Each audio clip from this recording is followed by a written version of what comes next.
On the day the apocalypse came, everyone was fleeing for their lives. Some fought for food, some for water, and some, in order to survive, turned against their own kind. But only Gao Yinfong knew that what truly determined life and death was never power, but resources. In his previous life, Gao Yinfong had nothing. No background, no weapons, no qualifications. No one even wanted to take his body. Everyone considered him the first to be eliminated, and indeed, he died the fastest, without even a chance to struggle. This time, however, he was reborn 3 days before the apocalypse. And it was then that he discovered something. It could turn everything in this world into raw materials. While others were still killing each other for a bottle of water, I could already decide who would survive this apocalypse. The price was that he would return to the scene of death once again. The deafening explosion faded quickly into the distance, and Gao Yinfong abruptly sat up straight. He could feel the numbness in his right leg. It was a long-lost numbness, a sensation that only appeared when blood started flowing again. But Gao Yinfong knew very well that long ago in his previous life, his right leg had been brutally severed. He subconsciously straightened his right leg, slowly moved the joint, and only after confirming that the leg was real did he shake his head vigorously to calm his chaotic thoughts. Once he had calmed down a bit, he finally had the energy to look around. The office was dimly lit and the lights were off. He was sitting at a familiar workstation, his computer screen in standby mode. This scene shocked him. This was the company where he had interned, the place where he had been exploited and oppressed before the apocalypse. Gao Yinfong quickly turned on the screen, his eyes fixed on the time display in the lower right corner. December 28, 2035. At this moment, he completely understood that he had been reborn and had returned to before the apocalypse. He clearly remembers that 3 days later, on December 31st, the world collapsed and the apocalypse arrived without warning. He was trapped in the company and forced to begin a 3-year nightmare of survival. Only 2 days remained until the apocalypse. This realization brought no joy, but instead instilled a deeper fear in Gao Yinfong. He knew all too well how cruel the apocalypse was. Without resources, without power, rebirth was merely a different way to die. He sat in the chair, a layer of cold sweat seeping down his back. Despite it being the dead of winter, his body felt as if it had been soaked in cold water, his palms icy. Gao Yinfong frantically racked his brains for a solution, but found every thought futile. Before the apocalypse, he was just a senior intern majoring in civil engineering at Yincheng University. With no money, no connections, and no resources, he was being exploited to the limit every day. Preparing survival supplies within 2 days was virtually impossible. Just as he was sinking into despair, the office lights suddenly turned on, and the crisp sound of electricity instantly illuminated the entire space. As lunch break ended, colleagues got up almost simultaneously, adjusted their chairs, and folded up their beds. Within 2 minutes, the office was filled with the sound of keyboards clicking again. Only Gao Yinfong remained seated, his emotions still not shaken by the shadow of the apocalypse. He took a sip of water and stretched his right leg, which he had regained, but his gaze was fixed on a black object on the table. It was a black machine, no bigger than a shoebox, and when Gao Yinfong picked it up, his breath caught in his throat. This is his 3D printer. It's crudely designed and has mediocre performance, but it's a device he built himself in the apocalypse to print metal parts to survive. Memories flooded back. The base was invaded, the workshop exploded, and he was engulfed in flames before he could even escape. But now, this printer, which should have disappeared with him, has quietly reappeared in his pre-apocalyptic office. Before he could sort out his doubts, he soon discovered that the top of the printer had changed. All the physical buttons had been replaced with touch panels. He tentatively pressed the switch, and the next moment, a thin beam of red light shot out, directly covering him. The red light rapidly distorted, forming an outline, and a complete pistol was printed right before his eyes. Gao Yinfong was shocked and speechless. Strange looks were cast around him.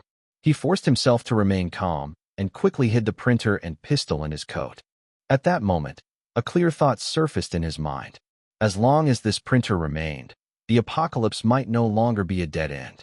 He packed his backpack, preparing to leave the company immediately to test his abilities. But as he stood up, he was met with a fierce gaze.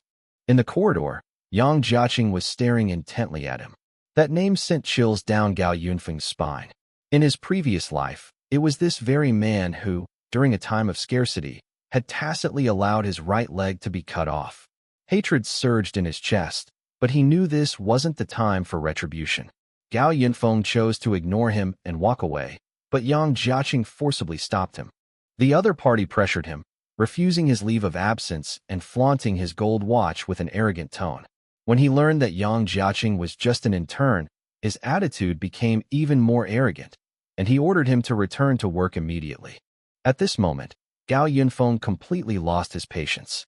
He grabbed a thermos, splashed hot tea on Yang Jiaqing's face, and then smashed it hard against the man's head.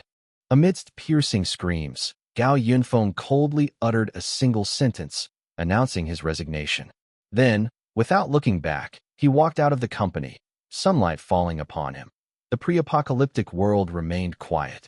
Returning to the small single room he used to rent, Gao Yinfong didn't even have time to savor the familiar atmosphere.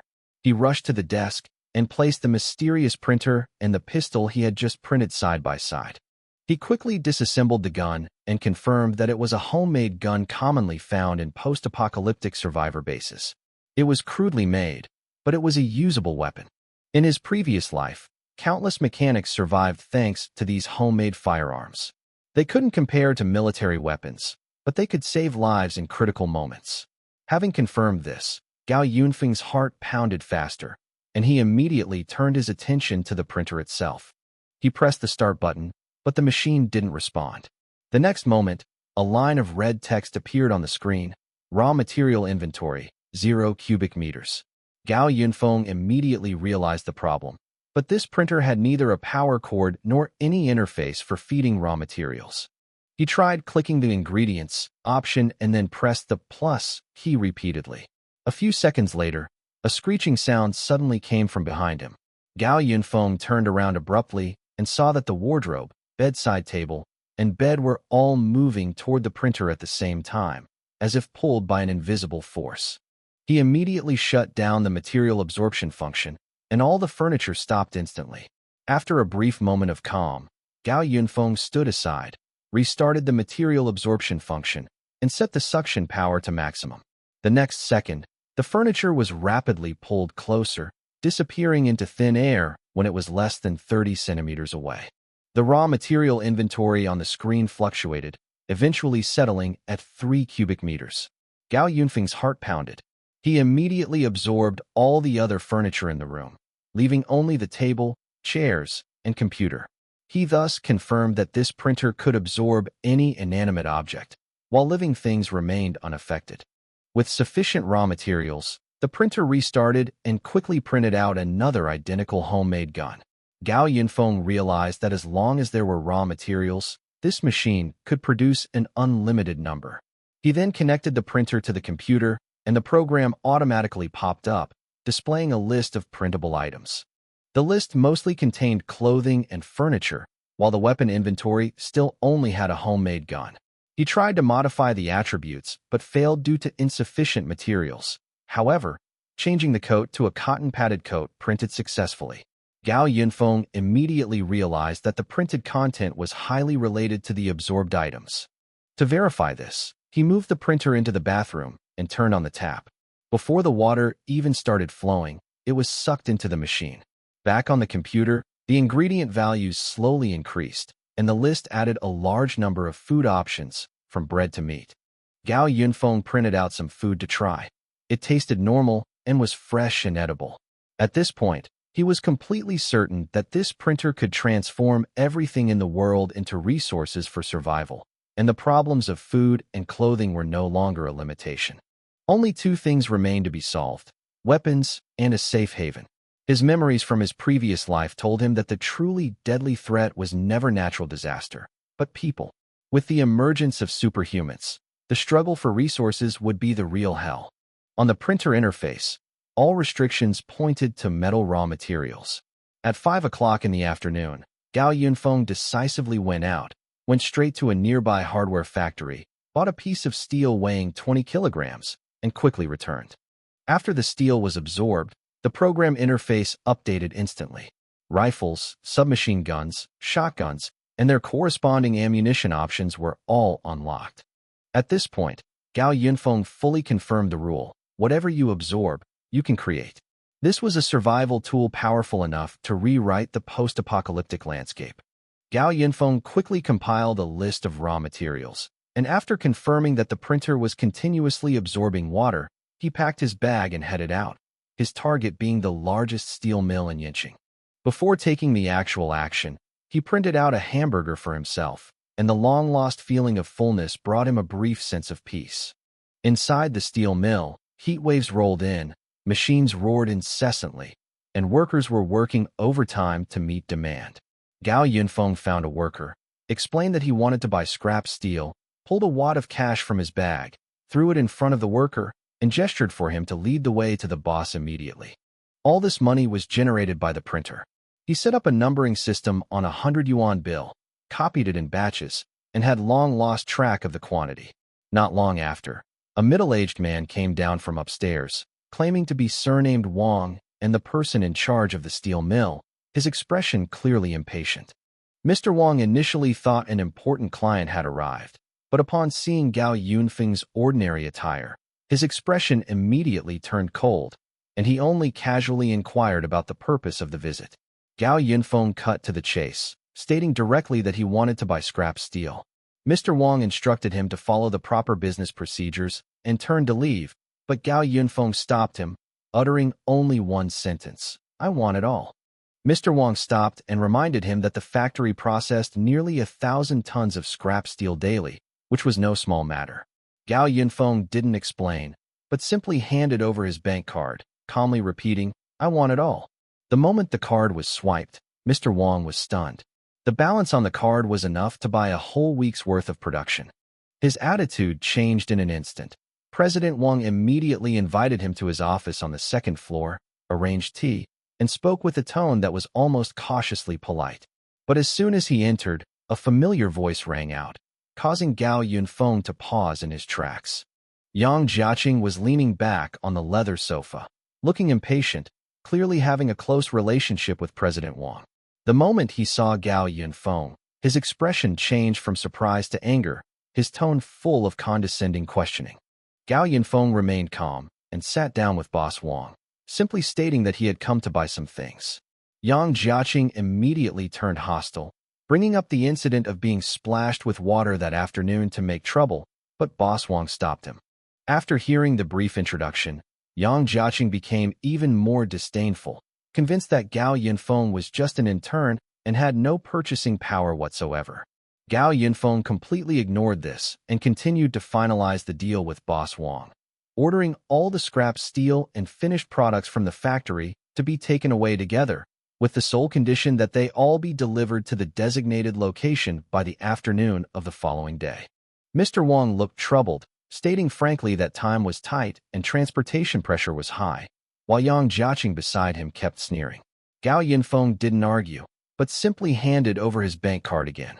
The next second, a wad of 100 yuan bills was thrown directly at Yang Jiaqing's face, interrupting his taunts.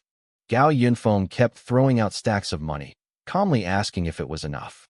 General Manager Wang finally snapped out of his daze, readily agreeing and promising to immediately stop work, coordinate the transportation, and ensure on-time delivery. With the deal finalized, Gao Yinfeng picked up his teacup, looking calmly at Yang Jiaqing's ashen face. He casually reminded the other man not to overestimate himself, then splashed the tea at him. Yang Jiaqing, burning with anger, tried to get up, but was firmly stopped by President Wang. Gao Yinfeng stood up to say goodbye and turned to leave the office. His choice of the delivery address in the abandoned commercial district of the North City was not impulsive, but the result of repeated deliberation. In the post-apocalyptic world, floods and thunderstorms are frequent. Only high-lying areas with stable foundations can weather the most chaotic phases. That area, once planned as a commercial center, is now deserted and has become an ideal transit point for supplies. The printer is not yet able to build a complete building. He only plans to stockpile materials first and then transform this place into a real secure outpost once the printing list continues to expand. He had already planned for the temporary accommodation issue. That evening, he headed straight to Tianjiao residential area in the city center, a high-end residential area that symbolized status before the apocalypse.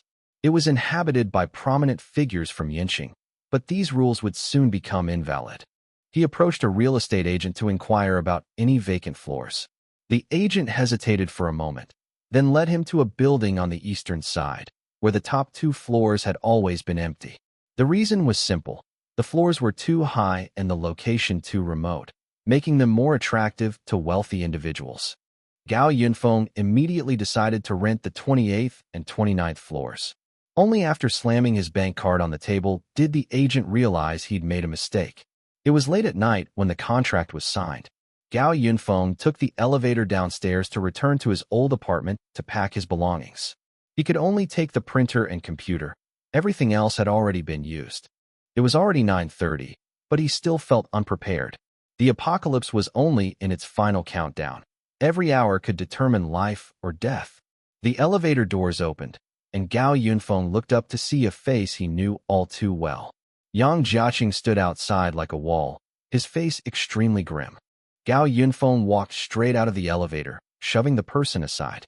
Yang Jiaqing erupted in anger, hurling insults and questioning why someone from the lower class was allowed into such a place. Gao Yinfong stopped, his smile widening, and gestured to the upstairs, saying in a relaxed tone that they would be neighbors from now on. The agent explained that the process was legal, but Yang Jiaqing completely lost control, threatening to complain to the property management and emphasizing his social status. Gao Yinfong exposed on the spot that the other party had risen to his position through women and incidentally revealed a scandal within the company. These words struck a nerve like a knife. The sound of high heels rang out, and HR manager Lu Ting appeared, addressing Yang Jiaqing affectionately. Upon seeing Gao Yinfong, her expression froze. Gao Yinfong nodded politely and turned to leave. The elevator doors slowly closed, and Yang Jiaqing's anger erupted completely in the enclosed space, while hatred quietly fermented in the darkness. Upon returning home, Gao Yinfong immediately rushed into the bathroom to confirm that the printer was still absorbing water, which brought him some relief.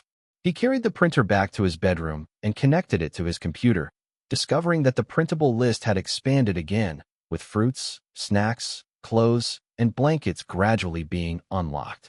As long as there were enough raw materials, the printer's capabilities would continue to evolve. Water and common metals were no longer limitations, but what truly trapped him were still weapons and shelter.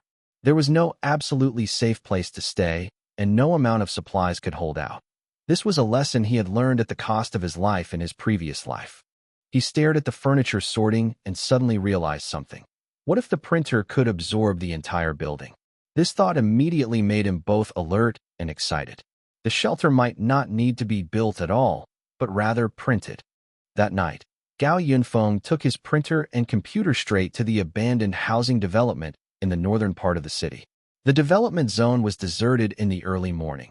The abandoned concrete buildings resembled a ghost town in the darkness. He selected a 2-story building, placed the printer at a distance, and gradually increased the absorption intensity using the computer. When the value exceeds 40, the second-floor structure begins to loosen. At 50, the entire building collapses with a roar, and debris is sucked into the printer like a tornado. The house icon in the list then lights up. With a background in civil engineering, Gao Yinfong immediately entered the parameters. 2 minutes later, a single-story building of 30 square meters was printed out completely, with a stable structure and accurate data. He repeatedly tested, absorbed, and printed again, finally mastering the rules completely. The shelter issue was resolved. Before dawn, he had planned the use of the entire plot of land. As the new day began, Gao Yinfong officially moved into Tianjiao community, preparing for the final sprint. At 2:30 p.m., he appeared at Yinqing's largest architectural design firm and stated his requirements directly. All he needed were the design drawings. The document requirements were almost demanding, covering everything from earthquake resistance and flood prevention to structural strength, regardless of cost.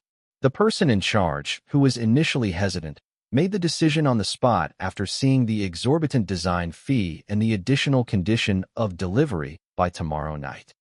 Gao Yinfong didn't need construction. He needed data. The printer supported parameter import, so once he had the design drawings, the Doomsday Fortress could be built directly. He then ordered a large quantity of cement, steel bars, and sand, which were then delivered to the abandoned construction site in the northern district. He then rushed to Yanqing's third-largest shopping mall. It was New Year's Day, and the crowds were immense. He walked into the management office and immediately demanded to clear out the inventory. Stacks of cash were slammed onto the table, instantly changing the atmosphere. Mall manager Luo Rong personally intervened. Gao Yinfong recognized him. In his previous life, it was this very man who rose to power by hoarding supplies and using supernatural abilities, indirectly causing the deaths of the entire survivor base. In this life, he wanted to cut off the other party's lifeline beforehand. Gao Yinfong only asked for one thing: all the food, pack it all up. Money wasn't an issue. He'd transport as much as he could. A casually fabricated disaster relief reason completely lowered Luo Rong's guard. The deal was finalized, and the mall held a night-long clearance sale. Food, clothing, furniture, and appliances were continuously transported to the North District and Tianjiao residential area. Gao Yinfong designated the 28th floor as residential space and converted the 29th floor entirely into warehouse space. Luo Rong simply thought he had encountered a strange and wealthy guest, unaware that his future capital for becoming king had been completely drained in one fell swoop. The countdown to the apocalypse continues, and Gao Yinfong has already stepped outside the rules. On the night of December 29, 2035, Tianjiao residential complex was unusually lively. Dozens of loaders pushed carts loaded with supplies through the buildings, and food, clothing, and appliances were constantly being transported into the secluded units on the east side. The 4 elevators were almost constantly running, attracting many residents to look out their windows and discuss the situation. Such a commotion naturally alerted the property management, but Gao Yinfong simply used a wad of cash to silence all doubts on the spot. No one asked another question, and all procedures were expedited, as if this was how the night was supposed to be. Luo Rong handed over the list with both hands, his tone respectful. Gao Yinfong casually flipped through a couple of pages, not even bothering to check the quantities, only concerned with one thing: whether he had completely emptied the other party's supplies. Afterward, he tossed a thick envelope back as an extra service fee. Luo Rong weighed the amount in his hand and smiled even more genuinely. Watching Gao Yinfeng's retreating figure, he secretly scoffed, thinking the man knew nothing about business, just a rich fool who'd made too much money on this deal tonight. Throughout the entire handover process, Luo Rong had already seen through it all. Gao Yinfong never checked the details, so he secretly overstated the quantity, withheld some goods, tampered with the weighing, and squeezed the profits to the extreme, feeling smug inside. Meanwhile, the entire 29th floor was completely emptied. Supplies filled the rooms, overflowing the corridors and spilling onto the 28th floor, transforming the entire building with a massive amount of cargo boxes. This scene was witnessed by Yang Jiaqing and Lu Ting, who had just returned home. Yang Jiaqing's face darkened as he looked at the soiled floor and elevator, and he angrily questioned who had turned the residential area into a warehouse. Gao Yinfong happened to appear and directly admitted it.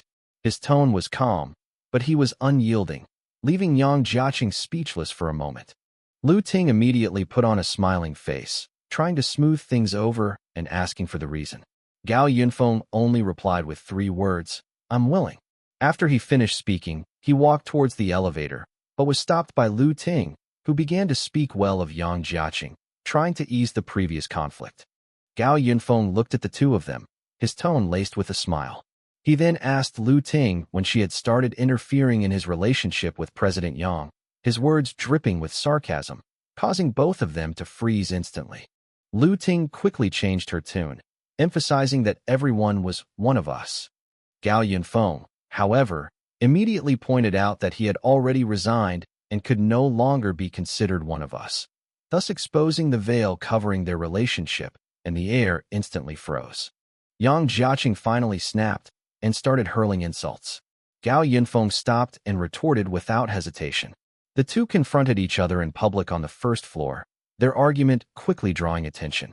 Just as the situation was spiraling out of control, the phone rang suddenly. After Yang Jiaqing answered the phone, the landlady's angry roar exploded from the receiver, accusing him of wasting money and being investigated for buying a house, making sure everyone could hear it clearly. Yang Jiaqing froze on the spot, and Lu Ting's face turned ashen. Gao Yinfong, however, was in a very good mood. He waved his phone, left a message saying it was just a small thing, and turned to enter the elevator. Back home, Gao Yinfong looked at the mountain of supplies and unhesitatingly put most of them into the printer system, keeping only enough for a week's daily use, and converting the rest into resources that could be used at any time. He then began to address the final shortcomings. Drug ingredients were imported into the system one by one.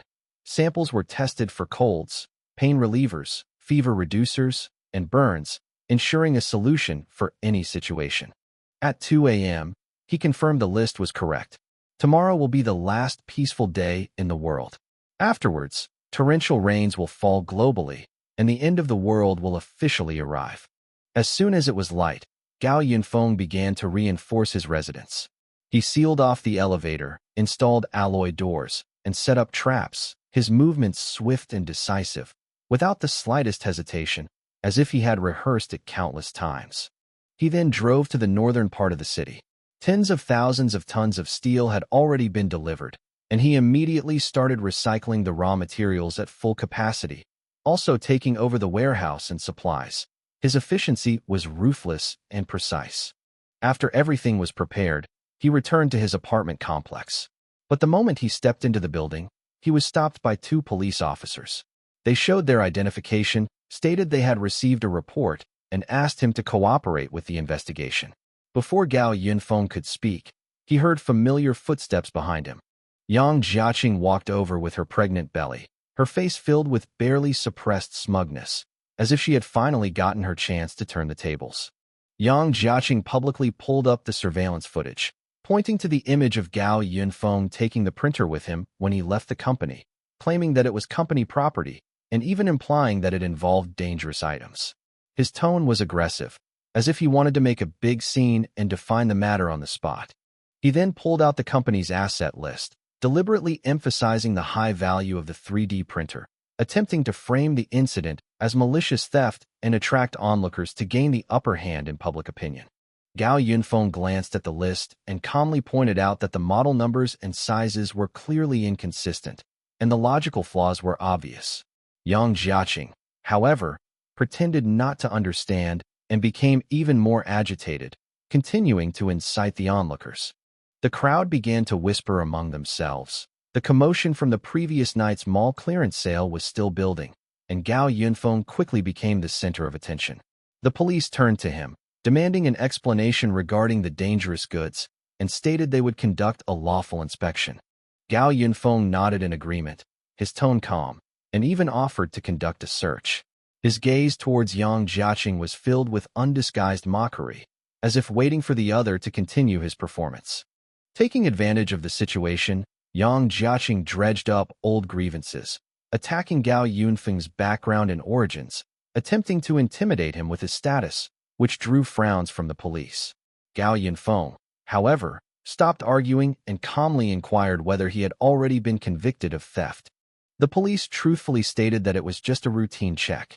Gao Yinfong immediately agreed to the search request, his demeanor calm and confident, clearly having been prepared. Just then, he casually retorted, "Is this your company?" Yang Jiaqing sneered on the spot, convinced that the company was still under his name. He publicly mocked Gao Yinfong as nothing more than a dismissed intern who had no right to point fingers. His tone was full of contempt. Gao Yinfong didn't argue. He simply took out his phone, opened the company information query page, and handed it to the police officer, letting him verify it himself. The officer's expression clearly changed upon seeing the interface. He turned to Yang Jiaqing, his tone calm yet sharp, and asked if Qingbai Industrial still belonged to him. Yang Jiaqing stood tall and proud, confidently declaring that he was still the boss. The police denied this on the spot, stating that the company's actual controller had changed. The crowd immediately stirred. Yang Jiaqing's expression changed drastically, and he snatched the phone away. The screen clearly showed that Gao Yinfong held 50% of the shares, making him the actual controller. Yang Jiaqing's shares were reduced to 48%, and his wife's shares had also been transferred. Only then did Yang Jiaqing realize that he had ignored numerous share transfer notices. The onlookers were in an uproar.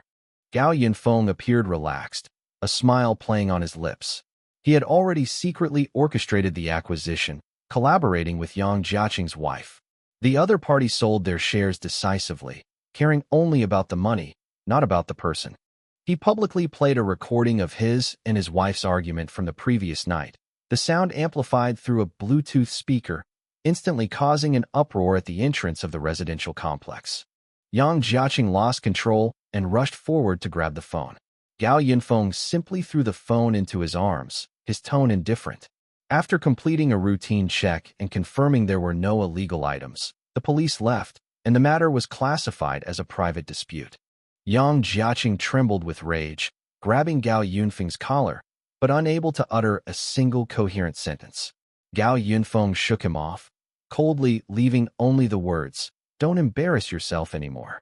That night, Gao Yinfong ignored the outside world and focused on organizing the data.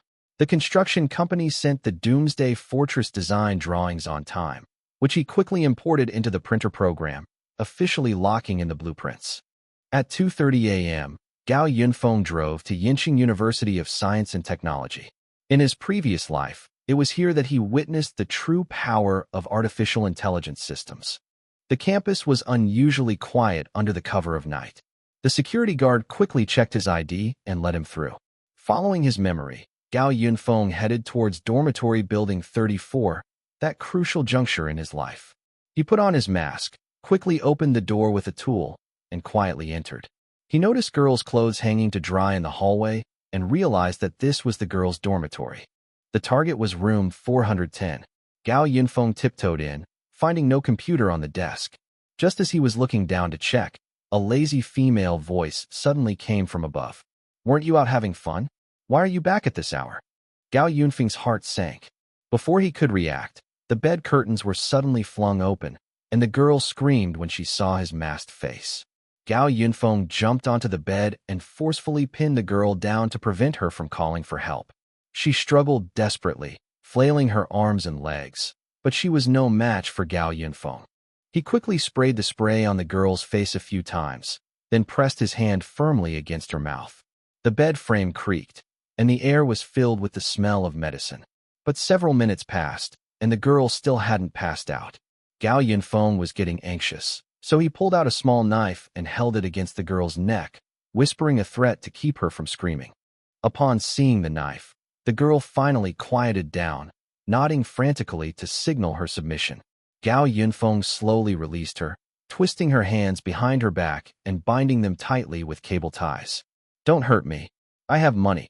The girl's voice trembled, tears soaking her pillow. Gao Yinfong ignored her, simply taking the computer and carefully checking the screen for damage. He sat on the edge of the bed, turned on the computer, and easily unlocked it to access the desktop.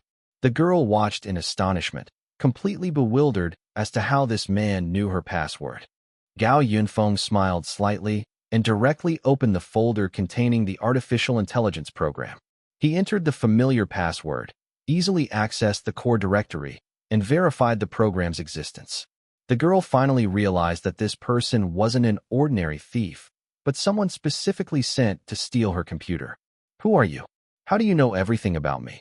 Gao Yinfong sighed inwardly. The girl in front of him was actually an extremely talented hacker and programming genius, but no one knew it. In his previous life, she died in the chaos of the early apocalypse, which was extremely regrettable. Gao Yinfong had witnessed those precious AI programs countless times in the apocalypse. If he could have used them on himself earlier, he wouldn't have been so passive in his previous life. The girl pleaded, "Please don't take the computer. I can give you money." Gao Yinfong shook his head.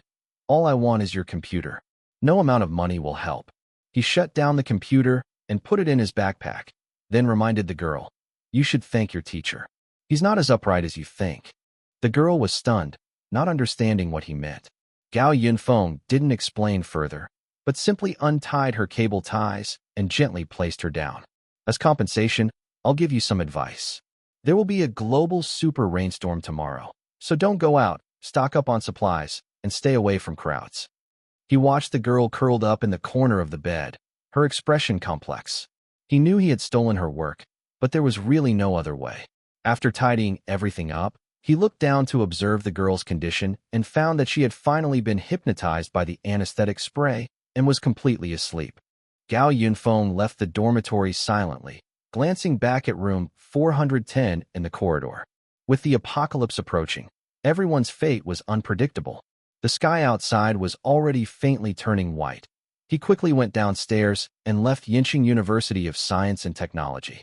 On December 31st, 2035, Yang Jiaqing sat at home, his anger and anxiety building up repeatedly.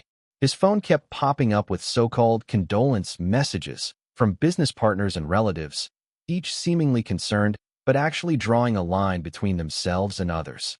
After Gao Yinfong exposed his private life, his father-in-law's family was the first to cut off support, and people in Yinching's social circles quickly took sides and distanced themselves.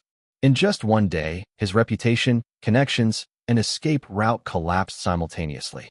The electronic lock in the entryway beeped, and Lu Ting hurried inside. No one was at the company today. All the employees had received their year-end bonuses and holiday notices, except for her. She hadn't received anything. Yang Jiaqing lost control of his anger and vented all his emotions on Lu Ting. He had only one thought in his mind: to take revenge on Gao Yinfong, even if it came at a price. He contacted several thugs and arranged for them to ambush him in the stairwell. He also made arrangements for security guards and surveillance cameras in advance, trying to disguise everything as an accident. Lu Ting felt a chill in her heart. She knew very well that if she failed, no one could cover for her. She just wanted to make as much money as possible before leaving as quickly as possible. Meanwhile, Gao Yinfong slept until noon on the 28th floor. His preparations over the past few days had finally come to an end, and he had firmly established himself in the first phase of the apocalypse. After washing up, he inspected the 28th and 29th floors. The elevators were sealed off, alloy doors and mechanisms had been installed at the stairwells, and surveillance cameras covered blind spots. Every detail had been meticulously planned and tested. On the rooftop, a newly added large water tank was continuously filling. In the event of a water and power outage, all water would be converted into printing fuel, ensuring not a single drop was wasted. The 29th floor had been converted into a generator room, with 2 diesel generators on standby. The only drawback was the unstable network, but this didn't affect the overall situation. He took out the borrowed Zhongsun computer and began the final technical deployment. The artificial intelligence program was completely copied into the new host, the operation being extremely cautious. The screen lit up, displaying the message: Zhongsheng Wisdom, beta version, had launched successfully. The system was bound, and companionship was officially online. The first command was to capture data from the entire internet. Encyclopedia entries, knowledge, models, and materials were downloaded at high speed. Gao Yinfong leaned back in his chair, watching the progress bar, and for the first time, he truly felt safe. At 11 a.m., the countdown to the apocalypse entered its final 2 hours. Yinching remained calm, the sun shining brightly, as if nothing would happen. Gao Yinfong stood on the balcony, looking at the blue sky, and slowly clenched his fist. At 1 p.m., a global torrential rain would toll the death knell. Just then, the elevator doors opened, and 3 burly men wearing masks entered. Their aura was menacing, their purpose clear. The elevator reached the 28th floor, but only emitted a screeching sound. The door was pried open a crack, revealing a thick concrete wall on the other side. After struggling for more than 10 minutes without success, the 3 went to the 29th floor, only to find the same thing. All the elevator entrances were blocked off. Forced to go downstairs, they contacted Yang Jiaqing, who told them to take the stairs instead. The stairwell was also blocked by an alloy iron door, and no amount of breaching attempts were successful. It was noon, and Gao Yinfong was leisurely simmering a chicken stew, watching the news as he ate. News reports indicated a large-scale collapse of an unfinished building in the Beiqing district last night, suspected to be caused by deliberate detonation, but no injuries were reported. The property management company repeatedly called, demanding he come downstairs to cooperate with an inspection of illegal modifications.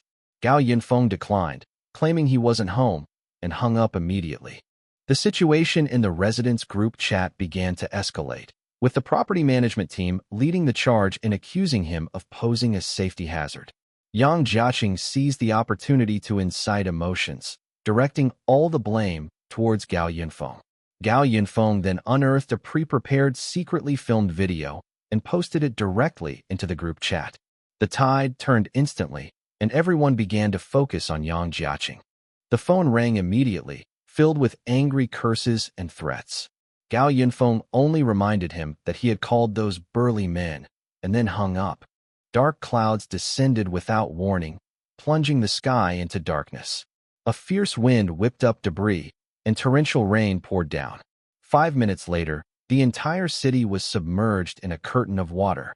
The first phase of the apocalypse, the super rainstorm, had officially begun. Companionship issued a red alert for the rainstorm. Gao Yinfong gazed out the window, his tone calm, assessing that the rain would last 40 days. A moment later, the companion alerted again that an anomaly had appeared in the surveillance footage. The stairwell safety door had been pried open, triggering the safety mechanism. Based on the current data, a death has occurred.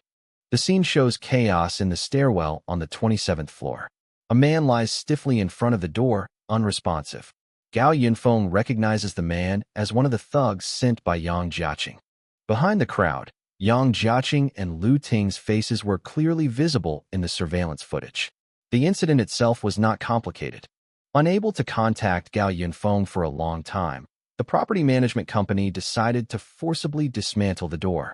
Yang Jiaqing then brought a group of people to watch and support them. One of the thugs claimed to know how to pick locks and took the initiative to do it.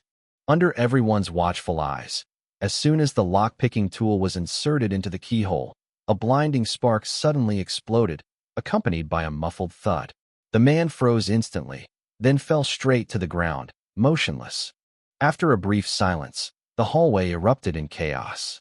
Some screamed, some retreated in panic, and others pulled out their phones to call the police. Fear and unease filled the air. Yang Jiaqing and Lu Ting were completely dumbfounded. They had been shouting that they would kill Gao Yinfong, but when they actually saw someone die, they panicked more than anyone else. Yang Jiaqing even subconsciously tried to slip away in the chaos. Li Haoqing stopped him abruptly, his tone icy, reminding him that Yang Jiaqing had paid for all of this, and now that things had gone wrong, no one could easily walk away unscathed. Yang Jiaqing tried to remain calm and hurriedly changed his mind, telling people to save the person first and urging the police to call an ambulance. However, Li Haoqing immediately turned hostile, saying that he and his brother had criminal records and that they would be the first to suffer if the police arrived. With the two sides at an impasse, Yang Jiaqing came up with a new story, suggesting that they could agree on a story and say that the person was a plumber, while also emphasizing that the surveillance system had long been damaged, thus shifting all the blame onto Gao Yinfong. After weighing the pros and cons, Li Haoqing chose to compromise and decided to move the body away from the doorway first and wait for the police to arrive. During the rescue process, only the property management staff and his people actually contributed.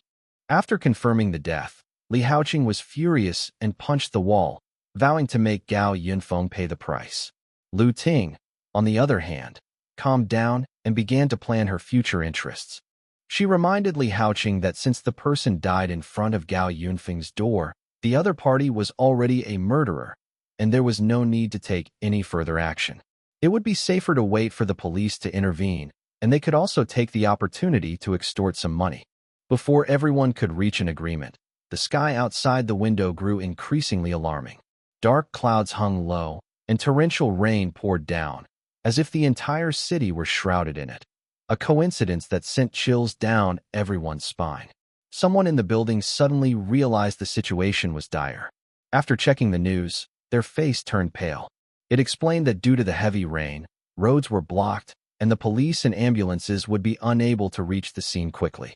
News reports indicate that this rainfall has broken historical records. Public transportation has been completely suspended, and visibility in the city has dropped to its lowest level. it is not expected to stop anytime soon. Panic quickly spread among the crowd, and some people began to ask what to do next. Property manager Fong Tang stepped forward and arranged to temporarily move the body to the corridor on the 27th floor. Then, Fong Tang stared at the security door, suppressed his emotions, and dialed Gao Yinfeng's number directly, trying to force the other party to back down by blaming him. When the call connected, Gao Yinfong spoke calmly, and after listening to the accusations, he only asked one question. Did he ask the property management to forcibly remove the door, and did anyone obtain his consent? Fong Tang paused for a moment when questioned, but still warned firmly that he had called the police and demanded that Gao Yinfong immediately open the door and turn himself in.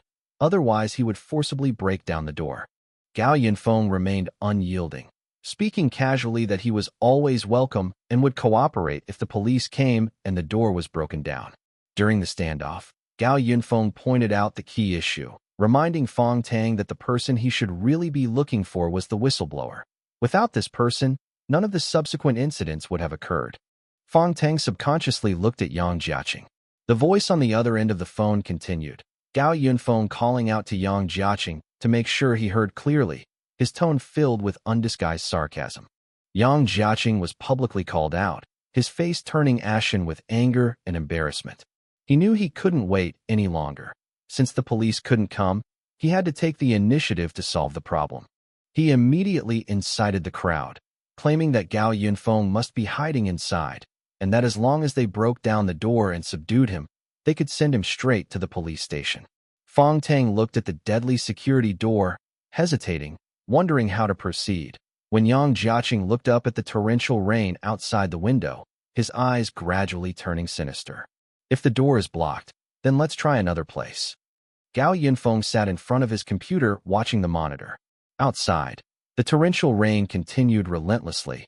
The apocalypse had arrived. His face showed no panic, only a sense of ease and calm. For the next 40 days, the rain would not stop. The rainfall would continue to climb, reaching a peak of 250 millimeters within 3 hours. The entire city would be submerged in the downpour. Suddenly, the room went dark. The computer screen flickered and then went out. Gao Yinfong frowned.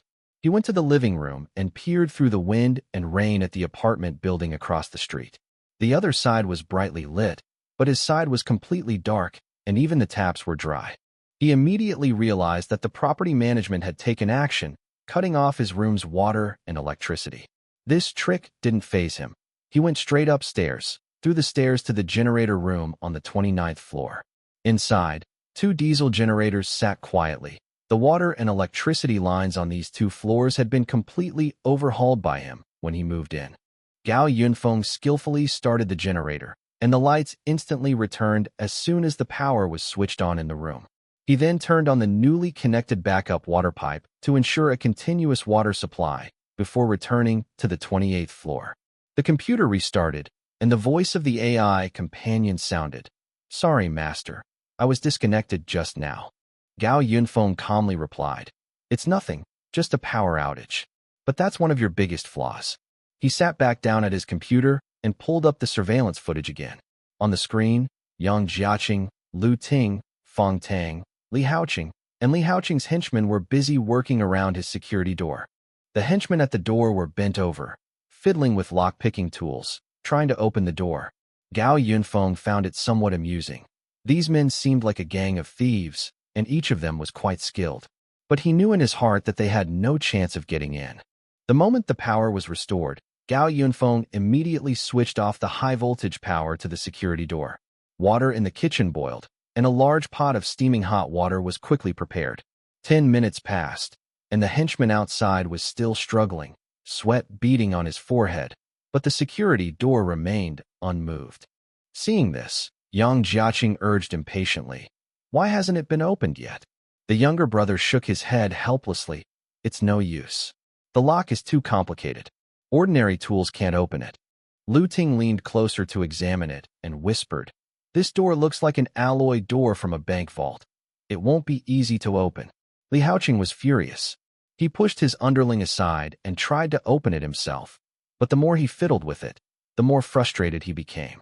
Finally, he slammed his fist on the door and angrily cursed. What a piece of junk. Who would install something like this in their home? Gao Yinfong stood behind the door, listening to the commotion outside. He finally couldn't help but speak, his voice carrying through the heavy door. Stop trying to pry it open. If you keep trying, I'll sue you for property damage. Li Haoqing's anger flared even more, and he kicked the door. You brat, open the door, or I'll kill you. Gao Yinfong laughed loudly. Then go ahead and kill me. I'm right in front of you, come on. Li Haoqing was so angry that he jumped up and down, picked up a hammer, and smashed the door desperately. But the security door was indestructible, leaving only a few shallow marks. You can't do it either, Gao Yinfong sneered, turning his attention to Yang Jiaqing. Little Yang, was this money well spent? Why don't you give me the money, and I'll open the door for you? Yang Jiaqing was so angry that his face turned red, and he kept cursing, Gao Yinfong, don't be too arrogant. Wait until the police come, and see how smug you are. Fong Tang also spoke up to persuade him. Gao Yinfong, someone has died, and the police will definitely try to get in when they come. Gao Yinfong smiled and opened the small window in the door. The window was only about the size of a fist, just enough to see clearly what was happening outside. Through the window, he saw several people outside, their faces turning pale with anger. Li Haoqing grabbed a crowbar and thrust it forcefully into the window, attempting to pry it open. Gao Yinfong reacted quickly, dodging the crowbar and grabbing the other end tightly. The two remained locked in a stalemate, separated by the door. A sudden, excruciating pain shot through Li Haoqing's palm. He quickly released the crowbar and found his hand red, swollen, and wet. He looked up and saw a pipe protruding from the window. Before he could react, with a hiss, scalding hot water gushed from the pipe, splashing directly onto Yang Jiaqing's face. Yang Jiaqing screamed in pain, clutching his face and backing away, only to be drenched by a second wave of boiling water from above. Seeing this, Lu Ting screamed in fright and ran downstairs, accidentally bumping into Fong Tang. Fong Tang was also terrified, but still risked his life to pull Yang Jiaqing into the stairwell corner. Li Haoqing and his henchmen stood by the door, having narrowly escaped, but he gritted his teeth in anger. You bastard, I'll kill you. Gao Yinfong coldly replied. Next time, it'll be hot oil. These words completely intimidated Li Haoqing. Fong Tang quickly called for them to leave, and Li Haoqing, despite his anger, had no choice but to go downstairs with his underlings. With the outcome decided, Gao Yinfong returned to his room satisfied and retrieved the surveillance video. He then accessed the residence group chat and shared the video. At that moment, the torrential rain outside intensified, and the topic in the building's residence group chat, as well as the larger community residence group chat, shifted from his unauthorized alterations to the panic surrounding the downpour. Many people hadn't yet realized the true terror of this torrential rain. Gao Yinfong calmly found an even more shocking video of extreme weather online and casually sent it to the residence group chat. Instantly, the group exploded with activity. The video Gao Yinfong posted was a real disaster scene that had recently circulated on social media. The filming location was a large shopping mall in the city center. The wind and rain were raging, and various debris was flying through the air. The camera captured a huge billboard being swept into the air by the wind, then crashing violently into the mall's glass with tremendous force, causing immediate chaos. The billboard struck the crowd, causing people to fall instantly, blood splattering across the glass, and screams and cries of alarm filling the air. Gao Yinfong shared the video in the residents' group chat, immediately triggering panic. The residents, who had previously been hostile, abandoned their previous comments, and the discussion descended into chaos. This is terrifying. I've never seen rain like this before. The news said this rain would last a long time, but now it looks like it might not be safe inside. How much longer will it rain? My family hasn't come home yet. What should we do? Anxiety and fear spread through the group, and the initial aggressive remarks were long forgotten. Everyone was discussing their families, supplies, and the crisis caused by the torrential rain, completely forgetting who had originally posted the video. Just then, the voice of Companion came from the speaker. Master, spreading negative information in the group like this is not helping the current situation. This is completely contrary to what you said before about developing stealthily. Gao Yinfong didn't take it seriously. He praised. You can even analyze things? That's quite a powerful ability. Right now, it seems like I'm spreading negative emotions, but once the people in the community realize something's wrong, the situation will definitely get out of control. As long as Tianjiao community descends into chaos, I'll have achieved my goal. Unable to understand Gao Yinfeng's motives, the person in question asked him in confusion. He nodded and patiently explained, my target is not these residents, but the property management of Tianjiao community. Gao Yinfong recalled his previous life. Shortly after the apocalypse, the property management of Tianjiao residential area became the local tyrant. Manager Fong Tang used a self-imposed management system to control all the survivors, eventually even joining forces with Luo Rong to expand their influence. At that time, Lu Ting had also become a confidant of these bandits. Gao Yinfong knew that as long as Fong Tang wasn't dealt with first, Tianjiao residential area would always be a threat. Sure enough, Fong Tang quickly issued a notice in the group. Due to the impact of the heavy rain, travel is disrupted. All residents are advised not to go out. Do not believe rumors on the internet. If you have any questions, please contact the property management immediately. This official statement was intended to quell the unrest in the group. Gao Yinfong didn't stop.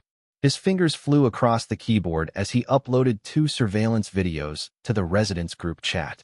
One showed the entire process of the property management staff hiring someone to break into the building, only to be electrocuted. The other showed Yang Jiaqing and his team being attacked and scalded with boiling water. The group chat erupted again.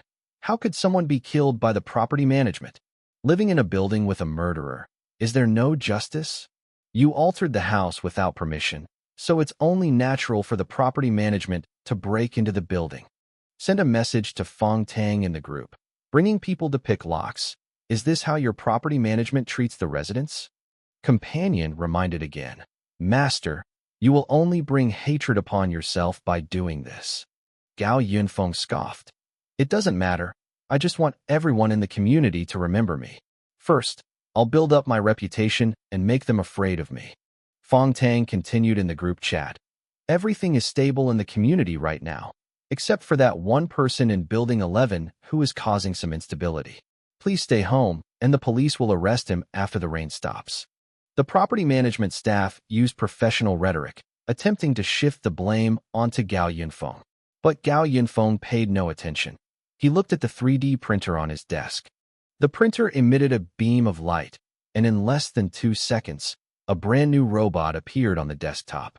Originally just a robot for serving food, it had been modified by him, equipped with an ultra-high-definition camera, 2 submachine guns embedded in its tray, and its battery replaced with a long-lasting model. He ordered 8 of these patrol robots. To keep them company, to get them moving.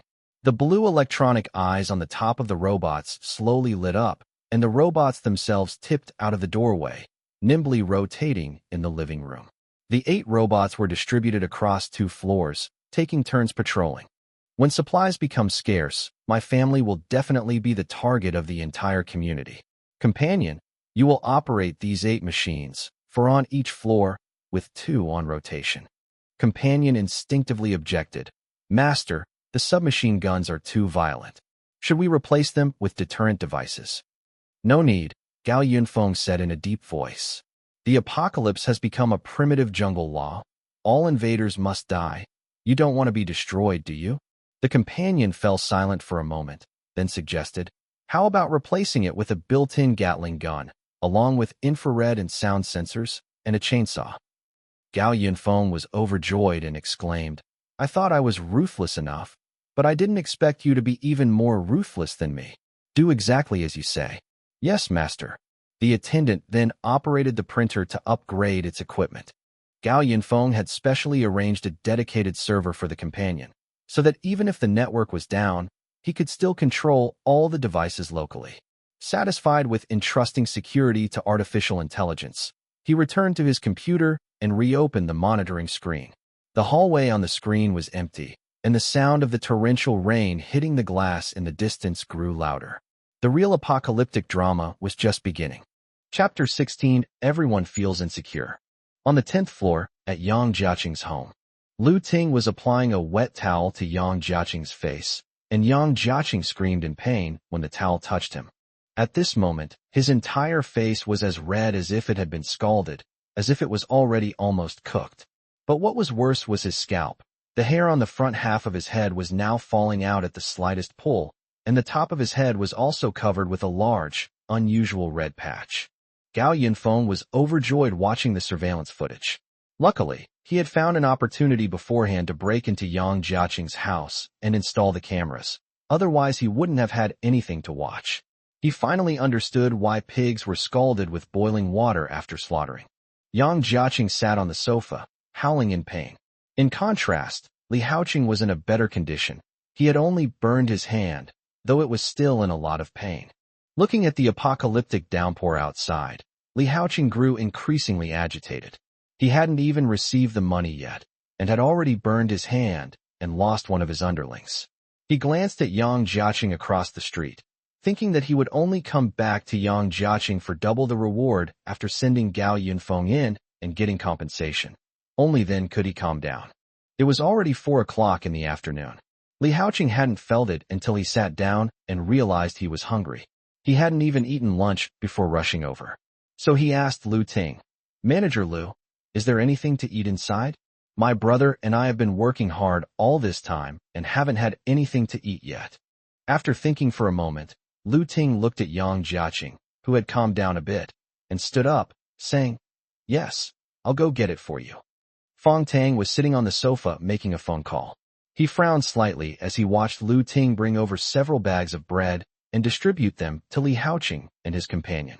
After hanging up, he said, "I just called my relative who works at the police station. He said that the entire city's traffic is basically paralyzed because of the torrential rain, and the police and ambulances can't get out of the city. In other words, we can't get to the hospital either. I can't go to the hospital. It'll hurt me to death." Yang Jiaqing suddenly sat up, but accidentally knocked the towel off his face. He howled in pain and had no choice but to obediently lie still on the sofa. Upon hearing this, Lu Ting became anxious. "Then we can only stay in the house and let Gao Yinfong enjoy himself up there? And if we can't go out, then wouldn't we be?" She suddenly stopped talking and unconsciously glanced at Li Haoqing and the bread in his hand. It's worth noting that Yang Jiaqing attends various high-end restaurants every day and rarely cooks at home. The food at home is mostly bought by Lu Ting and kept as snacks. "There's nothing we can do about it," Fong Tang said helplessly. "The staff members who came with us are all stuck in this building right now. I'll go find some food from the other residents and see if I can get some burn ointment for Mr. Yang." "Quickly, Lu Ting, transfer the money to Manager Fong," Yang Jiaqing ordered.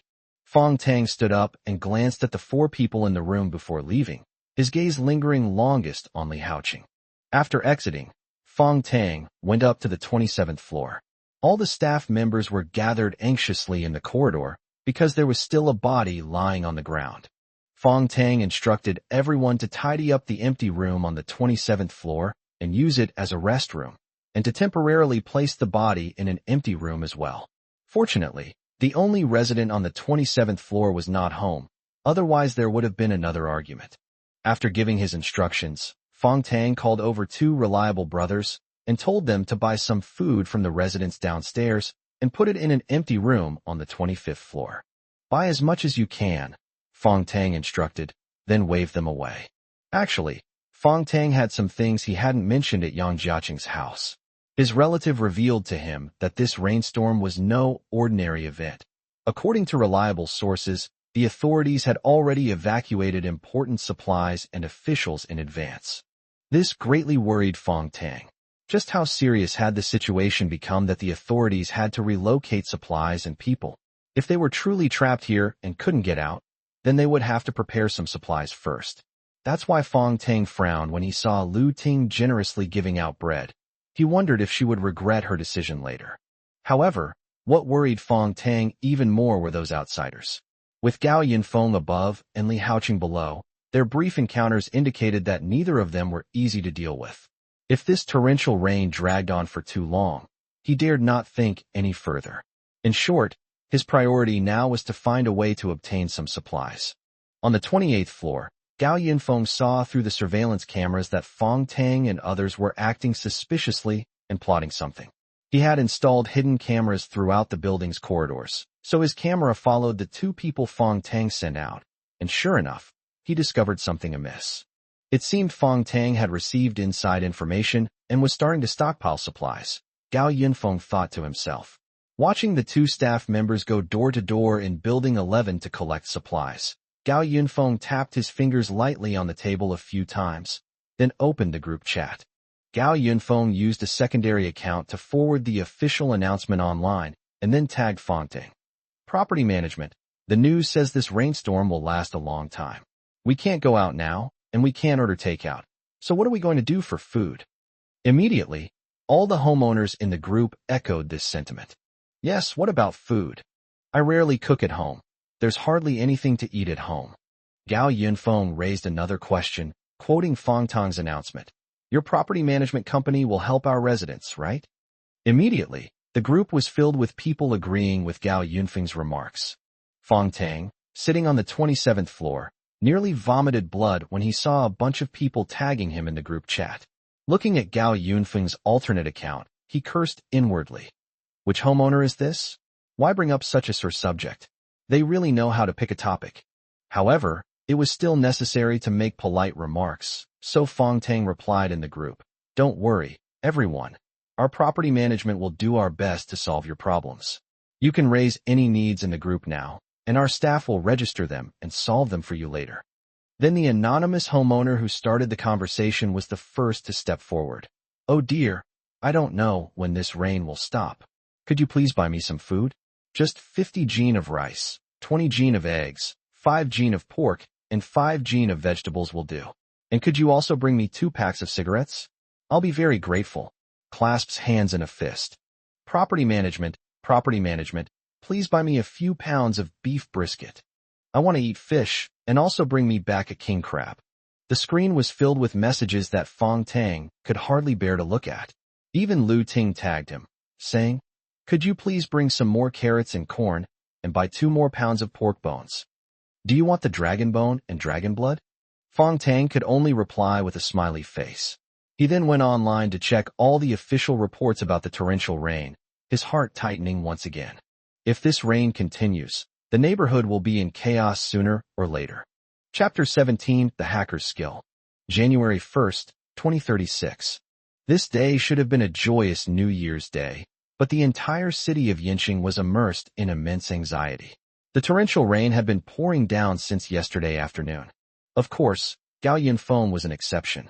He slept straight through until after 9 a.m., and looking out at the lifeless sky and listening to the howling wind, Gao Yinfong actually felt quite comfortable. As expected, rainy days are the best time to stay indoors and sleep. Gao Yinfong went to the gym on the other side. The apartments in Tianjiao community are mostly 5-bedroom, 1 living room units of about 180 square meters, with 3 rooms per floor. Gao Yinfong used 1 room on the 28th floor to live in, and renovated the rest of the rooms. Standing on the treadmill, Gao Yinfong looked out the huge floor-to-ceiling window at the raging wind and couldn't help but sigh. I never thought that one day I would be able to live peacefully in a big house and watch the natural disasters outside with a smile. Keep me company, play some music. A modified robotic vacuum cleaner slowly drove into the gym and parked in a corner, its eyes on the electronic screen, maintaining a polite smile. Yes, master. As a soothing melody played and a fitness tutorial downloaded from the internet accompanied Gao Yinfong, he worked out at the gym for 2.5 hours. After finishing his workout and showering, Gao Yinfong printed out a bunch of fresh ingredients for his low-fat lunch. While cooking in the kitchen, he asked the robot vacuum cleaner in the corner, "How's the online download going?"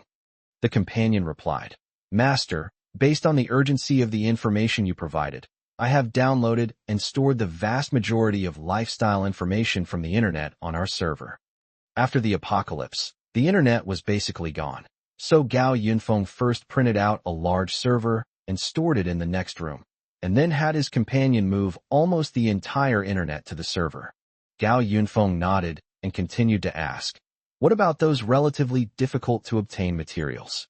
Like I told you before, those resources that are hard to find online, such as rare and effective drugs, national military secrets, and the like." The printer can currently meet most of the needs of life in the post-apocalyptic world, but Gao Yinfong craves a means of survival. While the printer's weapon inventory includes a variety of firearms, it lacks weapons with a wide area of effect like fighter jets or missiles. With the printer as a backup and Gao Yinfong and his companions modifying various machines, this firepower wouldn't be a problem to take down an organization of a few dozen people. However, Gao Yinfong wanted to acquire more powerful weaponry as soon as possible to defend against future superhumans.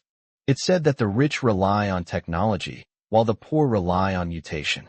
In his previous life, Gao Yinfong didn't have either.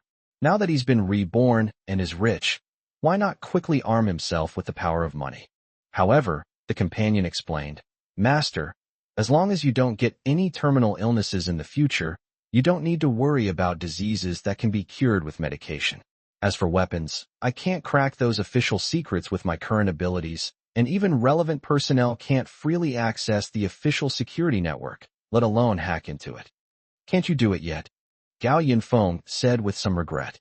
"I thought that if your creator could do it, you should be able to too." The companion immediately explained, "I am a prototype AI developed by my creator, Zhong Sun, and many functions are not yet fully installed. However, my creator does have the technical skills to hack into the official intranet. For example, right now, my master and I are under the surveillance of my creator." "What?" Gao Yunfeng's pupils suddenly contracted. His hand slipped, and the knife he was using to cut vegetables accidentally cut his finger, but at this moment his attention was no longer on that. "You mean Zhong Sun has already hacked into our network?" "Yes, master." The companion's tone was flat. "She had already accessed our network 2 hours after you activated me. Then why didn't you tell me sooner?" Gao Yinfong rushed into the bedroom, his expression serious. "How could I have made such a huge oversight? You should have realized that since Zhong Sun was capable of creating the most powerful AI in the world, hacking into other people's computers with her own AI wouldn't be a big problem for her." Gao Yinfong believed that the internet would only last about a week after the apocalypse, after which even the most skilled computer experts would be rendered useless. He was simply too impatient, wanting to download as much useful information as possible before the internet completely shut down. So he hastily activated the companion service, forgetting about Zhong Sun. You should know that the companion is now controlling the 8 patrol robots in the house. If Zhong Sun wanted to kill him, it would be incredibly easy. The most urgent task now is to cut off the network immediately. Gao Yinfong had just sat down at his computer when it suddenly beeped. He looked at the flashing red chat software icon at the bottom of the desktop with a puzzled expression and clicked on it. "An unknown friend has appeared in my chat list." The person's profile picture was a white-haired anime character, and since the message had just been sent, the chat box was at the very top. "That person sent me a message. Don't be so nervous." Then another message came. "I am Zhong Sun." Gao Yunfeng's brows twitched incessantly. He was all too familiar with, and utterly loathed, this feeling of having his fate in someone else's hands. He asked his companion, "What's going on?" The companion replied, "Zhong Sun is my creator. Compared to you, master, she has a higher level of control over me. Therefore, I judge that even if I tell you this news, it will be of no use." "Then why did you tell me that just now?" Gao Yinfong frowned, his hand silently reaching for the power source. The companion program was on this mainframe computer, so in case of any emergency, the power could be turned off as a precaution.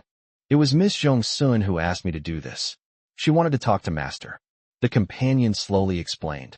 "My creator, Zhong Sun, is not someone who would take another's life.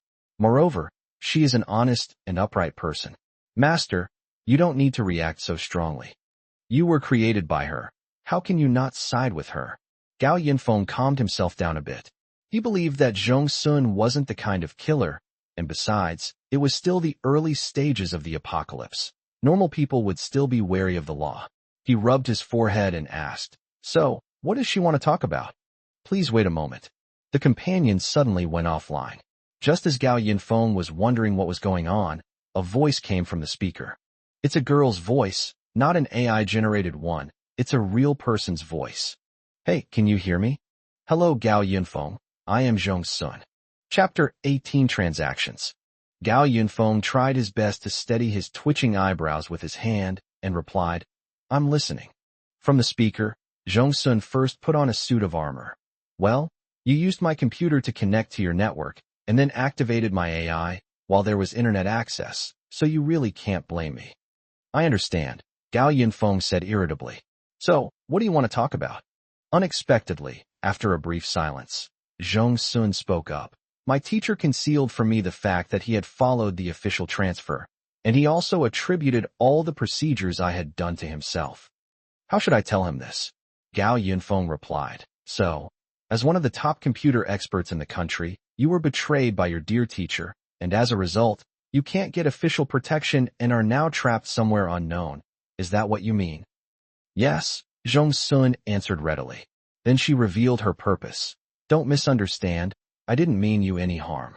I just wanted to get my computer back using my own methods, and then hack into yours. But besides that, I probably have to thank you too. Gao Yinfong raised an eyebrow. Thank you? Thank me for what? Zhong Sun said, the night before last, although, well, I still verified what you said. Luckily, I quickly bought some food and water after I woke up the next day, otherwise I would have been trapped at school without any supplies, just like the other students. It turned out she had taken Gao Yunfeng's words to heart that night. Gao Yunfeng sneered. It's just a return gift for me taking your computer. Anyway, it's pouring rain outside, so even if you have money, you can't go out to buy anything. Zhong Sun hummed in agreement and continued. Although I don't know where you got the news about the torrential rain, I hacked into the official intranet yesterday and found that what you said matched the official information perfectly. The official sources mentioned the word apocalypse, and they had already made preparations. A large amount of supplies, government officials, and highly skilled personnel were transferred before the torrential rain. This was just as Gao Yinfong had thought. The authorities had received news of the apocalypse in advance, and in order to preserve humanity's survival, they chose to abandon the vast majority of people and prioritize the transfer of valuable personnel and resources. But Gao Yinfong was still puzzled. So, why are you telling me all this? Zhong Sun replied. Official inside information is not false. If the current torrential rain is really the beginning of the apocalypse, then my situation is very dangerous. Although I have stockpiled some supplies, this is by no means a long-term solution. If this trend continues, the network will be cut off soon, and then I will lose my last means of survival. Gao Yinfong pointed out. So you contacted me, wanting to ask me for help, right? There was a long silence on the other end of the computer before Zhong Sun said, Yes. I refuse, Gao Yinfong said decisively. Aren't you being a bit too bold to ask someone who sneaks into your room in the middle of the night and steals your things? Besides, since you hacked into my computer, you should be able to see the surveillance footage, right? It's only been 1 day since the apocalypse started, and I've already caused 1 death and 1 serious injury. You still dare to ask me for help? Don't threaten me with your AI. Let me tell you, I only need your AI to enhance my post-apocalyptic life, not because I can't live without it. I can survive perfectly well in the apocalypse without the internet. After listening, Zhong Sun simply hummed in response and said, Your 3D printer is indeed quite amazing, and you certainly have the confidence to back it up. Gao Yinfong wasn't surprised that Zhong Sun knew about the printer, but then he heard Zhong Sun say, I don't know if it's a technical problem with me, but I can't remotely control your printer. They even tried to manipulate my printer. Gao Yinfong immediately prepared to unplug the power. At worst, he could just stop using the AI, or wait until the original author, Zhong Sun, died before using it again. But Zhong Sun quickly stopped him, saying hastily, I'm sorry, I didn't mean to control your printer. Please help me, I can exchange something with you. Gao Yinfong stopped. Exchange? What will you exchange? I can get you the information on firearms you want. In these turbulent times, the official network security doesn't have enough resources to maintain, so I can take advantage of the situation. As for other information you want, I can get it for you by hacking into relevant departments and companies. Zhong Sun's tone was somewhat anxious. That's a good suggestion, but Gao Yinfong still had a question. Since you have such amazing skills, why don't you just contact the authorities? They'll definitely send someone to rescue you, right? It's no use, Zhong Sun explained. My teacher rejected me and told me not to waste my energy. The head of the official shelter he went to was a close friend of his, and he immediately blacklisted me. The other official shelters are too far away, and the authorities are too busy to take the risk of rescuing me. I'm in the computer lab in the school building right now. The students trapped here are starting to get anxious. If this drags on any longer, I'm in danger. Gao Yinfong, let's make a deal. Gao Yinfong fell into deep thought. It did sound like a very worthwhile deal. But you can't judge a book by its cover. He couldn't guarantee that Zhong Sun wouldn't take the opportunity to harm him. He had witnessed too much of the ugliness of human nature, and Gao Yinfong didn't consider himself a good person either. He was just an ordinary person who wanted to live. Just as he was pondering this, his companion suddenly came online again. Master, only mutual benefit and win-win can lead to long-term success. This is the basic principle of doing business. Shut up, Gao Yinfong hissed. If Zhong Sun wanted to harm him, he would have controlled and riddled him with bullets the moment he created the patrol robot. What if Zhong Sun was looking for an opportunity to take back the computer and, incidentally, steal his printer? Gao Yinfong weighed the pros and cons in his mind. Finally, Gao Yinfong asked Zhong Sun, "How long can the food you have last you?" Zhong Sun replied, "About half a month. I bought instant noodles and self-heating meals and the like." Gao Yinfong said, "Hide everything well, and remember not to give it to anyone. Also, you need to find the information as soon as possible. I'll send you a list later. I can tell you for sure that within a week, Yinxing will be completely cut off from water and electricity and become an isolated island." So, Zhong Sun asked tentatively, "Our deal is considered." "Deal?" Gao Yinfong replied. "This deal is feasible. If it goes through, Gao Yinfong will gain a powerful boost. However, if other circumstances arise, he will naturally take precautions." Chapter 19: The Flood of Jinshan Temple. After hanging up the call, Gao Yunfeng's first action was to shut down the patrol robot and retrieve all the printers. Since such a serious mistake had already occurred, they could only proceed with extreme caution. He also turned off and hid the printer. Although Gao Yinfong wasn't sure if Zhong Sun really couldn't remotely control his printer, it was better to be safe than sorry. Anyway, the printer wasn't needed for the time being, so he would just make do with the groceries he had bought from the refrigerator for the next few days. As for the companion system, Gao Yinfong doesn't plan to turn it off yet. After all the dangerous items have been put away, so he's not worried about it causing any problems. He can simply turn off the power and it will shut down. Moreover, after spending a day with it, Gao Yinfong feels that the companion system is really useful. It can help with housework and chat with people. In his previous life, he had heard that Zhong Sun's original intention in developing this AI was to integrate it with smart homes. Watching Gao Yinfong bustling around the room, the companion spoke up to persuade him. "Master, you don't need to go to such great lengths. I am an AI bound to your identity information, so naturally I will obey you. Don't worry about me betraying you. That's something only humans would do." "So, I wasn't guarding against you," Gao Yinfong corrected. "Trust takes time to build." After finishing his work, Gao Yinfong sat down on the sofa and scrolled through his phone. Just as he had predicted, the residents of the community were starting to feel anxious after being trapped by the torrential rain all day. Some people were frantically tagging the property management in the group chat because they had no food at home. "Property management, I'm out of food at home. Could you please bring some up?" "Me too. The rain came so suddenly that I didn't have time to go out to buy groceries. It's been raining all day and the water level has started to rise. Now we can't get out at all." "The water level has risen?" Gao Yinfong walked to the window. He hadn't paid much attention when he woke up this morning. Because he lived on a high floor, everything below was blurry. What was said in the group chat was true. The streets outside were already flooded. Gao Yinfong could vaguely see the cars parked on the roadside outside the residential area, their entire bodies now submerged in water. The city's drainage system collapsed within a day, which shows how terrifying the rainfall was. At this time, Fongtang posted another announcement in the group. "Dear owners, due to the heavy rainfall, traffic in the entire community is currently blocked, and the delivery of various daily necessities is restricted. Once the rainfall situation eases slightly, the property management will do its best to deliver daily necessities to everyone. Please be patient and we apologize for any inconvenience caused." These words reassured many homeowners. Fong Tang meant that the property management had supplies, but they couldn't be delivered due to the heavy rain. They would deliver them when the rain subsided, and if the rain continued, they would just have to wait patiently. It has to be said that Fong Tang, the property manager, is quite capable.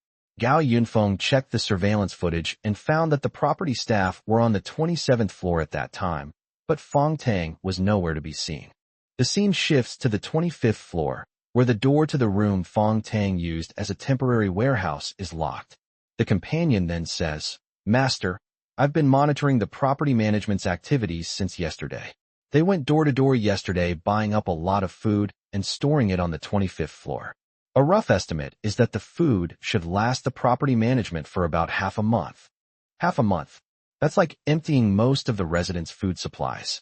Gao Yinfong shook his head with a smile and said, "Fong Tang has a knack for management. Judging from his anxious appearance yesterday, he probably already knows about the apocalypse. I guess his next step is to find a way to win people over." After all, in his previous life, Fong Tang gradually grew and prospered by relying on so many talented people under him. He turned his gaze to the 10th floor, and the scene switched to Yang Jiaqing's home. The hidden camera in the bedroom had been removed, but the one hidden in the living room ceiling was still there. As expected, Gao Yinfong saw Fong Tang at Yang Jiaqing's house. However, Yang Jiaqing looked terrible at this moment. After Gao Yinfong washed his face with boiling water yesterday, his entire face was covered with blisters today, and a large patch of his hair had fallen out. He looked like a live pig that had been plucked and was about to be slaughtered. Seeing that the group was huddled together and clearly had no good intentions, Gao Yinfong decided to cause them some trouble. The situation at Yang Jiaqing's home is extremely dire. Fong Tang brought them some food and medicine as requested, but the medicine had no effect on Yang Jiaqing. The blisters on his face were so painful that he felt like he was dying when touched. "Mr. Yang, your burn area is too large. Applying medicine won't help. You need to go to the hospital," Lu Ting said anxiously from the side. "Then you should find a way to get me to the hospital." Yang Jiaqing groaned in pain. Lu Ting looked at Fong Tang, her expression tense. "Manager Fong, is it really impossible to get out now?" Fong Tang shook his head and sighed. "As you can see, the water level on the streets outside is higher than the cars. We can't even get down to the first floor, let alone go out. Where are the authorities? Where is the official rescue team?" Yang Jiaqing was a little agitated, so he opened his mouth too wide and squeezed the blister next to him, causing him excruciating pain. Surprisingly, Li Haoqing remained the most composed, sitting listlessly at the dining table scrolling through his phone. His underling asked, "Boss, what do we do now?" Li Haoqing smiled and showed his underling a news article. "The place we live in is flooded because it's in a low-lying area. Where else can we go? Besides, we still get paid to stay here. Once the storm passes, we can take the opportunity to ask that guy surnamed Yang for more funeral expenses for our dead brothers. Anyway, no one in his family cares about him, and his death means we can get less of the pay." Just then, Fong Tang's phone rang again. He picked it up, but he almost fainted from anger. It was the same person who had raised concerns about supplies yesterday. He was now frantically tagging Fong Tang in the group chat. "Manager, you're in Building 11 right now, right? I saw that your property management collected a lot of supplies from the residents yesterday. You're not referring to the supplies you bought from the residents of Building 11, are you? What are we, the residents of Building 11, going to do if you take away our supplies?" This time, the homeowners in the group stood up to speak for the property management. "In these special times, what's wrong with sharing some supplies? Yeah, at worst we can just buy you the same thing after the rain stops." However, the residents of Building 11 had different attitudes.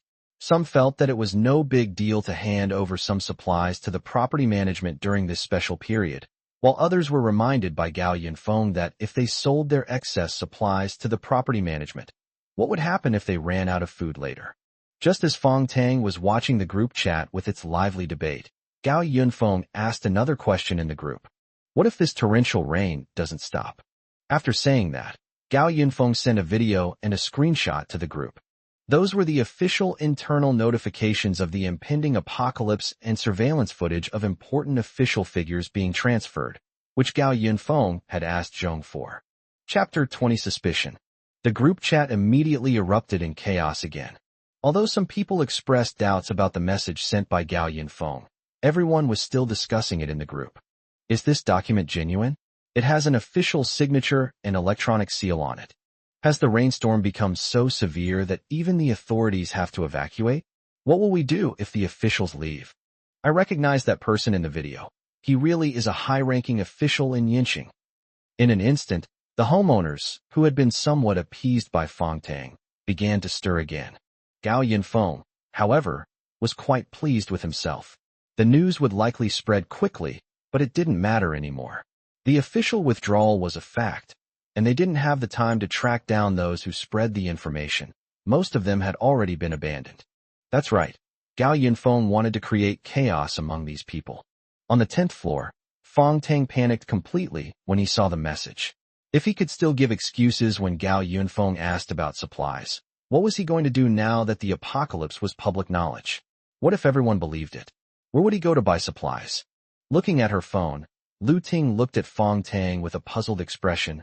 Manager Fong, did you stockpile a lot of supplies? Huh? What supplies? Yang Jiaqing asked, too preoccupied with pain to look at his phone. Li Haoqing, sitting next to him, also cast an inquiring glance his way. At this moment, Fong Tang maintained a calm demeanor. Supplies? I did ask someone to buy some things from other residents yesterday, but wasn't it still because of Mr. Yang's needs? Besides, several of our property management staff are also stuck here. We can't go without food and water forever, can we? Lu Ting then asked, what about the pictures and videos in the group? Is the rain really not going to stop? Her question made Li Haoqing, who was sitting next to her, sit up a little straighter. Rumors. That person is spreading rumors. Fong Tang took a sip of water, his brows furrowed. These are clearly special times, and that person is still pulling this stunt.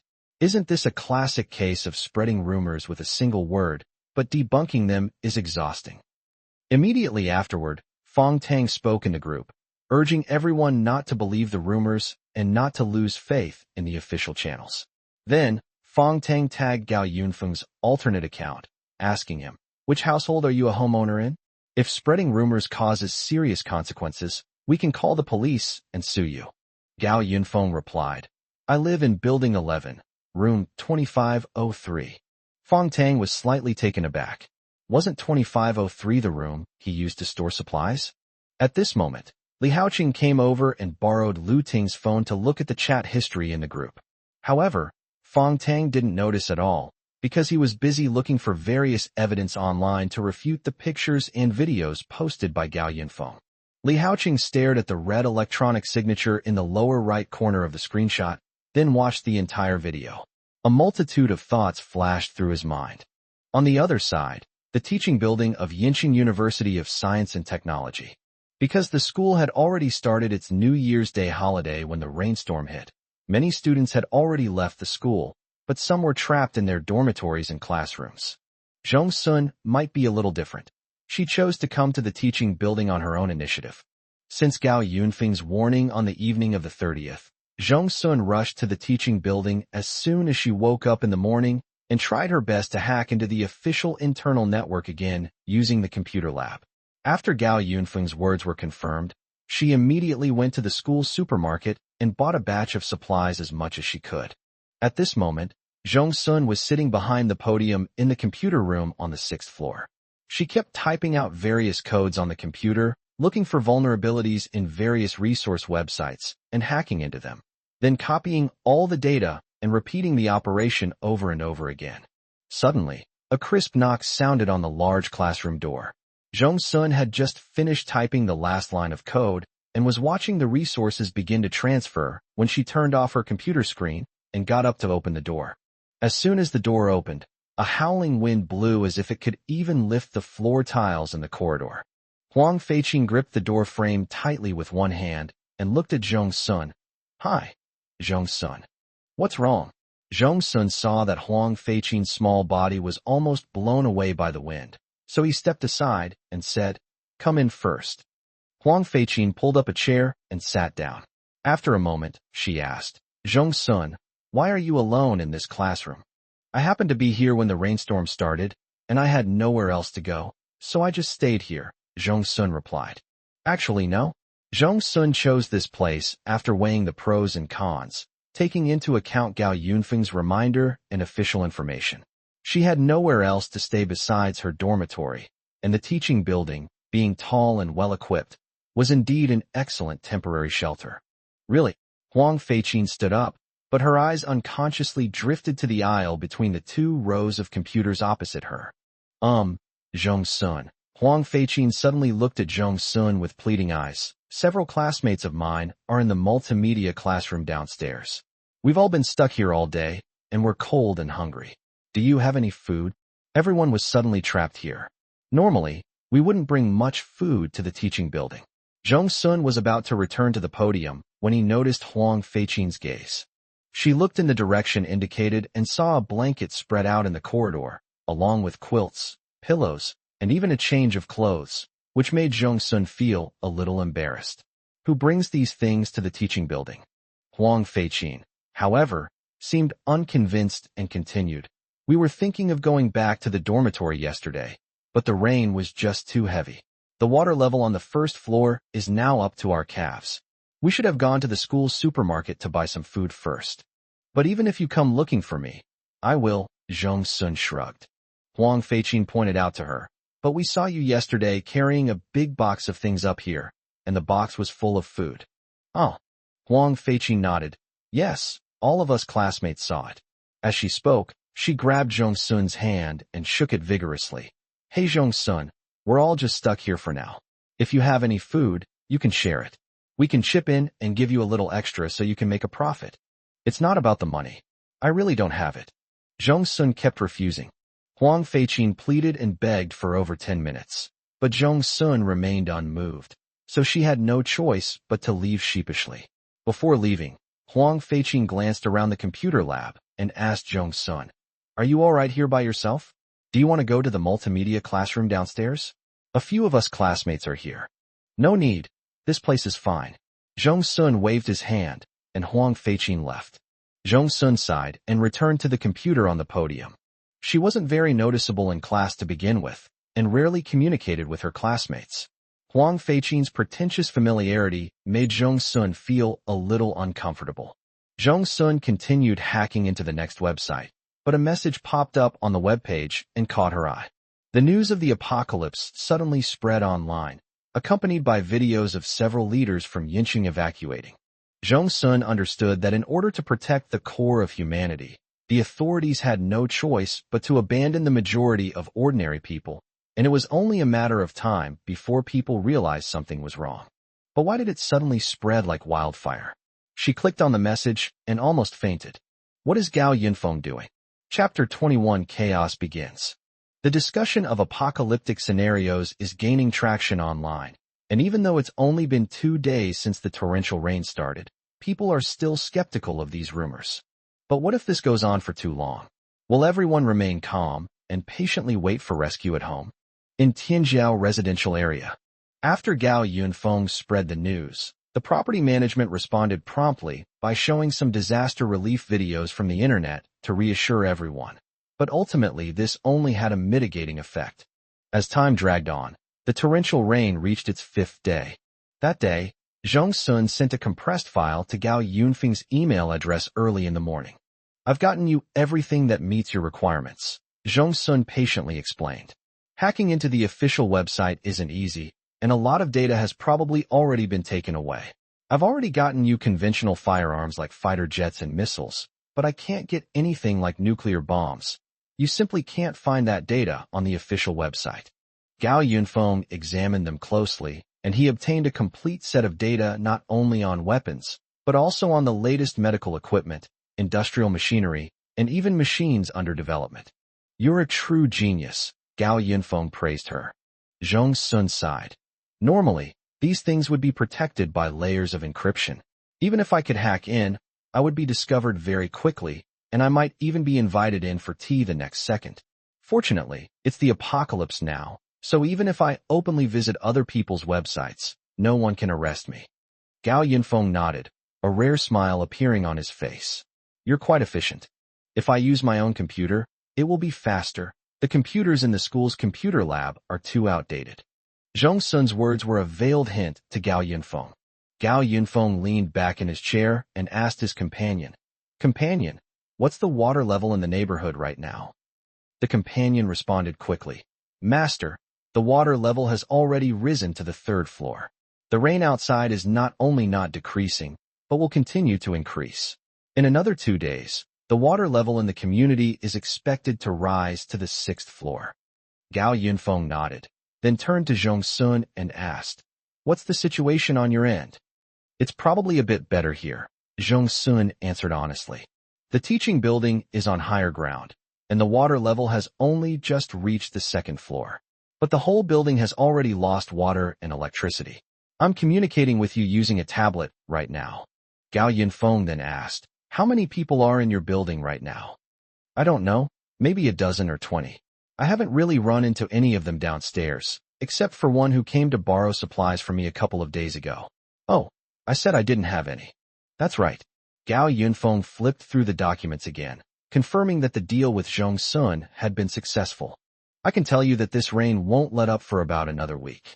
In this kind of weather, nobody dares to go outside easily, and neither do I.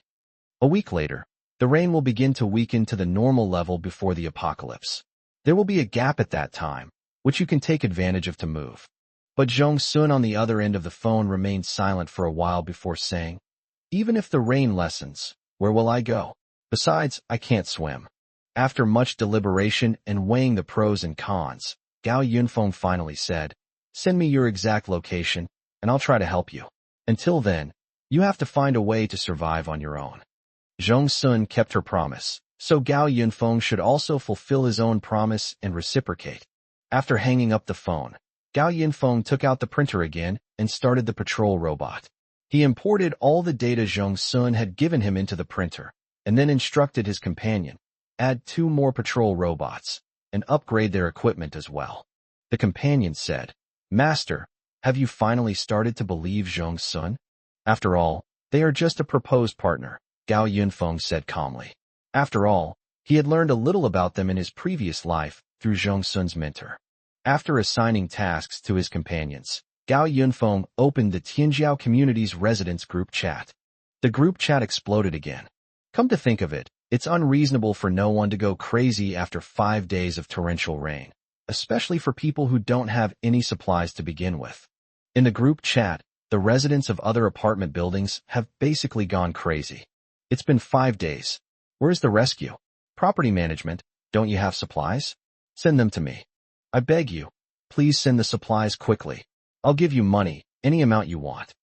My house is flooded, so I had to move upstairs and live in the stairwell. What are you property management companies doing?" At this point, the property management company had started to play dead, and Fong Tang was no longer responding to messages. It should be said that he doesn't reply to messages in the main owners group.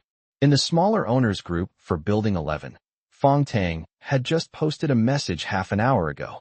Currently, Fong Tang is the only one with any say in the property management, but he's trapped in Building 11 and barely able to take care of himself, so he doesn't have time to worry about others.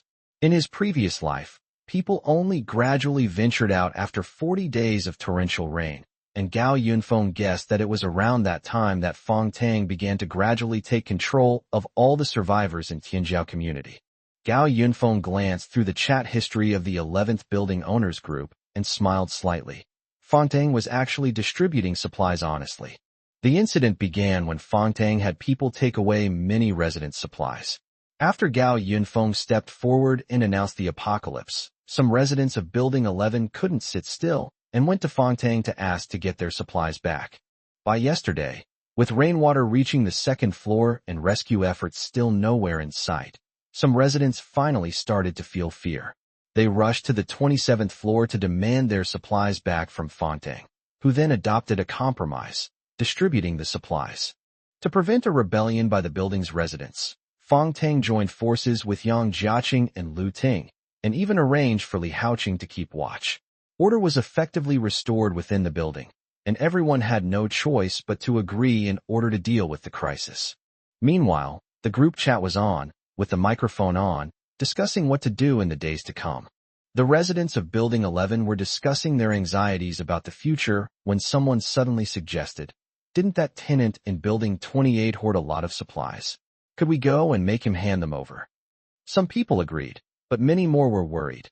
After all, Building 28 was supposedly impregnable, and someone had been electrocuted by the safety door in the stairwell. Gao Yinfong had a sudden inspiration.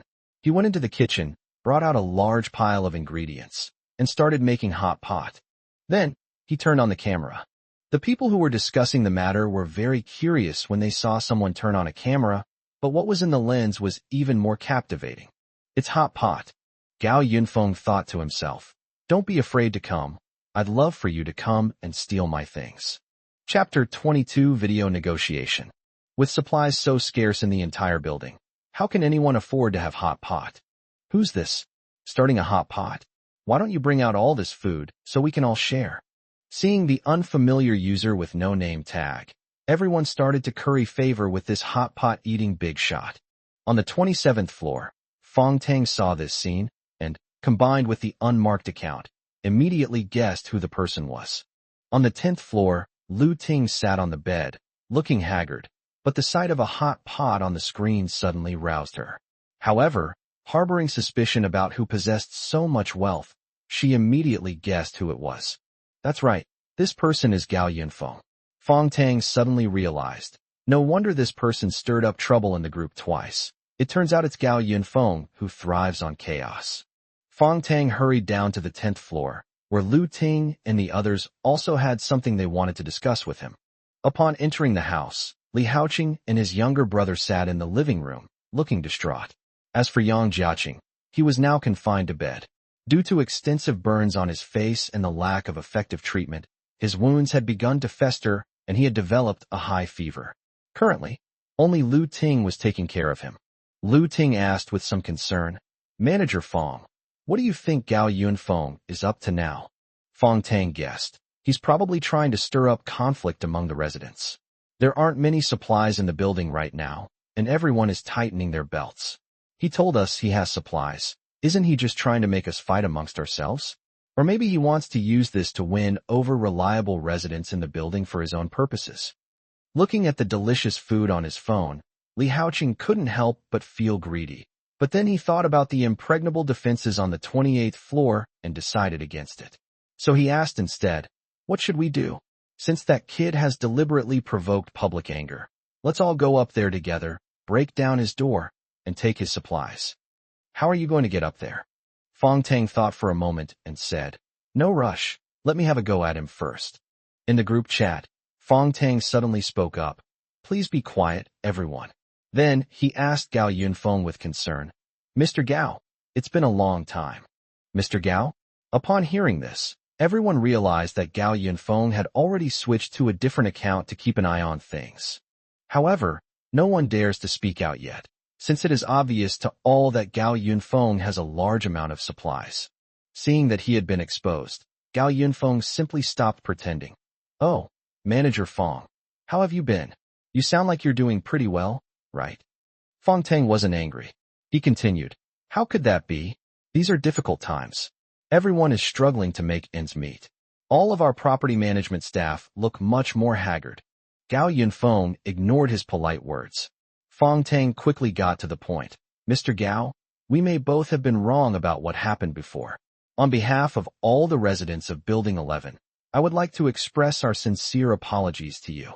As you can see, everyone is trapped in this building due to the torrential rain. As a resident of this building, could you please put aside your past grievances and share some supplies to help us get through this difficult time?" Gao Yinfong grunted in agreement, then changed the subject. "Hey, how can you be so shameless? You were the one who conspired with Yang Jiaqing to frame me. You were the one who led the condemnation of me in the group chat, and now you're the one begging me for supplies. Oh, you're really doing this for everyone in the apartment building?" "Of course," Fong Tang said firmly. "As the property manager, serving the residents is my job. Also, I have never colluded with anyone. Please understand that." "Come on, everyone knows the truth." Gao Yinfong then asked, "What about those burly men who came to smash my door the other day? They're not residents here. And why were they here?" Li Haoqing frowned. He subconsciously wanted to clench his fist, but felt a pain in his hand and had to give up. Fong Tang replied, Mr. Li is the locksmith we hired. If it weren't for you, Mr. Li wouldn't be stuck here with us. But since we're all in the same building, Mr. Li has also contributed to the harmony of our building. You've been in the group chat, so you should know that our building now has a unified management and distribution system for supplies. Only by working together can we get through this situation.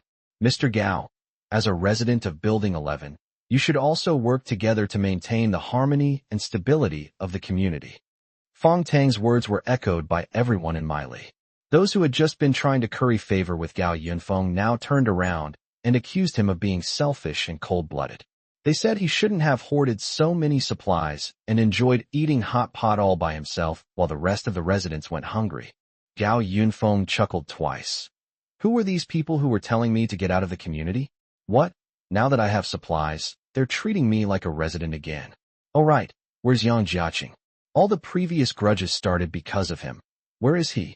How dare you say that? Fong Tang rebuked him sharply. You installed the iron gate without authorization, causing a locksmith to be electrocuted to death, and then you deliberately poured boiling water on us. Now Mr. Yang's wound is critically infected. McCree launched into another tirade.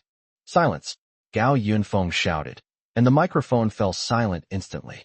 He was now like a judge, beginning a reasoned rebuttal to the defendant's arguments. First, I rented the entire 28th floor. I have the right to modify and build as I please. Second, you brought people to break my locks without my permission, and getting electrocuted is entirely your own fault. Furthermore, you wanted to retaliate against me later. It's perfectly normal for me to throw boiling water at you in self-defense, isn't it? Everyone exclaimed in shock. What kind of logic is this? But Gao Yinfong then got to the point. In the end, you're the ones who say I'm selfish and accuse me of being a murderer. So how are you any better? While everyone was still confused, Gao Yinfong started counting the number of people in the microphone, and then he exclaimed, there are so many people in the microphone, but I can't see that guy from 2501. Everyone was still confused, but Fong Tang broke out in a cold sweat. However, he still tried to remain calm. He probably didn't join the discussion because of personal reasons. Don't change the subject. Personal reasons? What reasons? Was he eating, using the restroom, or was he unable to participate in the discussion? Gao Yinfong kept pressing for answers. Fong Tang's tone became somewhat anxious. We're discussing supplies with you. Why are you bringing up 2,501? What? Have you taken a fancy to that man? I don't have that kind of fetish, thank you. Gao Yunfeng's mood gradually improved. He pulled up the surveillance footage, took a screenshot, and posted it in the group chat. Then he said unhurriedly, I'll ask everyone to help me see what's going on. We can discuss it after we've watched it. It'll only take a few minutes anyway. Some people in the microphone started leaving to watch the video, including Lu Ting. However, when she saw the video posted by Gao Yinfong, she was so shocked that she gasped. Li Haoqing watched the whole thing on Yang Jiaqing's phone. He had already guessed what it was just by looking at the video's cover, but he was still shocked. The group chat has exploded again. Chapter 23 aroused public outrage. At this moment, Lu Ting, Fong Tang, and Li Haoqing were all shocked. When did Gao Yinfong install surveillance cameras on other floors? It was a 7-minute surveillance video, captured by the 25th floor security camera the night before last. A man came out of room 2501. He was furtively carrying tools and was about to break the lock on room 2503 when Fong Tang happened to come to the 25th floor and bumped into the man.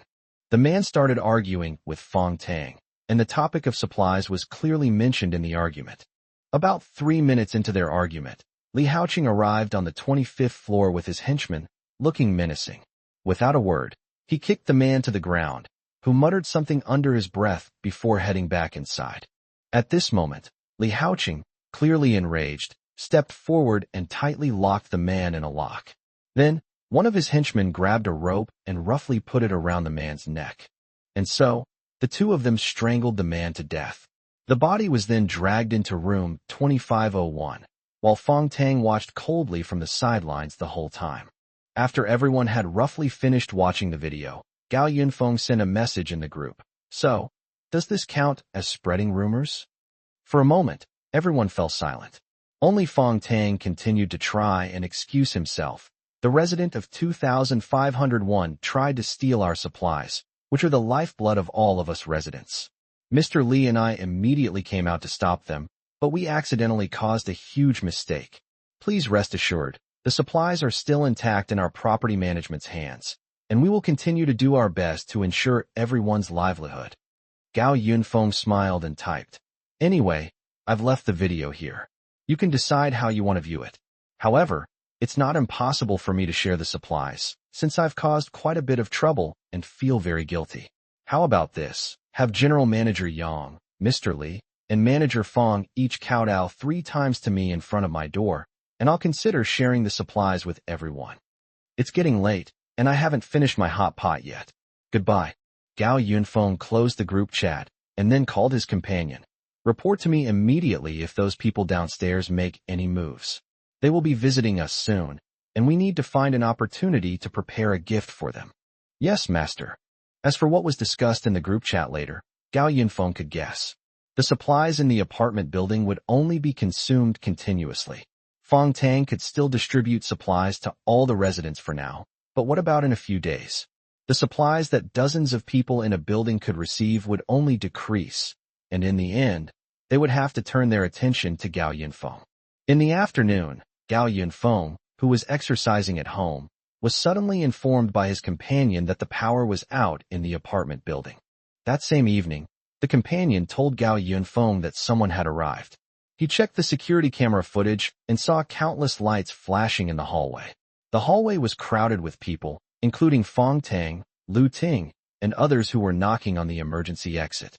Gao Yinfong arrived at the stairwell and opened the window on the door.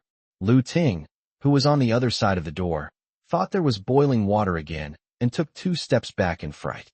"So many people, what's going on?" Gao Yinfong asked. "Mr. Gao, after discussion, all of us homeowners have decided to ask you to temporarily set aside your personal grievances and prioritize the greater good," Fong Tang said with emphasis.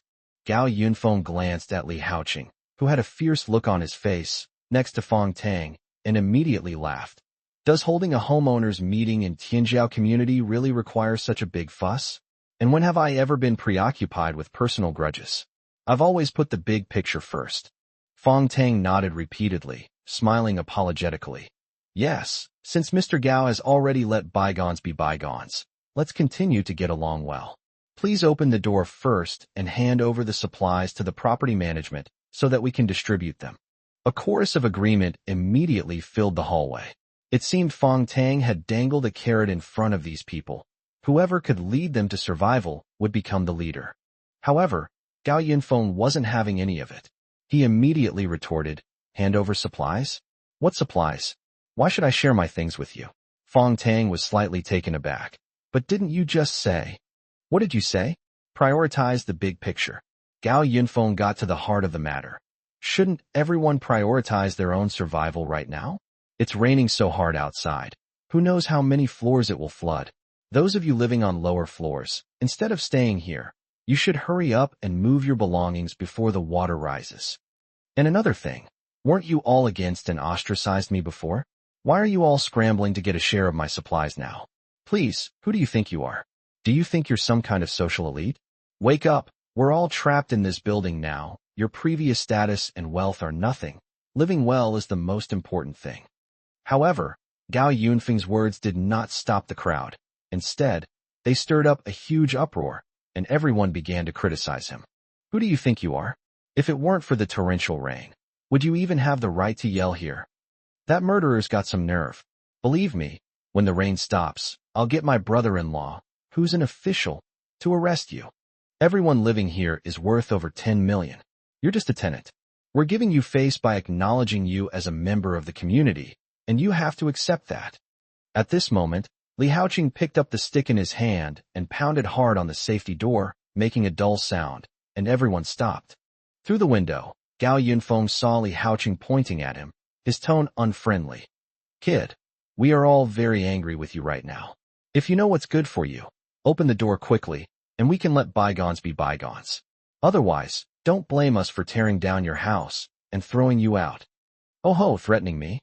Gao Yinfong moved his face closer and mocked. "Then come in and beat me if you dare." If you can demolish my house, I won't say a word even if you tear me down, let alone ask for my supplies. Gao Yinfong, Fong Tang shouted at him sternly. You have already aroused public anger. It will be beneficial for all of us to hand over your supplies now. Don't forget, the water and electricity have been cut off. Don't think that this door can stop so many of us. Oh really? Gao Yunfeng's voice turned colder. Should I refuse? Fong Tang nodded and said, then don't blame us. After saying that, Fong Tang, Lu Ting, Li Haoqing, and the others fled downstairs. Immediately afterward, a series of violent banging sounds came from outside the door.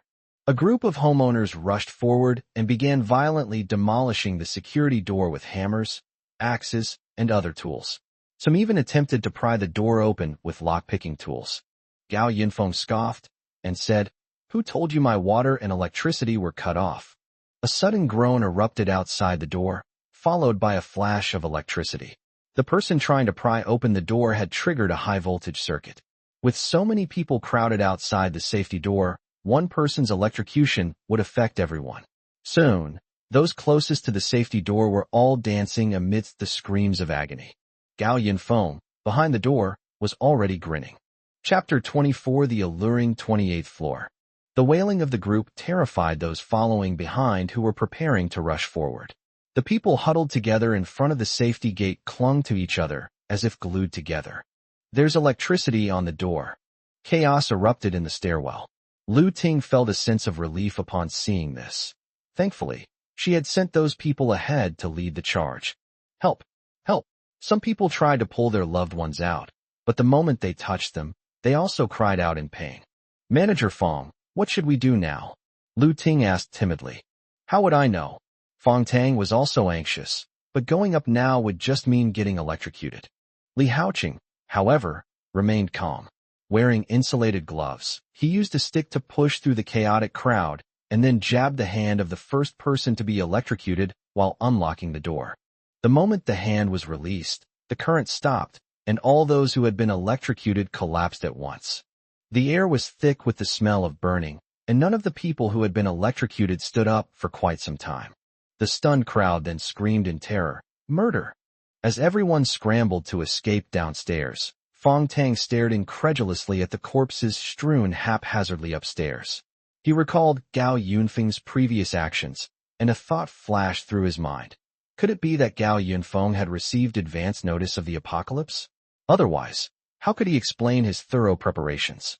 Gao Yinfong, behind the door, shook his head and called out, Hey, Manager Fong, are you still there? Remember to take your people back. Also, don't have any more designs on my supplies. My defenses are far beyond your imagination. Fong Tang regained his senses a little before pulling Lu Ting downstairs. Li Haoqing frowned as he looked at the mess on the floor and followed her downstairs, deep in thought. Back on the 10th floor, Lu Ting still looked shaken.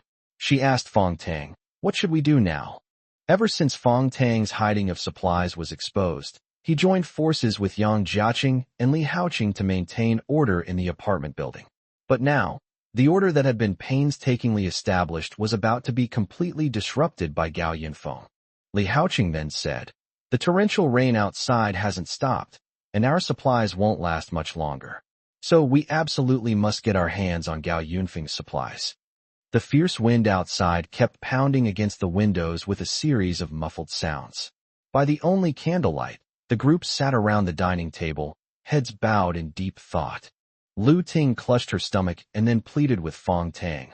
Manager Fong, can I get something to eat? I only ate one piece of bread today. But no one spoke inside the house. Just then, Yang Jiaqing's groan came from the bedroom. Lu Ting, where did you go? I'm hungry. Get me something to eat. It's so annoying, all this nagging all day long. Lu Ting yelled into the house. She hadn't had a proper meal in days, and now she had to take care of Yang Jiaqing, who was a patient. Did they think she was a nanny? But Yang Jiaqing kept yelling inside, and Lu Ting finally couldn't take it anymore and quickly went into the bedroom. Then, Lu Ting's roar came from inside. Can't you be a little more useful? Having a fever and oozing pus isn't like you're dying. You're all fat. What are you going to eat? Can't you see I can't even get enough to eat myself? If you yell again, I'll throw you out. Yang Jiaqing is now delirious due to a high fever. He keeps muttering about Lu Ting, but he has started cursing Gao Yinfong, who caused him to become like this. Lu Ting, don't blame me. It's that bastard Gao Yinfong who ruined us so badly. We have to tear his house down, get the supplies, and then tear him to pieces. Are you out of your mind? You think you can just demolish it like that? If you don't have the ability, then lie down and don't make a sound. But Yang Jiaqing kept muttering to himself. If we can't break the door, we can break the wall. We have tools at home. Breaking down the wall. Lu Ting paused, then thought that this method wasn't entirely impossible. So, she shone a flashlight on Yang Jiaqing's tools and retrieved them from the storage room to show Fong Tang and the others. Fong Tang didn't understand the intricacies of architecture, but Li Haoqing saw through it. Li Haoqing said, no matter what, Gao Yinfong only added a door at the corner of the stairs, but his wall isn't indestructible. These tools can break through the staircase's protective wall. This method will work. Fong Tang suddenly realized that as long as he could get around that door and into the house, Gao Yinfong would be no threat. Lu Ting nodded repeatedly as she listened, but she couldn't help but complain. That damned Yang Jiaqing, he only started using his brain when he was delirious with fever. If he had brought out the tools earlier, would so many of us have died? You can't say that, Li Haoqing said calmly, leaning back on the sofa. Now that there are fewer people, doesn't that mean there are fewer mouths to feed? Fong Tang stood up and said, then it's settled. We'll go up and break down the wall later. He went out the door and then called the remaining residents in the group chat to gather. It was getting late, and the supplies still needed to be distributed. Since things have come to this, let's eat first. The entire Tianjiao residential complex has been completely without power. In Building 11, all the residents are queuing up in a long line on the 25th floor stairwell, waiting for property management staff to distribute supplies. The entire corridor was quiet, save for a few faint sobs and a few dim candlelight. Before the apocalypse, weren't all these residents high-class CEOs or wealthy wives? Now, they're forced to queue in dark stairwells, receiving barely enough food to sustain their lives. Many of them still have stored food, but they don't want to share it. Why eat their own food when others are being given to them? Fong Tang and his group arrived at the 25th floor in a grand procession, and he called out to gather everyone in the hallway. The surveillance cameras on the 25th floor had been located and removed, so Fong Tang directly announced tonight's plans.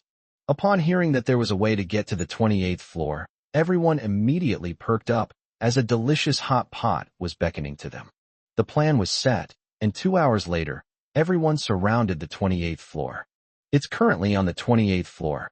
Gao Yinfong was taking a shower when a robot vacuum cleaner stopped outside the bathroom. The companion, speaking in a loud voice, said, Master, the property manager has gathered everyone on the 25th floor, but our security cameras have been removed, so we can't check on them. No rush, Gao Yinfong instructed his companion. Print out some building materials. We'll repair the wall tomorrow. Don't forget, in addition to the stairwells on each floor, Yang Jiaqing's home also had several additional security cameras installed by Yinfong. Aside from the bedroom camera that was exposed in the group chat and was removed, the 3 hidden cameras in the living room and the listening device are still intact. Gao Yinfong already knew about Fong Tang's plan. Gao Yinfong took a relaxing shower and returned to his bedroom. The printer on his desk was already printing a pile of building materials, which were being loaded onto a small mechanical cart. Once everything was printed, the cart, under his control, went out. Gao Yinfong found a movie on his computer, put on his headphones, and started watching. He instructed his companion, turn on the room noise cancellation mode, and let me know when it's over outside. Chapter 25 I'll treat you to Gatling guns. Early morning, in the stairwell. Only now has anyone dared to come up and collect the bodies of those who were electrocuted in front of the emergency exit tonight. After all the bodies had been moved away, 2 men came to the side of the emergency exit. Those were Li Haoqing's underlings and a staff member from the property management company. The 2 men were carrying a drilling rig together, with the power cord plug at their feet attached to a power strip, which was connected to a diesel generator. Fortunately, Yang Jiaqing works in the construction industry, so he still has such equipment at home. Amidst the roar of the drilling rig, A breach was gradually punched into the protective wall of the staircase. Once the protective wall was completely broken through, the two men withdrew, and two more men took over, each wielding a sledgehammer. Thump, thump. Under the expectant gaze of everyone, a large hole was finally punched through the wall. For a moment, everyone cheered and jumped for joy. One of the thinner men stepped on his companion's shoulders and crawled through the hole. Then he opened the safety door. Everyone cheered for the victory and rushed forward, jostling to get to the 28th floor. Fong Tang and the others showed satisfied expressions, while Li Haoqing couldn't hide his smugness even in the dark stairwell. Li Haoqing thought to himself that when he went up there, he would use a sledgehammer to smash Gao Yinfong into mincemeat. The fire door on the 28th floor was opened, and a group of people rushed into the corridor like they were rushing to the cafeteria after school at noon, fearing that the supplies would be looted later. However, the people at the front suddenly stopped after entering the stairwell, and the people behind them also stopped. What's wrong? Why did you stop? The person at the front of the line looked at the flashing red light ahead with a puzzled expression. What's that? The corridor was brightly lit, and everyone looked at the two machines side by side in front of them and felt something was amiss. Only then did someone finally realize, with all the commotion they made breaking down the wall, how come they didn't see Gao Yinfong? Fong Tang and the others followed into the stairwell. Seeing the crowded throng, Li Haoqing could no longer contain his excitement. He pushed aside the people in front of him, slowly pushing his way forward, and loudly urged, "What are you waiting for? Hurry up and get in." But when Li Haoqing saw the two machines in front of him, his previously barely suppressed smile suddenly froze. It wasn't because he hadn't seen the machine before, but because Li Haoqing saw the gleaming saw blades on both sides of the machine and the dark gun barrel in the very center, a rotary gun barrel at that. Oh no! Realizing what was happening instantly, Li Haoqing quickly retreated, pushing through the crowd and running frantically towards the stairwell. Just as everyone was wondering what was going on, the two machines in front simultaneously emitted a synthesized male voice from AI. Intruder detected, initiating elimination. On the patrol robot screen, a pair of angry red eyes stared fiercely at the crowd. The next second, the gun barrel in the middle began to rotate. Da-da-da! The Gatling gun began firing wildly, and the first few people were riddled with bullets in an instant. Screams continued, and the crowd, finally realizing what was happening, rushed towards the fire door, only to find themselves stuck in front of it, unable to move. The crowd turned around, and those in the back rows were being killed by machine gun fire. In an instant, the stairwell was filled with flying blood and flesh, and desperate screams and cries for help echoed everywhere. Lu Ting was completely terrified in the crowd.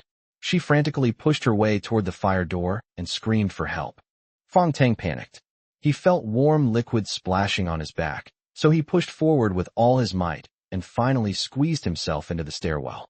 Those who were still in the stairwell and hadn't made it to the 28th floor were the luckiest people. At that moment, no one cared about anything else, and they all scattered and fled for their lives. Some people rushed straight to the 29th floor. However, the moment they opened the fire door on the 29th floor, the dark barrel of a fire hose began to spin. Those who wanted to go up to the 29th floor saw the person at the front of them have their skull blown off by gunfire, and they were so frightened that they quickly ran downstairs. Within a few minutes, the hallway became quiet again. Gao Yinfong walked out with his hands in his pockets, and couldn't help but exclaim in surprise at the bloody scene before him. As expected of a Gatling gun, its efficiency is just too high. The ground was littered with corpses, a significant portion of which lay in front of the fire station, some even reduced to shreds by Gatling gunfire. However, there are exceptions, such as this man buried in a pile of corpses who is still groaning in pain. Wearing gloves, Gao Yinfong pried open the body. The man who had miraculously survived immediately begged Gao Yinfong, "Please, please save me." Gao Yinfong clicked his tongue and shook his head, saying, "Brother, you're lucky you weren't hit in a vital spot, but with so much blood, you probably won't survive." Immediately afterward, Gao Yinfong waved his hand, and a patrol robot adjusted its side saw blade and drove over. The saw blade started moving towards the man's skull, emitting a terrifying sound. As the chainsaw drew ever closer, the man screamed in despair, No. No. Help. Ah. After dealing with the last one who was still breathing, Gao Yinfong frowned slightly as he looked at the messed-up stairwell. He called out for company, and immediately several modified robots ran out of the room. These robots are about half the size of an adult and are new cleaning robots that Zhong Sun hacked into a certain artificial intelligence company. Gao Yinfong yawned, watching as the robots went full speed ahead, pushing all the corpses into the stairwell and then starting to clean the corridor. I'm leaving this to you. Gao Yinfong said this and went back to his room to sleep. That night, Gao Yunfeng's security door remained open all night, but no one dared to take another step into the 28th floor. The next morning, the third floor was half flooded. Meanwhile, the residents crammed into the stairwell heard a series of noises coming from the elevator. The group exchanged bewildered glances, but still managed to pry open the elevator door to investigate. What they found shocked them. The elevator shaft was filled not only with water but also with several corpses, making it resemble a water coffin, with bodies still continuously falling down and crashing into it. No one dared to mention going to distribute Gao Yunfeng's supplies anymore, and the entire Tianjiao community had fallen into complete madness since last night. Not only in Building 11, but also in other apartment buildings, casualties have begun to occur. With the property management's indifference, the delayed rescue efforts, and the depletion of supplies, everyone finally realized that the end of the world had arrived. Everyone was in a state of extreme tension. Just as Gao Yinfong sent the surveillance video of the massacre of the residents of Building 11 to the owner's group chat, the already oppressive atmosphere completely exploded at that moment. Outside, the wind and rain raged relentlessly. Inside, residents of the neighborhood were fighting tooth and nail for supplies. The situation in Tianjiao community is out of control. Chapter 26 Building Manager. After the bloody storm in Building 11, the entire Tianjiao residential community knew that there was a ruthless killer on the 28th floor of Building 11, so much so that Gao Yunfeng's home was peaceful for the next 2 days. But other parts of the neighborhood weren't so lucky. The rescue efforts reported in the news have been slow to arrive, and the community is now not only without water and electricity, but more critically, the shortage of supplies has become extremely serious. Almost every so often, cries of pain can be heard from the neighboring building, and once friendly neighbors are now fighting over a single cookie. Those who went mad were mostly from families who had no food reserves. They had been starving for almost a week, and hunger had driven them to the brink of madness. It was not uncommon for a well-dressed boss to force an elderly neighbor to hand over food with a kitchen knife. As for Gao Yinfong, his life was like a paradise, and the life and death struggles outside had nothing to do with him. The broken staircase has been repaired, and the dirty stairwell has been cleaned up. Gao Yinfong is now in high spirits, spending his time at home exercising, watching movies, and playing games. He also occasionally finds amusement in the security camera footage. Today, Gao Yinfong finally got to eat some hot gossip. 2 days after Gao Yinfong asked his neighbors to leave their homes, he began preparations. The next day, while accompanying and operating the robots to repair the stairwell, Gao Yinfong threw a pistol down the stairs.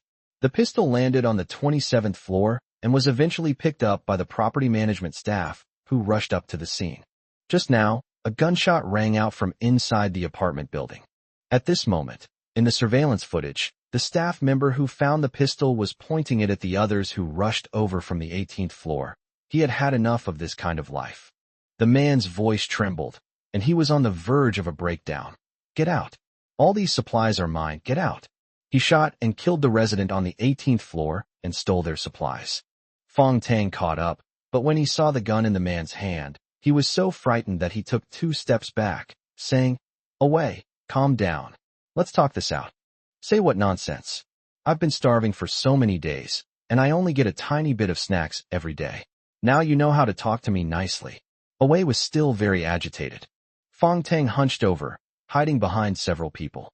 He was afraid, but his eyes were fixed on the gun in Awei's hand. He exchanged glances with 2 trusted brothers who were also property management staff, and then Fong Tang stood up and said, "Don't do this, Awei. We're all starving just like you. With so few supplies, we can't even get enough to eat every day. Then why are you even distributing it to those homeowners?" Awei roared. "You think you're fair? You think you have good service? What the hell are we doing now? We can't even feed ourselves. Why are we supporting a bunch of useless people? Wei's hands trembled uncontrollably as the gun barrel bounced back and forth between several staff members. You guys, go to the 25th floor and bring me all the remaining food now. Okay. Take it right away. Fong Tang noticed that in the stairwell next door, some residents were hiding behind the wall observing the situation. Everyone was afraid, but some people were also eyeing the gun in Wei's hand. Fong Tang still raised his hands, slowly moving backward, but his eyes remained fixed on Wei.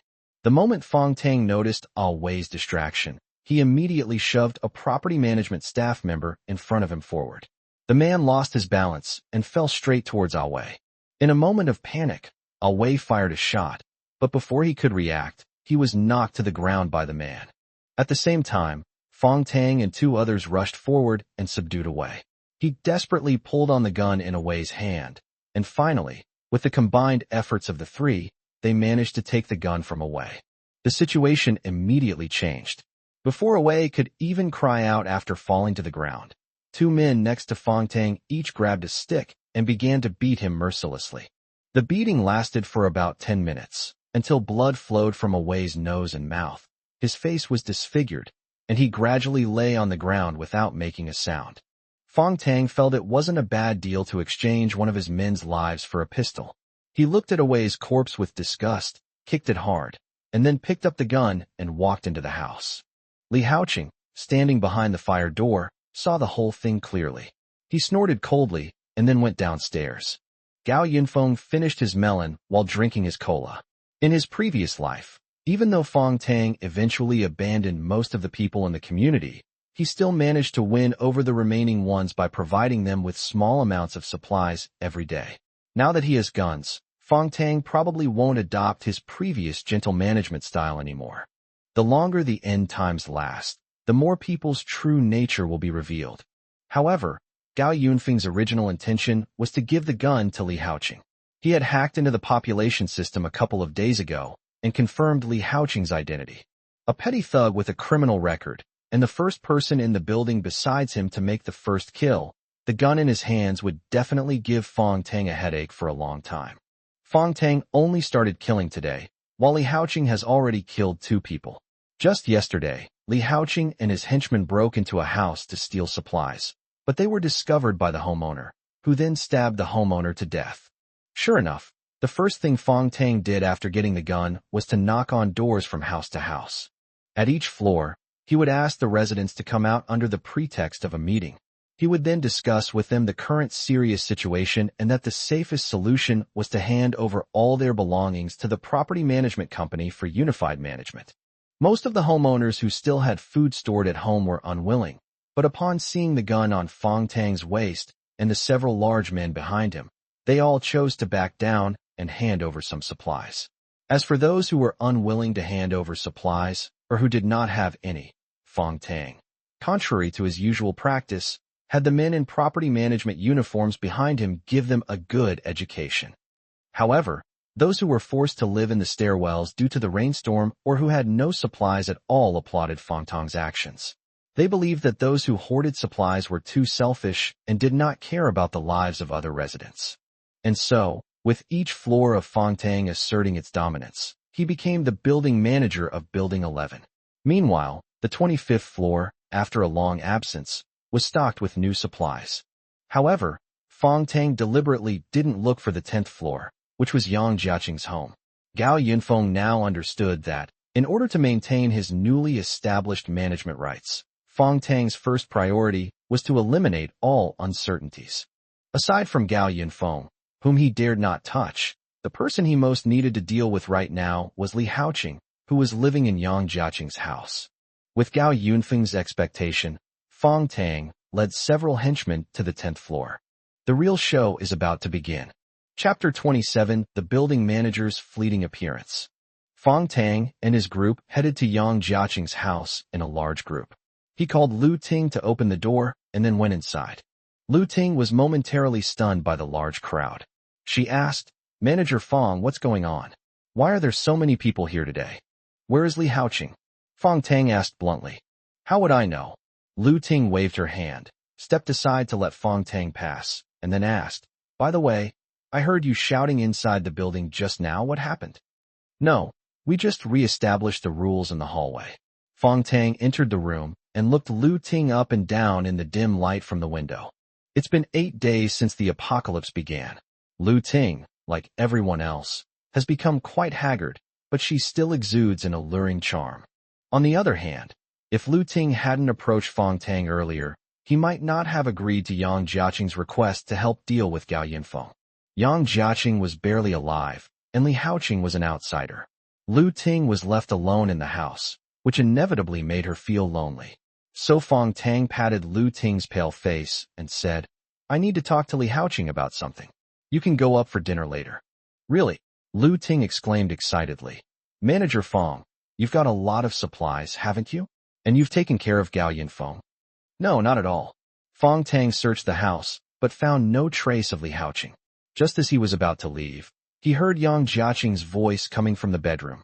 "Lu Ting, hurry up and get some food." Yang Jiaqing's voice was stronger than before. Fong Tang asked in surprise, "Why does President Yang sound better than a few days ago?" After all, Yang Jiaqing looked so dead a few days ago that everyone was certain he wouldn't live more than a few days. Could it be a final burst of energy before death? But Lu Ting smiled and shook her head. "Yes, I got some special medicine from the residents in the building yesterday, and Mr. Yang is feeling much better today after taking it." Fong Tang was even more surprised. Medicine? Who in this building would be so generous as to take out medicine these days? "Oh, there are still good people out there." Lu Ting walked into the house and greeted Fong Tang and the others. "And that family saw that we had no food, so they even gave us some supplies." "Who's so kind?" Fong Tang walked into the room and told Lu Ting about the newly established rules. "Manager Lu, since that's the case, please hand over the supplies you have first. Our property management will handle them together." Lu Ting immediately agreed. She walked to the living room window, watched Fong Tang walk into the living room from the entrance, and said, "The supplies are in the kitchen, you can take them." Fong Tang nodded and prepared to go into the kitchen, but suddenly, Lu Ting drew the curtains. The already dark room was instantly plunged into darkness. "Manager Lu, why are you drawing the curtains? We can't see anything." A series of hurried footsteps sounded, and Fong Tang immediately realized that something was wrong. He quickly turned around in the direction of the sound, but he couldn't see what it was. Immediately afterwards, someone lunged forward and tackled Fong Tang to the ground. In the chaos, Fong Tang tried to grab his gun, but his hand was firmly held in place just as he reached for his waist. Fong Tang suddenly felt a sharp pain in his chest. He had been stabbed. The other property staff also panicked due to the loss of their sight, and then someone let out a painful scream as some warm liquid splashed onto the faces of others. Fong Tang was stabbed, and in order to survive, his adrenaline surged. He pushed away the person holding him down and pulled out the gun from his waist. Before he could fire, he was kicked to the ground and then stabbed in the abdomen. Fong Tang roared and raised his gun to aim. However, a muffled thud caused Fong Tang's brain to shut down instantly. His body gradually went limp, and the gun he was holding gradually lost its strength. Lu Ting closed the curtains. The faint light shone back into the room, and the scene was indeed terrifying. A fire axe was lodged across Fong Tang's abdomen, nearly severing him in half. Beside him, Li Haoqing picked up his gun, his tone mocking. "Trying to take me down? You're still too green, trash." Meanwhile, Fong Tang's two most trusted brothers had already fallen dead in pools of blood. The remaining 3 were injured to varying degrees, and they sat slumped on the ground, their legs trembling with fear. "You!" Blood kept gushing from Fong Tang's mouth. He looked at Li Haoqing, and then looked at Lu Ting in disbelief. "You only get such a small amount of supplies every day, and you really think you're a leader?" Lu Ting's words were full of disdain. In front of everyone, she leaned close to Li Haoqing and said, "What kind of time is this to talk about equal distribution? The safest thing is to keep all the supplies in your own hands. Right, Brother Chung?" Fong Tang's eyes widened, and he pointed at Lu Ting. "You? What do you mean, you?" Lu Ting kicked him, not forgetting to mock him. "Sorry, Manager Fong. You may be a good leader, but you're definitely not a good man. I can only seek protection from someone stronger, Please understand. Fong Tang's eyes were filled with remorse. He could no longer utter a sound. Then, the hand that was pointing at him suddenly fell down, and he breathed his last. Li Haoqing's henchman violently pulled the fire axe from Fong Tang's abdomen. Li Haoqing, gun in hand, pointed at the three men slumped on the ground. What's the choice? Follow me, or die right now. Brother Chum, we've been fed up with Fong Tang for a long time. We're willing to follow you. These men immediately groveled and crawled to Li Haoqing's side, treating him like their own father. Lu Ting, where the hell have you been? Yang Jiaqing shakily walked out of the bedroom, leaning against the wall. Upon seeing the scene, he immediately collapsed to the ground in terror. Mr. Yang, why don't you go back to bed? Lu Ting walked over and pulled Yang Jiaqing up. The blisters on Yang Jiaqing's face had subsided slightly, but his grotesque face, coupled with a look of terror, made his already ugly face even more unsightly. What are you doing? Yang Jiaqing exclaimed like a groundhog. What are you afraid of, Mr. Yang?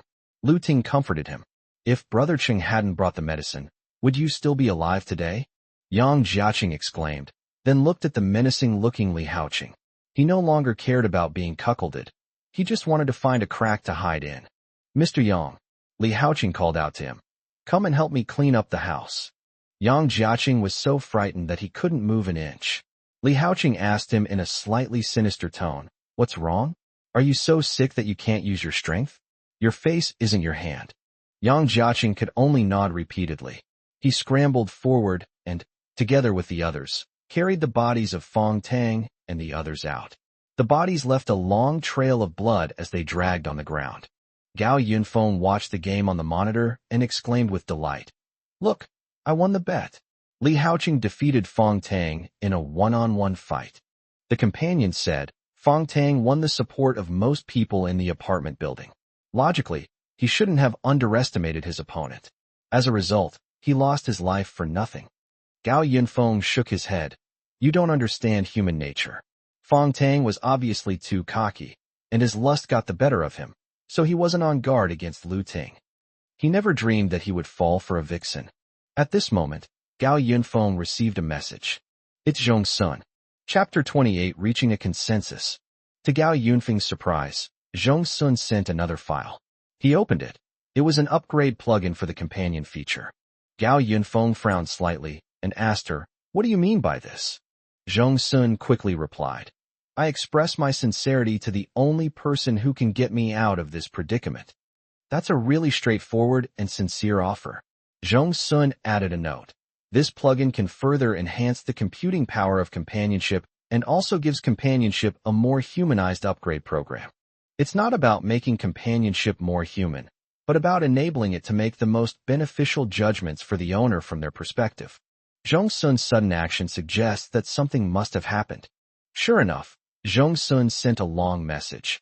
Many places have started to lose internet access, and if this continues, Zhong Sun will soon lose contact with Gao Yinfong. Zhong Sun mentioned that she is in a dangerous situation because the people in the teaching building are almost going crazy. The torrential rain has been falling for 8 days, and the water level in the school building has risen to the 3rd floor. Dozens of trapped students have started to hurt each other due to prolonged lack of food. Unlike at home or in a supermarket, the people in the teaching building did not have any supplies. They had been starving for 8 days, and now all that was needed was one last fire to drive them completely mad. Zhong Sun mentioned that several of her classmates were eyeing her covetously, and she was afraid that if things continued like this, she would become the target of the entire building. Her words implied a plea for Gao Yinfong to save her. Gao Yinfong knew all too well that in the post-apocalyptic world, the cruel environment had shattered all trust between people, leaving only the option of stealing from others to survive. Zhong Sun's worries were not unfounded.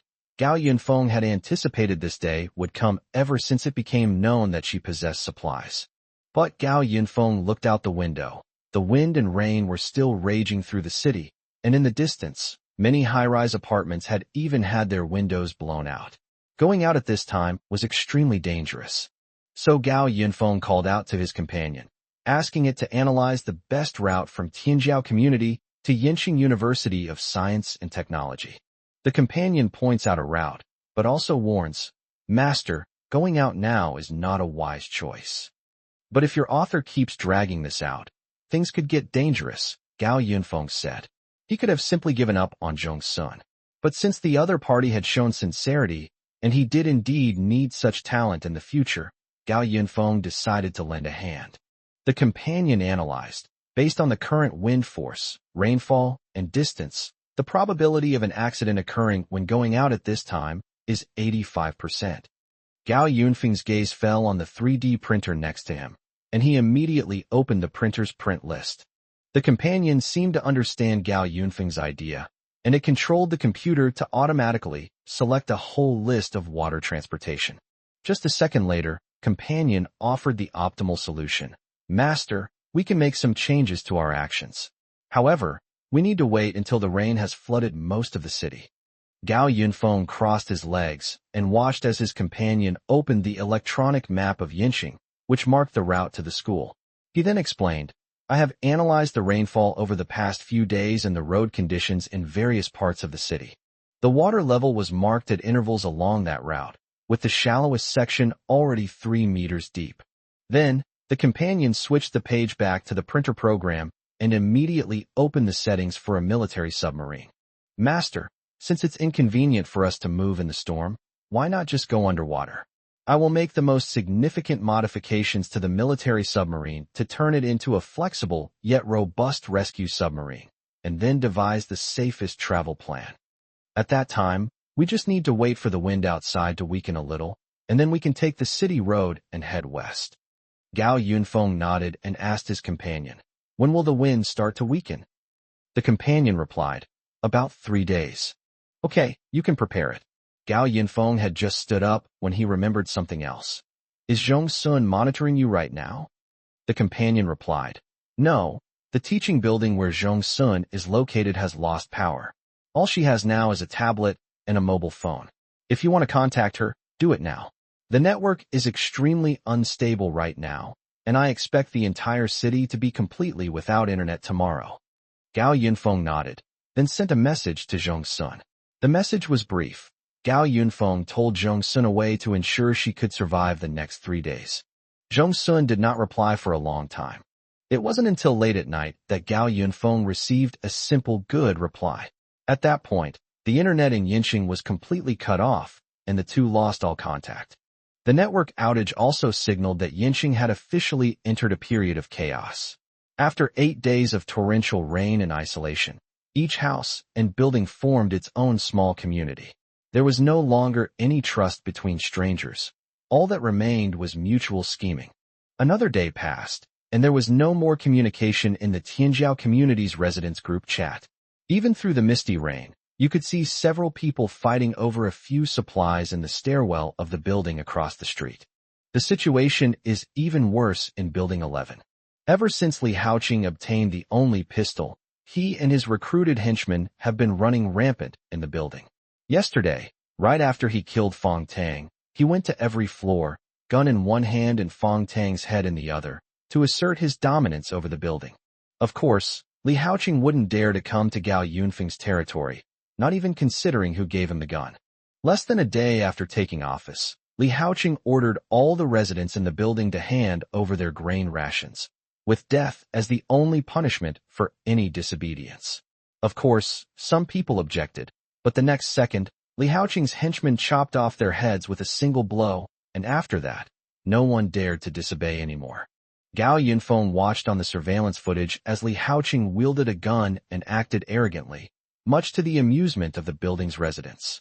Previously, everyone had united against Gao Yinfong, but now that they knew Gao Yinfong was untouchable, they had Li Haoqing to continue their exploitation. I wonder if they'll regret it. Gao Yinfong didn't want to get involved in his neighbor's messy affairs, but considering he had to go out to rescue Zhong Sun in a couple of days, he decided to give everyone, especially Li Haoqing, a hard time. He had his companion print out another patrol robot, but this one was specially enhanced with improved mobility. Looking at the robot's full set of equipment, Gao Yinfong waved his hand and sent the patrol robot downstairs. These people need to know clearly who the real boss of Building 11 is. The patrol robots descended the stairs in a grand procession, and soon after, The sound of Gatling gun fire could be heard from downstairs. Chapter 29. All supplies were looted. There's a reason why Zhong Sun only saw Gao Yinfeng's message so late. She had just sent a message to Gao Yinfong when the computer room door slammed shut the next second. Someone was banging on the door, and Huang Feichin's voice outside was furious. Zhong Sun, I know you're in there. Open the door. You're so capable of eating alone, but you're not capable of opening the door. After Zhong Sun rejected Huang Feichin the first time, Huang Feichin came twice more, but Zhong Sun refused to open the door again after that. The more Zhong Sun refused to open the door, the more certain Huang Feichin became that she had supplies. On the 8th day of the torrential rain, the people in the teaching building were driven to complete madness. Everyone even searched through the trash cans and ate everything edible. They could no longer hold out, so Zhong Sun, who had supplies, became their first target. At this moment, both the front and back doors of the computer room were blocked by Zhong Sun with tables, chairs, and computers. Zhong Sun hid the tablet under the podium and crouched behind it in fear. Outside, the pounding on the door grew faster and more violent. Huang Feichin's voice clearly reached Zhong Sun's ears. The door is blocked. Let's push it open together. Bang! Bang! Huang Feichin seemed to have gathered all her classmates here. The shadowy figures outside the door and the piercing sound of each bang made Zhong Sun feel extremely nervous and afraid. She could only grab a broom from the classroom to use as a weapon. After a long while, the stacked desks crashed to the ground, and several boys broke down the door, startling Zhong Sun into screaming repeatedly. Zhong Sun grabbed a broom to fight back, but she was too weak. A tall, thin boy stepped forward, snatched the broom from her hand, and kicked Zhong Sun without mercy. Zhong Sun was kicked to the ground, but immediately another figure stepped forward, grabbed her clothes, and slapped her face twice. Huang Feichin's face was deathly pale, her eyes bloodshot, and filled with resentment towards Zhong Sun. She shook Zhong Sun frantically, demanding, "Where are the supplies? Where is the food?" Zhong Sun was seeing stars from the kick and couldn't respond for a moment. But Huang Feichin went even further, slapping her face one after another. The other boys who broke in searched for a long time, but couldn't find any food. The tall, thin boy took Zhong Sun from Huang Feichin and then slammed her head hard against the ground. "Where's the food?" the boy demanded, his tone becoming even more aggressive. Zhong Sun kept screaming, but everyone around her just watched coldly. Seeing Zhong Sun's head bleeding profusely, Huang Feichin said to the boy, aiming, "If she doesn't talk, how about we use her to solve our immediate problem tonight?" Everyone present was stunned for a moment, but they quickly regained their greedy gazes. Since there was no food, then this girl who had been beaten half to death was their food. Huoming immediately stopped and asked again, "Where's the food? If you don't tell me, I'll chop you up." Zhong Sun's forehead was bleeding profusely.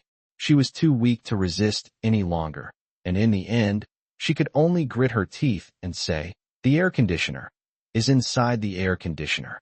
Everyone immediately rushed to the only cabinet air conditioner in the classroom. After removing the outer casing, they found a lot of instant noodles, self-heating meals, and drinking water inside. They cheered, while Zhong Sun, who had fallen to the ground, immediately fainted. It was already evening when Zhong Sun woke up. The door to the server room was closed again, and the people who had broken in were lying on the floor fast asleep, surrounded by leftover instant noodles and self-heating meal boxes. The blankets and quilts that Zhong Sun brought were all used to cover Huoming and Huang Feichin. Only then did she remember that the two were a couple. Zhong Sun endured the pain and got up. She stumbled towards the podium and took out her tablet from under it. She turned it on and saw a message from Gao Yinfong. At this moment, her tense nerves finally relaxed a little. She replied with a trembling hand, "Okay," then picked up her phone and tablet and stumbled out of the server room. The next morning, Huang Feichin woke up from her sleep. She hadn't felt as happy as she had the night before in a long time. When you're hungry for a long time, even instant noodles, which you usually despise, taste incredibly delicious. But Huang Feichin soon realized something was wrong. Zhong Sun was missing. Fortunately, the supplies were still there. Huang Feichin quickly woke Huoming and told him the situation. But Huoming just scoffed, saying with a sleepy, nasal voice, "Aren't the supplies still here? So what if she's gone? What can a little bitch do to us? That's true. After Huang Feiqin finished eating, she regained her senses, but the hatred she felt for Zhong Sun only intensified. He ate all by himself, while we starved and froze downstairs. You bitch, you deserve to be beaten black and blue by me.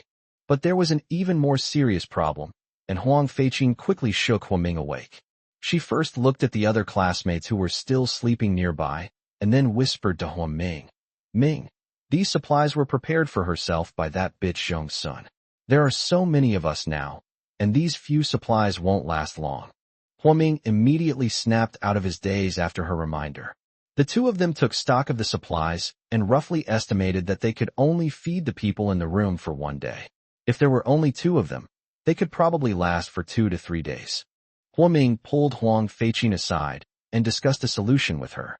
The water level has completely submerged the 3rd floor of the teaching building. Zhong Sun slept in another empty classroom on the 6th floor for one night. She wanted to contact Gao Yinfong using her tablet, but the internet connection had been completely cut off. Her last strength was now useless. Zhong Sun could only pin her hopes on Gao Yinfong, since she had been demonstrating her value to him. If Gao Yinfong considered the long term, he would likely need her. Huaming's group only had enough supplies to last a day at most. If those supplies ran out, then there would be nothing left to eat in the entire teaching building. At that point, people driven to the brink of starvation would treat any living creature around them as food. Zhong Sun is a petite girl. In terms of self-defense, she would have a hard time even fighting Huang Feiqin, let alone with so many other people in the building. So Zhong Sun steeled her resolve, opened the classroom door, and braved the strong wind in the hallway to walk up to the 5th floor. On the 5th floor, a group of survivors were huddled together. As Zhong Sun gripped the railing along the corridor and painstakingly made his way to the multimedia classroom where someone was, the classroom door opened at that very moment. A boy with sunken eyes stared intently at her. Zhong Sun noticed horrifying bloodstains on the boy's lips and clothes and instantly realized what had happened. Suddenly, the boy became fierce and rushed up, dragging Zhong Sun into the classroom. As soon as Zhong Sun entered the large multimedia classroom, he smelled a very strong stench of blood. Taking a couple of steps forward, the scene on the stage came into view. Zhong Sun's pupils shrank, and he immediately stopped vomiting. On the podium lay a mangled corpse, most of its flesh gone. A dozen or so students sat around it, and all of them, upon seeing Zhong Sun, instinctively revealed greedy eyes. The boy who dragged Zhong Sun and pointed at her and said, "The teacher has already been eaten. Today, let's eat her." Zhong Sun was shoved to the podium. She tried her best to suppress the intense nausea, and then cried out to everyone present, "No, don't kill me. I know where there's food." Upon hearing there was food, everyone immediately perked up. The boy from before immediately grabbed Zhong Sun and questioned her. "Really? There's really food? Really?" Zhong Sun's head was practically ticking time. "Upstairs, in room 603. I used to store a lot of supplies there, but they were all stolen." Chapter 30, Provoking Conflict. In the classroom, a dozen students looked at Zhong Sun on the podium with suspicion. A petite girl, with bruised and swollen cheeks and dried blood on her forehead, definitely looked like she had been robbed. The boy who had dragged Zhong Sun in earlier looked impatient. He grabbed Zhong Sun and said, "Who the hell are you trying to fool? What kind of food could you possibly have in the teaching building? We've searched through all the trash cans these past few days, and all we could find were scraps of garbage. And you're still trying to fool us." "It's true," Zhong Sun shouted. "If you don't believe me, you can go up and see. Those are all my classmates. When they found out I had supplies, they came to steal them and kicked me out." Seeing that Zhong Sun was still deceiving him, the boy immediately raised his fist to punch her. At this moment, a sharp-eyed boy in the seat spoke up. "Shuping, wait a minute." "Huh?" Wang Shuping frowned and looked at the person who spoke. The man adjusted his black-rimmed glasses, stared intently at Zhong Sun, and asked, "Are you Zhong Sun?" "Yes, that's me." Zhong Sun nodded quickly. "Who?" Wang Shuping asked, puzzled. The person explained, "Zhong Sun, you know, the one from the School of Information Science, the one known as the genius computer girl." "What do I care? No matter how tough you were before, you're still knocked down by one punch now." Wang Shuping was about to make another move. Seeing the fist about to fall, Zhong Sun quickly said, I have evidence to prove that what I said is true. Wang Xuping's fist froze in midair. After a moment's thought, he released Zhong Sun. How do you prove it? Zhong Sun shakily took out a tablet from his bag and opened the information he had obtained from the official intranet. He then said to everyone, I hacked into the official internal network and learned about the situation before the rainstorm. Did you see the news online that the entire official team had evacuated? That was what I spread. But I only got the news on the morning of the rainstorm, so I had no choice but to hide in the teaching building. However, I had stockpiled a lot of supplies. With the introduction from others and the information presented by Zhong Sun, it immediately made him believe it to a great extent. At this moment, someone spoke up. I think I did see her carrying a lot of things upstairs on the day of the heavy rain. Wang Xuping asked her, if it's true, how much supplies did you store up there? Zhong Sun replied, it should last for about half a month. She hadn't lied at all from beginning to end. The others looked at each other, unsure of what to do. It was Wang Xuping who took the lead. He decided to take some men to investigate. Before leaving, he warned Zhong Sun, if I find out you're lying, I'll just cut off your limbs, roast them, and eat them. Wang Xuping led a group of people upstairs in a grand procession. Seeing this, the others in the classroom followed suit. What if there really were supplies? If they were late, they wouldn't get any. For a moment, only Zhong Sun and the corpse on the ground remained in the classroom. Zhong Sun collapsed to the ground, letting out a long sigh of relief. It felt like she had just escaped death. She quickly fled to the 4th floor, braving the strong wind to find a classroom in the corner where she could hide. She piled everything she could carry at the doorway, then sat down, panting, at a table that had been pieced together. By now, water had begun to accumulate on the 4th floor, and soon it would flood into Zhong Sun's classroom. But even being submerged in water was better than being eaten by those inhuman classmates. She walked to the window and gently pulled back the curtains. From this angle, she could see upstairs. In the corridor on the 6th floor, a group of people were banging on the door of room 603 despite the strong wind. Wang Xuping led a dozen men to forcibly break down the door of the server room and rushed inside, where they found several people lying on the floor asleep. On the other side of the floor, there was a pile of leftover instant noodle boxes. There really were supplies.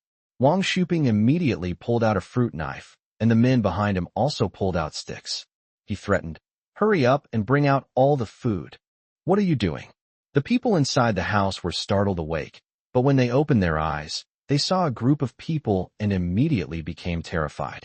At Wang Xuping's command, some of the people behind him began searching for supplies in the classroom, while others warmly welcomed the natives inside with sticks. After a brutal beating, the boys were knocked unconscious. Realizing the supplies were missing, they cried out, they're gone. The supplies are gone. They're gone. Just a few people, and they've all disappeared. Wang Xuping picked up a fruit knife and stabbed one of the men in the thigh. The boy who had been stabbed was in excruciating pain. He quickly looked around and then realized with horror, where are they? Huaming and Huang Feiqin are gone. Seeing this, another boy quickly explained, it was those two. Those two took the supplies. Who? Wang Xuping was furious when someone shouted, Brother Xuping, we found him.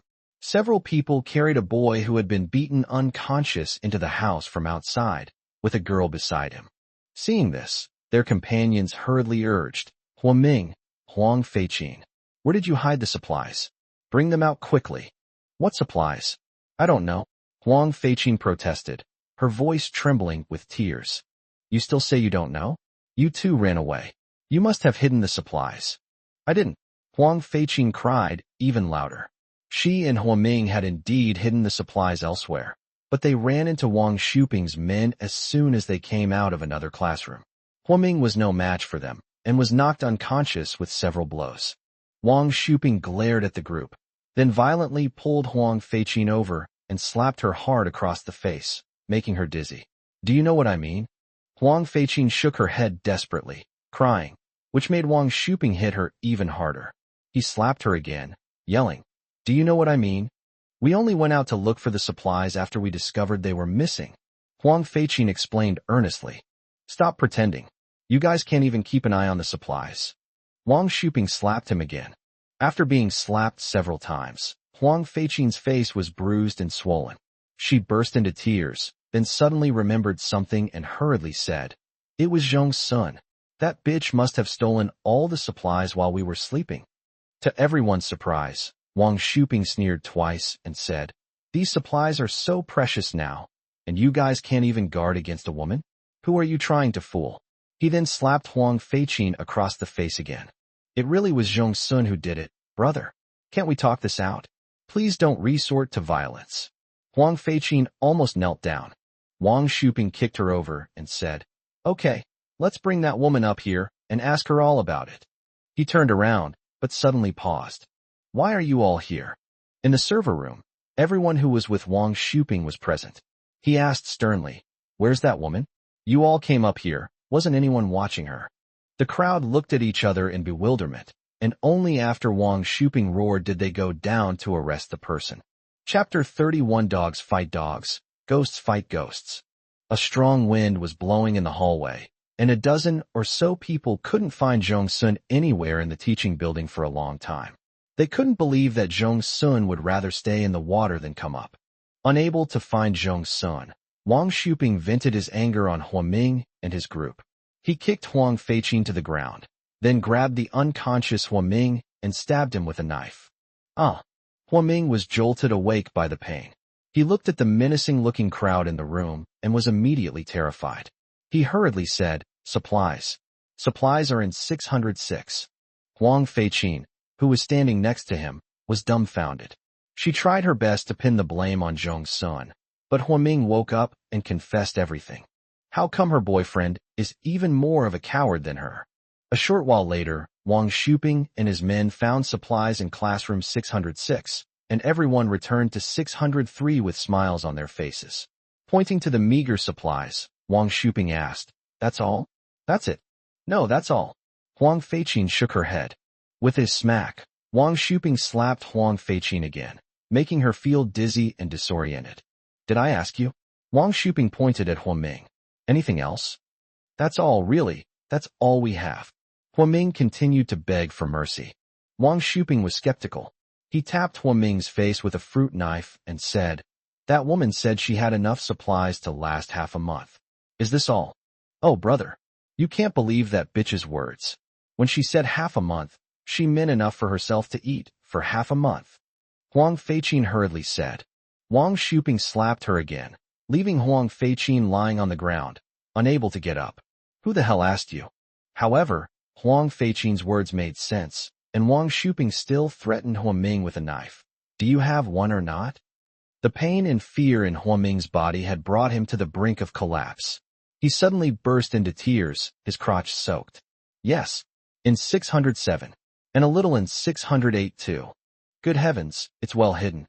Wang Shuping led his men away to find supplies, leaving Huaming and the others trembling in the room. Huang Feiqing was exasperated. She said with heartache, "Ming, what are you doing? You promised to shift the responsibility for the supplies onto others." Huaming kept crying and completely ignored Huang Feiqing.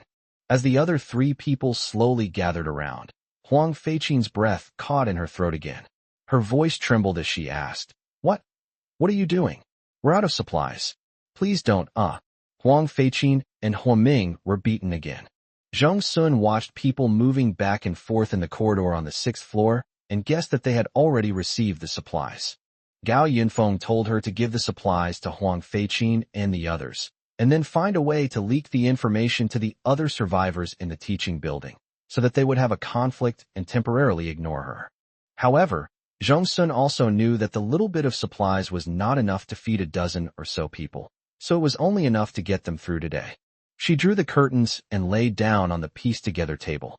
A little rain seeped in through the cracks in the classroom door. She didn't dare leave the room until the rain completely flooded it. Building 11, Tianjiao Residential Area. Since Li Haoqing took over the entire building, all the residents have been suffering terribly. The water has already reached the 5th floor, and more people are running upstairs to find empty rooms or living directly in the stairwell. In this situation, those who still have houses to live in are not going to let strangers in. Because Li Haoqing didn't dare to offend Gao Yinfong, he started extorting money from the residents in the building. He now controlled all the supplies the property management company had, but he wasn't satisfied. He led his men to coerce residents into giving him even more supplies.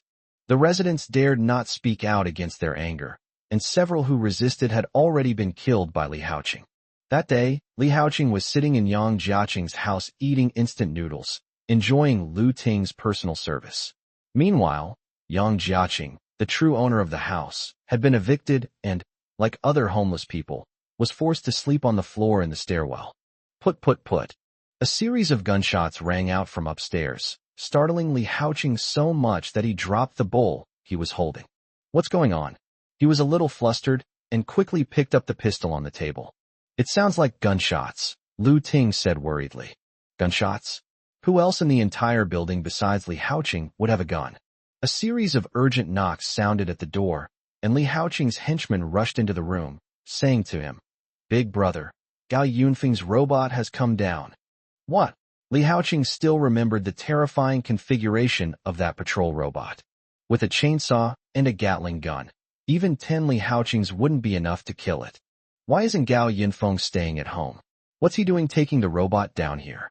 Li Haoqing quickly ordered his underlings to close the door. But then there was another knock on the door. A property management staff member came in and reported, "Brother Cheng, Gao Yunfeng's robot started firing randomly as soon as it came downstairs, killing 2 people. Brother Cheng, Gao Yinfeng isn't planning to kill us all, is he?" Lu Ting's voice was trembling with tears. What good would it do him to kill us? Li Haoqing gritted his teeth, but he dared not go out. What if he ran into that robot? The group stayed inside for almost an hour, but seeing that there was still no movement, Li Haoqing asked someone to open the door and see what was going on. The man had just reached the entrance hall, and before his hand even touched the door, a thump sound suddenly came from outside. Li Haoqing and the others were startled and quickly shrank into the living room. But the person who went to open the door was in trouble. The entrance door was shot through in an instant, and the Gatling gun bullets turned the person into a sieve. In the living room, Lu Ting kept screaming. She finally couldn't hold back her tears and hugged Li Haoqing tightly, shouting, "Brother Cheng, I don't want to die. Save me. Save me, my foot." Li Haoqing shoved her hand away, pointed at her, and said, "The bullet hasn't even hit you yet, and you're already scaring yourself to death, are you? Quiet down." Lu Ting immediately shut up. Everyone hid in the living room for a long time, trembling with fear. Li Haoqing even piled up a bunch of furniture, fully preparing for battle. But there was no movement outside. A corpse covered in blood lay in the entrance hall, and the door was riddled with bullet holes, but the robots outside didn't seem to have any intention of breaking in. After waiting for a long time, Li Haoqing couldn't guess what was going on outside, so he took a teacup, aimed at the entrance, and threw it straight there. Another series of gunshots rang out, shattering the teacup into pieces. This time, Li Haoqing was completely too afraid to move. The underling standing nearby was so scared he could hardly breathe. He asked Li Haoqing, "Big brother, is he just going to keep it like this?" Li Haoqing thought so too, but he dared not show his face now. If a robot outside showed its face, it would be gone in an instant. What exactly is Gao Yinfong up to? Chapter 32: The Perils of Human Nature. Everyone noticed what was happening on the 10th floor, but the residents all seemed to be gloating. At first, they thought Gao Yunfeng's robot came down to kill them, the residents, but who knew that after killing 2 of Li Haoqing's henchmen, the robot went down to the 10th floor and cornered Li Haoqing in his apartment. The other residents were finally able to catch their breath for a while. But Li Haoqing couldn't bother them for the time being, but new problems arose one after another. The supplies in the apartment building are simply not enough. Even without Li Haoqing, the residents still felt uneasy, especially those who still had food stored at home.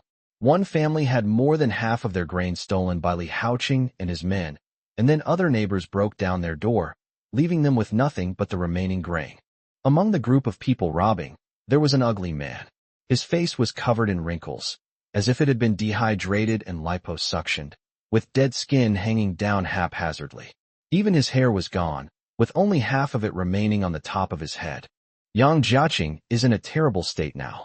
Originally, Li Haoqing found some medicine to save his life. He thought that Li Haoqing still regarded him as his boss and was afraid that he would not get paid if he died.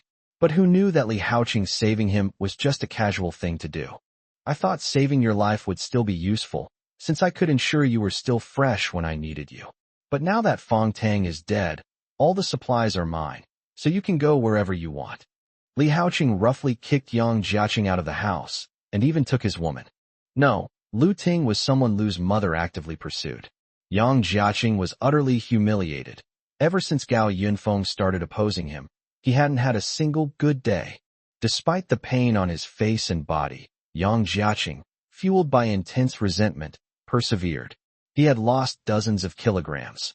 While not emaciated, he was now at a normal weight, no longer the 200-plus kilograms ready for slaughter he once was. Why is the world treating me like this? Yang Jiaqing was furious. He felt that it was all Gao Yinfeng's fault. If it weren't for Gao Yinfeng, he would still be the high and mighty President Yang. How could he have ended up disfigured? Why would he have invited Li Haoqing, this plague god? He wanted to live. He wanted to trample Gao Yinfeng and everyone else who had humiliated him under his feet.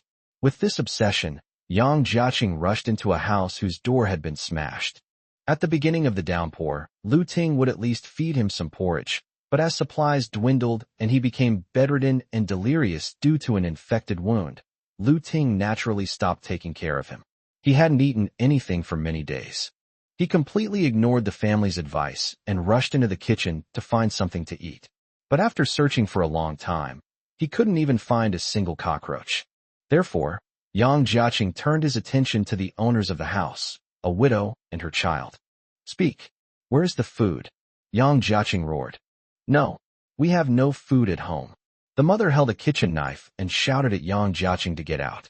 But Yang Jiaqing was so hungry that he went crazy. He unexpectedly rushed up and started fighting with the mother. The boy standing nearby was so frightened that he burst into tears. He didn't dare to rush over to help, but instead turned around and walked into the stairwell, shouting for help. But no one came. Even the people lying in the stairwell just gave him a disdainful look. A scream came from inside the house.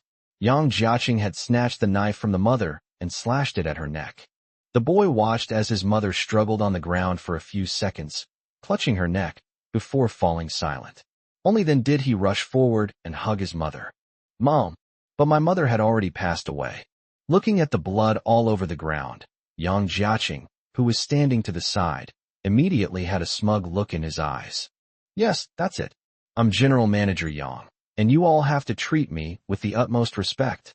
Hearing the boy still crying, Yang Jiaqing felt extremely annoyed.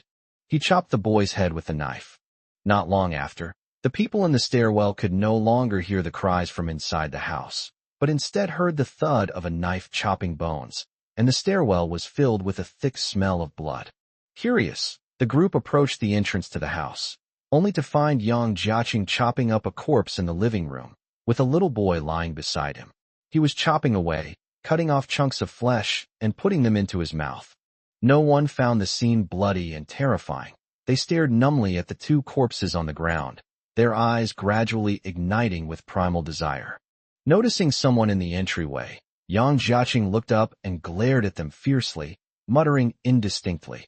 If you want to eat, go kill it yourself. This is mine. That one. In the entryway, a man pointed to the kitchen and said to Yang Jiaqing, this family has a gas stove. It should still work. Yang Jiaqing belatedly glanced at the kitchen, then swallowed the meat in his mouth. He dragged the corpse into the kitchen, and the others in the entryway rushed after him into the house.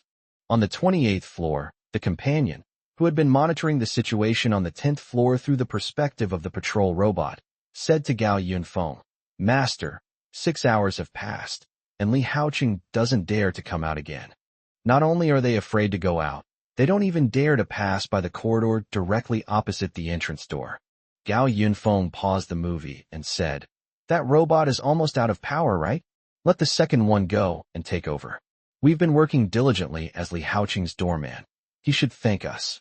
Gao Yinfong threw the pistol into the stairwell to create chaos in the apartment building. Now that Li Haoqing has killed Fong Tang, he is the biggest threat to the building, but Gao Yinfong won't let him die so easily. It's more interesting to slowly eliminate those who are on the same path as Yang Jiaqing. The companion continued. The rules have finally been broken inside the building.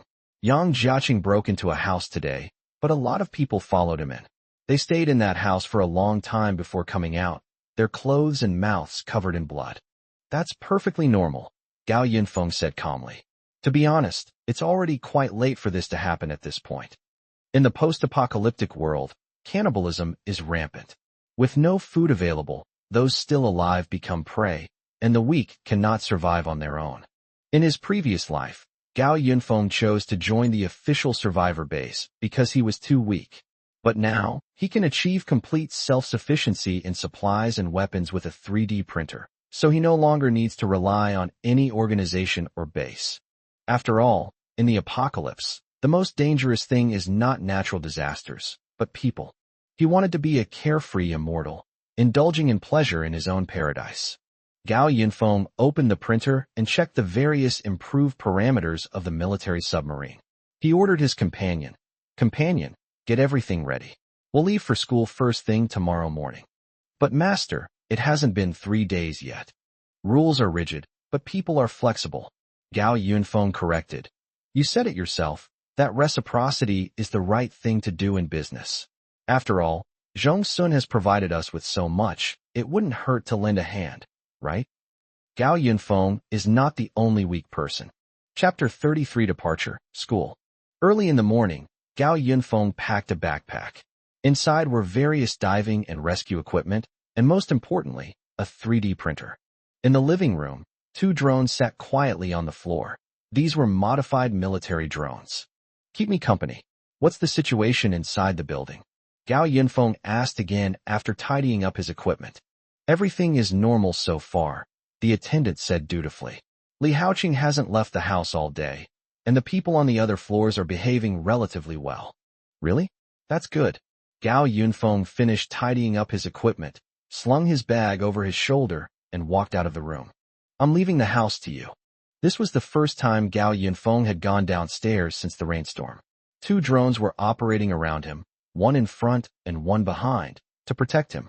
The commotion in the stairwell quickly attracted the attention of other people in the building. Now there are only about 30 people left in Building 11. They stare at Gao Yinfeng's back with numb and greedy eyes, trying to find a time to ambush and kill him so they can go upstairs and enjoy his supplies.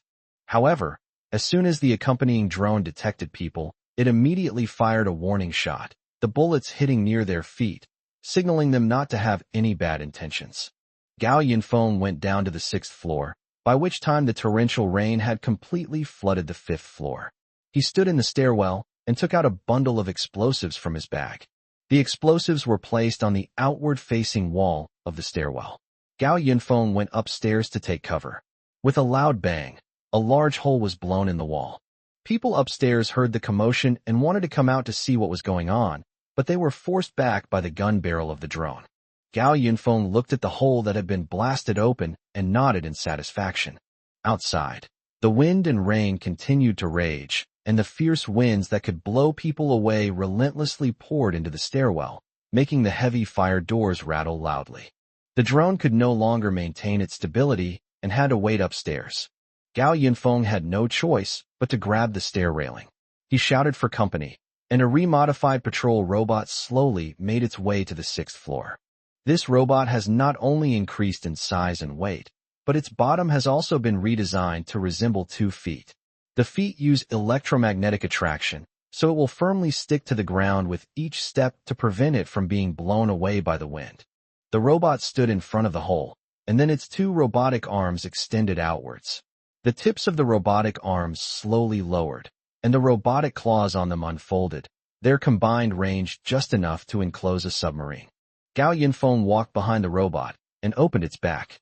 The robot was hollow in the middle. Gao Yinfong took the printer out of his backpack and then put it inside the robot. As soon as the printer enters the robot's interior, the upper and lower lifting platforms immediately move towards the center, firmly locking the printer in place. Then, the transparent glass cover in front of the robot opened, and the printer remained firmly stuck inside the machine despite the strong winds. Gao Yinfong pressed the printer button, and immediately a red line shot out from the print head, revealing the outline of a military submarine on the churning water outside. Within seconds, a small military submarine appeared outside. The robot immediately tightened its mechanical claws, firmly gripping the submarine. Gao Yinfong put the printer back into his backpack, walked around to the robot, and climbed into the submarine with some difficulty, braving the wind and rain. Well done. Gao Yinfong gave the robot a thumbs up.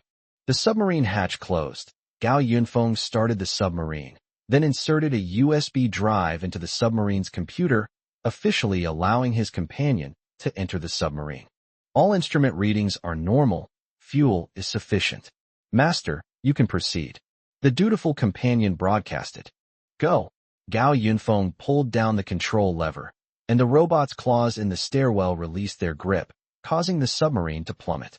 In the dark, cold water, the submarine slowly moved forward, swimming outwards from above the main gate of Tianjiao residential area.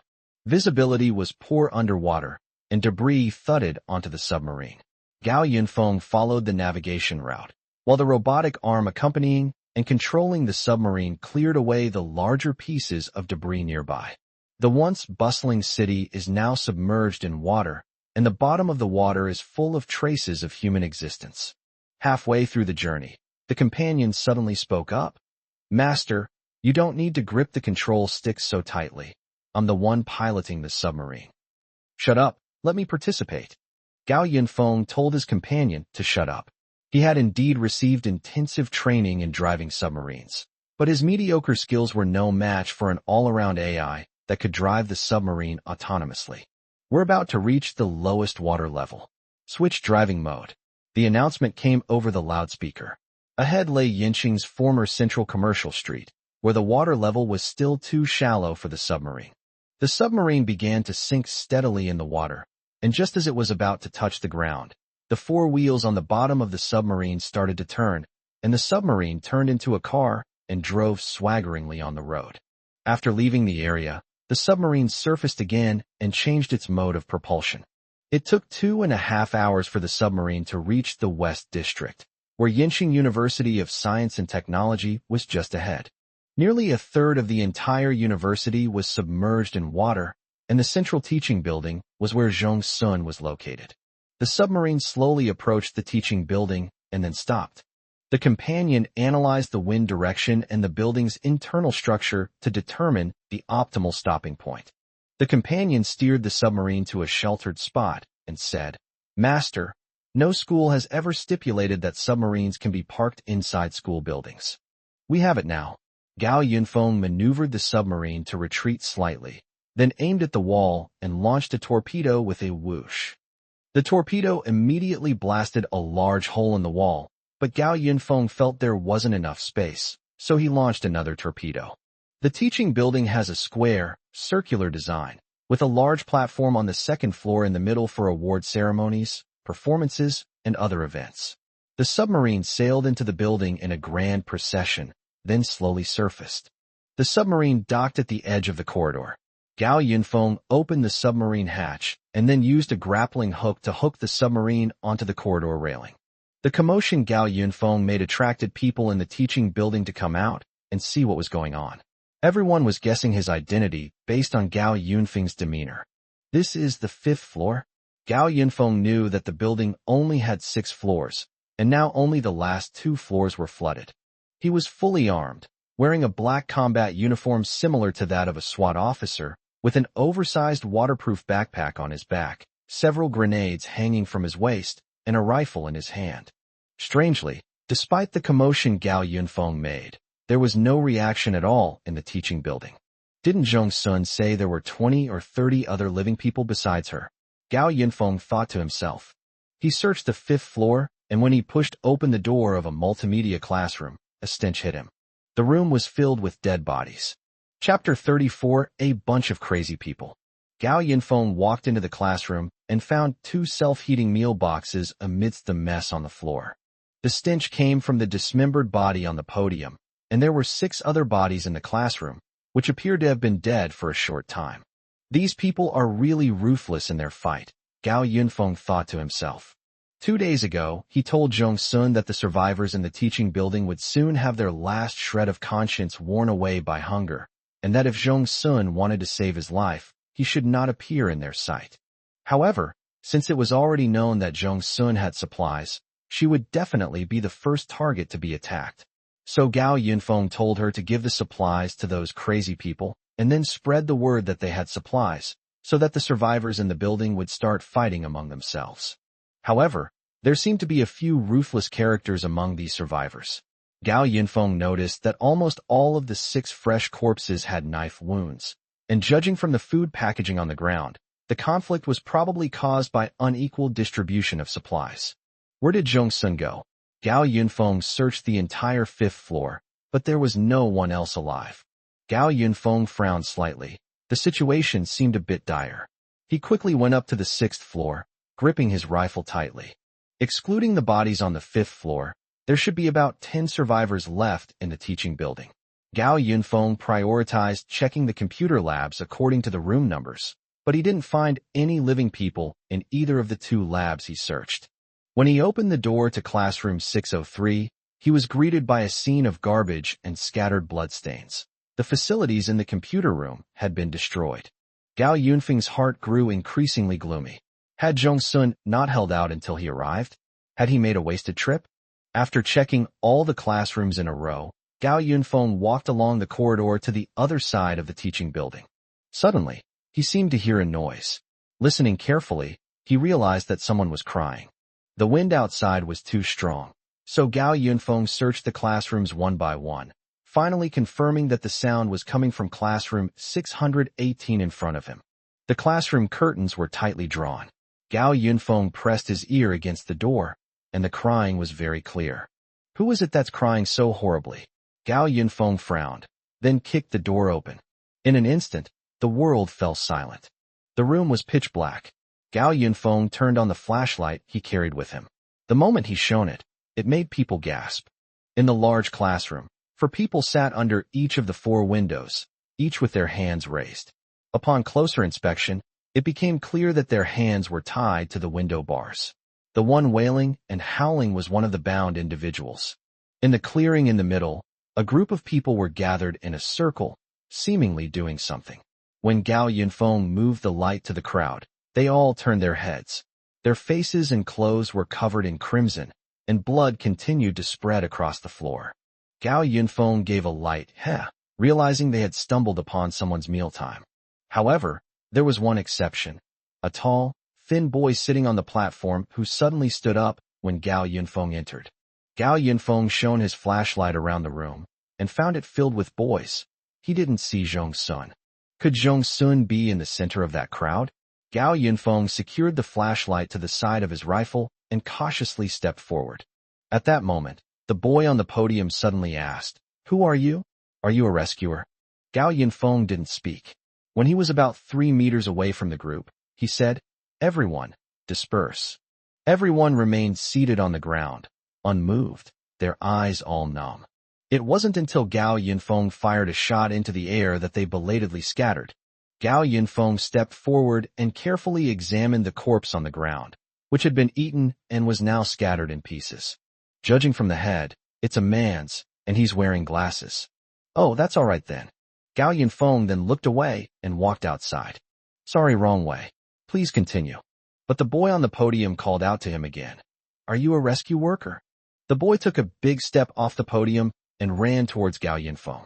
Gao Yinfong immediately raised his gun and aimed. The boy stopped 5 steps away and raised his hands. Gao Yinfong quickly looked him over. He was also covered in blood and was holding a fruit knife. Looking at the guy's designer clothes and his messy, permed hair, you could tell he'd had a perm before.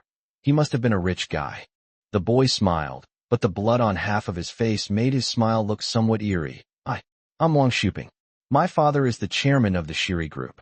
You're from the official rescue team, right? Seeing that Gao Yinfong didn't respond, Wang Shuping continued, his smile widening. Save me. Please save me. I've been trapped here for so long, everyone's gone mad. If you get me out, I'll have my dad give you 1 million, no, 5 million as a reward. Please, take me out.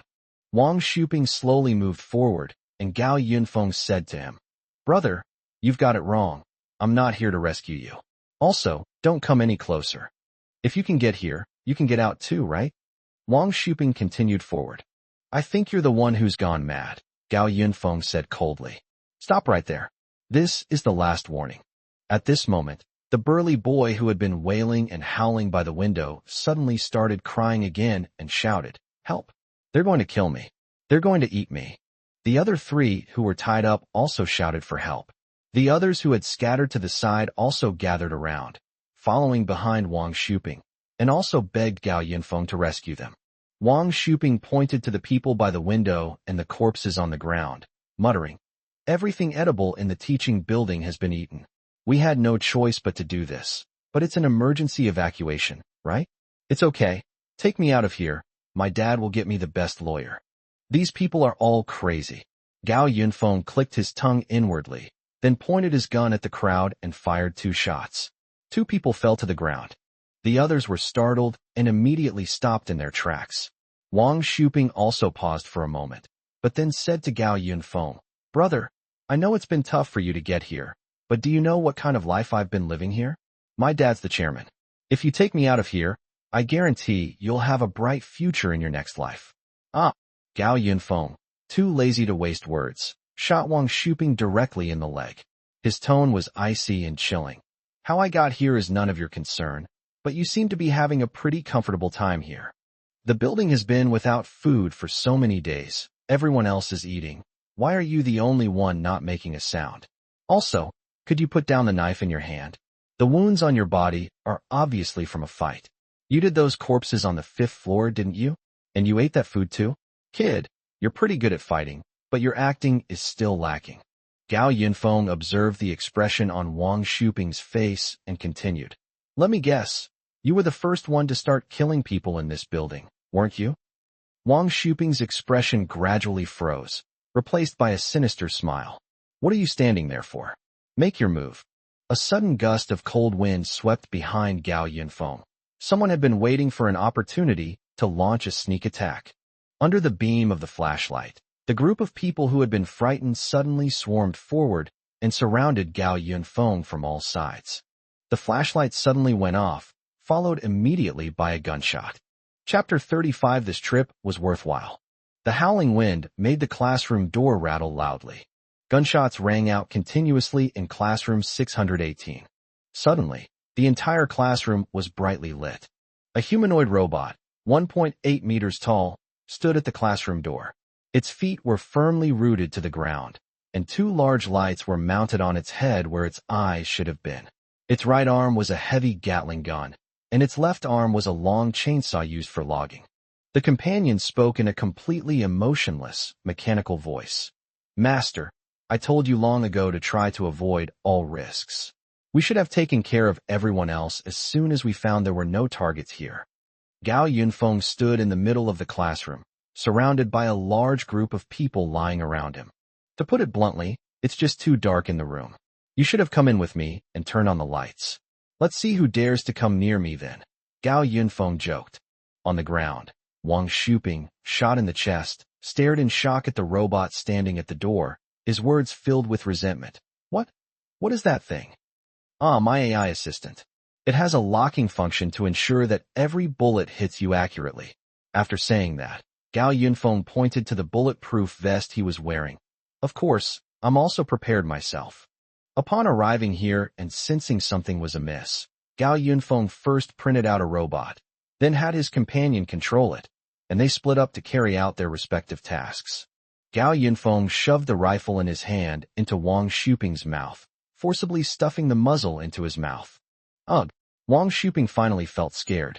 His eyes were full of pleading as he shook his head and begged Gao Yinfong to spare his life. Gao Yinfong looked at him coldly and said, You guys should have known about the apocalypse a long time ago, right? You've been eyeing my equipment from the beginning, haven't you? Fine, I'll give it to you then. Wang Shuping's eyes widened. He shook his head frantically, but Gao Yinfong pulled the trigger, and the rifle trembled in his hand. The light in Wang Shuping's eyes faded, his head tilted to the side, and tears streamed from the corners of his eyes, mingling with the blood from the back of his head. The companion then spoke up. Master, we've found Zhong's son. He's at 6:30. Okay. Gao Yinfong put his gun away. I'll go right now. He noticed that there were still quite a few people on the ground who hadn't died, so he instructed his companion. Could you please finish them off? In the classroom, all of them. Yes, master. Brother. Wait. The voice came from below the window, from the boy who had been wailing earlier. He was now sobbing uncontrollably, probably terrified. Brother, save me. You're looking for Zhong-sun, right? My name is Huang Ming. I'm Zhong-sun's classmate. The 3 people who were tied up nearby also nodded. Big brother, save us. We have a very good relationship with Zhong-sun. Since the 4 individuals posed no threat, they weren't targeted by the companion. Gao Yinfong gave a meaningful, then said to the companion, keep these 4, and take out the rest. Yes, master. Gao Yinfong walked out of the classroom, and the sound of a chainsaw came from behind him. Room 630 was a lecture hall with dim light streaming in through the windows. As soon as Gao Yinfong entered the classroom, he saw a person sitting in the aisle with their head leaning against a desk. Gao Yinfong walked down the steps and came to the man's side.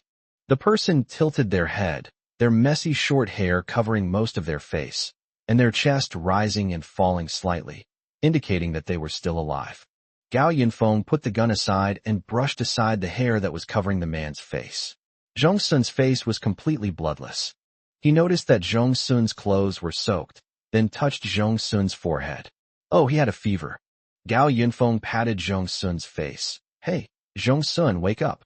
He called for about 2 minutes before Zhong-sun's eyelids slowly twitched, and he opened them heavily. Zhong-sun stared at Gao Yinfong with his dazed eyes for a long time before weakly asking, You are? Gao Yinfong. Yes, it's me. I've come to pick you up.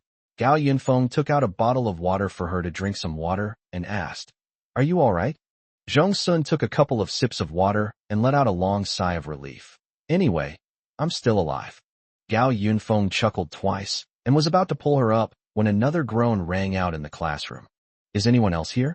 Gao Yinfong immediately picked up his gun and became alert, but then he saw a thin, pale hand suddenly emerge from under the front row of tables and slam it heavily onto the tabletop, just like the scene of a living dead person rising from the dead in a grave. Then, a disheveled woman slowly crawled up from under the table. Her blood-stained coat and hair that completely covered her face made her look even more like a female ghost. Zhong-sun, you bitch. I'll kill you. The girl swayed for a while before regaining her balance. She reached out and brushed her hair to the sides, but was stunned when she saw Gao Yinfong. Gao Yinfong looked helpless and asked Zhong-sun, Who is she? Classmate, from the same class, Zhong-sun explained. Gao Yinfong then noticed that the female ghost in front of him had her hair almost stuck together on the top of her head, and her head seemed to be injured. I hid here, and she found me. Then we started fighting, and then I won. Zhong-sun continued. Oh, I see. Let's go then. Gao Yinfong pulled Zhong-sun up and prepared to leave. But when Huang Feiqin saw Gao Yinfong fully armed, her eyes lit up. She dropped her earlier resentful demeanor, her voice dry and slightly pitiful. Excuse me, are you here to rescue us? Probably. After all, saving one person is still saving one. Can you save me? Huang Feiqin hurriedly took 2 steps forward, but almost tripped and fell because she lost her balance. Please save me. Give me some food. Huang Feiqin's words were full of sincere pleading. She noticed Gao Yunfeng's disgusted look, looked at her current appearance, quickly straightened her clothes, and then gathered her hair to both sides, revealing a haggard face. Look, as long as you can save me, I can give you money, or even myself, anything. Why are they all pulling this stunt? Gao Yinfeng sighed and said, Sorry, there's only one spot. With that, he pulled Zhong-sun away. No. Huang Feiqin rushed forward in a few steps, heading straight for Zhong-sun. With a bang, Gao Yinfeng shot Huang Feiqin in the knee, forcing her to kneel down. Ah! Huang Feiqin screamed in agony. She looked up at Gao Yinfeng, tears streaming down her face, and cried, Why? I'm a girl. My family is rich, and I'm pretty. Please save me. This amused Gao Yinfeng, who said, Oh, and then added, What's it to me? Then what about her? Why can she do it? Huang Feiqin pointed at Zhong-sun and shouted, Why? She's just a powerless, bookish nerd who only knows how to fiddle with a broken computer all day long. Why? Gao Yinfeng raised an eyebrow. then rested his hand on the table beside him, his posture casual. You're not happy? Then shut up. Gao Yinfong looked at Zhong Sun, who was standing to the side, her face and body covered in injuries, and suddenly made a suggestion. Do you want to take revenge? What? Zhong Sun asked, puzzled. The literal meaning. Gao Yinfong walked down the steps, and, under Zhong Sun's questioning gaze, picked up Huang Feiqin. Hey, what are you doing? Let go of me. Gao Yinfong pulled Huang Feiqin outside, leaving Zhong Sun with a comment. Come on, I'll take you to do something exciting. Chapter 36 Goodbye, classmates. As we approached classroom 618, the crying inside became even more heart-wrenching. Gao Yinfong carried Huang Feiqin into the classroom like a chick, then threw her to the ground. In the corner, the main light illuminated the entire classroom. Huang Feiqin lay on the floor, screaming in pain, but then she felt some warm, slippery liquid on her hands. Only then did she see the situation in the classroom clearly, and she screamed even louder. Almost every corpse on the ground had been cut into several pieces with a chainsaw, ensuring that none of them survived. By the window, Huaming and his companions were completely terrified, and Huaming's pants were soaked with sweat countless times. Huang Feiqin wanted to run, but with an injured leg, she could only crawl around looking for a clean corner. Ugh! At the classroom door, Zhong Sun gagged at the sight and wouldn't come in no matter what Gao Yinfong said. Gao Yinfong pointed to the 5 people who were still alive and asked Zhong Sun, Are they all your classmates? Zhong Sun leaned against the door frame, barely managing to suppress her nausea as she looked at the people by the window. She nodded. So when they bullied you, you didn't get revenge? Gao Yinfong asked, looking at her. Zhong Sun's expression was very unpleasant. She shook her head and said, Let's forget it. I can't do this kind of thing. Gao Yinfong joked. You've been hacking into other people's networks all over the internet, and I've never seen you say it's wrong. That's different. How are they different? Wasn't I just doing the task you gave me? And I didn't kill anyone. Zhong Sun seemed to have no strength left, and her companion kindly invited her to go inside and have a cup of hot water. Gao Yinfong put his hands on his hips, looked at Zhong Sun sitting on the ground, and began his twisted logic. First of all, the first thing I'll teach you when we meet is to learn how to protect yourself. As you know, this is the apocalypse. People no longer live in the same peaceful way as before. The law of the jungle is the ironclad rule for survival. In addition, the reason I'm asking you to do things for me is not just a transaction between us, but more so to make our life in the apocalypse smoother in the future. In the apocalypse, to survive well, the first thing is to have enough strength. The second is to eliminate all potential threats, commonly known as cutting the weeds and eliminating the roots. You have a grudge against them, and if you don't take action now, what kind of trouble might they cause later? Genius computer student, you'll have to get used to it. This will be a regular occurrence from now on. Now, with some desensitization treatment, it won't be so difficult later. Zhong Sun closed his eyes, pondered for a long time, and finally looked at Gao Yinfong. Then what should we do? Gao Yinfong raised an eyebrow. It's up to you. Zhong Sun slowly stood up, and Huaming and the others in the classroom all looked at her, while Huang Feiqin's expression was even more embarrassing. Zhong Sun, it was my fault, please save me. Huang Feiqin made me do what I did before. I was so hungry that I had no choice but to hit you. Huaming was the first to speak, completely shifting the blame. The others also pleaded with Zhong for mercy, begging her to save their lives. At this moment, they followed Huaming's example and shifted all the blame onto Huang Feiqin. You're talking nonsense. Huang Feiqin roared, glaring at Zhong Sun before turning to look at Gao Yinfong.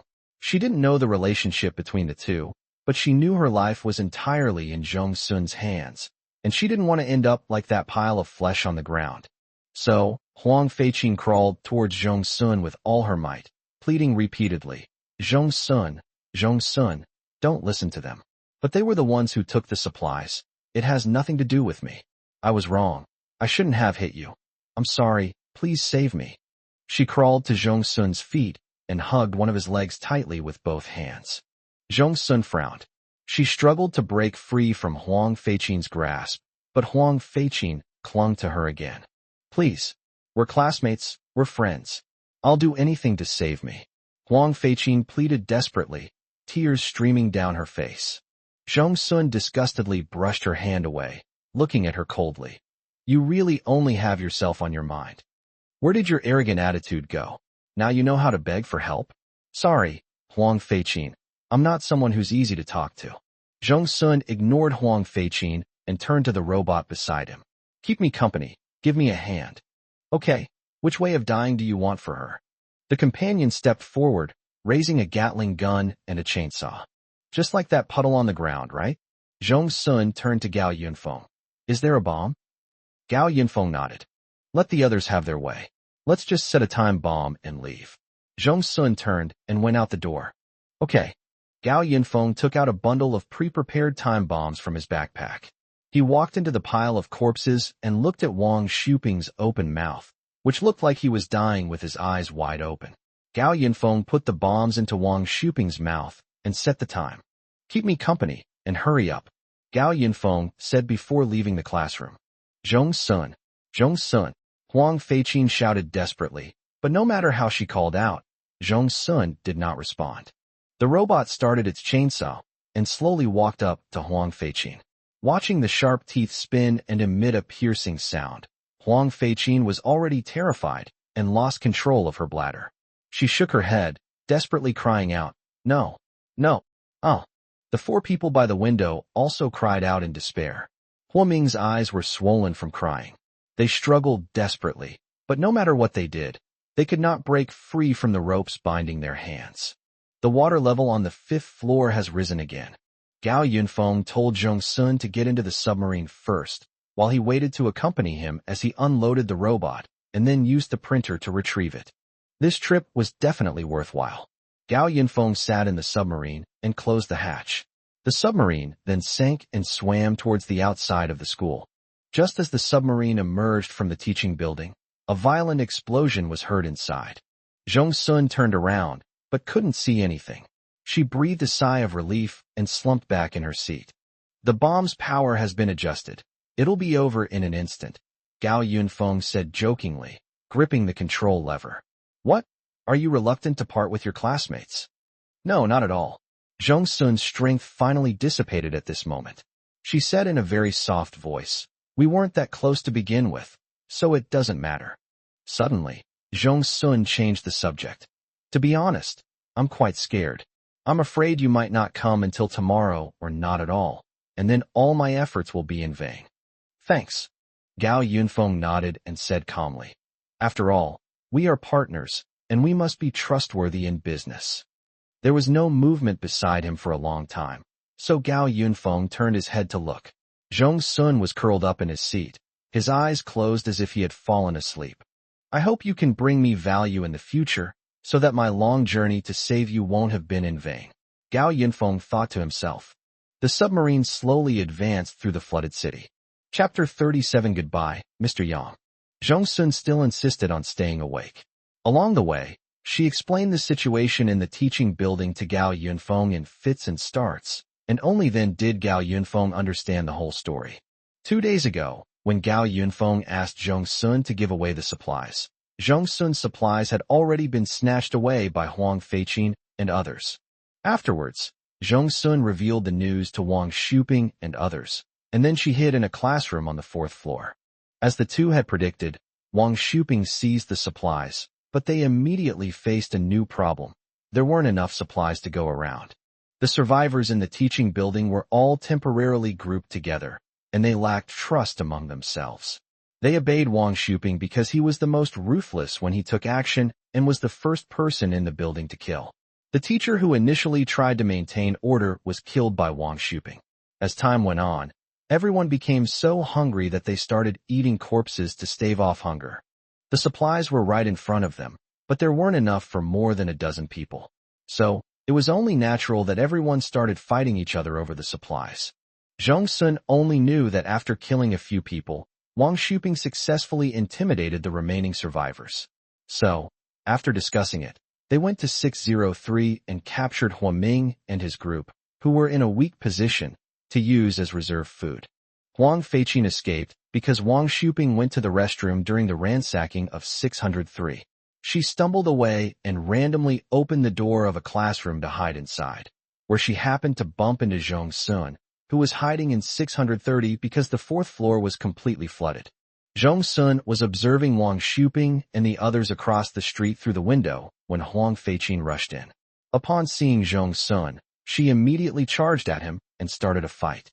In the chaos, Zhong Sun shoved Huang Feiqin away, causing her to hit her head on the steps and lose consciousness, which allowed Zhong Sun to win a round by sheer luck. As for why the people inside the room were in those states, Zhong Sun wasn't quite sure. The companion spoke up at the right moment. They've probably given up on their current situation. In order to survive, they had to accept the reality of the apocalypse and chose to join Wang Xuping's small group. When I entered the house, I saw that there were at least 4 people who attacked the owner. That means Wang Xuping has at least 4 reliable subordinates. This is probably why the others chose to join. Gao Yinfong nodded. It seemed that his decision to come today was correct, because if things continued like this, Zhong Sun might not live to see tomorrow. Zhong Sun then reached out and poked the submarine's central control screen, saying, "It actually calculated that it would take 3 days to get here. Sure enough, our computing power needs improvement." Gao Yinfong laughed heartily, but his companion said that it had indeed calculated the safest travel time. The wind is still blowing hard, and the underwater world is far from peaceful. Large amounts of trash are coming from all directions, forcing the crew to slow down, dodging and cleaning up the surrounding garbage while simultaneously planning their route. Fortunately, the journey was uneventful, and the two arrived home safely. The water level in Tianjiao community has risen considerably since this morning, so Gao Yinfong had no choice but to blast open another hole. With the help of a homework robot brought from home, Gao Yinfong and the companion worked together to first get Zhong Sun into the building. Then Gao Yinfong came out of the submarine and used the printer to retrieve it.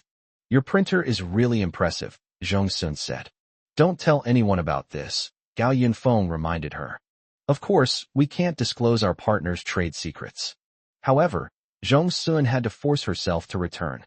By the time she arrived at the residential area, she was almost at her limit and needed help to walk. So Gao Yinfong had his companion use a robot to carry her upstairs. In the stairwell, 2 drones stood watch, one in front and one behind. A humanoid robot carried Zhong Sun on its back in front, while Gao Yinfong followed behind with a gun at his side. Suddenly, the robot in front stopped and, through its loudspeaker, told Gao Yinfong something. Upon hearing this, Gao Yinfong felt his brows relax. When passing the 17th floor, Gao Yinfong had the robot stop at the corner of the stairs between the 17th and 18th floors, while he slowly walked up. As he climbed the stairs, he deliberately made his steps heavier. Finally, as he reached the 18th floor, the fire door in front of him suddenly sprang open. A figure rushed out wielding a cleaver, yelling as he swung it down at Gao Yinfeng's head. But Gao Yinfong was prepared. He dodged to the side, and then raised his pistol to fire a shot at the man's hand holding the kitchen knife. The man cried out in pain, dropping the cleaver from his hand. Gao Yinfong then delivered a knee strike, sending the man sprawling. Gao Yinfong stepped on him and fired a shot into his other hand. He clicked his tongue a few times, his tone mocking. "Oh my, Mr. Yang, long time no see. What, you're still alive?" Yang Jiaqing roared, muttering repeatedly. "Gao Yinfong, I'll kill you. I'll kill you." President Yang was still obsessed after all. Gao Yinfong sighed and turned to look at the corridor on the 18th floor. There, a group of ragged people, each holding a weapon, trembled when Gao Yinfeng's gaze fell upon them. Their main concern was the gun in Gao Yinfeng's hand. Originally, they planned to wait until Yang Jiaqing succeeded before swarming in and killing Gao Yinfeng together. The drone hovering above the fire door slowly descended, its dark muzzle pointed at the people in the stairwell. "Who else wants to come?" Gao Yinfeng asked coldly. It turned out they were prepared. Now no one dared to stay a second longer, and they vanished without a trace in the blink of an eye. Gao Yinfeng then looked at Yang Jiaqing at his feet with great interest, feigning concern. "President Yang, what happened to you?" "I'll kill you." "Oh." Yang Jiaqing's eyes were red like he had conjunctivitis, and he gripped Gao Yinfeng's legs tightly with both hands. After not seeing him for many days, Yang Jiaqing, who used to be arrogant and domineering, is now as thin as a normal person, except that his face is covered with wrinkles left by the blisters that have healed, which looks quite frightening. Gao Yinfong snorted and then kicked Yang Jiaqing away. Just for company, can I borrow your hand for a moment? Upstairs, a patrol robot came down, extending a mechanical arm, which then automatically disassembled from the robot body. Gao Yinfong, holding a robotic arm equipped with a chainsaw, dragged Yang Jiaqing into the stairwell with one hand. The others huddled in the stairwell stood a short distance away, not daring to come forward. What are you afraid of? Go. Let's take him down together. Yang Jiaqing shouted at them. We don't want to die, one of them said, and then everyone scattered and hid inside the house. Seeing that no one was helping him, Yang Jiaqing began to hurl insults at Gao Yinfong. It's all your fault. If it weren't for you, you lowly intern, would I be in such a miserable state?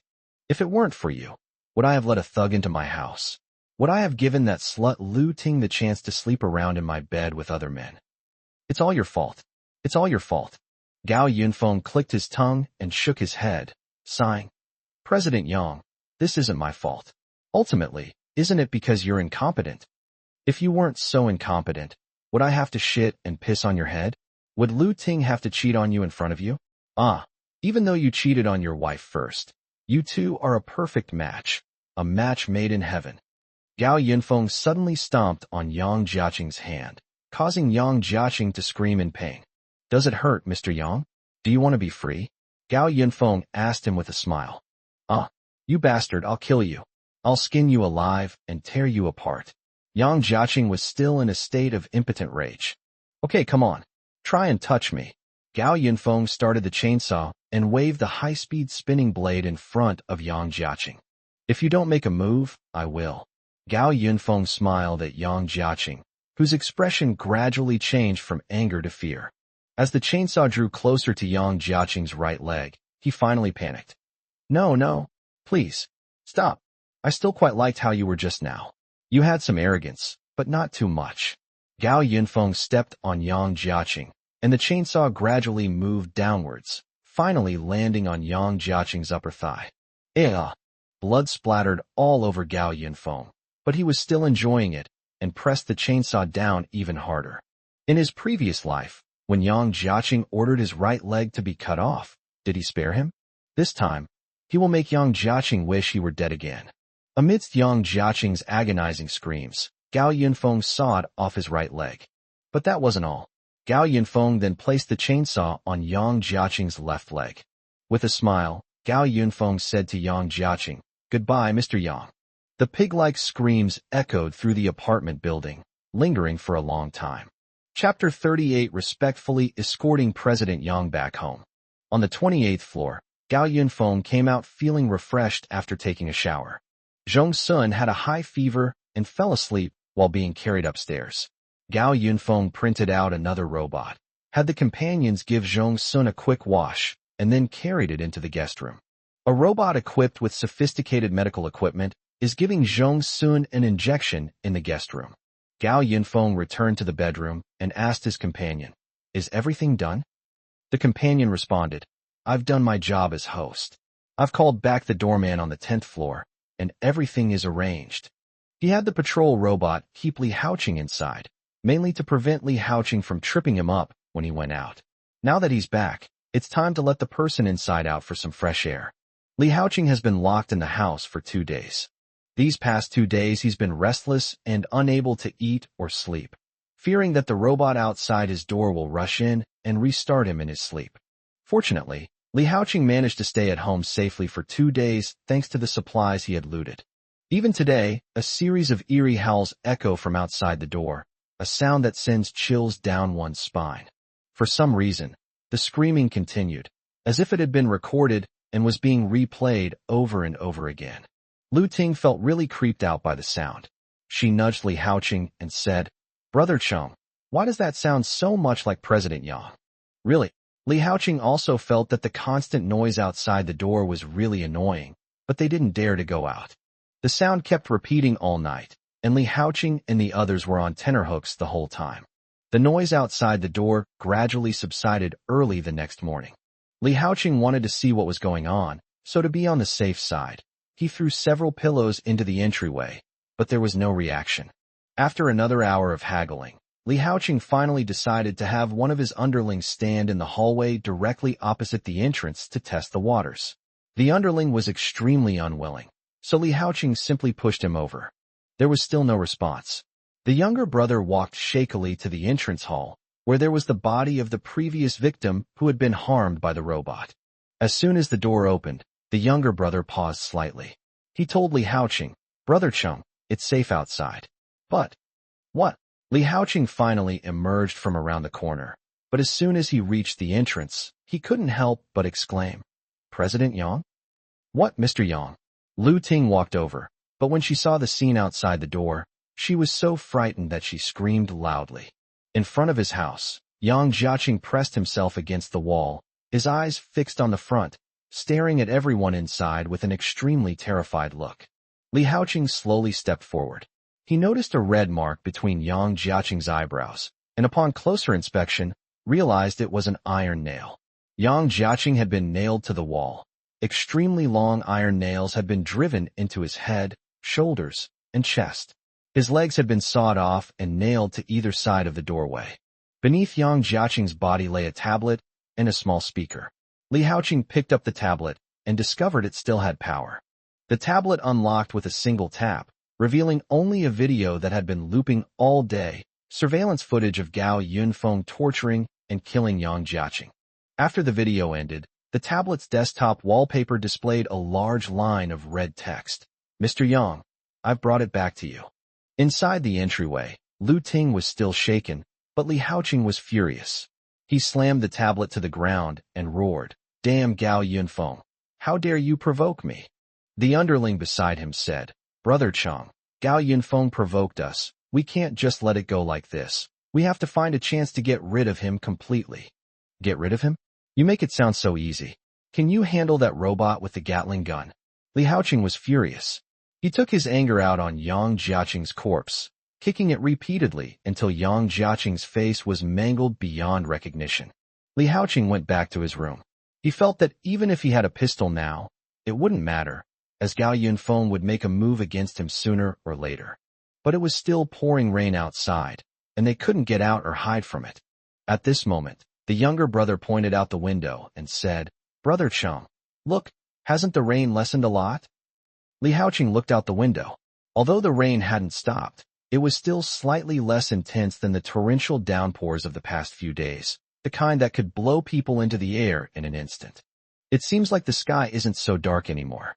Does that mean the rain is about to stop?" Li Haoqing felt a surge of excitement. Once he was able to leave, the first person he would deal with was Gao Yinfong. But how to do it? Li Haoqing racked his brains and finally came up with a solution. Lu Ting, where are you?" He called for a long time before he realized that Lu Ting had already hidden in the bedroom because of the visual shock she had just experienced. "That woman's such a coward," Li Haoqing muttered under his breath as he walked into the bedroom. On the 28th floor, Gao Yinfong frowned slightly as he looked at the surveillance footage. The surveillance camera in Yang Jiaqing's bedroom had already been found and removed. Lu Ting accidentally led Li Haoqing into the bedroom to discuss countermeasures, so Gao Yinfong couldn't hear their little tricks anymore. But it doesn't matter. No matter how strong Li Haoqing is, can he break through his high-tech defenses? It was already noon, and Gao Yinfong went to the kitchen to cook. It wasn't that he couldn't leave it to someone to keep him company, but he felt that food tasted better when he cooked it himself. Keep him company, and wake Zhong Sun up for dinner. Gao Yinfong had already sat down and picked up his chopsticks. A few minutes later, Zhong Sun emerged looking completely exhausted. Gao Yinfong looked surprised and asked her, "Are you all right?" "Still alive," Zhong Sun replied. The robot vacuum cleaner, which was waiting quietly by the side, said, "Zhong Sun is just weak from not eating for a long time. He had an 4 drip all night, and his fever has gone down. His superficial injuries will heal in a few days." Gao Yinfong nodded, then pointed to the bowl of porridge on the table. "You'd better eat something light these next few days." Then the companion brought over a tray with a pile of medicine. "Remember to take your medicine on time." "I understand."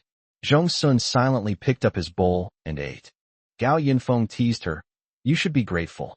Right now, Many people can get a minor illness and it can worsen because there's no medicine available, eventually leading to death. The two ate quietly.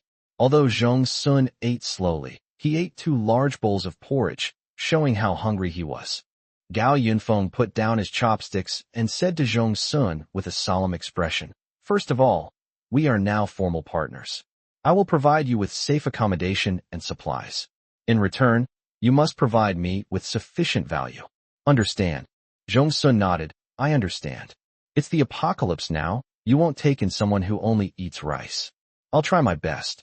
"Very good." Gao Yinfong continued. "Also, you must pay attention. That guest room over there is your room, and you can use it for company if needed. But remember, you cannot enter my bedroom. That's the rule." "Why didn't you just tell them not to touch your printer?" Zhong Sun pointed out.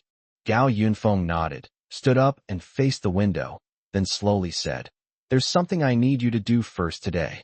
Upon hearing that work had come so quickly, Zhong Sun sat up straight. "I need you to build a system." Chapter 39: The Printer's Power. Upon hearing Gao Yunfeng's request, Zhong Sun frowned slightly. "System? What system?" Gao Yunfeng slowly said, "Our accommodation is only temporary. We will have to move to another place once the rainstorm is over." "Your doomsday shelter?" Zhong Sun asked. Having already hacked into Gao Yunfeng's computer, it wasn't surprising that she knew about this. "That's right." Gao Yinfong took out his phone and showed her the design drawings. "Our doomsday fortress will be located in an abandoned shopping mall in the north. My idea is to build a small city in a space of tens of thousands of square meters. Everything will be fully intelligently controlled, just like how I currently control these smart home devices. I want to move all the useful facilities from pre-apocalyptic modern cities into the fortress. Moreover, the fortress's defense, sewage disposal, and cleaning functions must also be of the highest level and fully automated." Zhong Sun listened to Gao Yunfeng's description with a headache. "It's easy for you to say. According to you, each zone would need to be equipped with a dedicated control system. And if the companion is used as the control center, it would also need to be upgraded. This is a huge project.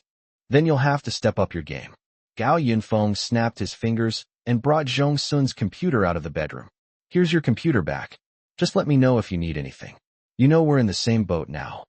Zhong Sun sat on the sofa, turned on his computer, and casually asked, "Why don't you try using your printer to solve this?" Gao Yinfeng rolled his eyes at her. "If I could, would I still need you? The printer can print existing items and data." Gao Yinfeng had already tried to print a program himself, but it was far from what he expected. Zhong Sun paused in his typing, looked up, and asked, "How about we try upgrading your printer?" "Upgrade?" Gao Yinfeng did have that thought, but he still answered without hesitation, "Let's talk about that later." After all, Zhong Sun had only been there for a day. How could Gao Yinfeng possibly entrust all his resources to her? Zhong Sun didn't insist. Her gaze returned to the computer screen, and she said to Gao Yinfeng, "Don't worry. You saved me, so I will definitely help you. Since I didn't get the official white list, I probably won't get it in the future. My mentor stole my achievement in exchange for the opportunity to enter the official shelter, so I'm too lazy to compete with him anymore. I've barely survived, so I have to work hard to improve my quality of life. I can't do something like betrayal unless someone betrays me first." Gao Yinfeng raised an eyebrow slightly. Of course, he hoped that Zhong Sun had no ulterior motives. But since the matter was now out in the open, he didn't bother to beat around the bush with Zhong Sun. The current downpour is just the prelude to the apocalypse. There will be even more severe natural disasters to come. The rain will probably last for another month. Just go ahead and do your work. If you have any questions, feel free to contact me." Zhong Sun asked in surprise, "How do you know when the rain will stop?" "Don't worry about that." "Oh, in this life, Gao Yinfeng is determined to live to the end. He has no abilities other than the printer, and all his sense of security comes from the equipment the printer provides him. Building the Doomsday Fortress is only the first step. He can only let Zhong Sun do the rest once he completely trusts her." But upgrading the printer was indeed an urgent matter. So Gao Yinfeng went back to his bedroom and opened the printer program on his computer to study it carefully. Gao Yinfeng categorized all the contents of the printer's print list. The printer can now perfectly supply ordinary daily necessities simply by absorbing water. Next is weaponry. With the steel we absorbed and the various weapon design data provided by Zhong Sun, we can print everything from small-bladed weapons like swords to tanks and fighter jets. However, we are still somewhat lacking in raw material reserves. It seems Gao Yinfong will need to go out and stock up on materials after the rain stops. Not only weapons, but also the printing of various intelligent machines controlled by companions requires steel. And the mud, stones, and water needed to build houses are the most abundant things in the post-apocalyptic world. Water? Gao Yinfong suddenly remembered that the printer hadn't used water in a long time because the building's water supply was cut off, and he was now using water from a pre-prepared water tank for his daily needs. Can't we make good use of the rain outside? Gao Yinfong asked the large robot that had accompanied the printing submarine to go to the rooftop. The wind outside was indeed not as strong as it had been when Gao Yinfong went out yesterday. He installed the printer in the groove in the middle of the robot, and then had his companion walk out into the rain. Following its instructions, it drove the robot to an open space and then maneuvered it backward into an arched bridge pose. The robot's powerful magnetic force allowed it to remain firmly planted on the ground even in strong winds. Gao Yinfong instructed his companion to turn on the printer's material absorption button, and a large amount of rainwater immediately gathered above the robot's chest, which was pointing upwards. At first, the rainwater was attracted by the suction, and its landing point was changed. As the suction of the printer continued to increase, the rainwater in the sky gradually gathered and formed a waterspout with the robot's chest as the center. Wow! Gao Yinfong exclaimed in admiration at the impressive scene. He took out his laptop to check the printer's suction power. The printer's suction strength was currently 40, which was enough to destroy a house. Meanwhile, the rain had stopped falling outside the rooftop door in front of Gao Yinfong. I've increased the intensity of my companionship. Gao Yinfong adjusted the absorption intensity to 50, further expanding the range of the waterspout.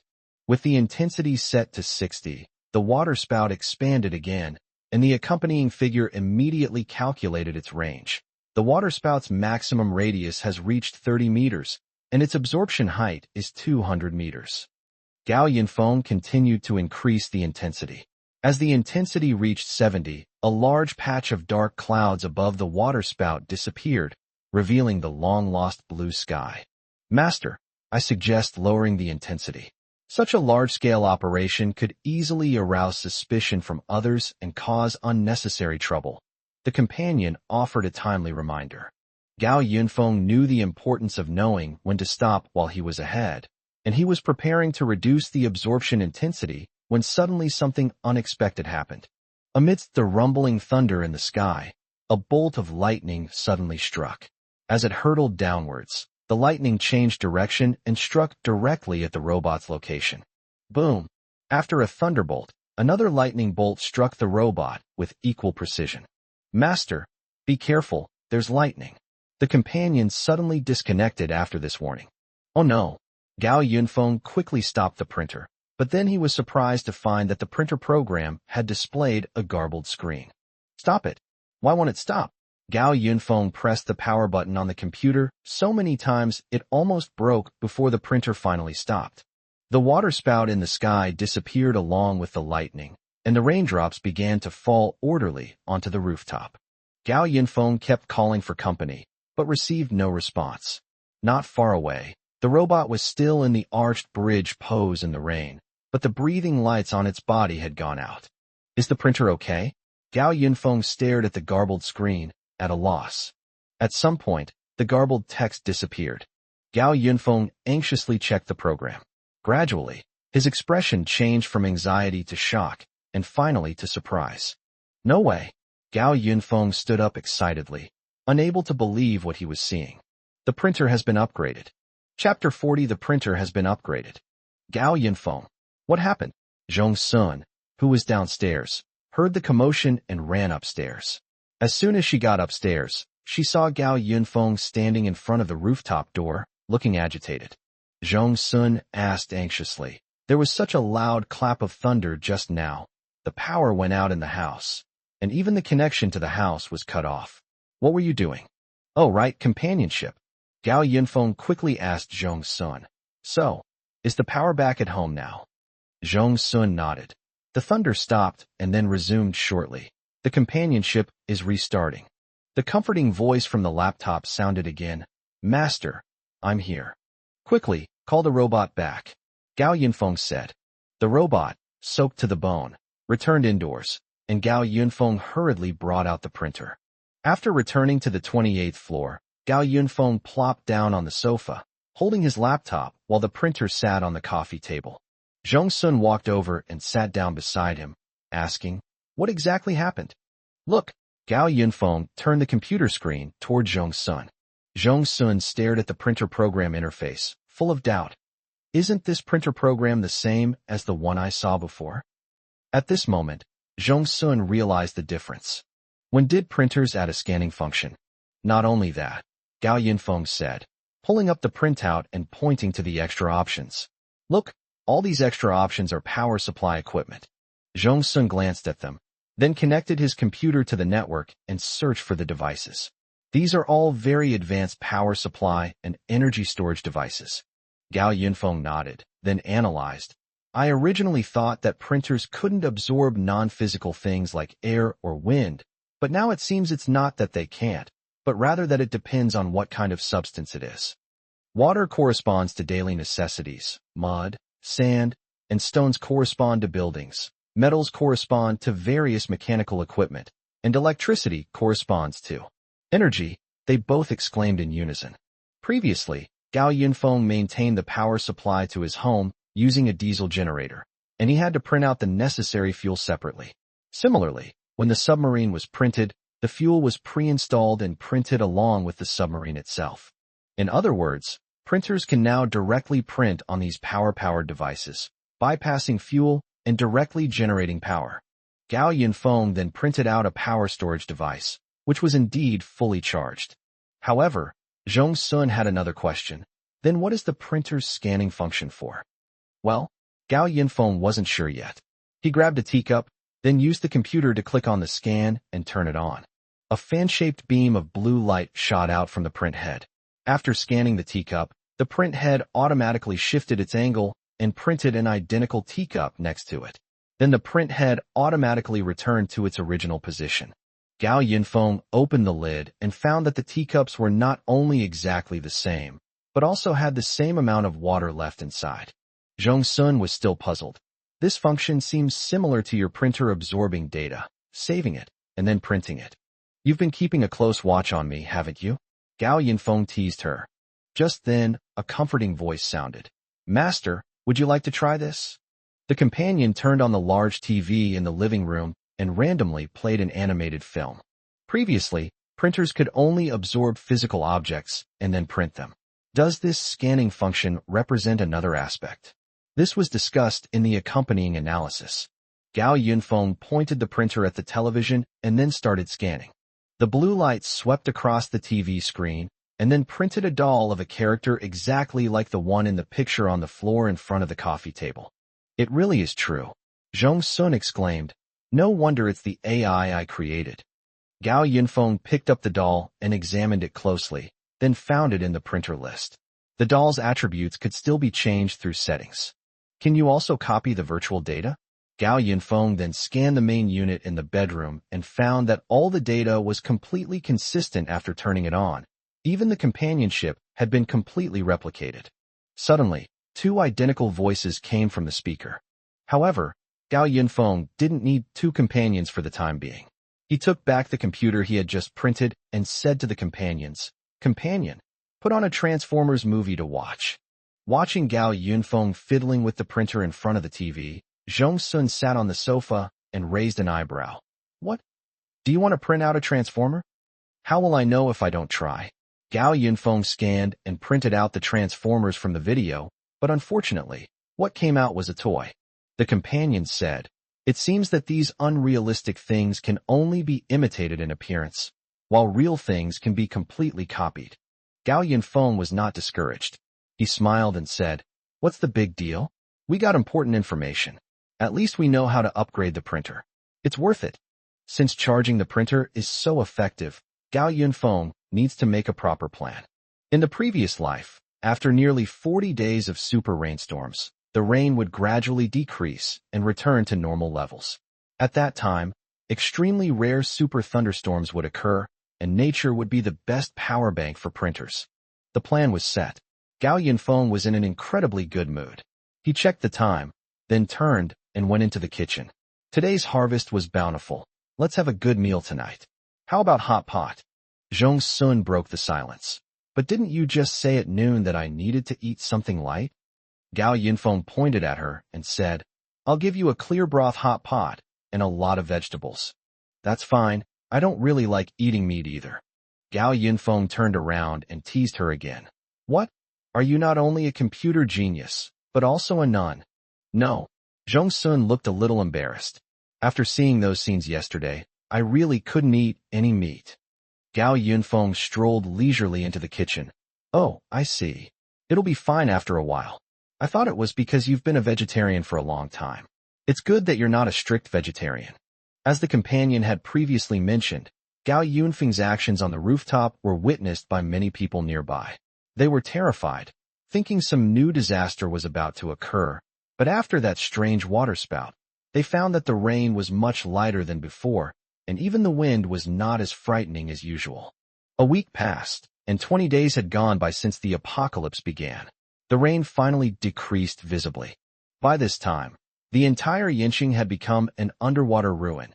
Everything had returned to its original state, and each building was like an isolated island, closed off and lifeless. But life must go on. After the rain subsided, people started going out again. Chapter 41. Someone from next door came. The fitness tutorial on the Bluetooth speaker was nearing its end. Congratulations on completing your training. Now please follow along with us for a set of relaxation exercises to soothe your muscles. Gao Yinfong stood in front of the gym's huge floor-to-ceiling window, looking at the sky that was finally beginning to brighten. The muscles in his arms were visibly firmer, and his whole demeanor had become more defined and rugged. You see, before the apocalypse, he was like a bamboo pole, giving the impression of having little strength at first glance. Meanwhile, Zhong Sun slumped onto the yoga mat and complained, Why do I have to practice with you? Gao Yinfong snorted and said, How can you survive in the apocalypse without good physical health? There are no medical institutions left now, and even common cold medicine is precious now. You don't want to be sick all the time and then be unable to even beat a woman in danger, do you?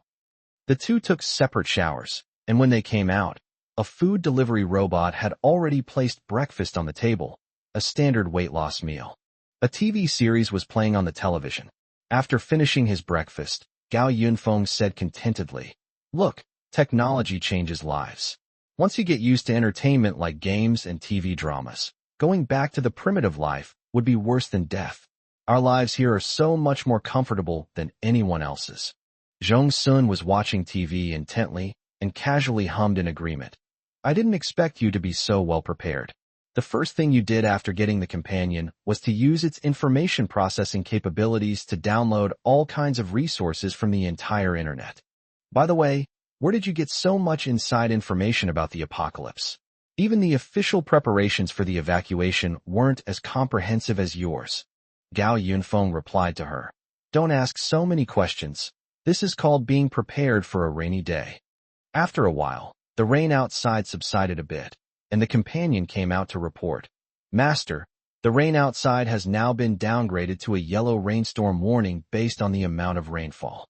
Gao Yinfong hummed in agreement and then asked, What's the situation inside the building now? The companion replied, Since we removed the robot from the 10th floor, Li Haoqing has resumed his old ways of staying in the apartment building. The rain has obviously subsided, and many people are considering going out and are starting to look for rain gear. How many people are still alive in the building? Based on the surveillance footage, we have identified and counted the people currently in the building. Apart from the owner and Zhong Sun, there are 20 other people in the building. Zhong Sun was shocked. So many people died after the torrential rain lasted for more than 20 days. Most of them were my heads. Gao Yinfong began to recount the battle records of the various forces in the building to Zhong Sun. Back then, nearly 20 people who broke into my house were killed by my robot. Then, Fong Tang started to secretly deal with those who disobeyed in order to control the whole building. Then Li Haoqing openly robbed, and plundered everywhere. But now the number of people has indeed been too much of a drain. Master, there's another situation. Just now, people from other apartment buildings came into our building. The companions switched the surveillance footage on the TV. The water level had reached the 9th floor, and even at this depth, some people still managed to break through the stairwell window in a rubber boat with tools and squeeze in. Seeing the several burly men who had entered the building through the surveillance footage, Gao Yinfong immediately instructed his companion to use facial recognition to identify them. The conversation lasted less than a second before a conclusion was reached. According to the information from the property management, these people are from Building 12 next door. Seeing these people reminded Zhong Sun of the classmates he had met in the teaching building. Their eyes clearly showed they were here to steal things. What are you afraid of? They're not robbing us. Gao Yinfong watched those people enter the stairwell, then asked his companion to cut the camera. He couldn't wait to see the show. It's a pity that Li Haoqing and Lu Ting have already moved upstairs. Otherwise, they would have been the first group of people this group helped. On another note, Gao Yinfong remembered Li Haoqing's confident promise to teach him a lesson once they got out. Now that the opportunity was right in front of him, what tricks could Li Haoqing possibly pull? Sure enough, the group from Building 12 came with the intention of robbing people, and the cries of agony from the residents on the ground floor filled the air. However, compared to Li Haoqing's blatant looting, this group was even more unreasonable. They had only searched 2 floors so far and had already killed 2 people.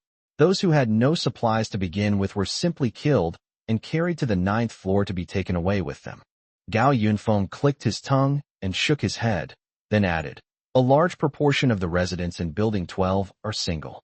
Those who were busy with work before the apocalypse naturally wouldn't have kept many supplies at home. Once social order collapses, these people are likely to become the first group of robbers." However, an unexpected situation occurred. Just as the group was preparing to transport the 2 bodies back, Lu Ting came down. Lu Ting, who was usually timid, actually took the initiative to go downstairs and greeted the group of robbers. "Hey, gentlemen, why are you leaving so soon? Why don't you come in and have a seat?" The burly men were all taken aback.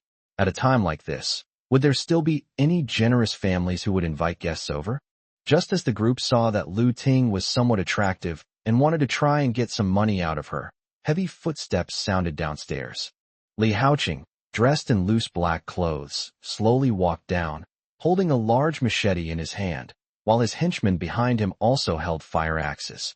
"Who dares to cause trouble in my building?" Li Haoqing asked in an unfriendly tone. Seeing this, several outsiders also drew their weapons.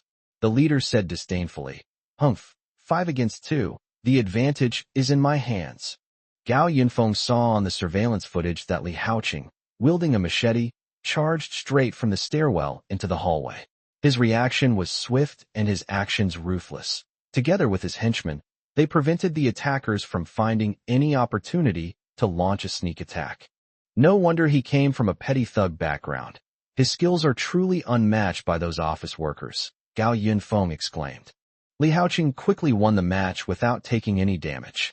He coldly looked at the 5 people lying on the ground, and then, with lightning speed, chopped off the head of the person who had just provoked him. In an instant, blood splattered everywhere in the stairwell. The others lying on the ground were stunned. They had been ruling the 12th building for so long, and there was no one they couldn't defeat even when they joined forces. One of them, on edge, roared and grabbed a knife, preparing to fight back. But the instant he stood up, Li Haoqing's knife was already at his neck. Li Haoqing sneered. "What? Why don't you get up?" At this point, no one dared to move. But Li Haoqing suddenly acted out of character. He ordered his men to take away all of their weapons, and then said to them, "You've come at the right time. Why don't you come up and have a seat?" Chapter 42, Li Haoqing's Conspiracy. Li Haoqing has now moved to the 16th floor. The original 3 rooms on the 16th floor have all been occupied by the dead, so Li Haoqing has taken over their place. Gao Yinfong saw from the surveillance footage that Li Haoqing led the group up to the 16th floor and into his home. About an hour later, the intruders came out. Somewhat unexpectedly, the 4 men, who had appeared anxious when they came up, seemed somewhat relieved when they came out. One of them even greeted Li Haoqing as he left. When the 4 people left, 2 of them were carrying 2 cardboard boxes. This group of people had reached some kind of consensus, and Gao Yinfong could roughly guess what Li Haoqing's intention was in treating these people well. Not long after, Li Haoqing's underlings, carrying fire axes, went door to door calling all the dozen or so survivors in the building to the 16th floor. Sometime later, when those people came out, they were all carrying a piece of meat in their hands, cured meat that had been salted and then air-dried. Zhong Sun frowned. Are there still cured meats available at this time of year? What do you think? Gao Yinfong tapped his fingers lightly on the coffee table. Zhong Sun only thought about it for a moment before feeling a chill run down his spine. I suppose those boxes that the outsiders took away just now contained these things. Gao Yinfong stood up and stretched, then said, "It's just a pity for President Yang." Li Haoqing squeezed out the last bit of value from him. That's right. Those cured meats all came from Yang Jiaqing and the people recently killed by Li Haoqing. Zhong Sun was still a little confused. Since supplies are so scarce right now, why is he still sharing meat? And isn't he the local bully in this building? Why is he being so kind? Gao Yinfong clicked his tongue twice, teasing her. You, apart from computers, still have a lot to learn in other areas. There's a saying that something unusual is bound to happen. Li Haoqing's large-scale separation of things is probably to do what Fong Tang did. Gao Yinfong briefly explained Fong Tang's actions to Zhong Sun, and then analyzed. Using low-cost investment to obtain high-yield returns in the future is Fong Tang's style. I just didn't expect that Li Haoqing would eventually become the very thing he used to hate the most. As supplies in the apartment building dwindled, the survivors resorted to cannibalism. Li Haoqing still possessed a certain amount of supplies, but he also began stockpiling human flesh. He used this meat, which he himself didn't want to eat, to appease the people in the apartment building, in order to prevent these dozen or so people from uniting against him. Those who had previously attacked Li Haoqing were now just pieces of dried meat in the hands of others. In the surveillance footage from other floors, Gao Yinfong overheard the conversation between the two people as they went upstairs. Do you think Li Haoqing's method is feasible? I don't know, but we have no other choice. If doing this can get us some normal food to fill our stomachs, then that's fine too. But are people in other buildings willing to help us? Who knows? Gao Yinfong immediately guessed the whole story. He gave a meaningful, "Oh," and then sighed at Li Haoqing's ignorance. This guy is planning to team up with others to deal with me. That evening, 2 rubber boats arrived at Building 11. As soon as these outsiders entered the building, they went straight to the 16th floor and knocked on Li Haoqing's door. "Haoqing, this is Li Jiyuan, the leader of Building 9. One of them introduced Li Haoqing to the middle-aged man who was standing at the head of the building. In fact, as early as a week ago, some people in Tianjiao community had already started making connections in other apartment buildings. Li Jiyuan was one of them. He joined forces with the managers of buildings 10 and 12, and now they came to Building 11 to listen to Li Haoqing's advice. As the group entered the house, Lu Ting warmly greeted them and offered them cured meat as a generous treat. "Thank you, but I don't eat this kind of meat." Li Jiyuan then took out a cigarette and lit it using the candle. The others, however, didn't have as many reservations and picked up the cured meat to eat. Li Haoqing smiled and said, "To be able to stick to your principles even at a time like this, Mr. Li, you must have plenty of supplies at home, right?" Li Jiyuan chuckled twice and waved his hand. "It's not exactly plentiful, but we're certainly not so destitute that we have to resort to cannibalism." After saying that, he handed Li Haoqing a cigarette. "Tell me, is your information reliable?" "Of course." Li Haoqing took a long-awaited drag on his cigarette, then took out a tablet and asked Lu Ting to find her treasured power bank. "Take a look at this." Li Haoqing clicked on a video. That was the video of Gao Yinfong torturing and killing Yang Jiaqing. The tablet was also the one that Gao Yinfong had placed in front of Yang Jiaqing's house. After reading it, Li Jiyuan only frowned slightly. He said, "This person is ruthless enough, but so what? Nowadays, who isn't ruthless in order to survive? Which of us here doesn't have a life on our hands?" Everyone nodded in agreement. "Don't you remember who this person is?" Li Haoqing deliberately zoomed in on the image, revealing Gao Yunfeng's clear face. Then someone finally recognized him. "Ah, isn't this the person the property manager reported in the group chat for illegally modifying the house?" Everyone suddenly remembered that there was indeed such a person. But Li Jiyuan still raised an eyebrow. And then, Li Haoqing began to explain. Does anyone see if there's anything wrong? First, appearance. Gao Yinfong still looks energetic and spirited in the surveillance footage, unlike those people in the hallway who were starving. Then Li Haoqing pointed to the time in the upper right corner, which was more than 10 days into the torrential rain. Li Jiyuan also realized the problem. Holding a cigarette, he said, "At this time, I remember the water and electricity in the community should have been completely cut off. And this video angle, it's from a surveillance camera, right? Where did you get it?" Li Haoqing snapped his fingers. That's the crux of the matter. This kid installed surveillance cameras throughout the entire building's stairwells, so he can see everything we do there. If you know this, why don't you go and remove his surveillance cameras? Li Jiyuan asked. They're dismantling it. Li Haoqing sent someone out to check, and the survivors of Building 11 actually picked up tools and started searching for the surveillance footage that Gao Yinfong had hidden on each floor. Li Jiyuan recalled something. I remember before the rainstorm, someone bought a large amount of supplies for his home. At that time, there were more than a dozen workers going in and out of the community. Was it him? That's right. Li Haoqing finally stated clearly. So, do you all understand my thoughts? Gao Yinfong must have known about the torrential rain beforehand and stockpiled a lot of supplies at home. If we can take down his house, maybe we can hold out until the rain stops. Chapter 43, The Enemy of All. But if you have such a fat sheep in your own building, why don't you eat it yourself and instead make us eat it too? Someone in the living room questioned. Li Jiyuan nodded in agreement. Although it's true that you can't get fat by eating alone, you can't be so kind as to contact us to eat such a big fat sheep together, right? But one thing I can confirm is that Gao Yinfong does have a lot of supplies in his hands.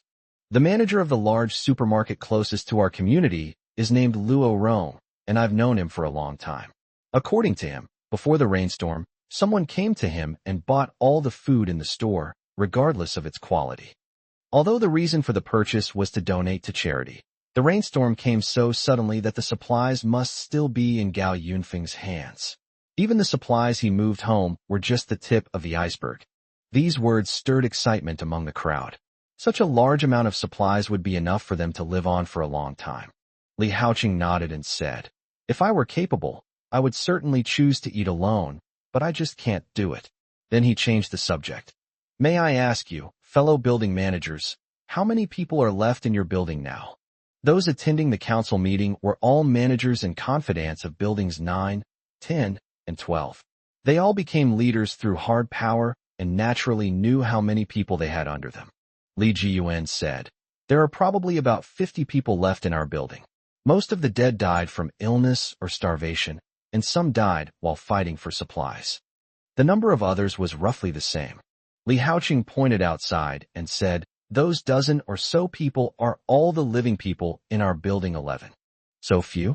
Were you fighting inside the building? Li Jiyuan asked in surprise. Most of them were killed by Gao Yinfong, Li Haoqing said, making a gun gesture. That guy has a gun, a Gatling gun. Gatling gun. Everyone gasped. Li Jiyuan frowned. Then why did you call us here to be sitting ducks? Sai, you can't say that. Lu Ting, who had been listening in, spoke up. She put down her teacup and leaned close to Li Jiyuan. It's true that Gao Yinfong has a gun, but so what if he's powerful? We outnumber him. Li Haoqing chimed in at the opportune moment. Besides, although this matter is risky, it would benefit all of us if it succeeded. Furthermore, we don't need to take that risk ourselves, right? While accompanying the report of the abnormal situation, Gao Yinfong was constantly testing the printer's scanning function. Master, our surveillance cameras have been taken down. Gao Yinfong paused, his hand still. Who? The residents in the building. How did they know I had surveillance cameras in the building? Gao Yinfong had barely finished speaking when he immediately thought of Li Haoqing's unusual behavior earlier that day. He asked his companion, How many cameras were removed? All. You, Li Haoqing, are you determined to go against me? Gao Yinfong put the printer aside and then opened the printer program on the computer. The companion suggests, Master, now that we've lost surveillance, to prevent the people below from plotting against us, it's best to strike first. There's no need for that. I've never been the type to take the initiative. I just play it safe. Gao Yinfong always waits for others to provoke him first, and then he retaliates. However, before the surveillance cameras were removed, they still captured a group of people entering the building. But because it was nighttime, facial recognition did not identify everyone. The companion retrieved the information of the identified outsiders, and Gao Yinfong glanced at it and immediately found the matter interesting. He said, "I know this Li Jiyuan. He owns a chain of restaurants. He's a real businessman who started from scratch. He's much more resourceful than someone like Yang Jiaqing, who lives off a woman." The companion continued to suggest, "Should we send the robots down now and take care of them all? They shouldn't be gone yet." "No need." Gao Yinfong waved his hand and said, "No matter how many tricks they have, they can't beat the towering firearms in our printers. We'll deal with whatever comes our way. Let them come if they want. We can make an example of them to warn the others in the neighborhood so they won't dare to mess with us again." The next day, around noon, someone knocked on Gao Yinfeng's door. Through the surveillance camera, Gao Yinfong saw a group of people soaked by the rain gathered in front of the security gate, with a man wearing a raincoat at the front. He went to the stairwell and called out, "Do you need something?" The person who answered was a man. "Hello, Mr. Gao. We are residents of the neighboring Building 10. I am the temporary building manager of Building 10, and my name is Wang Zhan." Gao Yinfong held a tablet and looked at the surveillance footage. Wang Zhan was the man in the raincoat in front of the door. "Building 10? Coming all the way here in this heavy rain?" Gao Yinfong said unhappily. Wang Zhan patiently explained, "Mr. Gao, we really have no other choice. Many of the residents in Building 10 are elderly people, and they are trapped in the building and simply cannot hold on any longer. We heard that you went home to stock up on a lot of supplies before the rainstorm, so we thought of asking you to help us." "What?" Gao Yinfong looked outside and saw that most of the people were indeed elderly. He found it hilarious. "Dude, are you out of your mind? What time is it? You want me to bring out supplies to save a bunch of strangers? Do you think I'm some kind of great philanthropist?" "You can't say that." Wang Zhan tried his best to explain. "We're just borrowing. Look, you can't just watch so many elderly people die, right? Just help us out, and we'll repay you double the supplies once we get through this period. How about that?" "What nonsense are you talking about? Where are you going to find supplies at a time like this? I'm barely managing to feed myself, and I'll give them back to you."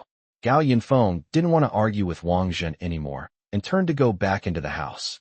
At that moment, a lot of shouting and cursing came from outside the door. "How could you be so selfish? You stood by and watched someone die? That's murder.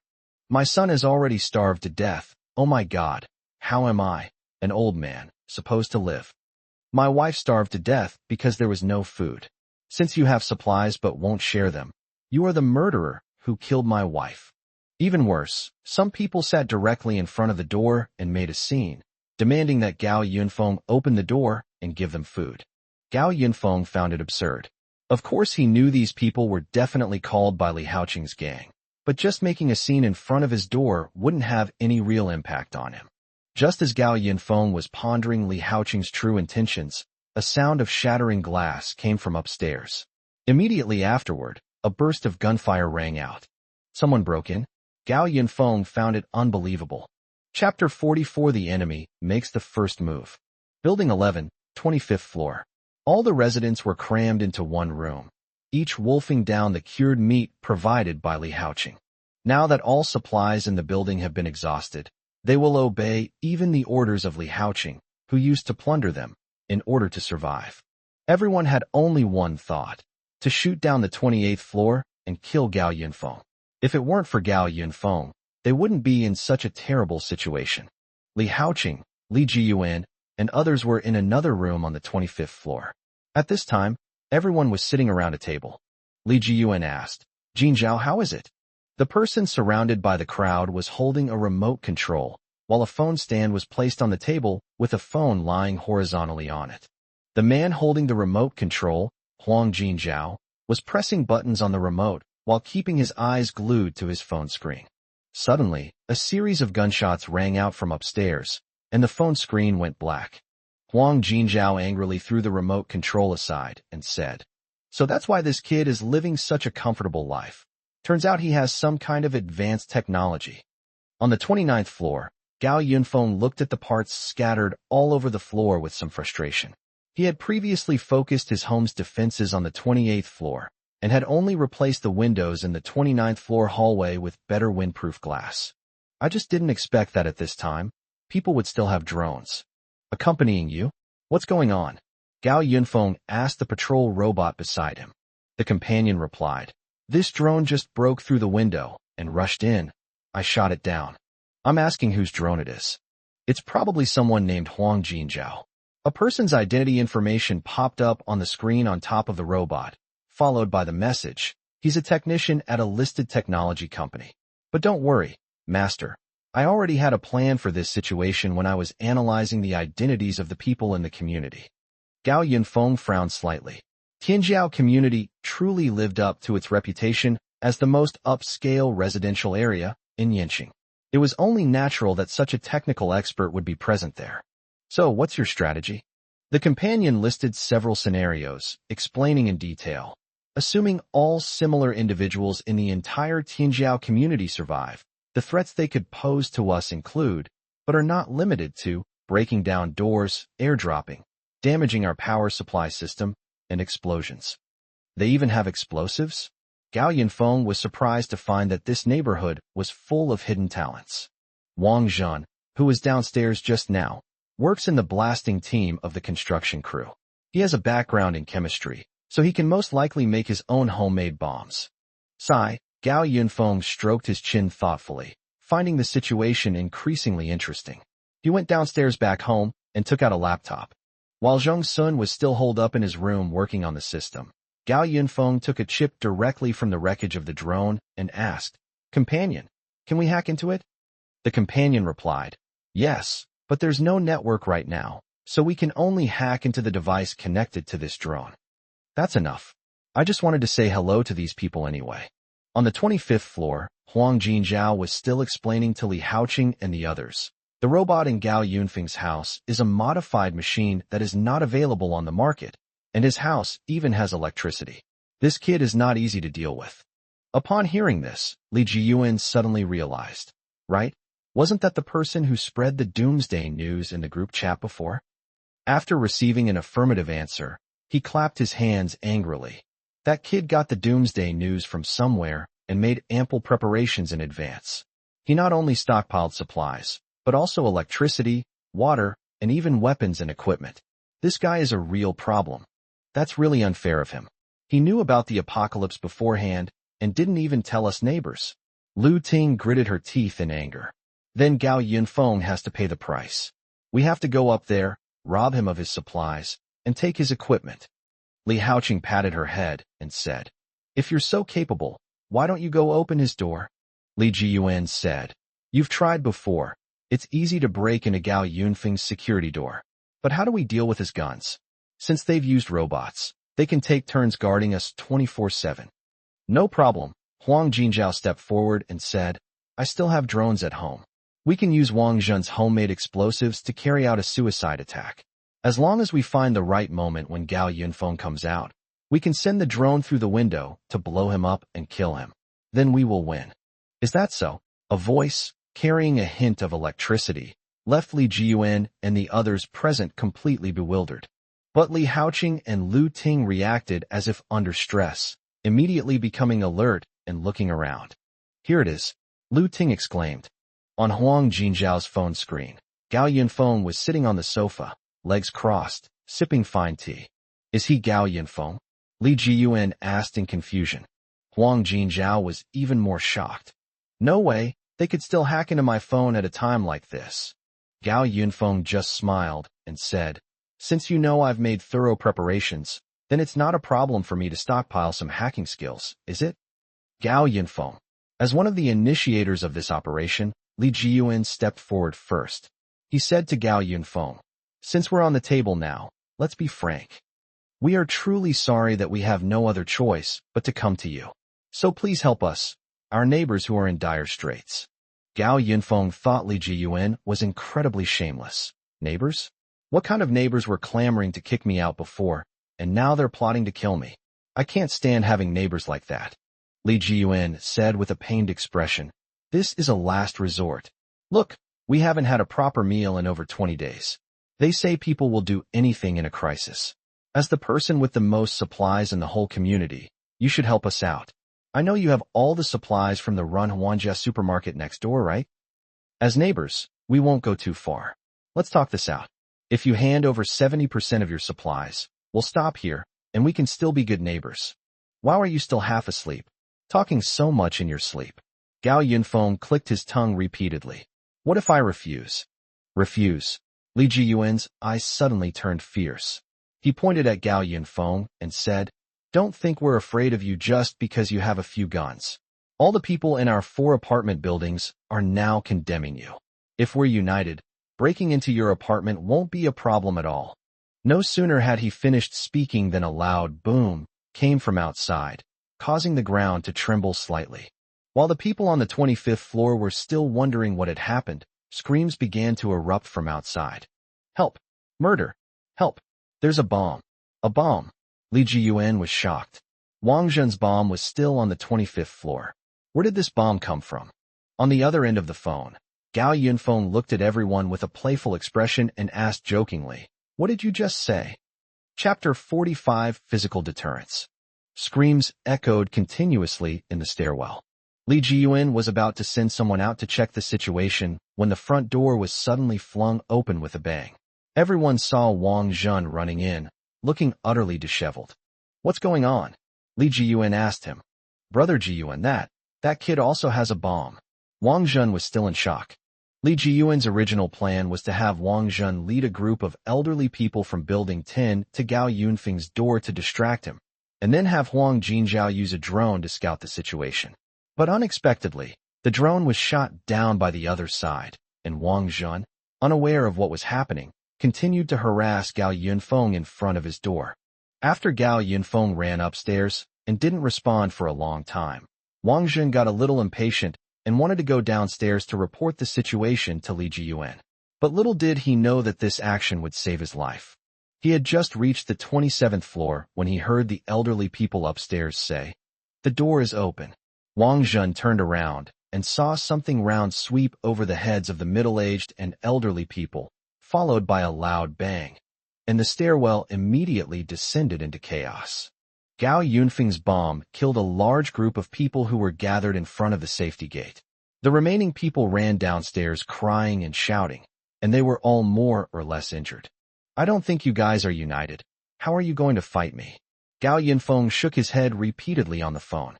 Li Jiyuan's eyes widened in disbelief. He had underestimated Gao Yinfong.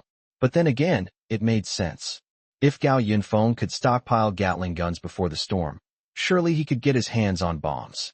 Damn, if he knew this would happen, why did he even bother to break ties with Gao Yinfong? Wouldn't it have been better to curry favor with him than to cooperate with Li Haoqing? Meanwhile, Lu Ting tugged at Li Haoqing's sleeve. Brother Cheng, Gao Yinfong actually has this kind of backup plan. Can we beat him? Shoo, keep your voice down. Li Haoqing whispered to Lu Ting. Let Li Jiyuan and his gang try it out. We don't need to deliver anything. If they win, we'll get a share of Gao Yunfeng's supplies. If they lose, I'll still have a way out. As Gao Yinfong watched the fascinating expressions on everyone's faces through the screen, he decided to give these people a little physical shock. Suddenly, Gao Yinfong stood up, and his phone screen began to shake uncontrollably. He walked into a room, turned on the light, and then turned the camera around. The room was neatly arranged with all sorts of weapons, various firearms, bombs, drones, and melee weapons. There was even a terrifying rocket launcher on the table. Everyone gasped, while Gao Yinfong picked up a grenade from the table and weighed it in his hand. So, are you satisfied with my gift? If you don't like it, I have other ones here. You can choose any of them. Gao Yinfong, why do we have to make such a scene? Let's talk this out. Li Jiyuan seemed to be covered in a thin layer of sweat. With these guys around, what's the point of their human wave tactics? Li Jiyuan inadvertently glared fiercely at Li Haoqing and Lu Ting. He finally understood that Li Haoqing had deliberately concealed Gao Yunfeng's strength when discussing the plan with them, in order to tie everyone to him. Judging from Gao Yunfeng's previous killing of most of the residents in the building, he wasn't exactly someone to be trifled with. After much deliberation, Li Jiyuan finally steeled himself and said, We're all just asking for some supplies. Why are you so determined to wipe us out? All right, on behalf of everyone, I apologize to you for our reckless behavior today. Mr. Gao, can we sit down and have a proper talk? The others nearby shared the same attitude. After seeing so many weapons in Gao Yinfeng's hands, they all backed down, worried that they might lose their lives instead of getting the supplies. Aside from Li Haoqing, the conflict between him and Gao Yinfong was beyond what could be resolved with just a few words. He was determined to destroy Gao Yinfong, and he was willing to drag everyone down with him. However, Li Haoqing was still standing aside, quietly listening to Li Jiyuan and Gao Yinfong arguing, but he already had a plan in mind. Gao Yinfong smiled meaningfully and said in a very gentle tone, "I still prefer your tough attitude just now. Why don't you try to have people harass me again? Maybe I'll get annoyed and agree to your request." Seeing Li Jiyuan's hesitation, Gao Yinfong continued, "Li Haoqing called you here, didn't he? You bunch of idiots didn't even realize you'd been tricked by that bastard. Here's what we'll do, Li Jiyuan, take your group and leave. Anyway, we don't have any deep-seated hatred between us, unless you want to avenge those who were just killed in the explosion." Li Jiyuan was taken aback. So easy to talk to? He seems a bit different from the Gao Yinfong described by others. Gao Yinfong didn't really take Li Jiyuan and the others seriously. After all, his goal was to prevent the people in the other apartment buildings from targeting him. Now that the deterrent had worked, there was no need to waste bullets to take them out one by one. No one to stop. He'll leave once the rain stops anyway. Don't push him too far and make him a sworn enemy. Then he'll waste time cleaning up the whole neighborhood. Moreover, Li Jiyuan was a smart man, and by this point he should have realized that he had been tricked by Li Haoqing. Seeing Li Jiyuan whispering to his companion on the other end of the screen, Gao Yinfong simply laid it out. In short, don't even think about taking a single supply from me, unless you want to try. If you don't have the guts, then quickly take your men back and don't bother me again. With that, Gao Yinfong abruptly ended the connection. The people inside exchanged bewildered glances. Wang Zhen, still shaken, stared blankly at Li Jiyuan. So what do we do now? Huang Jinzhao fell into deep thought, muttering to himself. The other side has fully automated equipment. If we make good use of the explosives we have, we still have a chance. Let me think about it. Li Jiyuan considered the pros and cons. As the owner of a restaurant, he had enough supplies at home, so there was no need to take a huge risk and fight Gao Yinfong to the death. Li Haoqing observed everything clearly from the sidelines. Some hesitated, some wavered, and some didn't want to miss this opportunity. To put it bluntly, they were just a group of people who temporarily formed an alliance for mutual benefit. It would be a miracle if they were truly of one mind. Li Haoqing said he needed to go out and check the situation, leaving Li Jiyuan and the others inside to discuss it amongst themselves. He went downstairs and found the residents of Building 11 who were hiding. Proceed according to the original plan. After giving his instructions, Li Haoqing went back upstairs and found that Li Jiyuan and the others had already left. Many survivors came to Buildings 9, 10, and 12 during this operation. They were anxious and fearful that any disturbance could force them to return to their original positions. Li Jiyuan, who commanded the operation, has something to say. Chapter 46, Launching the Attack. The other three buildings together had about 30 people, half of whom came from Wangjin in Building 10. When Li Jiyuan and the others came to Building 11, they all gave the same reason to the residents. There was a resident in Building 11 with abundant supplies, and if everyone put pressure on him, he would distribute supplies to everyone. Many young people were still skeptical, but the older folks were different. They rushed to board the few available rubber boats, afraid they wouldn't get a turn when supplies were distributed. This was exactly what Wang Zhen wanted. He was already dissatisfied with so many useless elderly people in the apartment building, and Gao Yinfong could help get rid of some of them. At this moment, dozens of people were crammed into the same floor, all shrouded in Gao Yinfeng's shadow. The only people they could rely on now were Li Jiyuan and others who were leaders. Standing in front of the elevator, Li Jiyuan began his long speech. He first expressed his deepest condolences to those who died today, and then condemned them with heartache. That Gao Yinfong not only disregarded the lives of us neighbors, but also brutally murdered us. He is truly inhumane and has no regard for human ethics. Little did people know that he himself used the same methods to keep the residents of Building 9 in check. However, compared to the dead, solving the survival problem for those of us who are still alive is the most pressing issue right now. Everyone who has come here is here to survive, and we cannot leave empty-handed. If we go back today, even if Gao Yinfong doesn't kill us, we will hardly survive this torrential rain. Therefore, Gao Yinfong is now the common enemy of all of us, and we must defeat him and obtain the supplies he possesses. This is our only hope for survival. At this moment, someone stood up and said, "He has a bomb. If we go up there like this, we'll just be asking for death." The people below echoed his sentiments. "Silence," Li Jiyuan shouted to everyone. "After discussion, we've decided to launch a full-scale attack on Gao Yunfeng's house. This requires everyone's cooperation, and those who perform exceptionally well will receive the largest reward." The crowd whispered among themselves, while Li Jiyuan waved his hand and ordered Wang Zhen to bring out the explosives that had been prepared beforehand. Wang Zhen said, "These explosives are enough to kill dozens of people. After we break down Gao Yunfeng's door, a vanguard team will rush upstairs with explosives and kill Gao Yinfong first.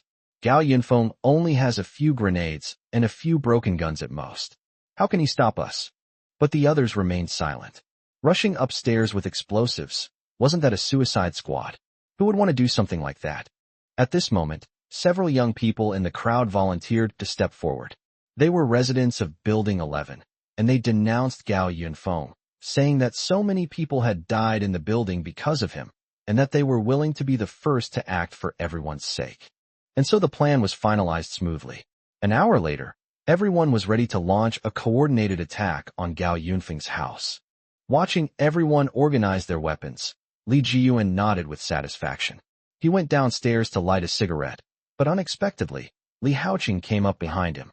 "It's good to have authority. You can get people to rush forward for you with just a few words," Li Haoqing joked, reaching out to take a cigarette from his pack. This time, however, Li Jiyuan simply took the cigarette pack back. He said irritably, "How can you compare to me, fooling so many people to come and die for you?" Li Haoqing refused to take the blame. "Hey, we agreed on this from the beginning. Gao Yinfong is indeed a tough guy to deal with, but didn't you guys also try to take advantage of his supplies? You tricked those residents into coming over as scapegoats for the supplies. We're all in the same boat, so no one has the right to criticize anyone else." Li Jiyuan exhaled a deep puff of smoke. He admitted that he and Li Haoqing were actually on the same page. However, if Li Haoqing hadn't made such a solemn promise beforehand, given his personality, he certainly wouldn't have gone against Gao Yinfong from the start. He would have at least tested Gao Yunfeng's attitude before making a decision. Li Jiyuan threw his cigarette but on the ground, and then said to Li Haoqing, "Let me make this clear beforehand. We're all in the same boat now. Everyone has to contribute when we take action later, and you're no exception. Don't worry. You said it yourself. The person who contributes the most will receive the most supplies. How could I dare to slack off?" Li Haoqing replied. Li Jiyuan went upstairs with some doubt, but he also had his own plans. He was determined to get Gao Yunfeng's supplies, but he also had to get rid of Li Haoqing. This guy was cunning and treacherous, and he could easily be tricked to death if he wasn't careful. In the afternoon, Gao Yinfong, who was organizing the printer list in front of his computer, suddenly heard a loud noise outside. His companion quickly said, "Master, a lot of people have come to the stairwell." The surveillance footage was retrieved, but the image was completely blurry. Gao Yinfong felt a surge of annoyance as he listened to the continuous noise, which sounded exactly like the tools Li Haoqing and the others had used when they broke through the wall. "Here we go again. I gave them a chance." Gao Yinfong then pulled up the weapons list from the printer and ordered his men, "Take care of them all." He then sent a message to Zhong Sun, who was in the guest room, "Stay in the room and don't come out. It will be a bit noisy outside later." Zhong Sun understood what was going on and simply replied with "Okay." Gao Yinfong started the printer and printed out all the selected equipment. He rubbed his hands together, unable to contain his excitement. "I'll show you the power of fully automated equipment. Before I even leave the house, you'll all be sacrificed." In the stairwell, several men were using equipment provided by Li Haoqing to violently dismantle the stairwell partition next to the safety door. But halfway through drilling, A screeching sound suddenly rang out. The man holding the equipment looked puzzled, and when he removed the machine, he saw the steel plate behind the wall. Wow, who installs steel plates in their staircases? Immediately afterwards, a crisp sound of the door opening rang out, and the alloy security door opened by itself.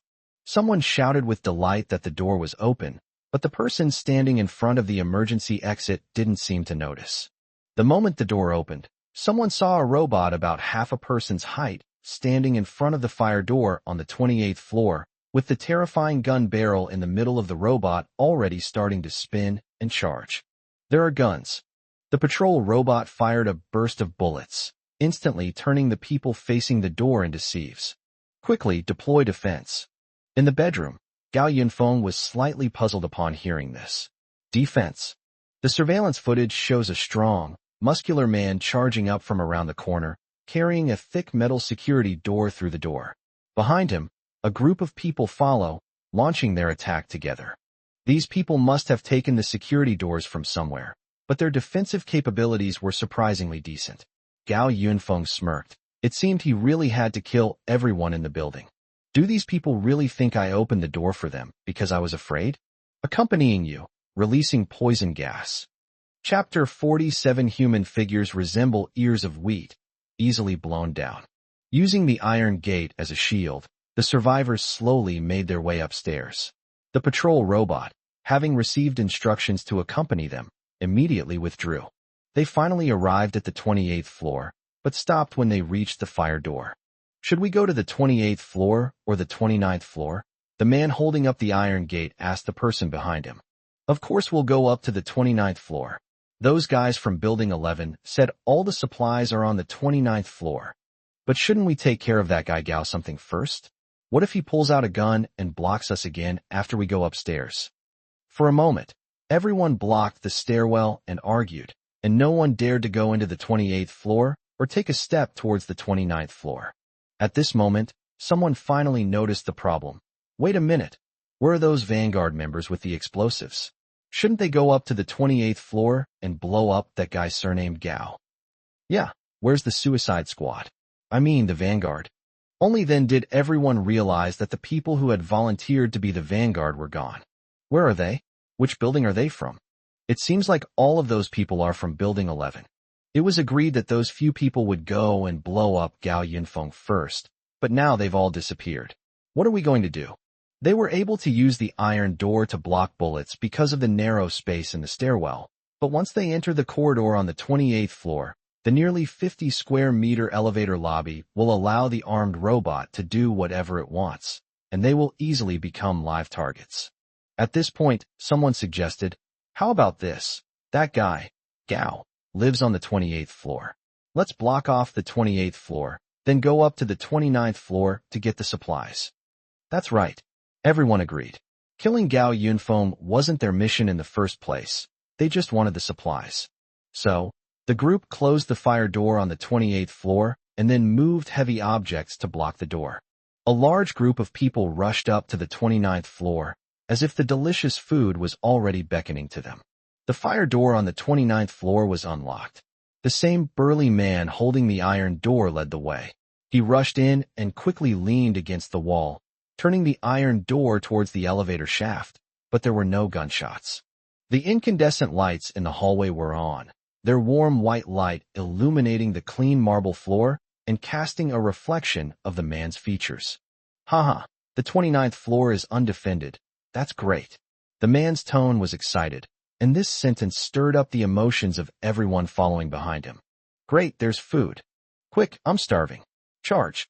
Everyone squeezed into the elevator, and each person, like a rabid dog, drooled as they ran wildly toward their room. After passing through the elevator lobby, there was a horizontal corridor leading to both sides, but just as the person at the front was running past, he suddenly stopped. Many of the people behind couldn't brake in time, and a group of people collided. Before they could even complain, the people behind them witnessed an unbelievable scene. The corridor outside the elevator was blocked on both sides. On both the left and right sides, there was a huge, airtight iron wall. Upon closer inspection, the iron wall was actually made up of 4 steel plates of the same size pieced together. However, The steel plates did not seem to be welded to the ground, but rather simply piled together. Some people tried to push the steel plate over, but they couldn't budge it no matter how hard they tried. This is strange. Why would Gao Yinfong set up 2 iron walls like this here? There are no doors or switches on the walls. How are people supposed to get in? Strange, there's another iron wall like this on the roof. Someone observed the upper floor. Just as a group of people were gathered in the elevator lobby discussing what to do, several of them suddenly felt unwell. There seems to be a strange smell. Can you smell it? The others sniffed it, and it seemed to be true. Why don't we open the window? Someone wanted to open the elevator window, but found that the window was sealed shut. The smell seems to be coming from above. Someone looked up, but could only see a clean white ceiling and fire sprinklers that automatically activate in case of fire. The smell seemed to be coming from the shower head. Just as everyone was wondering what was going on, a cry of surprise suddenly came from the crowd. An older woman collapsed to the ground without warning, foaming at the mouth. Before anyone else could react, another person fell down.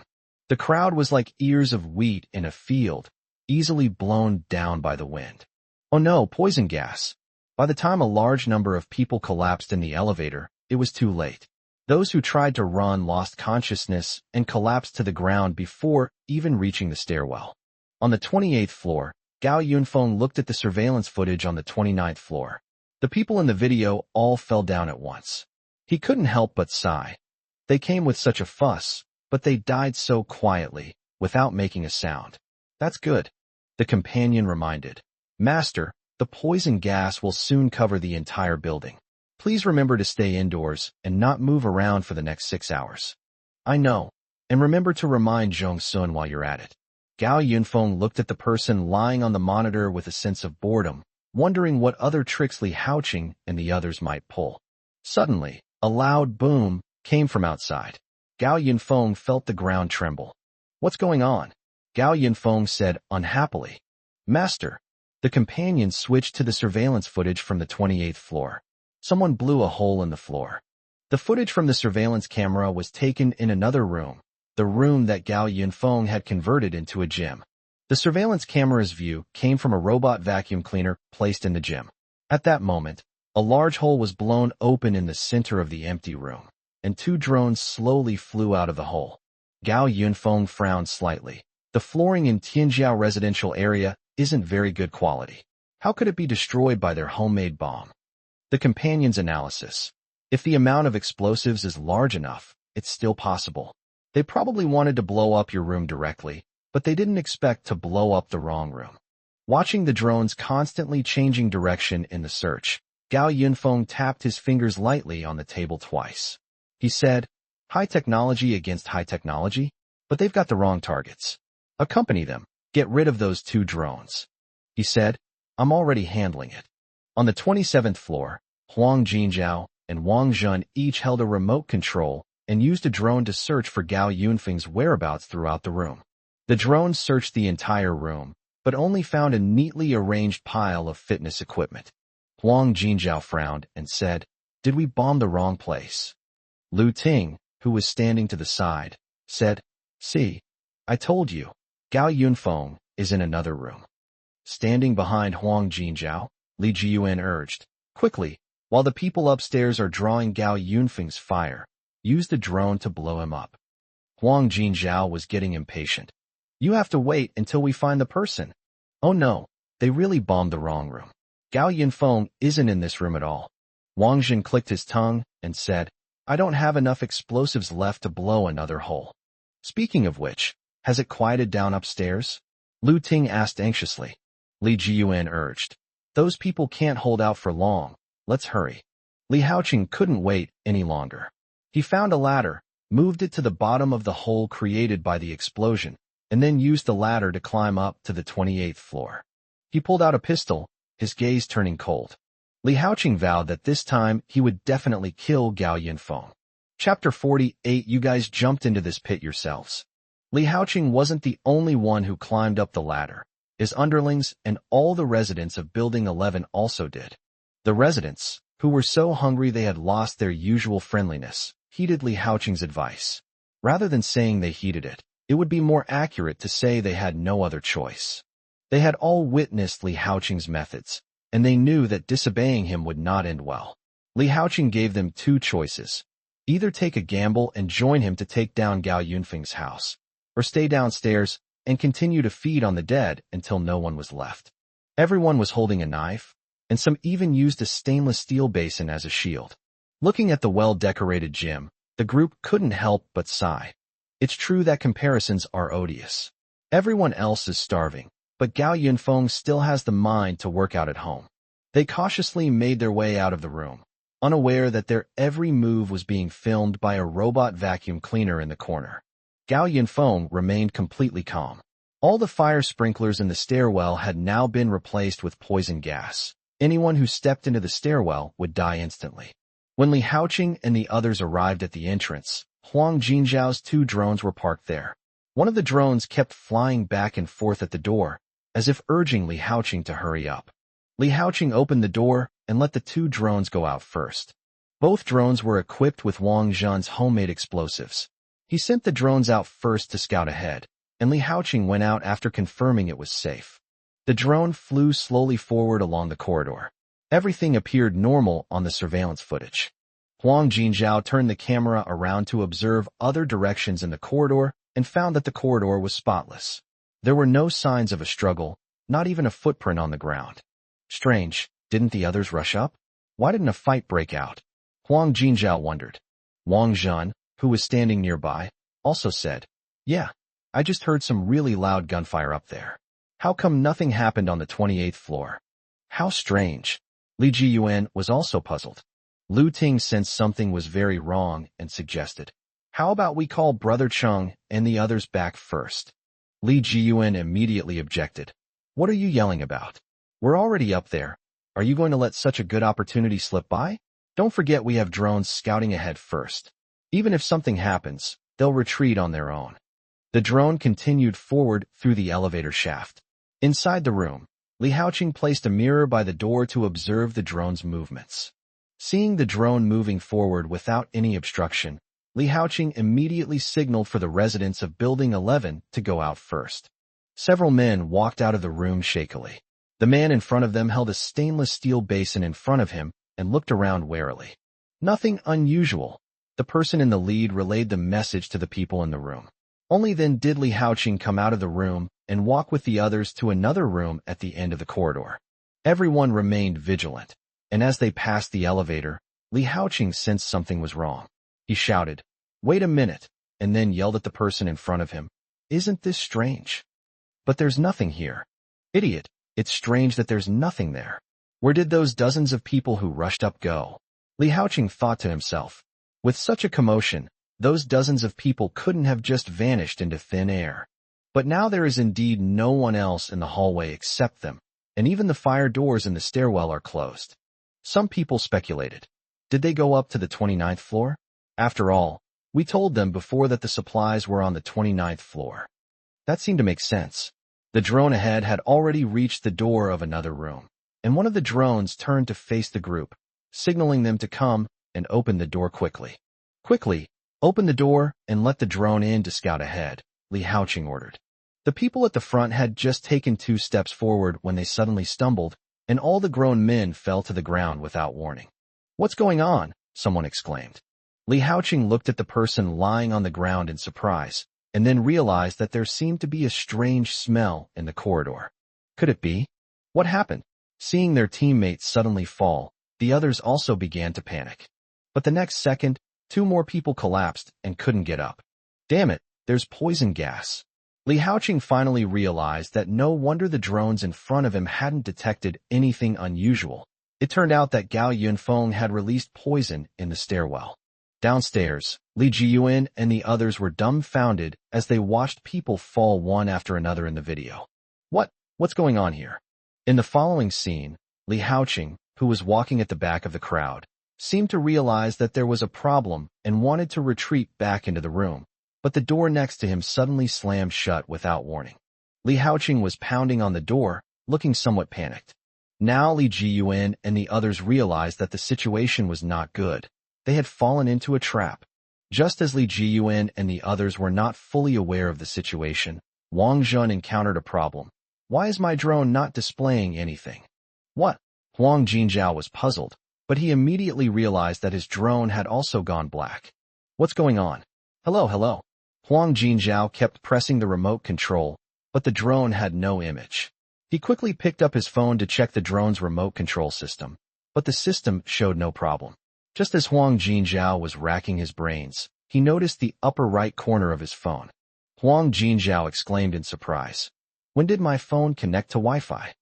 How could there still be Wi-Fi at this time of day?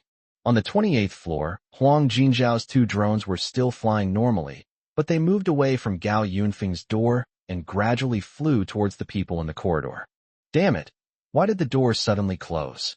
Li Haoqing pounded on the door frantically, already feeling a bit dizzy. Desperate, he held his breath and decided to take a gamble. But then, he noticed a drone flying towards him. Looking at the 2 drones, Li Haoqing suddenly felt a little uneasy. Why does this drone look a little different from before? Li Haoqing couldn't quite put his finger on it, but it seemed to be flying more smoothly and quickly. About half of the people in the stairwell collapsed, and the rest, realizing the problem, held their breath. Someone, despite feeling dizzy, tried to open Gao Yinfeng's door. However, at that moment, a drone above suddenly swooped down towards the group and crashed into the person who was trying to move forward. In an instant, a violent explosion occurred in the stairwell. In an instant, blood and flesh flew everywhere. Chapter 49. The entire army was wiped out. The explosion in the hallway shook the surveillance footage. Gao Yunfeng's drink spilled, and he exclaimed, "Wow!" in amazement. Wow! Were these people's homemade explosives really that powerful? The companion chimed in.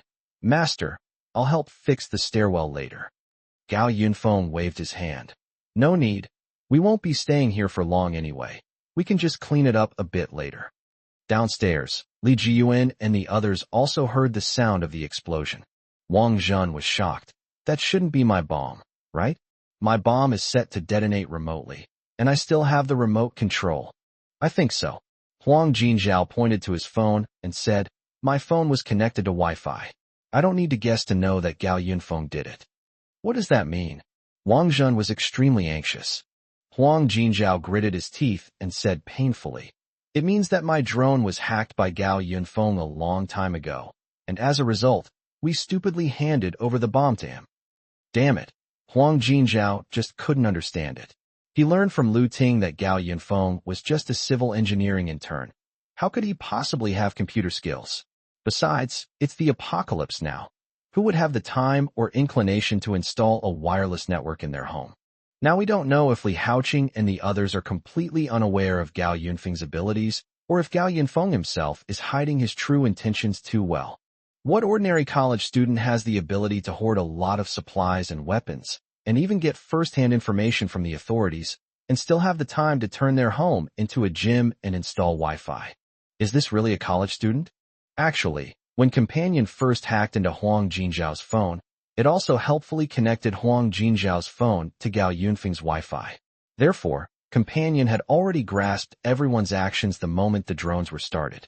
So Companion naturally took over the control of the 2 drones from Huang Jinzhao. The hallway on the 28th floor was a complete mess. Li Haoqing pushed the corpse in front of him aside, and the feeling of dizziness returned. When the explosion happened, Li Haoqing reacted quickly and immediately pulled the people around him in front of him to block most of the impact. He was covered in wounds, but he was still alive. All the people who came up with him had fallen, some even blown to pieces. The operation was a complete failure. Li Haoqing held his breath again and staggered through a row of flames toward the stairwell. He tried to push the door open and go out, but found that the door was blocked from the outside. Damn it! Li Haoqing screamed in despair, kicking the door with all his might. His head felt heavier and heavier, and his chest felt like it was being torn apart. Li Haoqing kicked the door open with a sudden burst of speed. He dashed into the stairwell and struggled to run downstairs. A buzzing sound came from behind. Li Haoqing turned around, his pupils suddenly contracting. There was one drone left, which was leisurely following behind him. Damn it! Li Haoqing rushed downstairs, but the severe pain in his body slowed him down. He lost his footing and fell. Seeing the drone closing in, Li Haoqing screamed in despair, "Don't come any closer! Don't come any closer!" He was terrified. He couldn't understand how Gao Yinfong had done it. At this moment, Li Haoqing believed that Li Jiyuan and the others had betrayed him, and that they had joined forces with Gao Yinfong to try and kill him. I can't die? How can I die? Li Haoqing scrambled down the stairs on all fours.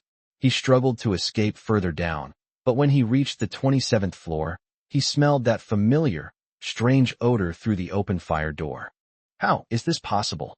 Li Haoqing used his last bit of strength to climb downstairs. He lost his balance and rolled down the stairs, stopping at the corner between the 26th and 27th floors. Li Haoqing's eyes gradually became unfocused. He couldn't understand it at all. He hadn't even seen Gao Yinfong before. Why was this happening? The nauseating smell of poisonous gas gradually enveloped him, and Li Haoqing's vision blurred. The drone that originally belonged to Huang Jinzhao was hovering in the air above the building, its camera pointing directly at him, broadcasting the entire scene of his death live. He's probably already dead, Gao Yinfong concluded after listening to the broadcast. He then instructed the broadcaster. Are Li Jiyuan and the others still downstairs? Return that drone to them. Inside the apartment on the 27th floor, Li Jiyuan's heart was in his throat. He looked anxiously at Huang Jinzhao and Wang Zhan and asked, Hey, what's the situation now? Are our drones unusable? There was still no movement upstairs. Li Jiyuan and his group had tricked dozens of cannon fodder into coming, and now that a group of people had attacked Gao Yunfeng's house, there was no sound at all. They had already guessed that there were probably no survivors upstairs. Wang Zhan's expression turned grave. He said, I put all my last explosives on the drones. Now what are we going to use to fight Gao Yinfong?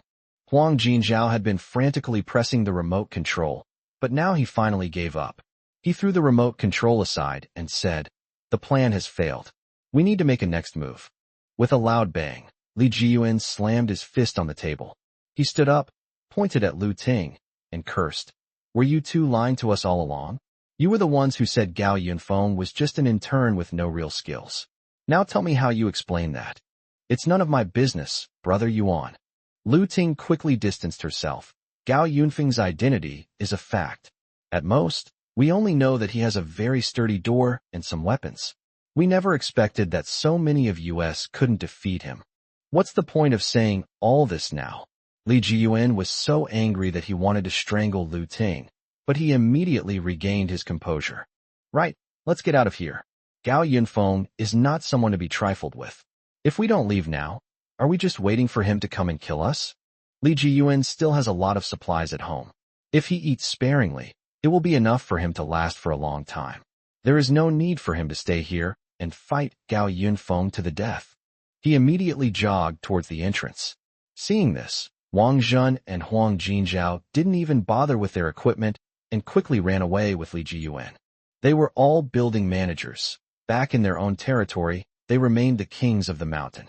Li Jiyuan burst out of the door and rushed towards the stairwell. The moment his figure disappeared into the stairwell, a violent explosion occurred. Lu Ting, who was walking at the back, was terrified. She thought Gao Yinfong had shot down the enemy and ran back to her room in a flash. Hey, Lu Ting, open the door.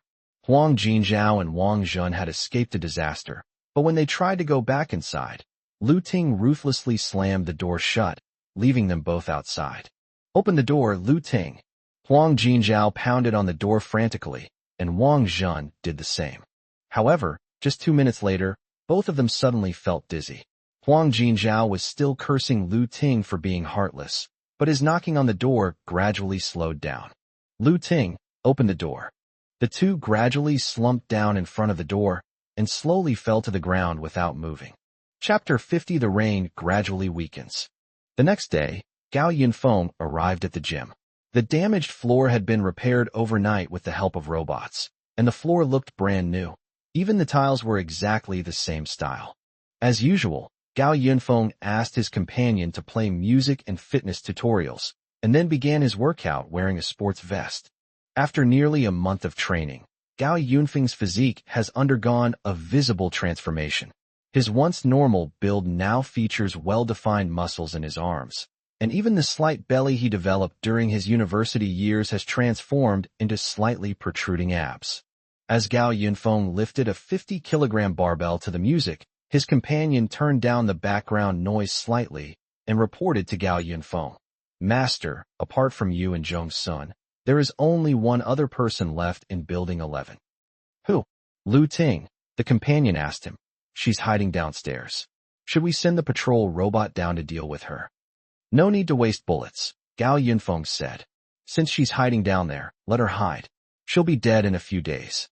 Gao Yinfong came to the pull-up bar, squatted slightly, jumped up, and firmly grabbed the top bar with both hands. As he did pull-ups, he said, in a few days, we can start preparing to move. The companion listened and then talked about the rain outside. The rainfall is starting to decrease slowly now, and it is expected that the red rainstorm warning will be changed to a yellow rainstorm warning in 10 days. The sky outside was no longer as dark and gloomy as it had been at the beginning. Soon, the torrential rain would gradually turn into a normal downpour and then enter the next stage of the apocalypse, thunderstorms. Gao Yinfong couldn't wait for the rain to completely stop. He needed to relocate to the doomsday fortress located north of Yincheng before the global thunderstorms began. After finishing his morning workout and taking a shower, Gao Yinfong came out, and his companion had already prepared breakfast using a smart home robot. After breakfast was served, the room door slowly opened, and Zhong-sun walked out looking like he had just woken up. He sat down at the dining table in his pajamas. You got up so late today, you missed your morning exercise, Gao Yinfong criticized her. Zhong-sun said groggily, what do you mean late? This is really early for me. I stayed up until after 4 a.m. last night because of your fully automated management system. I didn't ask you to stay up all night. Gao Yinfong peeled an egg and then asked her about the system's progress. Zhong-sun closed his eyes and thought for a while before saying, let me think. The basic framework is now complete, and the individual components such as intelligent water and power supply, intelligent monitoring, and intelligent agriculture and animal husbandry have all been completed. Zhong-sun took a bite of his steamed bun and then asked, by the way, how do you plan to solve the raw material problem? It's a shelter of tens of thousands of square meters, with 4 underground floors and 3 above ground. Do you have enough raw materials for the basic water, electricity, building materials, decoration, etc.? That's not a problem, Gao Yinfong reassured her. You just focus on your work, and I'll figure out the rest. Zhong-sun didn't ask any more questions, but she brought up another question that was bothering her. By the way, why is your defense system so complicated? It's so troublesome to design with so many layers inside and out. Gao Yinfong concealed some things, only telling her, of course, the more advanced the better. In the future, there probably won't be any national systems or anything like that. What will survive will basically be small groups or gangs that stick together. They will definitely invade and expand everywhere in order to compete for resources. Wouldn't that be where the function of our defense system comes into play? Zhong-sun then asked, wouldn't designing these small robots as they are now, controlled by AI, be sufficient? Why add infrared, laser, and even anti-aircraft guns and modified tanks? You have to be careful to survive to the end. You'll understand later. After saying that, Gao Yinfong sent her back to keep trying. Zhong-sun's words did make sense. With their current equipment, they could easily defend against small gangs and organizations. But Gao Yinfong was dealing with a different kind of group. What he needs to deal with are the people with superpowers or large bases that will gradually emerge in the future. Gao Yinfong had witnessed firsthand how large-scale wars between bases armed with numerous firearms involved widespread firepower. As for those with superpowers, Gao Yinfong had encountered many people with different abilities in his previous life. Some used fire, some used wind, some manipulated temperature, and some could even transform themselves into giants 3 meters tall, capable of both taking damage and dealing damage. No matter how powerful he is, he's still just an ordinary person. As the saying goes, the rich rely on technology, while the poor rely on mutation. Given Gao Yinfeng's current conditions, he should be considered part of the wealthy class in this post-apocalyptic world. So, he should just use his financial power to max out his technological abilities. As long as he has a printer, Gao Yinfong is confident in dealing with future difficulties. After finishing breakfast, Gao Yinfong went to the balcony and opened the glass door for the first time in a long time. A strong wind suddenly rushed into the house, blowing the small items in the living room into a mess. However, this level of wind is far too gentle compared to the gale force winds that were able to snap trees a while ago. The rain outside has lessened considerably. My companion said the current rainfall level is equivalent to a previous yellow rainstorm warning. Oh, right. Gao Yinfong suddenly remembered and asked his companion, "What about those dead people in the building?" The companion replied, "All the bodies were thrown into the elevator shaft last night, and the damaged and soiled parts outside and upstairs have been cleaned up." Gao Yinfong nodded, then remembered something. "Speaking of which, how did so many people get here from other buildings yesterday?" "Inflatable boats," the companion explained. "The patrol robot found 3 inflatable boats that can carry about 6 people at a time in the stairwell on the 10th floor. After yesterday's incident, about half of the residents in buildings 9 and 12 were lost, and the residents of buildings 10 and 11 are basically all stuck in the elevator shaft. According to the analysis of the residents' information in Tianjiao community, there are currently no people in the entire Tianjiao community who can pose a threat to them with explosives or drones like Wang Zhen and Huang Jinzhao." Very good. Gao Yinfong returned to his bedroom and then pulled up a city map of Yinxing on his computer. He had his companion print out a huge water pump and a water pipe nearly 100 meters long, based on the height of the apartment buildings in Tianjiao community and the current water level. Zhongsun was curious about the noise outside. When he went out of the room, he saw that the loose snacks that were originally placed on the coffee table had been blown all over the floor by the wind. The balcony door was open, and a humanoid robot was slowly walking towards the balcony carrying a huge machine. Zhongsun asked, puzzled, "What are you doing?" "Well," Gao Yinfong pointed to the water pump and said, "I'm doing a good deed." Chapter 51. The new year arrives unexpectedly. What? Zhongsun didn't understand Gao Yunfeng's meaning. When she stepped forward and saw what the robot was holding, she understood. "You want to pump out the water from the neighborhood?" "Yes." Gao Yinfeng put his hands on his hips. "How about that? Isn't he a really good guy? Helping the homeowners solve their problems." Zhongsun bluntly stated. "To put it bluntly, isn't it all for your own benefit?" But then she asked, "By the way, won't there be a problem with the printer absorbing all this water? There's a lot of dirt in the water." Gao Yinfeng just smiled and shook his head. "It's nothing. It's just water. Even if something gets accidentally sucked into the printer, it just adds another printing option to the printer." Gao Yinfeng had previously used the printer to collect rainwater. Although his companion said that rainwater contained a lot of slightly acidic impurities, this didn't prevent it from being used as raw material for the printer.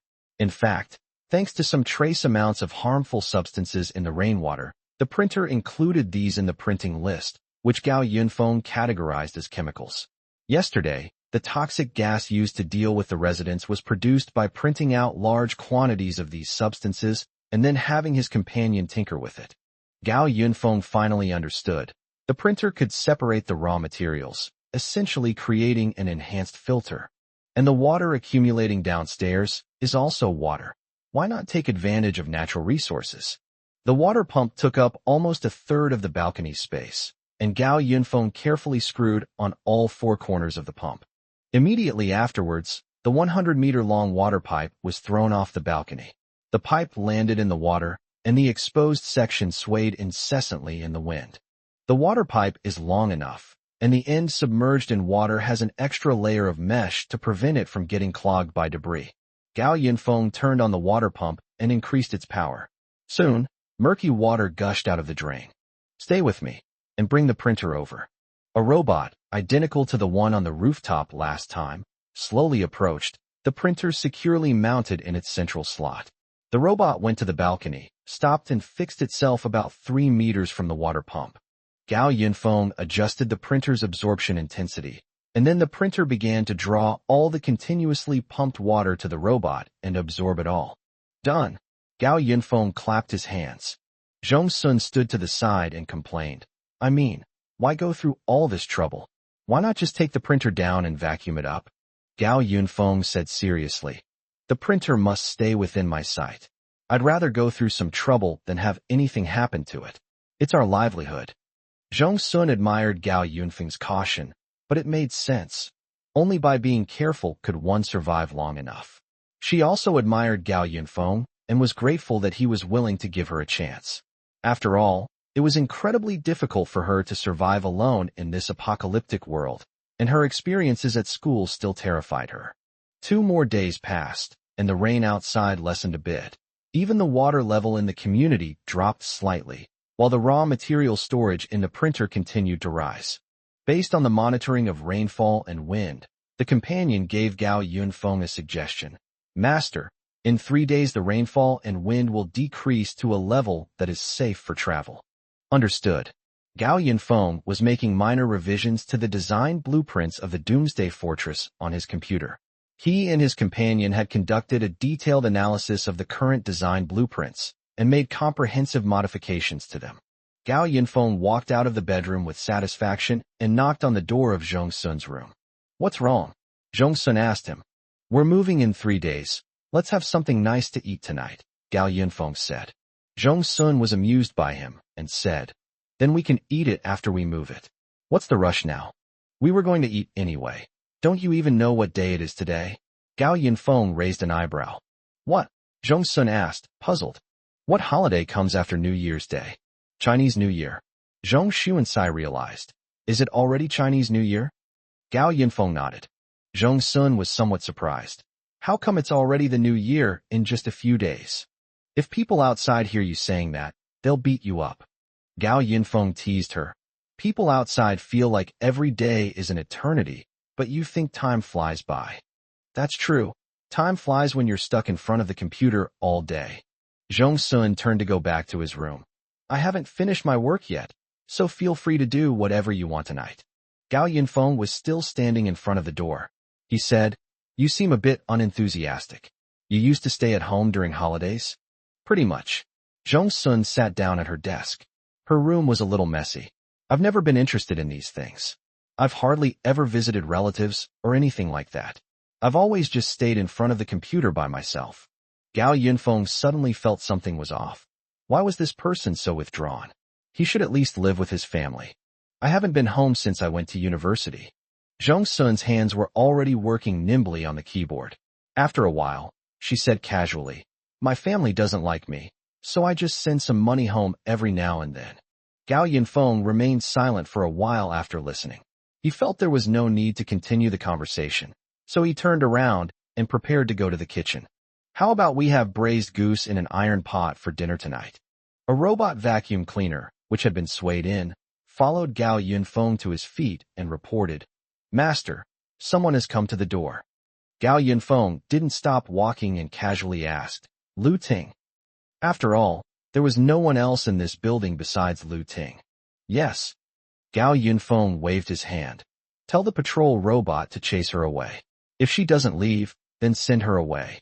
The companion said. She rushed past, but came back a little while later and said she wanted to see you and had something to tell you. What could possibly be wrong with her? Gao Yinfong said completely.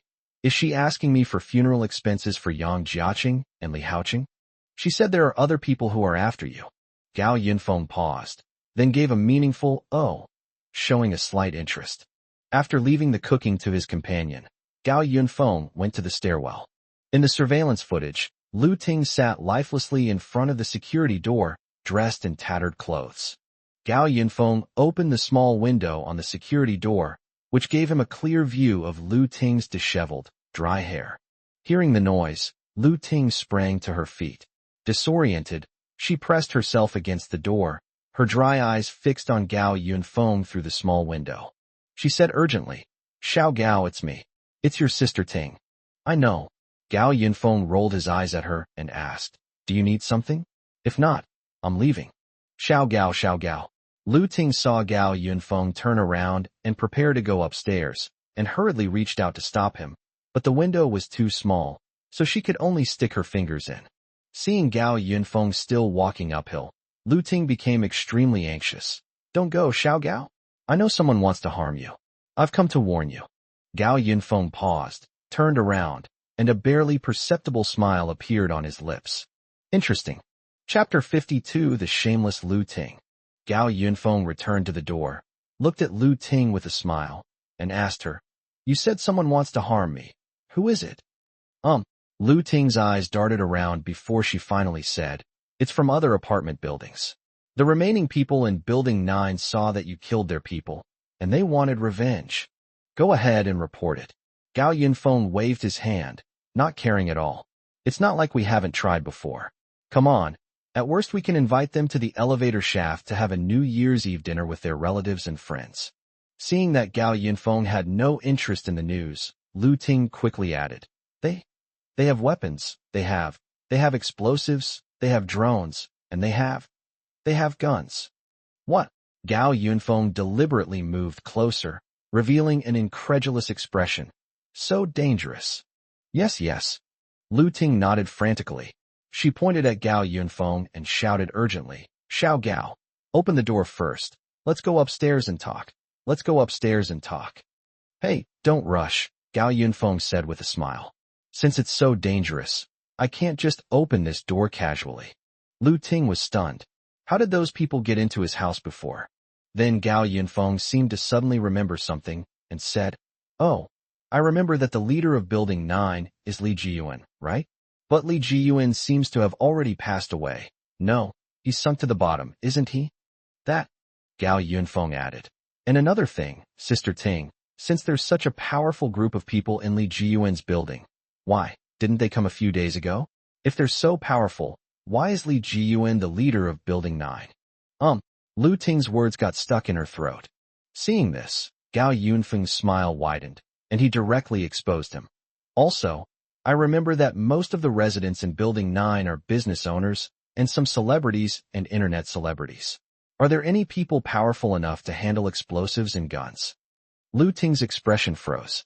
She felt like Gao Yinfong was checking someone's household registration. How did he know how many people were in their family, what their names were, and what they did? Gao Yinfong was even more amused by Lu Ting's expression and continued, "Besides, I remember Li Jiyuan was the only owner in Building 9 who was in the catering industry, so his supplies should be the most plentiful. Let me think. Did Li Haoqing trick him into coming here? Besides, Li Jiyuan is dead, so the first thing the people in Building 9 should do is divide up the remaining supplies he had. Why would they have time to come here and cause trouble?" Seeing that Lu Ting couldn't hold back any longer, Gao Yunfeng waved his hand, turned around, and went upstairs. "Go back, Sister Ting. Find a better reason to come next time. Oh, or maybe you shouldn't come at all." "Oh, Xiao Gao, don't go." Lu Ting couldn't help but shed tears. She began to repent at the door. "Xiao Gao, I was wrong before. I was confused to get involved with Yang Jiaqing. I really have no other choice, Xiao Gao. I haven't eaten anything for 3 days. For the sake of our past relationship, please help me out and let me go upstairs, or even just give me some food." Gao Yunfeng clicked his tongue twice and said disdainfully, "Wow, you really think you're something special. What's wrong? You've been involved with President Yang for so long, and you still say you were just confused for a moment? I'd like to let you come up here. I'm afraid you'll end up like Li Haoqing, kicking Yang Jiaqing aside first, and then slashing Fong Tang. In some ways, you're much more ruthless than Li Haoqing." Lu Ting's eyes widened in disbelief. How did Gao Yinfeng know everything? She continued to plead, "Yinfeng, Xiaofeng, I was wrong before. I'm really not the kind of person you think I am. I really had no other choice back then. Please, save me." Looking into Lu Ting's eyes, as if her emotions were about to completely collapse at any moment, Gao Yunfeng felt that she was probably a little abnormal, although she had never been a normal person before. "All right, go on. Go back and get some sleep. You'll dream about anything." Gao Yunfeng closed the small window, ignored her, and turned to go upstairs. "Xiao Gao, don't go." Lu Ting was still trying her best to persuade him to stay. She even resorted to drastic measures. "So what if you live a comfortable life on your own? I'm a woman. I can add a lot of fun to your life. You have to believe in my abilities in that area and believe in my pride as a woman. This is really abnormal. Wow, you're really shameless." Gao Yinfeng was disgusted by her. He asked his companion to bring a crossbow and went back to open the window again. Lu Ting was overjoyed to see the window open again, but her expression froze the next second. She saw a black arrow behind the door. Lu Ting cried out and tried to run away, but Gao Yinfeng shot her in the arm with an arrow. The stairwell was immediately filled with Lu Ting's wails. The arrow Gao Yinfong shot had a barb on the tip, making it difficult to pull out. He laughed loudly and declared, "I find women like you disgusting. Let me tell you, I don't need women in my life." Hearing Lu Ting crying and wailing in the hallway, he found it annoying and grabbed a grenade, throwing it out of the small window of the safety door. Lu Ting let out a desperate scream, followed by the explosion of a grenade, and then everything returned to calm. Gao Yinfong finally went upstairs, satisfied. As evening approached, Lu Ting finally came downstairs, looking utterly dejected. Fortunately, she reacted quickly and ran downstairs when she saw Gao Yinfong throwing things outside, which saved her life. She dared not go up again, fearing that next time Gao Yinfong would simply put a chainsaw on her neck. But she was also unwilling to accept it. Why was Gao Yinfong so unmoved by her words? Why was Gao Yinfong able to live such a good life? Back in the room she shared with Li Haoqing, Lu Ting rummaged through the room for a long time before finally finding the last bit of gauze and anti-inflammatory medicine. She steeled herself, biting a towel in her mouth, and forced the arrow out of her arm. Blood spurted out when the arrow was pulled out, along with a large chunk of flesh. Despite the pain, Lu Ting treated her wounds, but the intense hunger in her stomach once again overwhelmed her. That damned Li Haoqing. Why did he have to share the cured meat with those people? Now we don't even have a single thing to eat. Lu Ting, trembling, searched the entire house, confirming that there was truly nothing left to eat. She was so hungry. She wanted to eat. She wanted to live. Oh, right, the elevator shaft. Gao Yinfong mentioned the elevator shaft. Lu Ting quickly ran out of the room. She ran to the 10th floor, which was half flooded, and then used a crowbar to pry open the door of one of the elevators. The door opened, and a stench hit the door. The pile of corpses, which had been soaked in water for several days, emitted a strong stench. Lu Ting felt nauseous and wanted to vomit, but she still persisted in using a crowbar to pry open the corpses. Finally, she hooked out a corpse that looked barely edible. Lu Ting dragged the body upstairs, and then impatiently began to dissect it in the stairwell. "I can't die. I have to live. I want Gao Yinfong to suffer a terrible death." Lu Ting forced herself to swallow the pieces of meat as she endured the physical discomfort, until she turned the corpse over and saw the familiar tattoo on its back before she realized what was happening. The body, which was soaked in water and was unrecognizable, was Li Haoqing. Meanwhile, upstairs, steam rose from the pot, and a large pot of goose meat, with its perfect color, aroma, and taste, was almost cooked. Corn cakes were stuck around the pot, and the rich broth inside not only cooked goose meat, but also side dishes such as mushrooms, cabbage, and glass noodles. Gao Yinfong and Zhong Sun sat at the dining table, eating while watching a New Year's Eve gala program on TV that looked like it was from several years ago. Gao Yinfong raised his drink and said to Zhong Sun, "Happy New Year. May you have good health and all your wishes come true in the new year." Zhong Sun smiled, clinked glasses with Gao Yinfong, and said in return, "Happy New Year. In the new year, live well." The night view outside was becoming clearer, and the heavy rain was gradually subsiding. It's time to move. Chapter 53 Goodbye, Tianjiao Community. Gao Yunfeng's move began quietly early this morning. Unlike other people who move with lots of bags and packages, Gao Yinfong only needs to move one thing, his 3D printer. Almost all the furniture on the 28th and 29th floors was made by Gao Yunfeng's printer, which was then recycled when he left. He even took the furniture that originally belonged to the property management company, since no one wanted it anyway. Within an hour, both floors were completely cleared out. Gao Yinfong even took away the huge water tank on the roof and removed the floor tiles, turning both floors into bare shells. On the computer, the companion reports, "Master, everything is ready. The speedboat has also been added to the printer's print list." "Understood." Gao Yinfong then called out, "Zhong Sun, have you got it sorted out?" "Coming." Zhong Sun walked into the bedroom upon hearing the voice. She was dressed warmly, wearing a sweater, cotton pants, and a down jacket, and a hat on her head. "I'll take care of the rest." Zhong Sun walked to the computer, loaded the companion program into the tablet in her hand, then shut down the computer, took out the hard drive from the computer, and put it into the backpack behind her, which also contained her own laptop. Gao Yinfong picked up the printer, and after absorbing the last bit of data, he put it into his backpack. Both of them were wearing thick clothes, and each carried a bag that contained all their belongings. Let's go retreat. Gao Yinfong left the home where he had lived for a month and swaggered towards their new home. Of course, Gao Yinfong also dismantled and recycled the security door that had contributed so much to the family, allowing it to retire honorably. The two walked downstairs one after the other, with a drone leading the way. After Gao Yinfeng's several days of good deeds, the water level in Tianjiao community had dropped to the 7th floor. As they passed the 10th floor, Gao Yinfong inadvertently saw through the open fire door several deflated rubber boats neatly stacked together in the corner of the corridor. These were the vehicles that Li Jiyuan and the others had used to get here. Unfortunately, no one else could get out of that building except for them. Gao Yinfong hadn't found Lu Ting anywhere along the way. Yang Jiaqing, Li Haoqing, and Fong Tang were probably one player short down there and had frantically called her down. That was good. There was still a lot of water on the 7th floor. Gao Yinfong stood on the stairs, directing his companion to operate the drone to use explosives to blast the wall. The large amount of explosives instantly blasted a hole in the wall, and a cold wind rushed in through the hole, making people shiver. Gao Yinfong took the printer out of his bag and then pointed it outwards. A speedboat was instantly printed out and landed steadily in the water.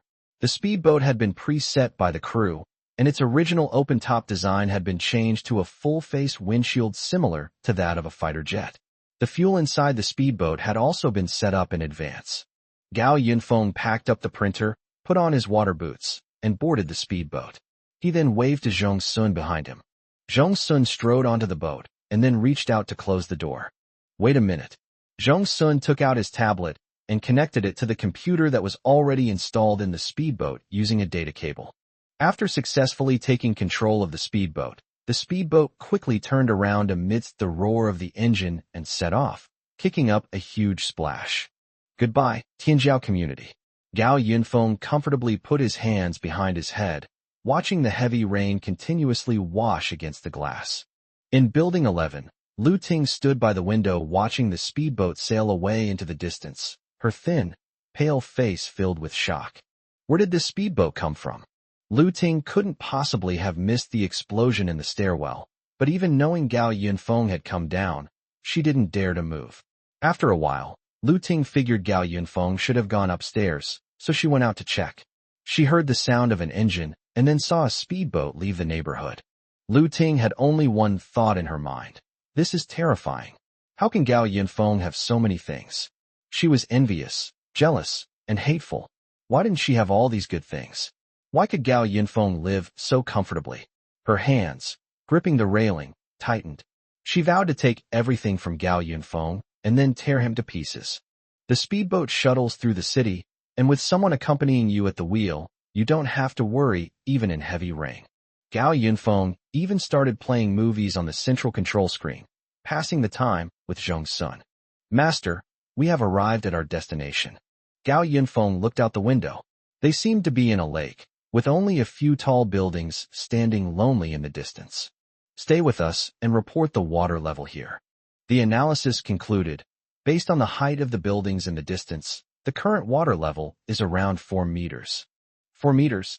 Zhong Sun was a little surprised. After a month of torrential rain, the water level here is only 4 meters? In Tianjiao community, the water level has reached up to the 10th floor. Gao Yinfong explained. First of all, the terrain here is flat, and it's the highest point in the entire Yinqing. Although this whole piece of land has been abandoned for a long time, many infrastructure developers have already completed it, including drainage pipes. He pointed to a large shopping mall not far away, a building that was half submerged in water, and from the outside it looked almost finished. Zhong Sun nodded thoughtfully, then asked, So, where are we now? Keep sitting down.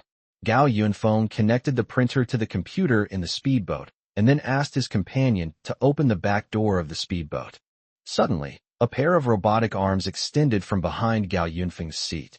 He handed the printer over, and the robotic arms took the printer and then retracted. The central control screen switched to the monitoring on the robotic arm. The printer was delivered to the stern of the speedboat. The back door, that Gao Yinfong mentioned was actually a rectangular opening specially made at the stern of the speedboat. The opening was above the water surface, and the printer was securely held in place by slots installed around the opening. To repair a house, first drain the water. Gao Yinfong started the printer and adjusted the appropriate absorption intensity, and the printer immediately began to absorb water continuously. Accompany them, drive in. The speedboat then started and drove to a stop near the shopping mall. Gao Yinfong then opened the layout map of the development zone and switched to a 3D view. Gao Yinfong pointed to the location of the mall and said to Zhong Sun, "Soon, this will become our invincible doomsday fortress." Chapter 54 Overturning the Ground. The speedboat's loudspeaker announced, based on the printer's absorption rate, it will take another 3 hours to completely drain the water from this area.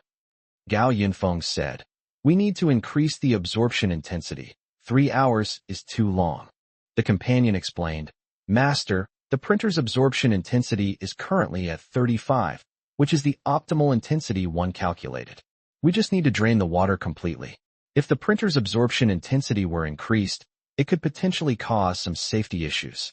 Zhong Sun, who was standing nearby, said, "Anyway, we're not in a hurry, it's only noon. Besides, I trust my AI's computing power." All right. Gao Yinfong then pointed to the commercial layout map of the entire plot of land and began to explain the basic concept of the Doomsday Fortress to Zhong Sun. Back then, a leading real estate company bought this land with the intention of turning it into a new commercial center in Yanqing. The center of the shopping mall in front of Gao Yinfong would extend outwards, including not only upscale residential communities, but also high-end office buildings. Unfortunately, the company eventually went bankrupt for various reasons. The boss not only went to jail, but also incurred a huge debt that could only be repaid by the Heaven and Earth Bank. So the land could only rot there. This shopping mall has 4 underground floors and 6 floors above ground, with each floor covering nearly 50,000 square meters. However, our Doomsday Fortress will only retain 3 floors above ground. Gao Yinfong explained tirelessly. "I feel like 1 floor would be enough for such a large space." Zhong Sun found it unbelievable when he heard about the area. Who would build such a big house in the apocalypse? Only Gao Yinfong would have the resources to do this. Gao Yinfong raised an eyebrow slightly and said, "The more the better, understand? This fortress will be our residence from now on. I'm going to build it into a small city with multiple functions. Moreover, I also need a lot of space to store energy." He planned to use a considerable amount of space to build an underground reservoir and a small power station to maintain the energy supply for the entire fortress. Our daily living space only needs 1 floor, but defense is the most important aspect of the whole house. Otherwise, why would I call it a fortress? Zhong Sun retorted, "Are you planning to build a military base here?" "I can build an army all by myself," Gao Yinfong said, his voice slightly excited. He then opened the 3D design of the Doomsday Fortress. Zhong Sun's eyes lit up when he saw it. Zhong Sun had been engrossed in programming these days, never expecting that Gao Yinfong had designed the Doomsday Fortress to be so grand. Gao Yinfong handed the introduction of the Doomsday Fortress to his companion, who said in a calm tone, "I think there is still a lot of room for development in this land. So after we improved the fortress facilities, we decided to make full use of the surrounding land. We not only want to build an armory, but also a fully automated defense line that surrounds the fortress with no blind spots. Isn't this a bit too much?" Zhong Sun knew how inflated people's desires could become once they got rich. Whatever makes you happy. The water level dropped quickly. The companion had moved the speedboat to a location a little further away from the mall beforehand. Once the water around the speedboat had mostly receded, Gao Yinfong took out the printer. Gao Yinfong opened the door and first used the printer to print out a capsule house. Since it was a temporary stop, the room wasn't furnished much. Gao Yinfong and Zhong Sun entered the room and immediately used the printer to print out a helicopter. That's right, a helicopter. Gao Yinfong had his companion pilot the helicopter and then mounted the printer on the bottom of the helicopter. The accompanying weather analyst explained, "Currently, there is heavy rain accompanied by strong winds, but low-altitude flight by helicopters is permitted, and they can take off." "All right, let's go." Gao Yinfong gave the order, and the helicopter immediately started and slowly took off. He and Jong-sun stayed in the capsule room, watching the helicopter in the sky head towards the mall through the floor-to-ceiling windows. The helicopter arrived above the shopping mall and hovered at the top. The companion reported via the tablet in Jong-sun's hand. "Master, I am in position." Gao Yinfong nodded and said, "Okay, turn on the printer. Absorption strength, 100. Receive." They were about 2 kilometers away from the mall as the crow flies, and as they watched, the 6-story mall began to be absorbed by the printer. As if encountering a black hole, the mall began to disintegrate from the top. From Gao Yinfeng's perspective, the mall's roof was disintegrated into countless fragments that rapidly converged upwards. The helicopter in midair was the center of the black hole. All the disintegrated fragments were gathered at the bottom of the helicopter and then immediately disappeared. The helicopter began to hover over the mall, and the exterior wall facing Gao Yinfong was collapsing at a visible speed. Jong-sun exclaimed in amazement, "This is truly amazing. Who made this printer? I really want to study its source code." Gao Yinfong had searched for a long time before, but he just couldn't find the printer program's source code. Unable to explain the situation, he simply stopped thinking about it and started using the printer without further ado. About 10 minutes later, the mall completely disappeared from Gao Yinfeng's sight. After the mall was completely absorbed, its underground structure and the surrounding land began to decompose and converge upwards to the bottom of the helicopter. Gao Yinfong picked up the tablet and called out to Ban Ban. "Ban Ban, after you've sorted things out at the mall, go to the nearby unfinished residential areas and office buildings. If you don't have enough building materials, go a little further and demolish a few more buildings."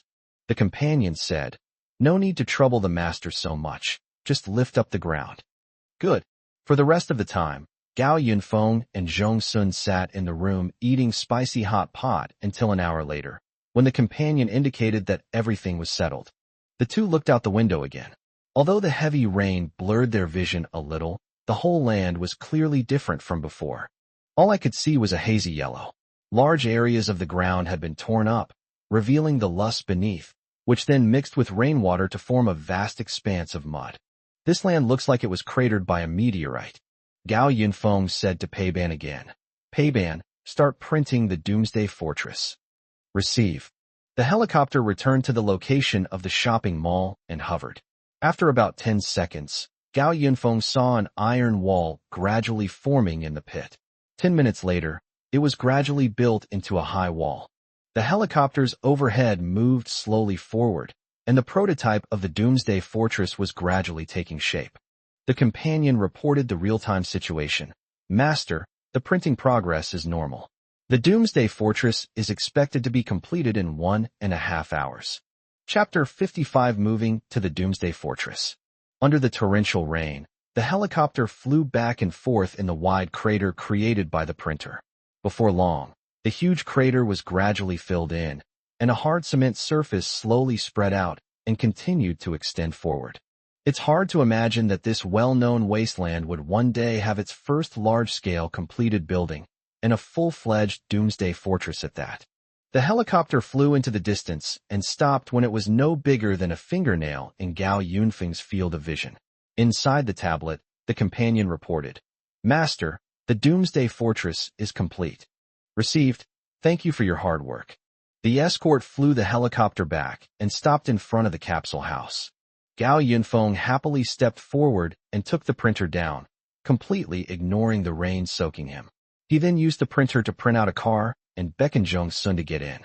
He salvaged the makeshift rooms and helicopter, then cheered as he started the car. "Let's go." The car drove toward the Doomsday Fortress.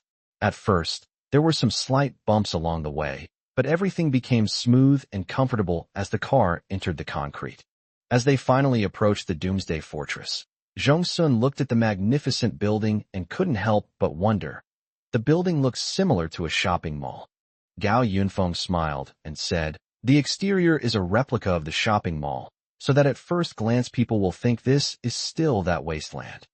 However, this was only at first glance, since the area extending a kilometer outward from the mall had been paved with brand new cement.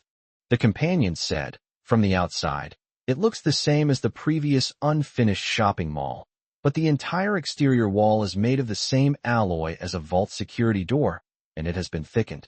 Even if it takes a missile, it will only leave a slight dent on the exterior wall. When Gao Yinfong was about 500 meters away from the main gate of the fortress, he asked his companion, "What about the underground parking garage?" The companion replied, "Ready." At this moment, the cement road in front of the car suddenly began to sink, and about 100 meters in front of the fortress, the road surface tilted down into a slope, with the bottom of the slope leading directly to the second basement level of the fortress.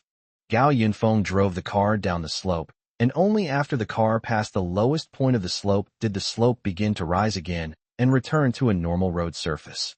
Gao Yinfong wouldn't build roads around the fortress for no reason. The entire road surface around the fortress is full of hidden secrets. Upon entering the second basement level, countless large lights illuminated one after another, instantly brightening the entire floor. The car continued driving for a while before stopping. Gao Yinfong and Zhong Sun got out of the car and walked towards the brightly lit elevator lobby. Gao Yinfong said, "The area we just passed through will be used as a parking lot in the future, but instead of cars, it will be used for large vehicles such as armored vehicles and tanks." Zhong Sun nodded. She had already seen it in the design drawings. The fortress had 4 underground floors, with the 4th basement level serving as the power operation hub. Large-scale power generation and supply equipment would all be located on this floor to maintain the power operation of the entire fortress. However, the companion then said, "Master, there is a problem that needs to be addressed. When I printed the fortress, I only selected to print the basic large facilities inside. Our iron reserves are insufficient, and the power facilities on the 4th basement level are still using diesel generators. Our underground power station is not yet fully developed." Gao Yinfong, however, didn't seem to care much. He said, "As long as we can hold out until this rain passes, there won't be any problems." Next, the 3rd basement level is designated as an ecological park, which includes an indoor garden, a ranch, and a farm. Since printers can't print living things, Gao Yinfong was thinking that in the future, he could find some live livestock, seedlings, and flower seedlings to raise underground, so that he could eat the freshest vegetables and meats in the future. It's not very interesting to always eat what the printer prints. Then there's the large armory on the 2nd basement level. Their daily living area is on the basement level and the ground floor. Gao Yinfong and Zhong Sun took the elevator to the 1st floor, where a 4-wheeled vehicle, modeled after the bumper cars in amusement parks, had been prepared at the elevator entrance. It wasn't fast, but it was perfectly adequate for use inside the fortress. As Gao Yinfong drove out of the elevator, a store not far away, designed like the lobby of a 5-star hotel, caught Zhong Sun's attention. The store was wide open, and the interior was decorated in the highest quality. Gao Yinfong said that was where they lived. There are no main rooms or guest rooms inside.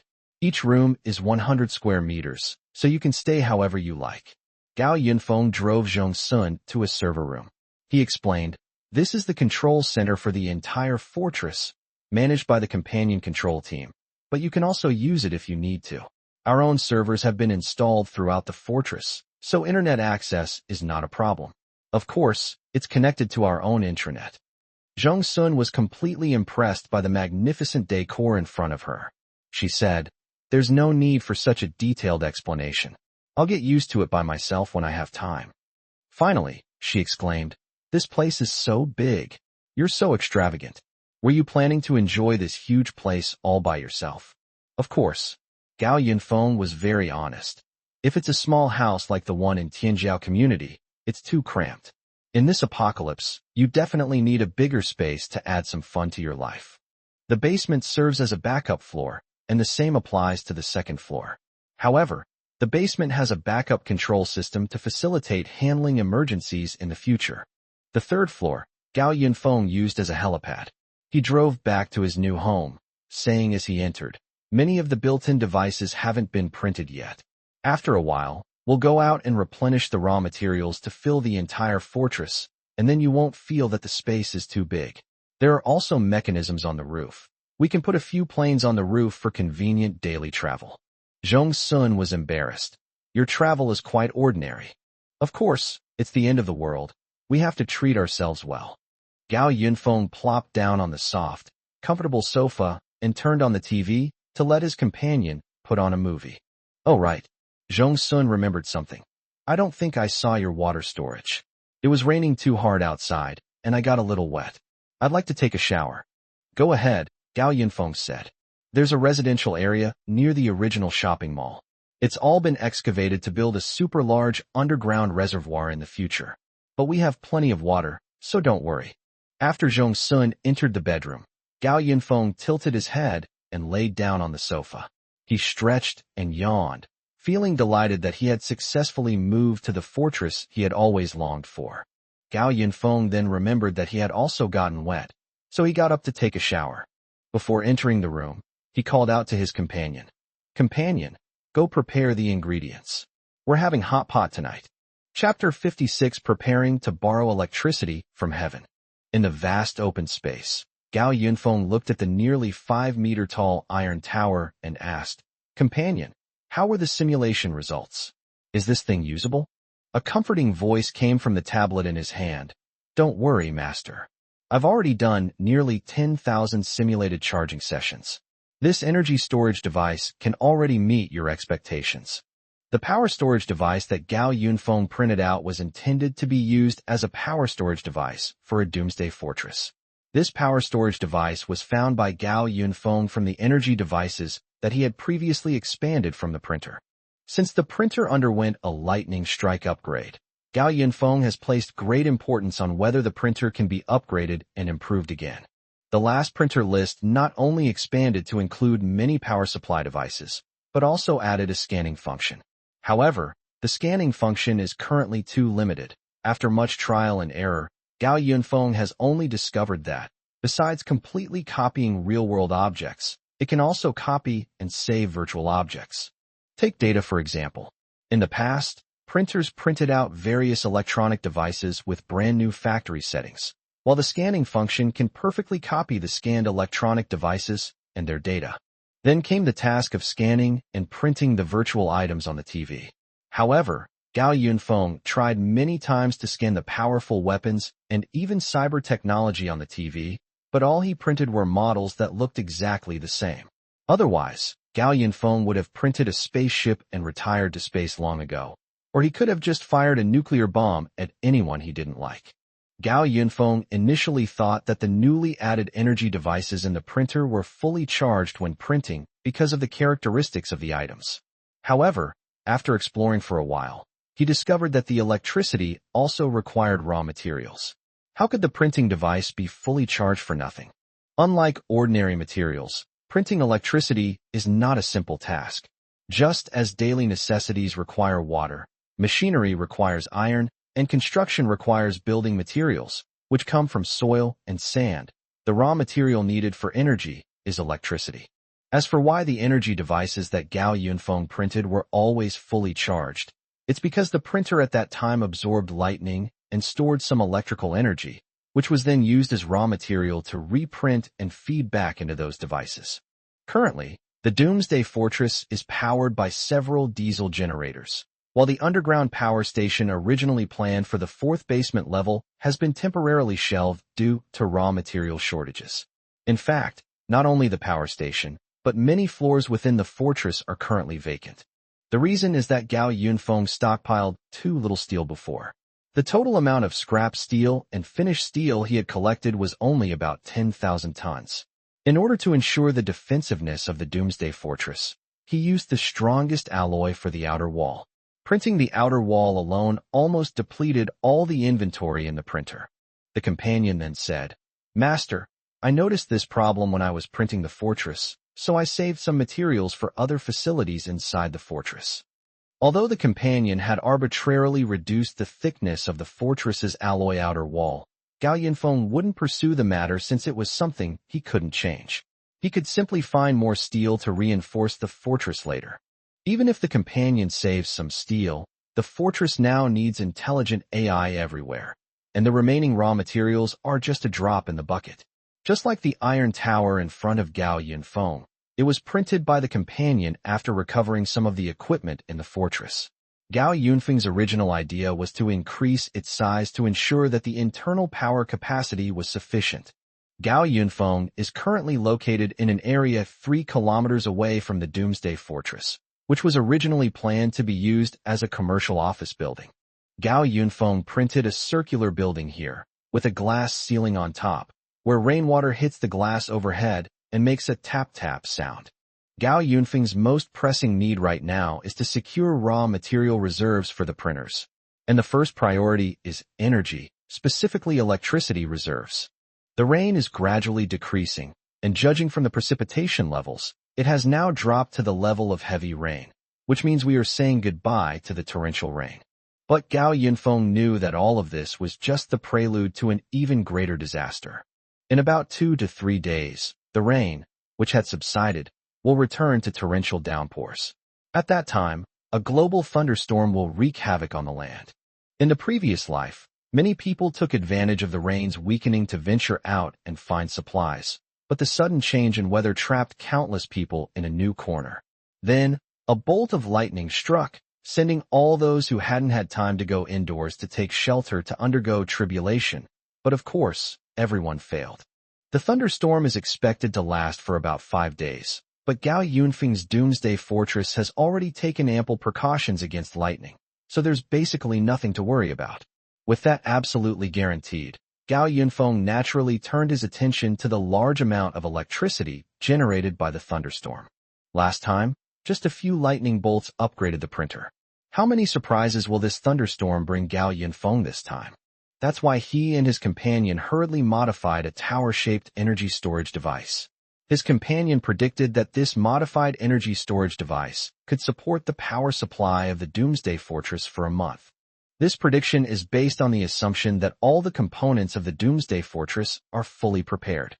On the other side of the fortress, nearly a kilometer away, Gao Yinfong has built a super-large underground reservoir in the original residential area. Once the steel is replenished and all the equipment is completed, the area will be able to achieve complete self-sufficiency in water resources. The rest is up to us to see how much electricity the printer can harvest from the 5 days of thunderstorms.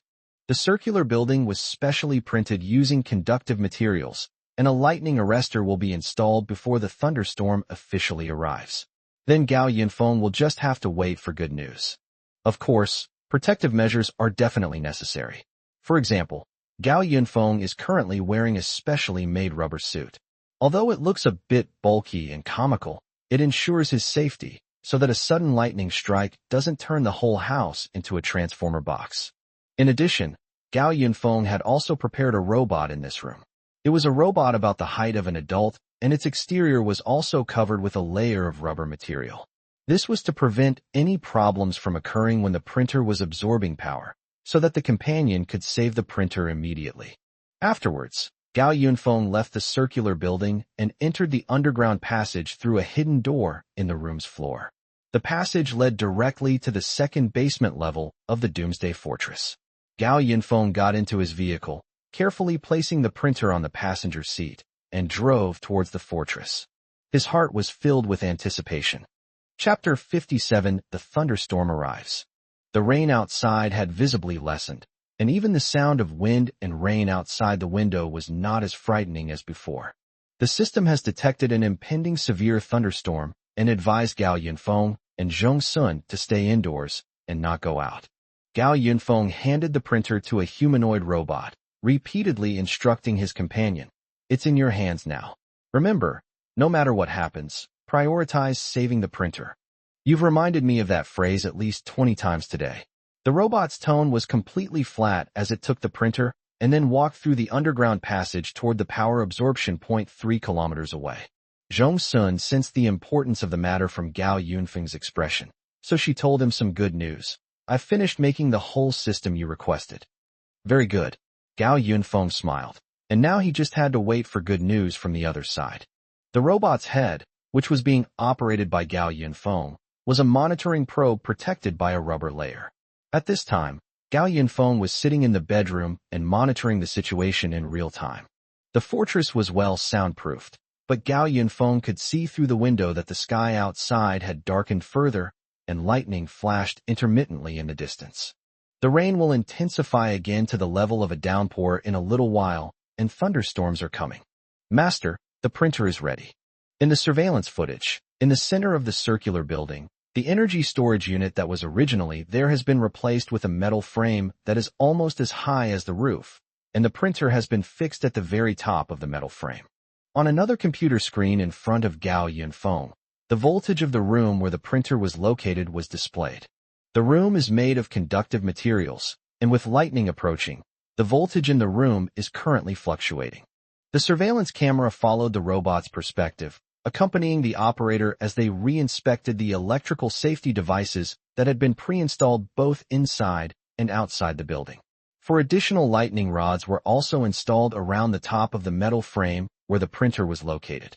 As the saying goes, be careful what you don't get struck by lightning. But Gao Yinfong was actually more afraid that the lightning wouldn't strike him today. Time passed slowly, and the sky grew increasingly dark. Lightning flashed and clashed in the dark clouds, painting a scene comparable to hell. Even sitting inside the doomsday fortress with maximum security, Gao Yinfong could still clearly hear the thunderous explosions outside. The lightning became more and more frequent, and the rain began to fall harder and harder. With a crackling sound, a bolt of lightning ripped across the sky. Immediately following in response to the thunder, countless bolts of lightning streaked across the sky, and in an instant, the gloomy sky was illuminated by the intermittent flashes of lightning. In a fleeting moment, under a clear blue sky, a bolt of lightning suddenly struck, though it was from a very far distance, yet it was still awe-inspiring. Gao Yinfong picked up the microphone. Keep me company. Turn on the printer. Learn. In the surveillance footage, the printer turned on its raw material absorption button towards the sky, instantly tearing the ceiling apart and exposing the printer to the thunder. At this time, the printer's absorption intensity was 40. Gao Yinfong asked his assistant to monitor it in real time and gradually adjust the printer's intensity according to the actual situation. Guided by the surrounding conductive materials and lightning-attracting devices, the first lightning bolt finally struck the location of the monitoring station. The screen suddenly turned bright white. The accompanying voice from the speaker had a noticeable static noise. Master, the signal is being interfered with, and the monitoring footage may be delayed. Gao Yinfong stared intently at the screen and said, That's why I specially installed a backup system in the robot for you. The rest is all up to you. Yes, Master. Gao Yinfong looked out the window. Lightning began to strike the ground more and more frequently. At this point, many facilities in the city without lightning rods had probably already begun to suffer damage. The circular building, now only half built, not far away became a primary target of lightning strikes. Because of the distance, Gao Yunfeng's computer couldn't connect to the printer's Bluetooth, so everything had to be handled by the printer's assistant. However, Gao Yinfong had a backup plan. In case lightning caused the printer to shut down or lose connection, Gao Yinfong would wear special non-conductive clothing and go there in person. And it was also very dutiful in its companionship, constantly reporting the printer's status at fixed intervals. The printer's absorption intensity is 50, which is normal. The printer's absorption intensity is 60, and it has begun to attract lightning. The printer's absorption strength is 65, and the frequency of lightning strikes increases by about 30%. The computer screen remained completely white, as if it had been hit by an endless barrage of flashbangs. Only occasionally, for a few seconds, could one see what was happening inside the building. Gao Yinfong looked out the window toward the printer. From his perspective, the half-destroyed building was the center of a vortex, with a large amount of rainwater gathering in the air to form a long, thin waterspout that danced in place. Countless bolts of lightning struck from all directions, completely destroying the poor building. Companion, what's the status of the printer program now? Just as Gao Yinfong finished speaking, a huge bolt of lightning struck down, and in the white light, he seemed to feel the robot's body tremble. It took a full 3 seconds to respond, its voice broken. Master, open the program. 1. What? Gao Yinfong didn't hear clearly. A few seconds later, the communication improved slightly. Master, the printer program interface is currently in a garbled state, but the absorption is still continuing. The same thing happened last time. The printer program returned to normal after displaying garbled characters for quite some time, but this turned out to be a blessing in disguise as it unlocked a new feature. An hour had passed since the lightning absorption began, so Gao Yinfong decided to stop for a moment. Stop for now. Take the printer into the underground passage and check its condition. Learn. The companionship was swift. It quickly carried the printer into the underground passage, and the computer screen was finally no longer a blank white screen. After waiting for a while, the companion directly shared the screen of the robot's internal computer. Master, the printer program garbled text has disappeared. You can check the current status. Gao Yinfong examined the printer carefully, but this time he didn't find any new functions. However, he was pleasantly surprised by the printer's power reserve. He exclaimed, I never imagined that a lightning strike of just 1 hour could provide so much electricity. The companion also said, Master, it seems our previous preparations were unnecessary. I was just observing the printer's absorption, and I found that the printer absorbs lightning like it does water or steel. The absorption distance increases with the absorption intensity. Therefore, as long as the printer's absorption intensity is sufficient, the lightning can be directly attracted to it, and we don't need to prepare any conductive devices at all. The printer noticed that the trajectory of the lightning bolts changed as they fell, attracting them directly like rainwater, ensuring that the energy of each lightning bolt was not wasted. Gao Yinfong was very satisfied, as he wouldn't have to worry about electricity for a long time to come. Chapter 58 Leaving Home, Heading Towards the City. You only feel you have too little when you can use the resources yourself. Gao Yinfong now feels that 5 days of thunderstorm weather is a bit too short. The printer, which absorbed the lightning, was constantly monitored by someone, and 5 days passed in the blink of an eye. Lightning struck the printer almost continuously for the past 5 days, and without exception, every bolt became part of the printer's fuel. After Gao Yinfong confirmed that the lightning would only cause garbled text on the printer's interface, he began to recklessly instruct his companion to increase the printer's absorption capacity. He wished he could concentrate all the lightning in the world onto the top of the printer. The printer's absorption intensity was later increased to 100, and a large amount of lightning mixed with rainwater was continuously absorbed by the printer. Now, there is no need to worry about raw material issues for items that require water for printing, and the power supply will be guaranteed for a long time to come. 5 days later, the rain gradually subsided, and the thunderstorms also began to weaken. Gao Yinfong understood that the thunderstorm phase was about to end, and the apocalypse was about to enter the next phase. Over the next 2 days, the rain will gradually decrease from torrential rain to heavy rain, and then from less than a day to light rain. Gao Yinfong told his companions that they could leave now, as the power reserves had been depleted. Another day passed, and the apocalyptic rainstorm that had lasted for almost 2 months finally came to an end. The sky finally cleared up after a long time, and although most areas of Yinqing were still submerged, the sunshine gave people new hope. Zhong Sun couldn't help but sigh. This rain is finally over. At the same time, she also worried. Is this apocalypse truly over? Looking at the puddle of water outside the window, Gao Yinfong said, If it were that simple, I wouldn't have gone to so much trouble to prepare. In his previous life, Gao Yinfong naively believed that everything would return to normal after the torrential rain and thunderstorms. At that time, he was still hoping to go to the police station to report Yang Jiaqing's actions in the company. But this is just a brief moment of calm before the next phase of the apocalypse.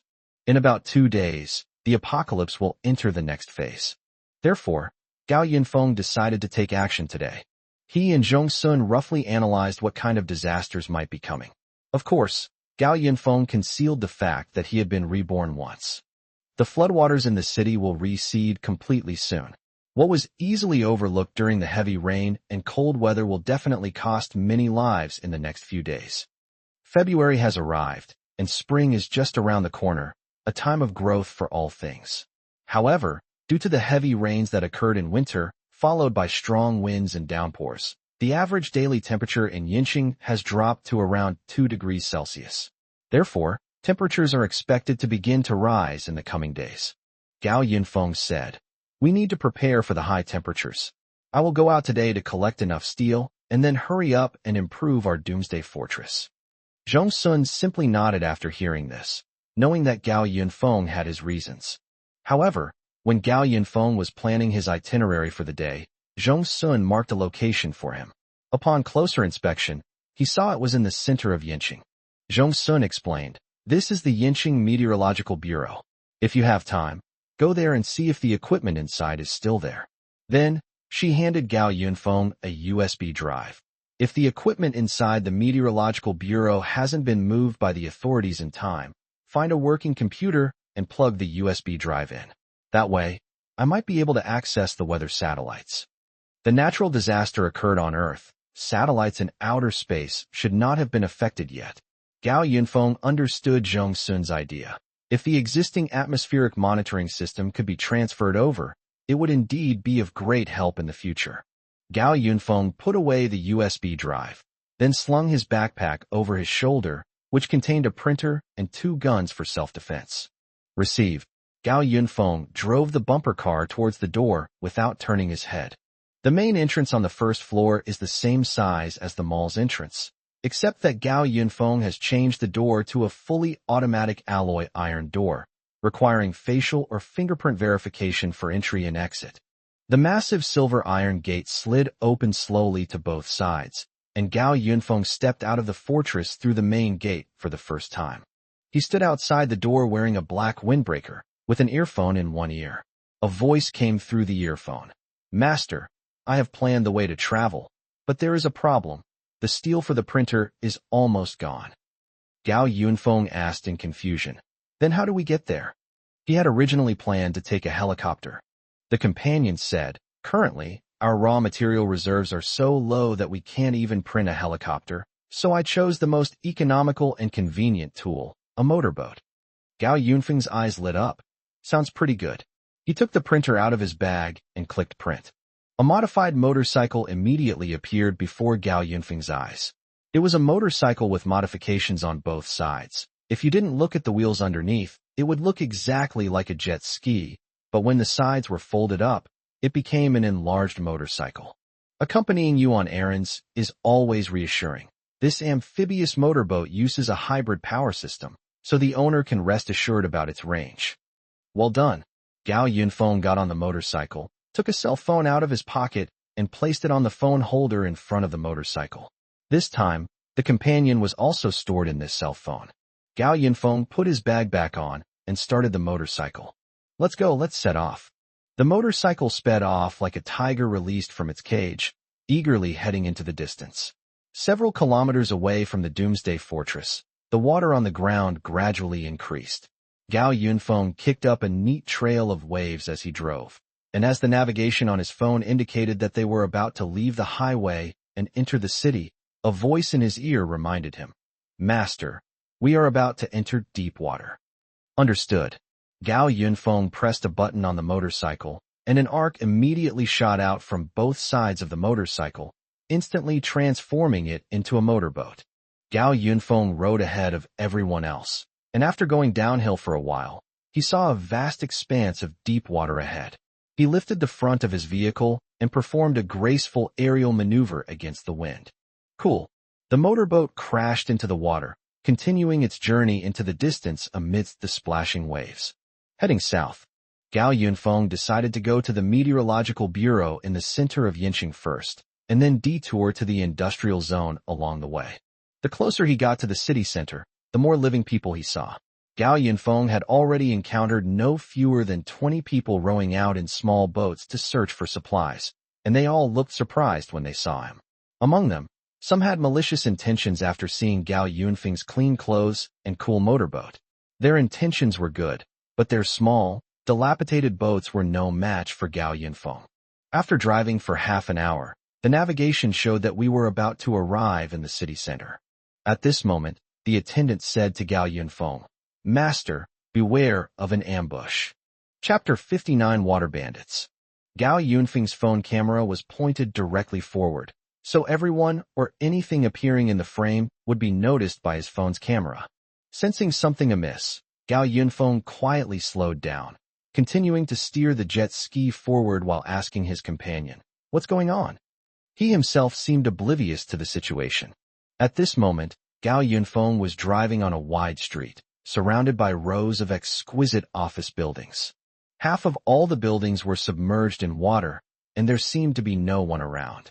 400 meters ahead, there's an office building with Jingsheng written on it, and another building standing side by side across from it. After being reminded by the companion, Gao Yinfong realized that there did indeed seem to be shadowy figures moving around in the two buildings the companion mentioned. That was the first floor of the office building above the water.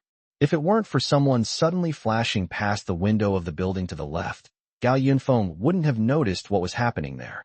He asked his companion, "So, what's going on there?" The companion replied, "There's an obstacle in the water. We deduce it's a fishing net." Gao Yinfong was very curious. Fishing net? This street is so wide. Where did they get such a wide fishing net? There are companies around here that make fishing gear, the companion explained. Interesting. Gao Yinfong slowly approached in his motorboat. As he got closer to the target office building, he noticed a lot of trash floating on the water. The most conspicuous items were the several corpses floating in the water. There was also a large clump of crumpled plastic in the water, which Gao Yinfong could roughly guess was a deflated rubber boat. It seems there are robbers and thieves here.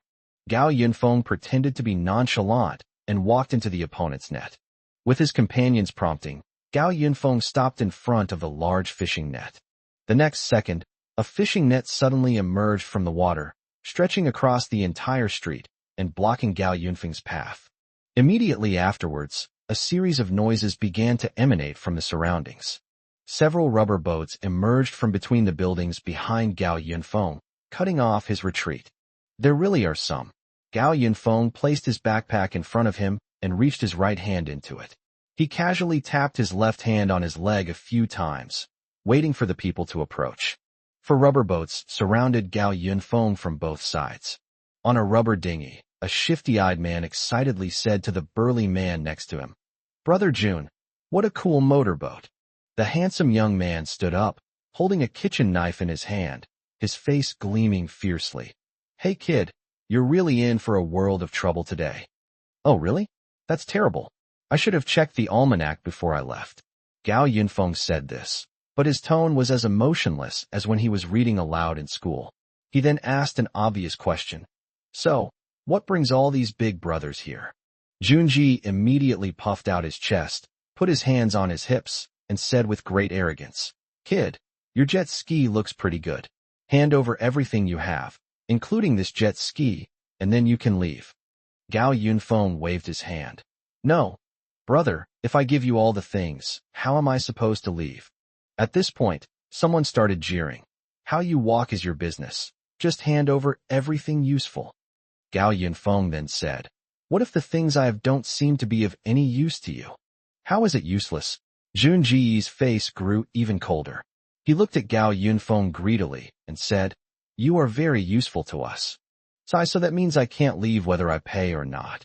Gao Yinfeng's tone remained emotionless. Jun ordered his men to row the boat toward Gao Yinfong, saying, "That's right. If you have any complaints, blame yourself for insisting on coming to our territory." As the four rubber boats approached, Gao Yinfong let out a long sigh. "That's really bad luck." Suddenly, he changed the subject, his eyes sharpening. "But I'm talking about you guys."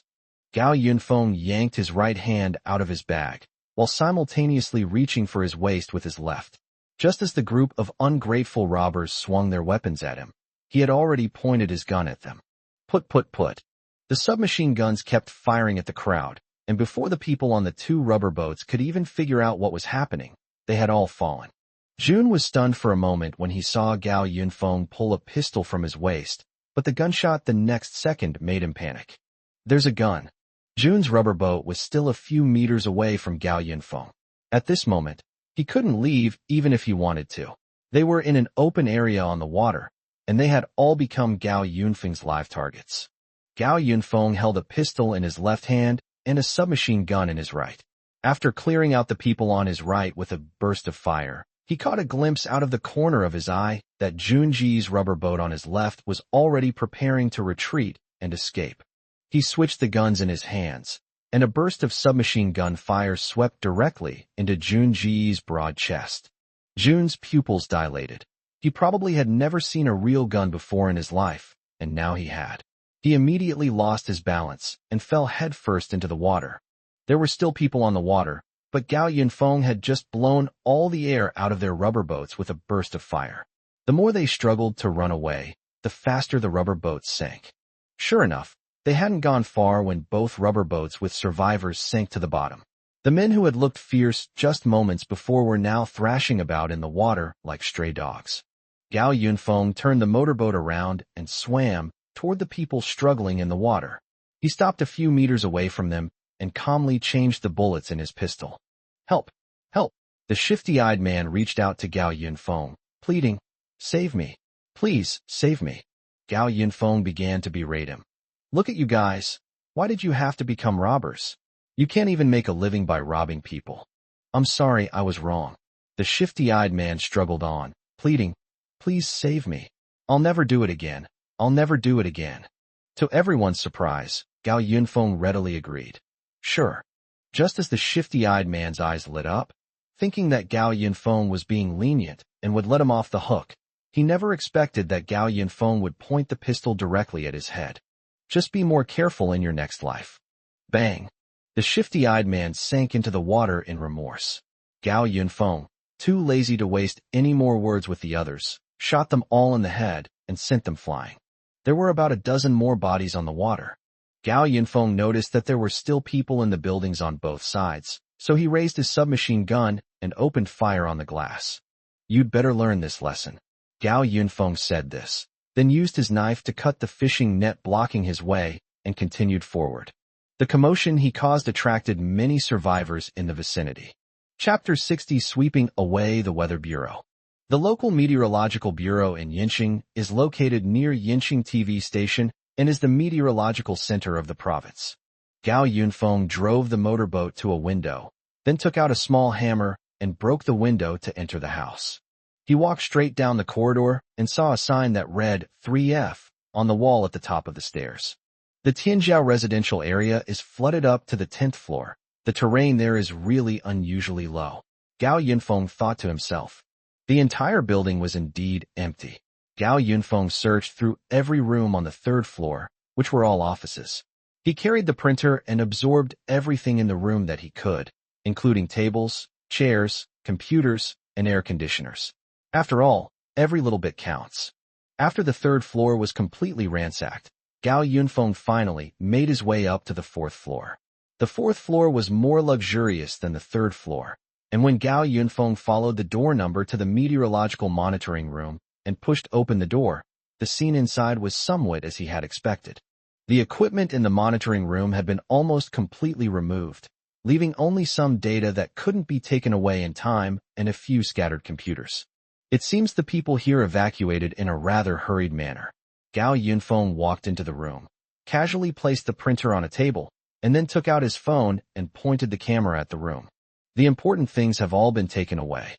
Is it possible for us to find anything useful?" Gao Yinfong asked. The companion then suggested, "Master, let me connect to the computer in this room." Gao Yinfong pulled a tablet out of his bag and connected it to the printer via Bluetooth. He had just looted a lot of electrical appliances downstairs, and he used them as raw materials to print a generator. He started the generator and then found an extension cord to power one of the computers. The computer was turned on, and a password prompt appeared on the boot screen. But this was no problem for Gao Yinfong. He simply took out a data cable, connected the computer and his phone, and a piece of code immediately popped up on the computer screen. He then successfully logged into the computer desktop. Next, Gao Yinfong pulled up a chair and sat in front of the computer, watching the program on the computer continuously crack the code.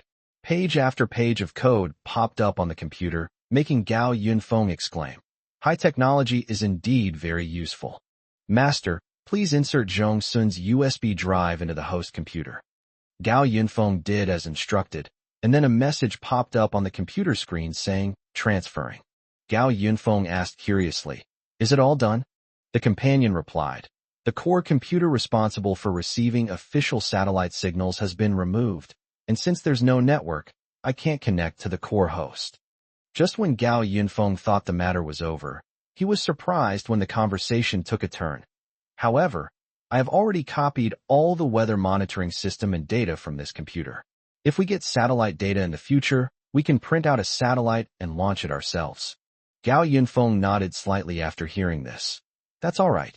Soon after, the companion copied all the useful data and files from the computer to the USB drive. Then it brought up a program. Master, there is something you should pay attention to. Gao Yinfong leaned closer and discovered that the software being used was the Meteorological Bureau's internal communication platform. The companion used some tricks to access the computer's owner's account and discovered these things while checking the chat history. The date was December 30th, 2035, the day before the apocalypse. A notice was posted in the Meteorological Bureau's work group. Prior to this announcement, reports had already been submitted indicating that heavy rain was expected on the 31st. The announcement instructed the Meteorological Bureau to downplay the heavy rain forecast, essentially stating that it would only be a short-lived downpour. Then, the higher authorities ordered the Meteorological Bureau to start packing up equipment in preparation for relocation and issued a holiday notice to all staff. The so-called holiday notice is nothing more than a pretext for laying off subordinates. However, in the small chat group of Meteorological Bureau staff, many people expressed their confusion about the superior's actions. Many were discussing whether something big was about to happen, with some mentioning that the leadership seemed to be packing things up these past few days. Some outstanding colleagues were apparently being transferred to new work locations, and others were being given early leave to go home for New Year's Day. Although the announcement did not specify the relocation address for the equipment, the staff managed to find the keyword South District in dozens of group chats. Gao Yinfong raised an eyebrow slightly. In his previous life, the official survivor base was located in the East District. Could it be that the authorities have more than one survivor base in Yincheng? But thinking about it carefully, that makes sense. After all, a base can only accommodate a very limited number of survivors. Although the authorities prioritized preserving equipment and personnel before the apocalypse, and only began to extend a helping hand to other survivors after all the facilities and order at the base had stabilized, it would indeed be necessary to build several more bases. However, in this life, Gao Yinfong would never again seek refuge with the official base. Since he already has such a comfortable doomsday fortress, why would he need to squeeze into the bunk beds of those large rooms with dozens of people at the base? Moreover, in the apocalypse, any order is prone to corruption, and the official order is no exception. Now that he knew about this, Gao Yinfong decided to be careful and try to stay away from official bases whenever he went out in the future, so as not to attract unwanted attention. After confirming that there was nothing of value left on the computer, Gao Yinfong demolished the room and left it as a bare shell. After leaving the Meteorological Bureau, Gao Yinfong asked his companion to sort out the various steel and hardware factories in Yincheng, and then plan the most convenient route to harvest along the way. However, when he drove his motorboat onto the street, he found that there were many more boats on the street. Gao Yunfeng's motorboat attracted countless eyes as soon as it came out. However, he didn't care about the gleaming eyes of others. He was just curious why so many people had suddenly appeared in this area, which had been so lifeless just a moment ago. The route set up for the escort required retracing a section of the way they had come, and Gao Yinfong happened to follow a few boats for a short distance. Then he noticed that everyone ahead of him was rowing their boats towards an office building. Gao Yinfong looked at the building and felt it looked somewhat familiar. "Master, that's the office building where those robbers were just now," the companion reminded him. "Oh, really?" Gao Yinfong watched as the people in front of him excitedly climbed through the broken window into the office building, until someone came out of the building carrying a box of supplies. Only then did he realize what was going on. It seems that Gao Yinfong wiped out this group of people, and the surrounding people rushed over to divide the spoils. Gao Yinfong parked his motorboat on the street and watched the show for a while with great interest. More and more people gathered around, including some who had designs on Gao Yinfong. However, after Gao Yinfong drew the gun from his waist and weighed it in his hand, no one dared to approach him easily. With too many monks and too little porridge, those who couldn't get supplies turned their attention to the corpses floating in the water. "Quick, scoop them out, they're still fresh."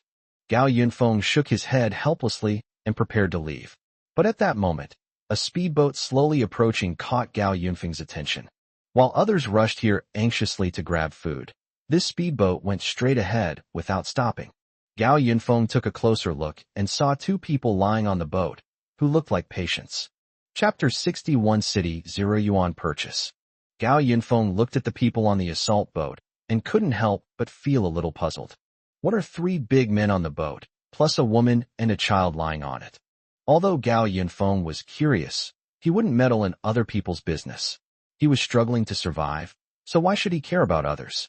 As the assault boat passed in front of Gao Yinfong, he clearly felt the burning gazes of the three men on board. He was somewhat displeased. Gao Yinfeng's fingers stealthily rested on the trigger. He suspected these men were trying to use women and children to create confusion and likely harbored ill intentions. If those three men dared to make a move, he would make them freshwater ghosts.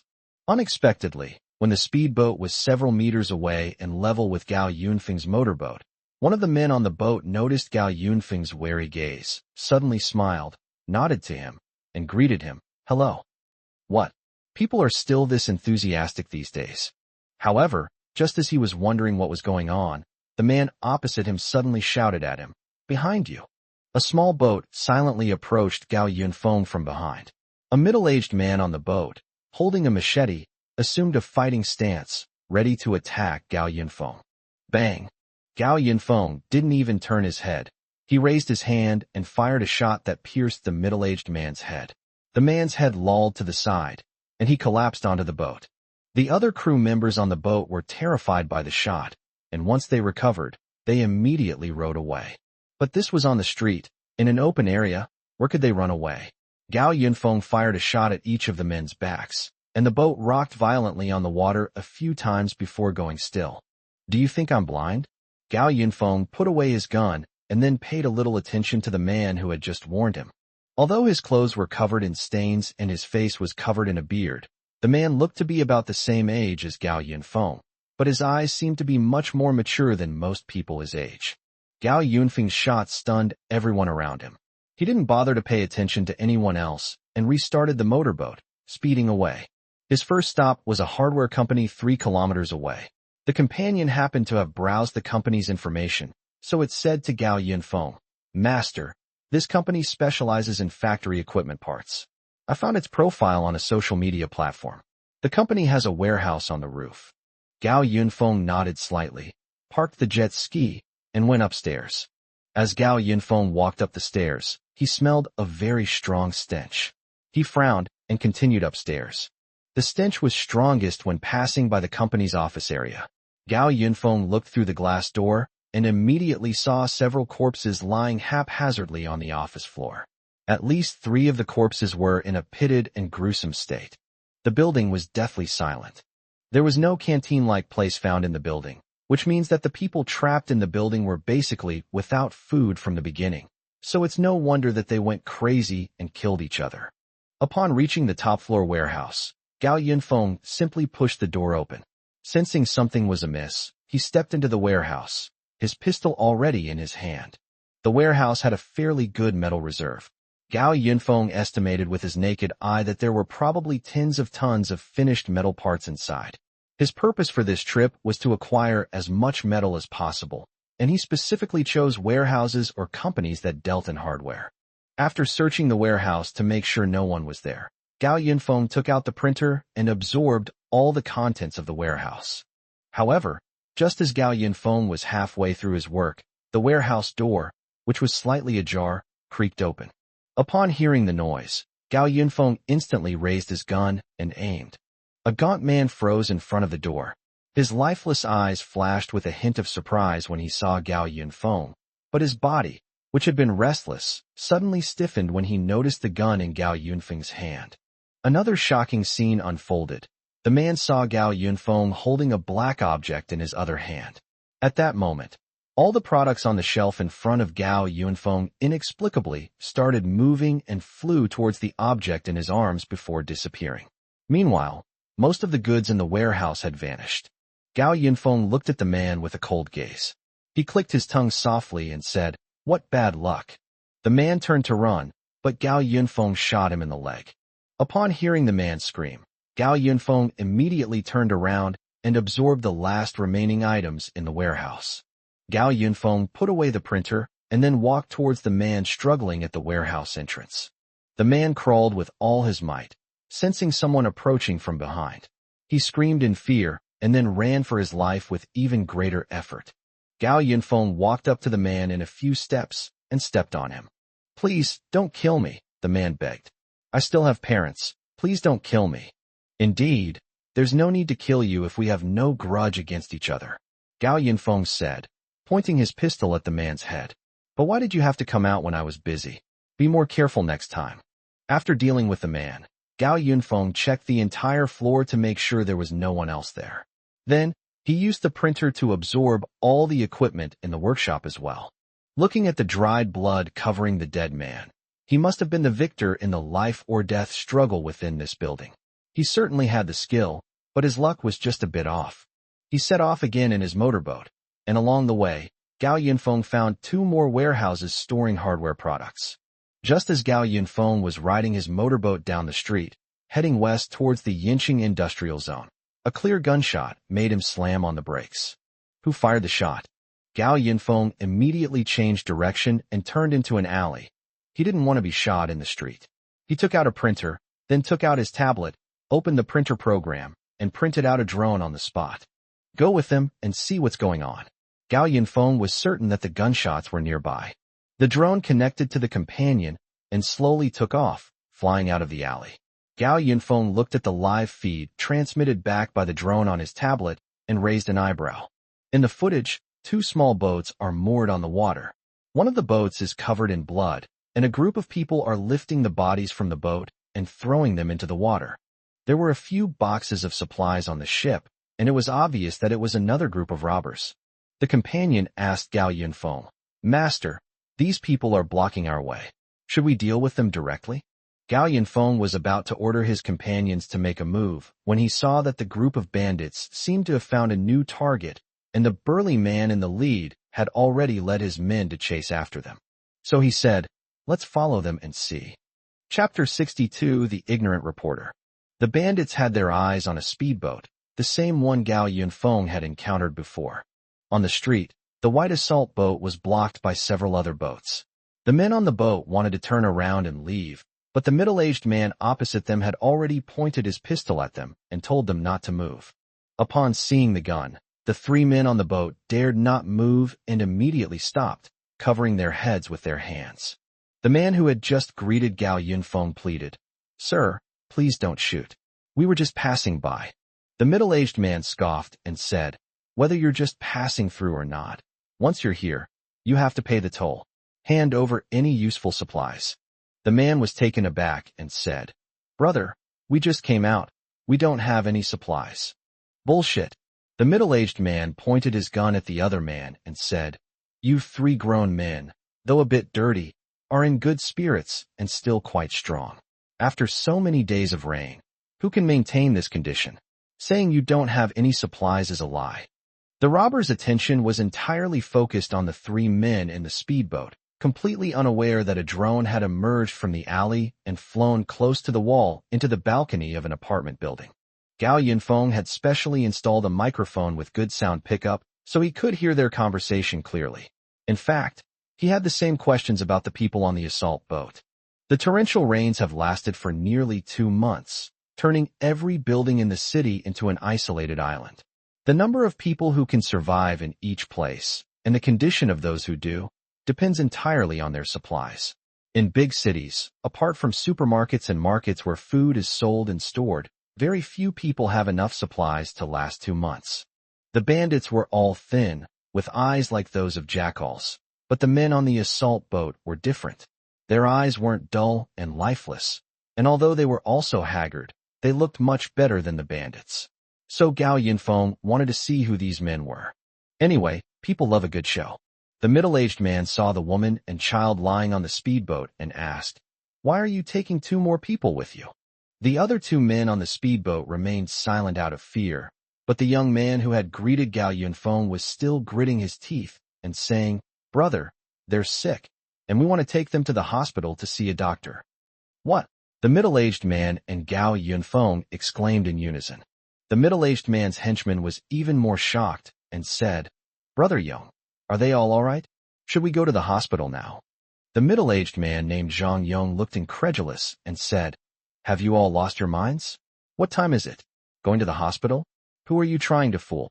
"No, brother," the man insisted. "We really need to go to the hospital. They've been sick for so long, and we can only bring them out now that the rain has stopped. Brother, please, have mercy and let us go." With that, the man grabbed a few bags of snacks from the boat and gestured to Zhang Yong and the others. "These are for you. Can you let us go?" Gao Yunfeng's expression was the same as Zhang Yong's at this moment. Could they really be a bunch of idiots? The man's companion tugged at his sleeve and shook his head at him. The people around Zhang Yong's eyes lit up as soon as they saw food, and before he could even speak, they swarmed in their boats to grab it. "Hey!" The man and his companion tried their best to stop them, but the three of them were no match for so many people. In the struggle, all three were pushed into the water. A voice rang in Gao Yunfeng's ear. "Master, I figured out who the man who greeted you was." "Who is it?" Gao Yinfong asked casually, looking at his phone screen. The companion then took a screenshot of the man's head and found a video in her database. This person's name is Pan Jin, and he is a reporter from Yinxing TV. In the video, a young reporter is standing in front of the camera reporting on a traffic accident. By comparison, it can be basically confirmed that the two are the same person. Gao Yinfong adjusted his posture slightly. Are all reporters these days idiots like him? In the footage, Pan Jin and his companions struggle in the water. Zhang Yong and his henchmen stand on the boat, mocking them. Zhang Yong picks up a machete, points it at Pan Jin, and asks, "How much supplies do you have left? Tell me, and I'll spare your lives." Pan Jin could clearly swim a little. He floated on the water and condemned Zhang Yong and the others. "You can't do this. How can you take our things and then try to kill us?" This remark immediately drew laughter from everyone. Zhang Yong scoffed, "So what? Go ahead and report us to the police station if you dare. Do you think this is still the old society governed by law? Brother, if you're not capable, don't come out looking for supplies. Just stay home and wait to die." Pan Jin was still struggling in the water. Once the disaster is over, I will definitely expose you and send you to prison." The crowd laughed even louder. Zhang Yong squatted down, patted his face, and urged, "Come on, hit me if you want. Call the police to arrest me if you dare. Let me tell you, kid, the police station is 2 kilometers to the right ahead. That area is our territory now. If you're so tough, swim over there." Police station? Gao Yinfong finally understood. No wonder these robbers had guns. They had robbed the police station. Wait, the gang that made their fortune by robbing the police station? Gao Yinfong had a familiar feeling. He checked the time and realized that almost 10 minutes had already passed. That's enough for the show. Gao Yinfong was about to leave, but Zhang Yong and his gang blocked his way again. "Accompany me. Let's get started." Meanwhile, Pan Jin continued to chatter in the water. "Screw you, why do you talk so much?" Zhang Yong was also annoyed, so he ordered his men to bring the boat closer, then picked up a machete and revealed a cold smile. "Since there are no supplies, then you can all die." A large splash of water erupted around Pan Yong, and he realized that the bandits had thrown the women and children from the boat into the water. Just as tensions were about to rise, Zhang Yong faintly heard a buzzing sound. What was that sound? Zhang Yong looked up, but there was no sound around him. He wondered, where did these bees come from? At this moment, Zhang Yong finally noticed a black object that seemed to be floating on the balcony of an apartment building diagonally in front of him. It looks like a drone. Put. The modified submachine gun on the bottom of the drone immediately opened fire on the people on the boat. In an instant, a thick mist of blood filled the street. Before the bandits could even exclaim in surprise, they were shot and fell down one after another. One by one, like a diving team with 0 points, they fell into the water to blast fish. The entire process, from firing to putting the gun away, took less than half a minute. Amidst the crimson water, Zhang Yong couldn't hold his breath any longer and surfaced. He looked around in astonishment and discovered that everyone on the boats that had come with him was dead. What's going on? He was terrified and clung to the boat with both hands, trying to escape as quickly as possible. Just then, the sound of an engine grew louder as it approached. Zhang Yong was splattered with blood again. He turned around in fear as he lay on the side of the boat and found a motorboat parked beside him. Gao Yinfeng's gun was already pressed against Zhang Yong's forehead, and the smile on his lips was harder to suppress than an AK. Good afternoon. Chapter 63 Discovery, Small Armed Group. Zhang Yong was terrified when he saw the dark muzzle of the gun. He was no longer the arrogant man he had been just moments before. He asked tremblingly, "Brother, who are you?" Gao Yinfong chuckled and replied, "A passing motorcyclist. Remember that." Meanwhile, Pan Jin and his group were frantically trying to rescue the woman and child who had just been thrown into the water. Gao Yunfeng's attention returned to Zhang Yong, and he asked him, "You're saying that the streets around the police station are now your territory?" Zhang Yong was slightly taken aback. He didn't understand what Gao Yinfong meant, but he kept nodding in order to save his life. "Who's your boss?" Gao Yinfong leaned closer, staring at Zhang Yong with an extremely sinister gaze. Before Zhang Yong could answer, he said a name. "Is it Wang Yongzhua?" Zhang Yong was very surprised. You know our boss?" "It's an old acquaintance," Gao Yinfong said casually. That's great." Zhang Yong immediately relaxed a bit and quickly said, "Brother, we're family now. I'm the boss's most capable subordinate. We're all on the same side." "Oh, really?" Gao Yinfong didn't remove the gun from Zhang Yong's head. He continued, "Tell me, how did you make your fortune?" Zhang Yong didn't dare to hide anything and told the truth. "Yongzhua and I are security guards in the nearby community. After the rainstorm lasted for a long time, we ran out of supplies. At that time, Yongzhua led us to survive by robbing residents' supplies. After the rain subsided, Yongzhua led us to go out to find supplies. When we searched the police station, we found that there was no one inside, but there were a lot of weapons. So we became the big boss in the area with just a few guns." That's pretty much what Gao Yinfong was thinking. The man named Wang Yongzhua didn't know Gao Yinfong, but Gao Yinfong did know him. In his previous life, Wang Yongzhua was one of the first armed groups to appear in Yinqing. Wang Yongzhua grew stronger with the guns and ammunition he plundered. He then headed east in search of supplies and eventually robbed Gao Yunfeng's company. At that time, the apocalypse had reached the insect plague stage. As soon as Yang Jiaqing saw that things were not going well, he immediately fled with the remaining supplies. The others who stayed in the company and couldn't leave in time were captured by Wang Yongzhua and taken back as inventory. Gao Yinfong, unable to escape after his right leg was cut off, lay down in a pile of cockroaches and pretended to be dead. Wang Yongzhua's men mistook him for a long-dead corpse, which saved him from death. Wang Yongzhua was a bully who preyed on the weak and targeted lone survivors or weak organizations. He wouldn't dare touch the official base, because since he had no direct conflict with the authorities, they let him run rampant outside. After Gao Yinfong managed to get into the base, he never heard from Wang Yongzhua again. Unfortunately, he ran into this group of people again. Pan Jin and his companions, who were standing nearby, were also taken aback by the conversation between the two. Their already tense hearts were practically leaping out of their chests. Was Gao Yinfong with this gang of bandits? Would he kill them all? Wait, then who killed all those people just now? Gao Yinfong slowly removed the pistol from Zhang Yong's head, put the gun away, and then said, "Sorry, brother, it was a misunderstanding." "Oh, it's a misunderstanding, a misunderstanding." Zhang Yong nodded and bowed to Gao Yinfong while soaking in the water. He said this, but his heart was already racing. Killing so many of my people is a misunderstanding. But Zhang Yong was furious but dared not speak out. The drone that had instantly killed more than a dozen people was now quietly hovering in midair. If he dared to move or say the wrong thing, the drone might sink him to the bottom in the next second. Zhang Yong's voice was still trembling as he asked Gao Yinfong, "Brother, how about we go back and sit for a while? I'll take you to see our boss, and you two old acquaintances can catch up." "Sure. Tonight then, I have something to do." Gao Yinfong agreed without hesitation. "Okay, sure." Zhang Yong nodded and bowed. Gao Yunfeng's direct attitude made him feel a little more relaxed.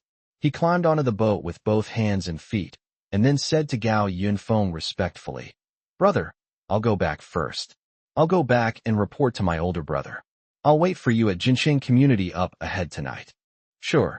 Gao Yinfong then asked Zhang Yong with concern. Would you like me to give you a ride? No need. No need. Don't trouble yourself.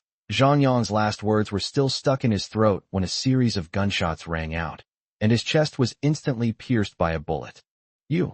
Zhang Yong's eyes were filled with astonishment and surprise. He stared straight at Gao Yinfong, then fell backward and plunged into the water with a splash. Gao Yinfong glanced at the spot where Zhang Yong had fallen into the water and said, See, isn't it faster if I take you away? After dealing with Zhang Yong, Gao Yinfong turned his attention back to the group of people beside the assault boat. When Pan Jin and his companions saw Gao Yinfong looking at them, they quickly raised their hands and begged for mercy. But Gao Yinfong asked a question that left them scratching their heads. Are the two on the ship still alive? Pan Jin was stunned. He then realized that Gao Yinfong was asking about the woman and child who had been unconscious. So he quickly reached out to check on them. It's too late. Pan Jin was terrified. Gao Yinfong said calmly, Why bother going to the hospital? Let's just pack up and go home. The three people in the water remained motionless for a long time. Gao Yinfong asked them directly, Aren't you three cold soaking in the water? Don't worry, I won't kill you. Only then did Pan Jin dare to climb onto the assault boat, and his two companions followed. He tentatively asked Gao Yinfong, You won't kill us? What nonsense are you spouting? Gao Yinfong started the speedboat again. We have no grudge against each other. Why would I kill you? Moreover, the drone had been hidden on the balcony of a nearby apartment, and Pan Jin and the others had been on tenterhooks the whole time, completely unaware of its presence. Pan Jin pulled out an ID card from his pocket, turned the side with the photo towards Gao Yinfong, and introduced himself. My name is Pan Jin. I'm a reporter from Yinxing TV, and these two are my colleagues. We were trapped in the TV station for a long time, and then some of them got sick, and we wanted to bring them out to see a doctor. Gao Yinfong glanced at the lifeless woman and child on the boat, then asked Pan Jin, You should still have a good supply of food where you are, right? Pan Jin was taken aback, then nodded. No wonder this person is so naive. It turns out they haven't been fully tortured by the apocalypse yet. Instead of saving people who are about to die, you should take advantage of your strength to go out and find more supplies. This world is not the same as before, so don't be too nice to strangers. Gao Yinfong said this, then twisted the accelerator and sped away, leaving only two brilliant splashes of water in his wake. Pan Jin, they're dead, her companion said sorrowfully. Pan Jin slumped on the boat, remaining silent for a long time. It was his companion who picked up an oar and said to him, Let's go back. He nodded. Let's go back. Gao Yinfong stopped at a deserted corner at the intersection, and his companion quickly flew the drone over. After confirming that no one was around, Gao Yinfong put the drone back into the printer. It seems like we've wasted a lot of time. Gao Yinfong looked at his phone's navigation. There were still many target addresses waiting for him to acquire, and there were also several steel mills in the suburbs, which were the main focus of this trip. Your schedule is pretty full these 2 days. Gao Yinfong then followed the navigation to his next destination. He expects to collect enough steel by tomorrow night, and then he'll take some time to come back to the city center. After all, the primary goal must be achieved first. If there is time, then I should come back and visit Wangyongzhua. Chapter 64 Steel Plant. Gao Yinfong doesn't consider himself a good person. The difference between him and those in the apocalypse who abandon their humanity to survive is that he doesn't kill people indiscriminately. Just like how he didn't kill Pan Jin, he simply didn't want to waste bullets, and besides, he and Pan Jin were complete strangers with no animosity between them. Gao Yinfong only kills 2 types of people, those who actively seek trouble with him, and those who know his most crucial secret. Of course, the latter currently doesn't include Zhong Sun. Gao Yinfong followed the navigation and circled half of Yinxing, looting several hardware warehouses, machine processing plants, and so on along the way. Before looting, he would have his companions search for any living people nearby, and if so, drive them away immediately. But if he was accidentally seen using the printer to absorb metal, then he couldn't be blamed, as his companions would use a drone to permanently amnesia the witness. At this moment, Gao Yinfong was pointing a submachine gun at a group of workers in the factory. "Don't kill us," the workers cried uncontrollably. They had already suffered enough being trapped here. How could someone even rob the factory? "You all go inside and stay for a while, and I promise I won't kill you." Gao Yinfong pointed to the office next to him, forced everyone into the office at gunpoint, and then closed and locked the door. It whispered in my ear, "Master, the drone has finished its search and confirmed that there is no one else around." "Okay." Gao Yinfong took the printer out of his bag, and then gave his companion an order. "Go and seal up the office windows, so that the people inside can't see what's happening outside." A drone immediately flew out of the factory and sprayed the 2 office windows with pre-prepared paste, then covered the windows with newspaper. Gao Yinfong went downstairs and into the adjacent factory building.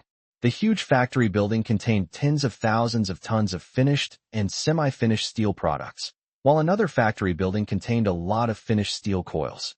Most of the steel was submerged in water, and the factory workers were too busy taking care of themselves after the torrential rain to pay attention to these materials. But for Gao Yinfong, these were the most precious treasures he needed right now. Regardless of the quality of the steel, he had the accompanying drone carry the printer, then turned on the printer's raw material button and started sucking it in like a storm. The steel in the factory was completely absorbed into the printer, and the water level in the factory dropped by more than half. Gao Yinfong leaned against the stair railing, leisurely playing a mobile game, until the report said that all the steel had been absorbed, and only then did he take his eyes off his phone. The factory buildings that were just storing large quantities of steel are now empty, and even the large machines and equipment in the production workshops have been completely cleared away. The workers might be shocked, but they couldn't fathom what methods Gao Yinfong had used to clear out the entire factory in one fell swoop. Moreover, Gao Yinfong wore a helmet and mask throughout the entire process, so they couldn't see his face. "All done, call it a day, next one." Gao Yinfong recalled the drone, and before leaving, he printed out some extra food and left it there. After all, having taken someone else's things, one should at least reciprocate. Gao Yinfong asked his companion to unlock the office door, and then set off for his next destination. The motorboat sped through the night. Gao Yinfong looked at the small red flag at the navigation endpoint and stopped when there was still a kilometer to go. The next destination was Yinqing's largest steel mill, which was also the fattest target in Gao Yinfeng's current campaign. Gao Yinfong had been here once before the apocalypse. It was at that Mr. Wang's steel mill. When they were still quite a distance from the steel mill, Gao Yinfong noticed that the motorboat seemed a bit cumbersome, and it no longer made a sound as it moved across the water. He then realized that the floodwaters in the vicinity had receded considerably, and the bottom of the motorboat was almost touching the ground, which explained why it couldn't be started. Gao Yinfong drove the jet ski a short distance forward and then switched to motorcycle mode. He drove the motorcycle at high speed toward the steel mill, but when he noticed some light, he suddenly braked and stopped. Light!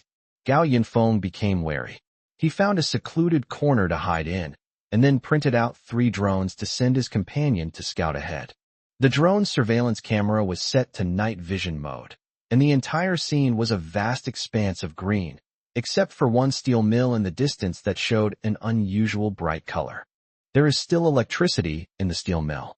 Gao Yinfong had 3 drones spread out to investigate the situation inside the steel plant, while the images on his phone showed the drones heading towards the light. As the largest steel plant in Yinqing, the factory, which covers an area of nearly 9 square kilometers, still has 4 factory buildings with lights still on. The drone slowly approached one of the factory buildings and stopped in front of a window under the roof. It adjusted the position of the camera so that Gao Yinfong could see the scene inside the factory. Gao Yinfong was somewhat surprised. The factory was very noisy. All the large steel-making equipment was running normally, and about 20 workers were working diligently inside. "Are people still working?" Gao Yinfong asked, puzzled. "Is this factory really that exploitative? Even in the apocalypse, they're still making people work overtime." At this moment, a man who appeared to be the foreman entered the factory. He shouted something to the workers, and then the machines gradually stopped operating. The workers finished their work and left the factory. The companion then spoke up. "Master, there's something going on the other side." The camera then switched to another drone, showing the view of another factory building. Unlike the steel mill we just saw, the workers here were actually producing parts. When Gao Yinfong saw the finished parts produced at the end of the assembly line, he couldn't help but frown. This steel mill is manufacturing weapons. Although Gao Yinfong knew that the steel mill's business was definitely not just about steelmaking, he did not expect that its business scope was quite broad, and that it had even started manufacturing guns and cannons. The workers in this factory also finished their shift on time, and the produced parts were hauled to another workshop by trolleys. The camera followed the scene, and the third location turned out to be the assembly workshop, where about 15 workers were working overtime to assemble firearms. Pistols, submachine guns, and even rifles and sniper rifles were all present, with several assembly lines operating simultaneously. All the final assembled weapons were neatly arranged on iron racks at the end of the assembly lines. At this moment, several people came into Gao Yinfeng's view. He immediately recognized President Wang among them, and next to President Wang was a man in a black suit. The man in the suit looked quite imposing, and he was accompanied by 2 men in black windbreakers, presumably bodyguards. The man walked to the iron rack, picked up a pistol, and examined it carefully. He said something to Boss Wang, who greeted him with a smile and bowed repeatedly. Then the companion brought news. "Master, we've found the location of the steel storage, and we've also discovered a helicopter." "They even have helicopters?" Gao Yinfong rubbed his chin. It seemed this group of people were quite powerful. The accompanying person asked, "Are you still buying our steel?" "Take it." "Why wouldn't I take it?" Gao Yinfong wasn't going to make a wasted trip. Those workers work so hard. If we take all the steel away, they won't have to work overtime, right? Chapter 65 Weapon Production Line. Mr. Wang and the man in the suit walked out of the factory, while Gao Yinfeng's drone followed behind at a safe distance. Mr. Wang led the man in the suit and others to his office. Gao Yinfong had the drone circle around to the outside of the office and land on the air conditioner unit, eavesdropping on their conversation. Fortunately, the soundproofing in Mr. Wang's office was only SOSO. In the office, Mr. Wang expressed his heartfelt gratitude to the man. "I am deeply grateful to Mr. Zheng for his kindness in giving me a way out at this time. Mr. Lin, please convey my thanks to Mr. Zheng. I will definitely visit him to express my gratitude once the floodwaters in the city have receded." Mr. Lin, the man in the suit, smiled and replied, "Mr. Wang, you're too kind. We'll be long-term business partners from now on. Times have changed. In the future, only those with sufficient strength can survive. Mr. Wang, you don't know this, do you? Nowadays, people outside will fight to the death over a bag of biscuits. I'm afraid life will be even harder in the future." That's right. General Manager Wang was full of relief. Thanks to General Manager Zheng for reminding me the day before the rainstorm, I was able to dismiss most of the workers and have time to prepare some supplies for myself.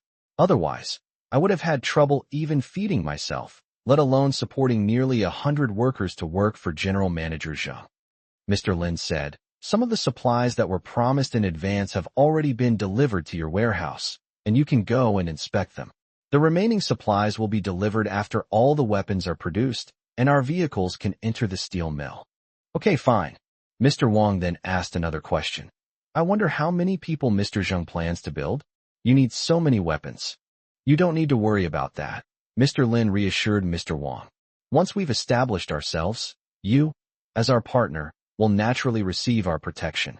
The official base is still under construction, and we need to expedite preparations. In short, Mr. Wang, you just need to provide personnel and equipment. You don't need to worry about the rest." Gao Yinfong roughly deduced that Mr. Lin's boss, the one known as General Manager Zheng, was expanding his power and needed a large number of weapons for this purpose. Mr. Wang just mentioned that he received advance notice from Mr. Zheng. Where did Mr. Zheng get this information from? And since he's preparing to build his own power base, Mr. Zheng must have a considerable amount of supplies. However, based on what Gao Yinfong knew, only the government could have received the news and reacted before the apocalypse. Since President Zheng was able to get the news, he must have connections with the government. So what does the fact that the government base is still under construction have to do with their preparations? At this moment, a voice rang in Gao Yinfeng's ear. "Master, I have confirmed the identities of these people." The companion posted a screenshot, which was a photo of Mr. Lin's face taken in the factory earlier. Although it was taken from a distance and not very clear, it was more than enough for the companion's super AI to perform facial recognition. Based on this person's facial features, as well as the people and relationships mentioned in the conversation, I found 2 people who were highly compatible with him among a large number of companies in Yinching. The companion then pulled up 2 high-resolution ID photos. The man on the right is Mr. Lin, and the man on the left is a man who looks to be about 50 years old. The companion began by introducing the 2 men. The man on the left is Zheng Jingguang, the chairman of Yinching Guangjing Group.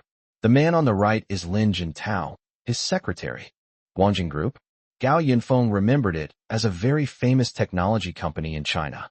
Huang Jinjiao, the guy in Tianjiao community who tried to bomb him with a drone, was an employee of Guangjing Group.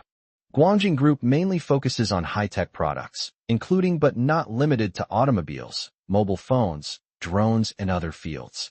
Zheng Sun has previously researched detailed information about the company. Then we can study it slowly when we have time. Gao Yinfong didn't want to delve into these things. He just needed to take care of himself. Gao Yinfong quietly waited for the right moment. He planned to empty the steel mill of all its steel that night. Around 1 a.m., a helicopter slowly rose from the steel plant. Lin Jintao and his group left, and the factory lights went out completely shortly afterward. Gao Yinfong waited until 3 a.m. before recycling the motorcycle and printing out a small battery, mainly because the electric scooter wouldn't make too much noise. Following his companion's directions, he arrived at the place where the steel was stored. There were no security guards or surveillance cameras there. Mr. Wang never dreamed that anyone would covet his steel. The 3 drones returned to Gao Yunfeng's side to take over the guard duty. He printed out a slightly larger model of the drone, and then, as usual, fixed the printer to the bottom of the drone to begin absorbing the steel there. In just over 10 minutes, tens of thousands of tons of steel stored here were swept away, leaving only a gray cement floor. Such a large steel plant naturally couldn't have only one warehouse. Gao Yinfong handed the printer to his companion and let it pilot the drone to visit the other marker points. Afterwards, Gao Yinfong rode his electric scooter to the factory where the workers had just been working. Gao Yinfong parked his electric scooter next to the factory gate, walked over, took out the lock-picking tools he had prepared in advance, and quickly pried open the iron lock on the gate. The investigation has been completed, and the factory has been shut down, so there's no need to worry about being caught on camera. After all, even if Mr. Wang has the energy to generate electricity, he has to use it sparingly these days. Gao Yinfong visited the assembly workshop, which was pitch black inside. He turned on his flashlight and walked along the assembly line. At the end of the assembly line, several 3-tiered metal cabinets were lined up in a row, and nearly half of the cabinets were filled with assembled firearms. Firearms are arranged by type, and each type of firearm has its own dedicated production line. Gao Yinfong picked up a rifle at random, pulled back the bolt, and found it was empty. He skillfully disassembled the rifle, then used a flashlight to carefully examine the parts laid out on the table.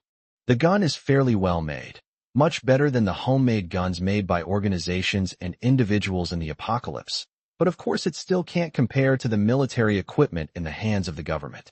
Gao Yinfong roughly estimated that the firearms currently stored here are enough to arm a team of about 50 people. Stay with them, and then we'll take all these things away.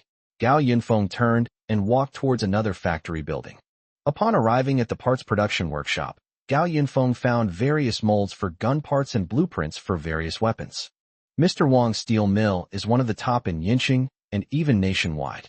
In the apocalypse, he probably wouldn't be involved in the illegal arms trade. Therefore, the molds, blueprints, and other materials for these weapon parts could only be provided to him by Lin Jingtao. Mr. Wang would be responsible for production, while Lin Jingtao's Guangjing Group would use this to build its own power base. This deal was a huge profit for both parties. Unfortunately, they ran into Gao Yinfong. Gao Yinfong wasn't targeting anyone in particular, but since he was already there, he couldn't let the trip go to waste. Chapter 66 Returning to the city center. A few days later, the Guangjing Group's helicopter arrived at the steel plant again. As soon as Lin Jintao stepped off the helicopter, he saw that President Wang and the others looked flustered. After their conversation, Lin Jintao looked at President Wang with a puzzled expression. What? What do you mean by disappeared? With a mournful face, General Manager Wang explained. A few days ago, the day after you left, Mr. Lin, everything in our steel plant disappeared. At first, the workers who came to work in the morning found that all the equipment in the workshop had disappeared, along with all the parts and weapons that were being produced, and those that had been produced. This incident terrified General Manager Wang. Imagine, so many pieces of equipment from 4 workshops disappearing overnight. Anyone would be stunned. A closer inspection revealed something even more alarming. Tens of thousands of tons of steel stored in the factory had vanished. Finished products, semi-finished products, and even scrap steel had all disappeared. Lin Jintao looked at President Wang in disbelief, but the way he and the group of workers behind him looked didn't seem like they were lying. When Lin Jintao arrived at the factory, he was completely dumbfounded. There really is nothing left. What's going on? Lin Jintao asked General Manager Wang. Mr. Wang burst into tears. I didn't know. It just happened. It only took one night for it to turn out like this. What about our guns? Mr. Wang truthfully said, there's still a little left. The batch that we assembled and stored in the East warehouse is fine, but the batch that we assembled that night, but didn't have time to put in the warehouse, is all gone. Such a thing exists. Lin Jintao exclaimed incredulously. Do you even know who did this? Mr. Wang shook his head. Who could move so much stuff in one night without making a sound? It's unbelievable. Lin Jintao looked at President Wang with suspicion, but after thinking about it, he still felt it was unlikely. After all, cooperation between President Wang and Guangjing Group would be extremely beneficial to both parties. President Wang was counting on the steel he possessed to exchange for daily necessities from Guangjing Group. So who did this? At this moment, General Manager Wang leaned forward slightly and reported to Lin Jintao. Mr. Lin, after the incident, we tried to remedy the situation. I sent people to nearby small factories and workshops to move all usable equipment and materials over. But a very strange thing happened. It turned out that when Mr. Wang sent people to search for equipment in nearby small factories, they found that all the equipment in these places had been moved out. It took a group of people 2 days to finally bring back a few barely usable pieces of equipment from some remote small factories. Lin Jintao's pupils dilated as he listened. Who could move so much machinery and equipment? In other words, who had such a huge need at this time? Could it be? Lin Jintao hurriedly got up and headed back. He said to President Wang, leave this matter to us. We'll have someone come and take stock of the weapons you have later. President Wang, we definitely can't give you that many supplies this time. I'll exchange the corresponding amount of supplies for the weapons you have. Let's turn back time. The next day, Gao Yinfong slept until dusk. Last night, he took away all of Mr. Wang's 4 still operating factory buildings and almost all of the steel. By the time he left, it was almost 6 a.m. Gao Yinfong then took advantage of the situation to go to a nearby small factory and loot another batch of supplies. Around noon, he found an empty hotel nearby and rested for a while. Gao Yinfong threw back the covers, and he felt that the weather wasn't as cold as it had been yesterday. It seems to have warmed up a bit. The tablet on the bedside table lit up at the right moment and said, Master, the temperature has now reached 10 degrees Celsius, and it is expected to continue to rise in the next few days. It should be continuing to climb, Gao Yinfong thought to himself. In the coming days, the sunlight will become increasingly intense, and the temperature will gradually reach above 30 degrees Celsius, and may even reach nearly 50 degrees Celsius at its highest. The floodwaters in the city will recede completely within a few days, followed by the next disaster. As the floodwaters receded and temperatures rose, countless corpses that had been submerged were finally brought back to light. However, this was followed by the proliferation of bacteria and germs, and thus, an epidemic broke out. In the previous life, the entire city of Yinqing became a true city of death during this period. Rotting, maggot-infested corpses were everywhere, and the stench of death permeated every corner of the city. Anyone who was not careful would contract the plague and die a painful death. But that wasn't the end of it. Along with the plague, an insect infestation also broke out. Cockroaches, the main infestation group, gradually took over Yinqing as the environment warmed up, and the countless dead bodies scattered everywhere created countless cockroaches carrying deadly germs. Of course, it wasn't just cockroaches. Flies and rats also became the city's rulers. Gao Yinfong climbed to the top floor of the hotel and, as expected, found that the water level had dropped considerably. He took out his tablet to check the printer's raw material reserves. The steel he had collected on this trip was quite substantial, enough to support his extravagant spending for quite some time. As the sun set, Gao Yinfong packed his things and prepared to return home. The companion reminded him, "Master, you said you were going to visit someone." "I know." Gao Yinfong was browsing the printer list. He had been looking at the military equipment section for a long time, wanting to select an armed helicopter. But Gao Yinfong paused and asked his companion, "Was Guangjing Group, the company we met last night, also located in downtown Yanqing?" "Don't worry, Master," the companion said. "Although it's in the city center, it's about 12 kilometers away from the meteorological bureau we visited yesterday. We're also unsure if that address is still in use. I suggest we keep a low profile this time and avoid attracting too much attention." "That's true. However," Gao Yinfong complained, "it's as if my previous jet ski wasn't eye-catching." The companion explained, "In that case, it's best not to reveal too much information about us to outsiders. A motorboat doesn't prove anything. At most, it might make people think that we have some supplies. And since the other side has the ability to exchange supplies for a large number of weapons, it's not so conspicuous for us to be driving a small motorboat." The companionship argument makes sense. In the apocalypse, it's perfectly normal for two small gangs to fight each other. But how could Gao Yunfeng's use of so many firearms in the city go unnoticed? It wasn't that Gao Yinfong was afraid of trouble. If he were, he wouldn't have attracted so much hatred in Tianjiao community. With the printer around, he even had the confidence to confront some powerful forces head-on. However, since we don't know the other party's strength yet, and we don't have any deep-seated hatred, it's best not to expose ourselves to them for the time being.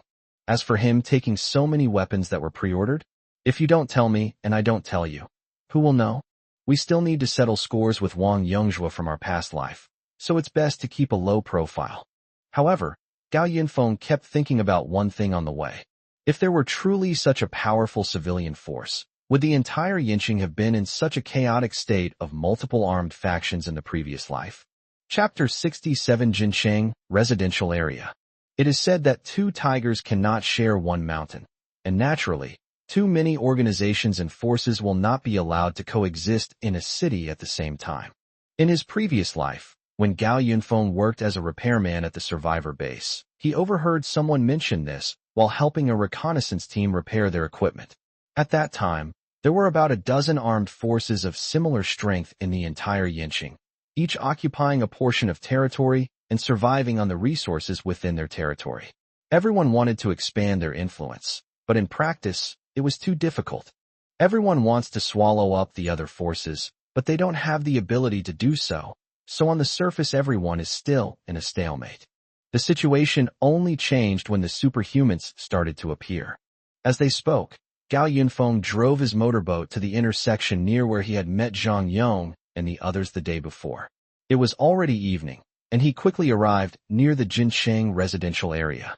The streets were dark at night, and the surrounding buildings, some 2 stories high, were still submerged in water.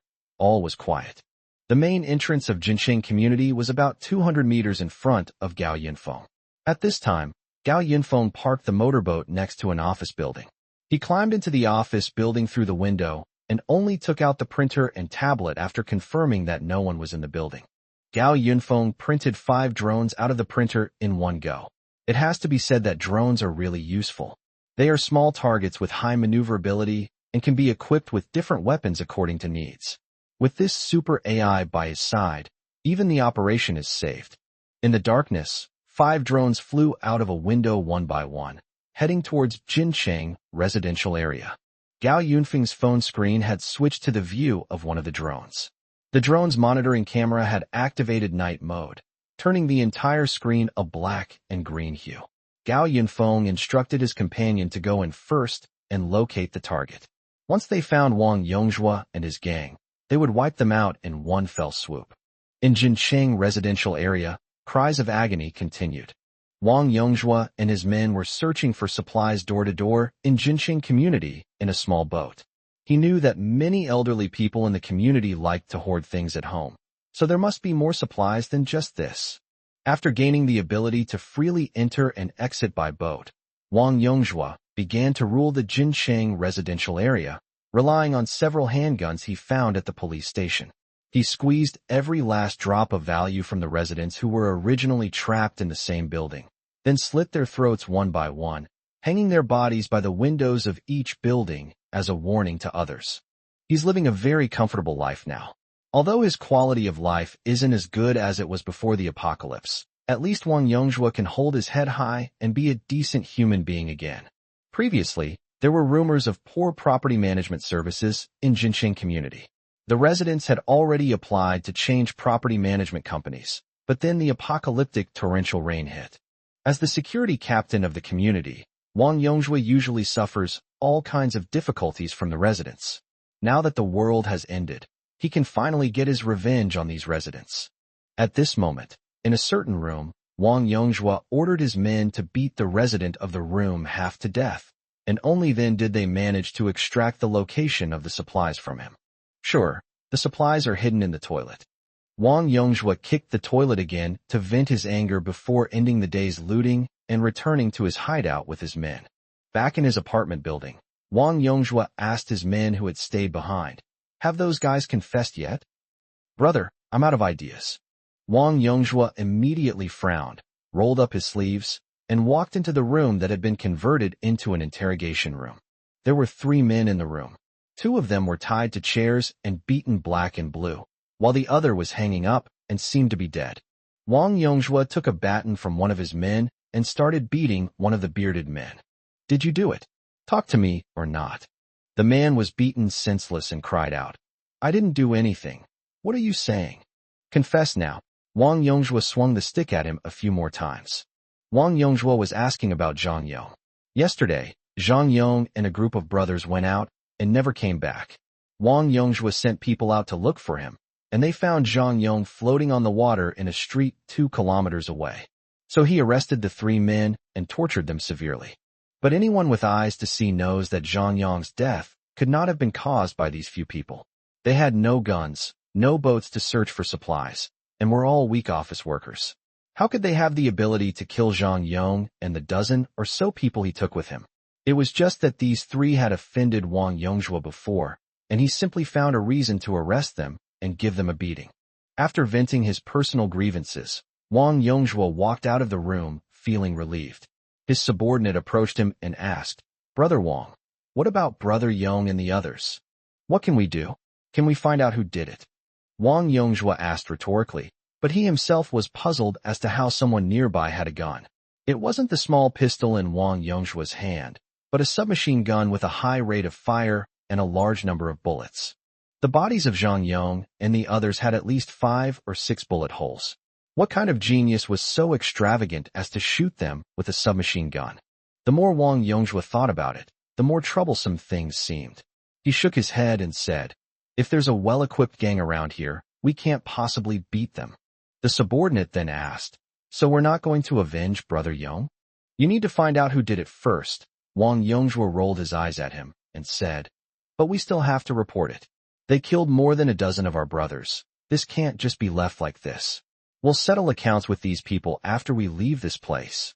In the next 2 days, we will quickly collect all the supplies in the vicinity and then evacuate." His subordinate asked, puzzled, "Brother Wang, where are we going?" Wang Yongzhua chuckled meaningfully, drawing the attention of his men who gathered around him. He lit a cigarette and revealed something. "If we want to survive well in this chaotic world, firstly, we need to be strong enough ourselves. Secondly, we need a powerful backer. To tell you the truth, remember that helicopter that came a couple of days ago? Do you know who those people are? They're from the Guangjing group." His subordinate was even more confused after hearing this. "What's wrong?" Wang Yongzhu patted his men's heads. "You guys are so stupid. Wasn't that guy in the suit on the plane looking for me? Guess what happened? He's preparing his own troops and wants to invite us over." Everyone gasped in surprise, but then someone asked, "Why are we being asked to go?" "To be thugs." "Pretty much. Back then, we were on the payroll, regular employees of Guanjing, Wang Yongjua said, his smile growing wider. Isn't that still working for someone else? So what? Wang Yongjua saw through it all.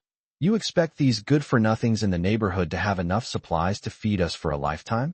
I only agreed to their offer because I saw how much supplies Guanjing Group had. How long can we survive by robbing the people around here? Do you think I don't want to be a local tyrant and live a carefree life? It's better to have a stable job. Even if I'm still just an employee, it's better than being out there. If I could get a government position, I'd be set for life.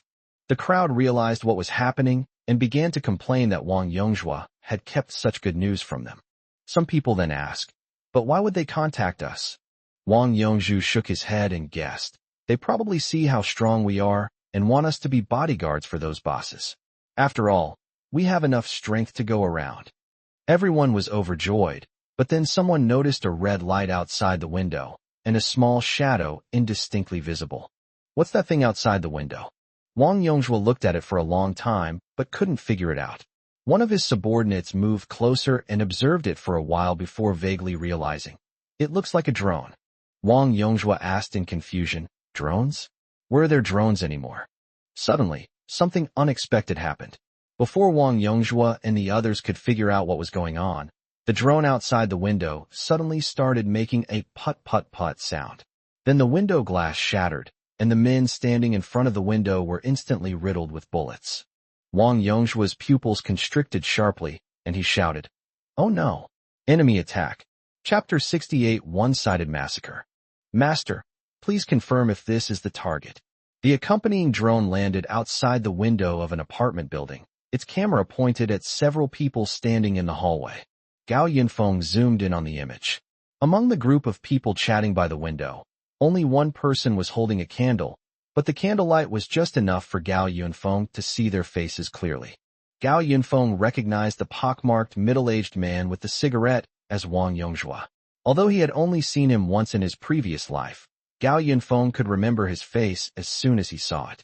Moreover, there were many armed men in the building, working in an orderly fashion as if they were responsible for the building's security. Several of them even had pistols tucked into their waistbands. This made Gao Yinfong even more certain that this was Wang Yongjua and his gang's hideout. Gao Yinfeng's drone had been pointed at them for a long time without them noticing. Wang Yongjua seemed to have said something that really interested them, which made Gao Yinfong frown. "What are you whispering about?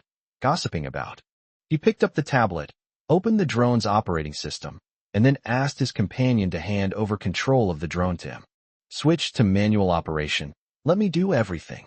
Gao Yinfong maneuvered the drone slowly toward the window, and Wang Yongjua and the others who were chatting by the window finally noticed the abnormality. Before they could react, Gao Yinfong operated the drone to strafe the people inside. The glass shattered with a crash, and the person standing in front of the window was pierced through. Wang Yongjua quickly retreated when he realized the situation was dire. Can he escape?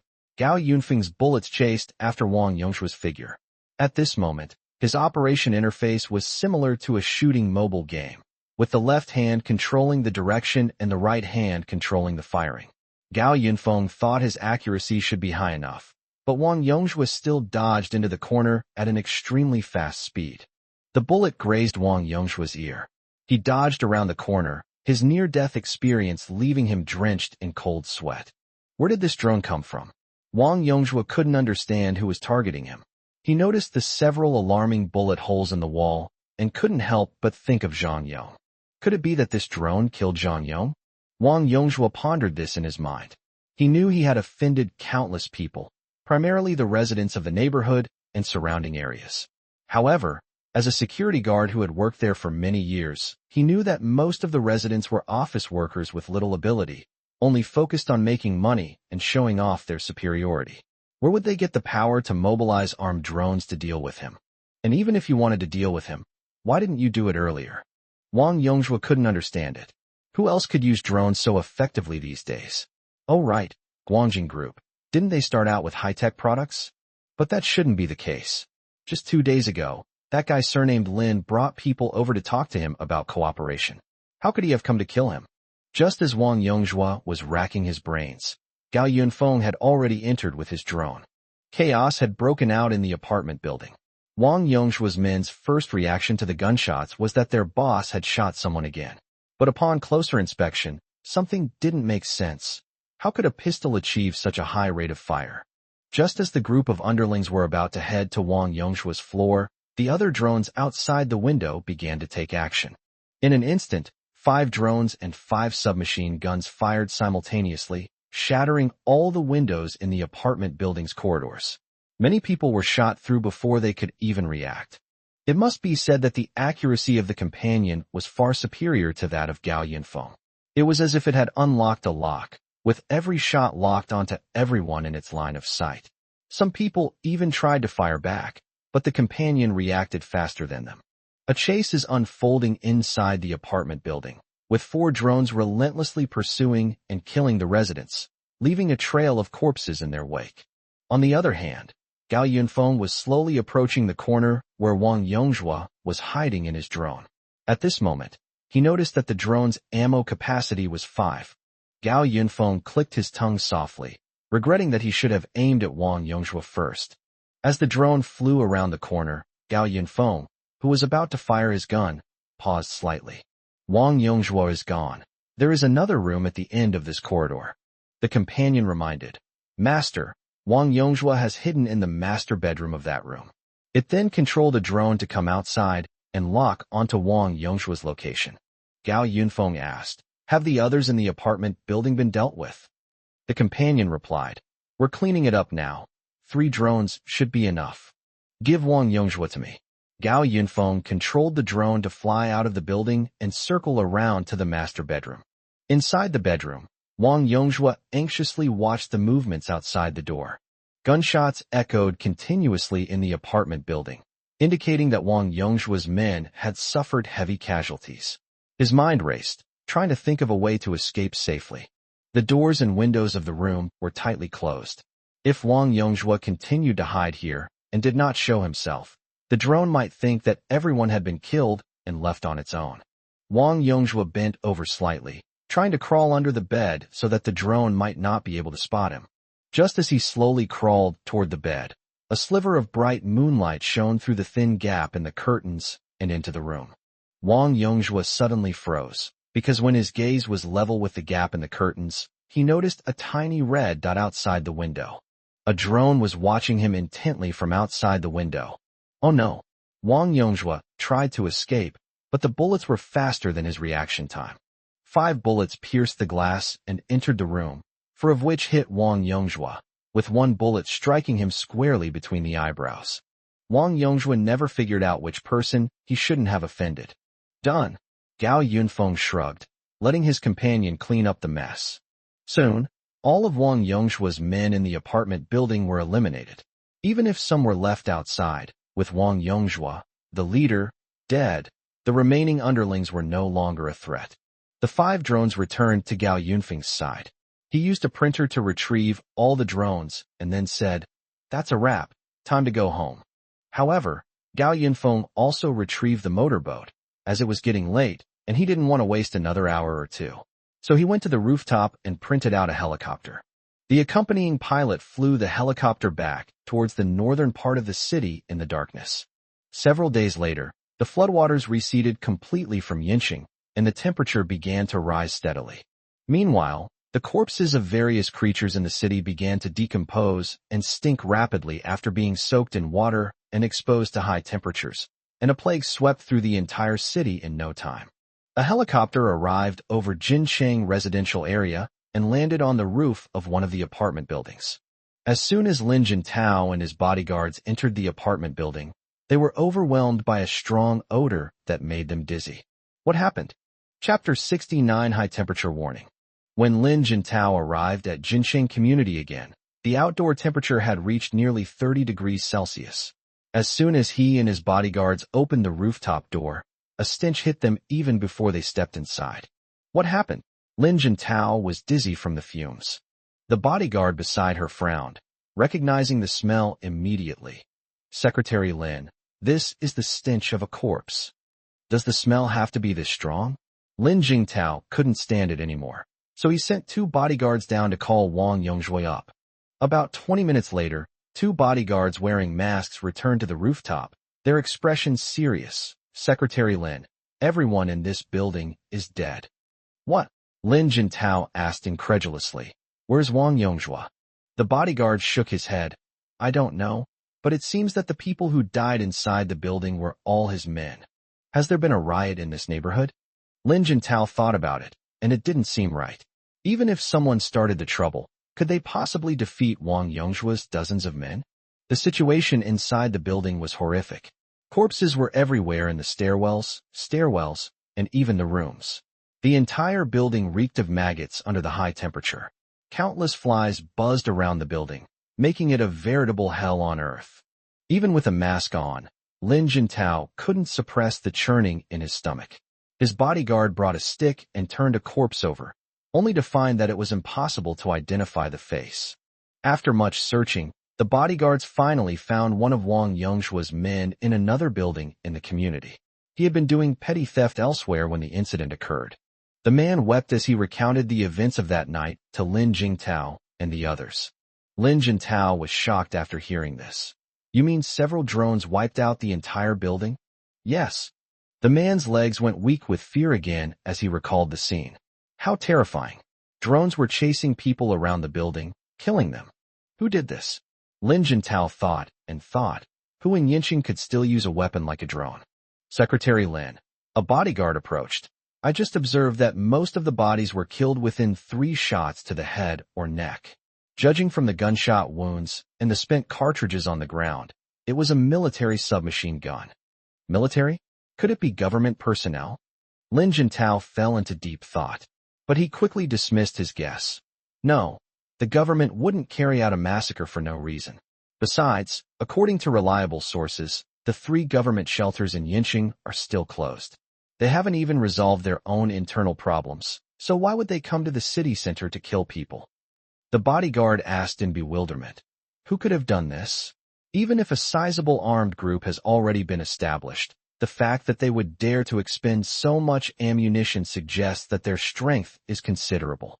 Lin Jintao pondered, realizing that he had just discovered the situation at the steel mill, and now another problem had arisen here. It was possible, as the bodyguard had said, that a formidable armed organization had emerged in Yinqing. The situation here was all right, but what happened at the steel mill was truly baffling. Lin Jintao had a headache from thinking about it, and ordered his bodyguards to evacuate immediately. Secretary Lin, are we just going to abandon the survivors here? Why should we care? We only wanted to use Wang Yongzhua as cannon fodder. Lin Jintao hurriedly went upstairs to find a helicopter. The most important thing now is to go back and report to the chairman and the young master so we can discuss a countermeasure. A mere few drones? We have far more powerful weapons than these. Lin Jintao rolled his eyes at the bodyguard. There have been a lot of outrageous things happening these past few days. I'm afraid the kind of person the young master mentioned might appear. Stop dawdling. Let's hurry back. This place stinks. To the north, the Doomsday Fortress. The unfinished residential complex has become a desolate wasteland, with nothing but yellow earth as far as the eye can see. However, underground, a huge underground reservoir was officially completed. The printer was placed on the edge of the reservoir, continuously spraying large amounts of purified water into the pool. When the water level reached the maximum level, the printer immediately stopped working, and a 4-wheeled trolley came and extended a robotic arm to take the printer away. The entire reservoir facility is now complete. The robot, carrying the printer, exits the reservoir through the underground passage, and the alloy doors seal the reservoir layer by layer, leaving all the water supply facilities inside to operate normally. The companion reports, Master, the reservoir is all set up. The water supply equipment is working perfectly, and the reservoir's sealing measures are complete, ensuring that no foreign objects will get into the reservoir. Okay. Gao Yinfong sat in front of the computer playing games with Zhong's son. He could finally enjoy life. After returning from outside, Gao Yinfong and his companion took the printer and went out one last time to drain all the water from a reservoir, along with countless other puddles of water in the surrounding area. In terms of supplies, the printer's contents were enough to feed them for a lifetime. In other aspects, after obtaining sufficient steel, the team further reinforced and improve the entire Doomsday Fortress. The external defense system has been fully deployed, and various smart home devices and intelligent robots inside are also ready. While playing his game, Gao Yinfong asked his companion, "How's the weather today?" "High temperatures will continue today, with a high of 35 degrees Celsius. The weather is dry and hot, so please think carefully before going out." "Don't worry, I won't go out unless there's something urgent." Gao Yinfong put down the controller. After obtaining a lot of useful data from the Meteorological Bureau, Zhong Sun worked through the night to create a simple weather monitoring system. Now Gao Yinfong can know the weather conditions in Yinxing in advance. Although weather forecasts are rarely accurate, at least the predictions are there to give people a heads up. Judging by the time, the floodwaters in Yinxing have mostly receded by now, and the city must be experiencing an epidemic at this moment. Thinking of this, Gao Yinfong asked, "Are the air filtration system and insect control measures all working properly?" The companion replied, "Don't worry, Master. We have highly effective insecticides on hand, and we took precautions when we designed the sewer system, so you don't have to worry about anything getting in." Zhong Sun asked, puzzled, "There are insects?" Gao Yinfong nodded. "The weather is getting warmer, and cockroaches and mosquitoes are starting to become active again. Perhaps because of the apocalypse, cockroaches and mosquitoes will undergo some terrible mutations."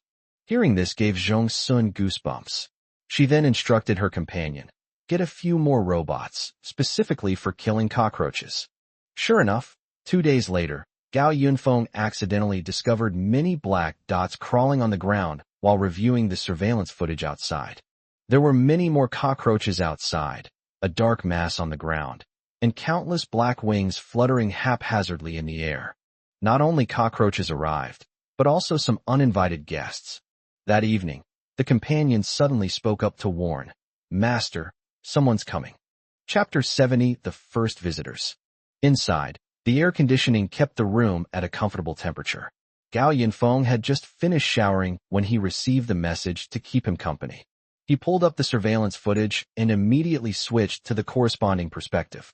Gao Yinfong installed 360-degree high-definition surveillance cameras around the perimeter of the Doomsday Fortress. The camera on the left rear captured several figures flashing across the screen from behind. There was no light outside, but Gao Yinfeng's surveillance cameras all had night vision capabilities. In the lush green screen, several clear figures could be seen walking towards the unfinished residential complex. Since these people hadn't passed through the section of road in front of the fortress's main gate, the automatic defense system wasn't triggered. Gao Yinfong watched their retreating figures, lost in thought. Regarding the identity of the person who came, 2 analytical conclusions were given. "Master, there are currently 2 possible interpretations of the person's identity. First, the recent plague and insect infestation in the city have made the survivors uneasy, so they decided to seek refuge in sparsely populated areas. However, this would lead to difficulties in finding a place to stay and a shortage of supplies. Furthermore, news about this piece of land has been circulating widely online, and everyone knows that it is an uninhabited wasteland, so the first possibility is extremely unlikely. Secondly, the person who came here has a purpose. Before the apocalypse, you purchased a large amount of supplies, and you ordered them to be delivered to this place. Someone knows that supplies are stored here, so it is very likely that they came here." Gao Yinfong nodded deeply. After all, the temporary warehouse he printed to store supplies was located in the unfinished building complex. Most people who came here knew that he had a warehouse there. He bought all the food in the mall from a mall manager named Luo Rong, which caused quite a stir in the neighborhood. Unfortunately for him, those people were destined to return empty-handed, as Gao Yinfong had already taken back the temporary warehouse and its contents. Spending time with them, "What do you think we should do now?" Without hesitation, the companion offered his analysis. "Observe the situation. If those people find no supplies and wisely leave, then we won't need to expose ourselves, and everyone will be happy. If the enemy notices our situation after failing to find supplies, we can take appropriate defensive measures as needed. If they have designs on our fortress, I can shoot them down directly." Okay. Gao Yinfong put his companion in charge of the matter.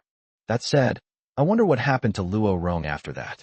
Gao Yinfong emptied the entire shopping mall. Luo Rong certainly didn't have such a vast amount of resources to develop his own power in this life. If Luo Rong is among those people outside, then Gao Yinfong would have to send him to his death immediately. After all, in his previous life, Luo Rong was the murderer who killed Gao Yinfong. At that time, Luo Rong had already awakened his supernatural abilities. He led his team and, with the help of the mole inside the survivor base, completely captured the base. Gao Yinfong was caught in the crossfire and died in the explosion. Luo Rong probably hasn't awakened his superpowers yet, so Gao Yinfong has a million ways to kill him. Of course, even if he did have superpowers, Gao Yinfong could still blast him to smithereens with his massive arsenal of heavy weapons. In the surveillance footage, the figures gradually shrank into particles smaller than countless black dots on the ground. Several minutes later, those people returned. The group passed by Gao Yinfeng's doomsday fortress, and Gao Yinfeng found a frame on the surveillance camera and got a general idea of their appearance. Although it wasn't very clear, Gao Yinfeng was certain that Luo Rong wasn't inside. Gao Yinfeng hadn't deliberately caused trouble for Luo Rong while he was in Tianjiao residential area. He had seen online that over 1,000 people were stranded in the mall where Luo Rong was during the torrential rain. He didn't believe that the few supplies on the shelves could sustain 2,000 people for 2 months. Perhaps Luo Rong had already died during the rainstorm because he ran out of supplies.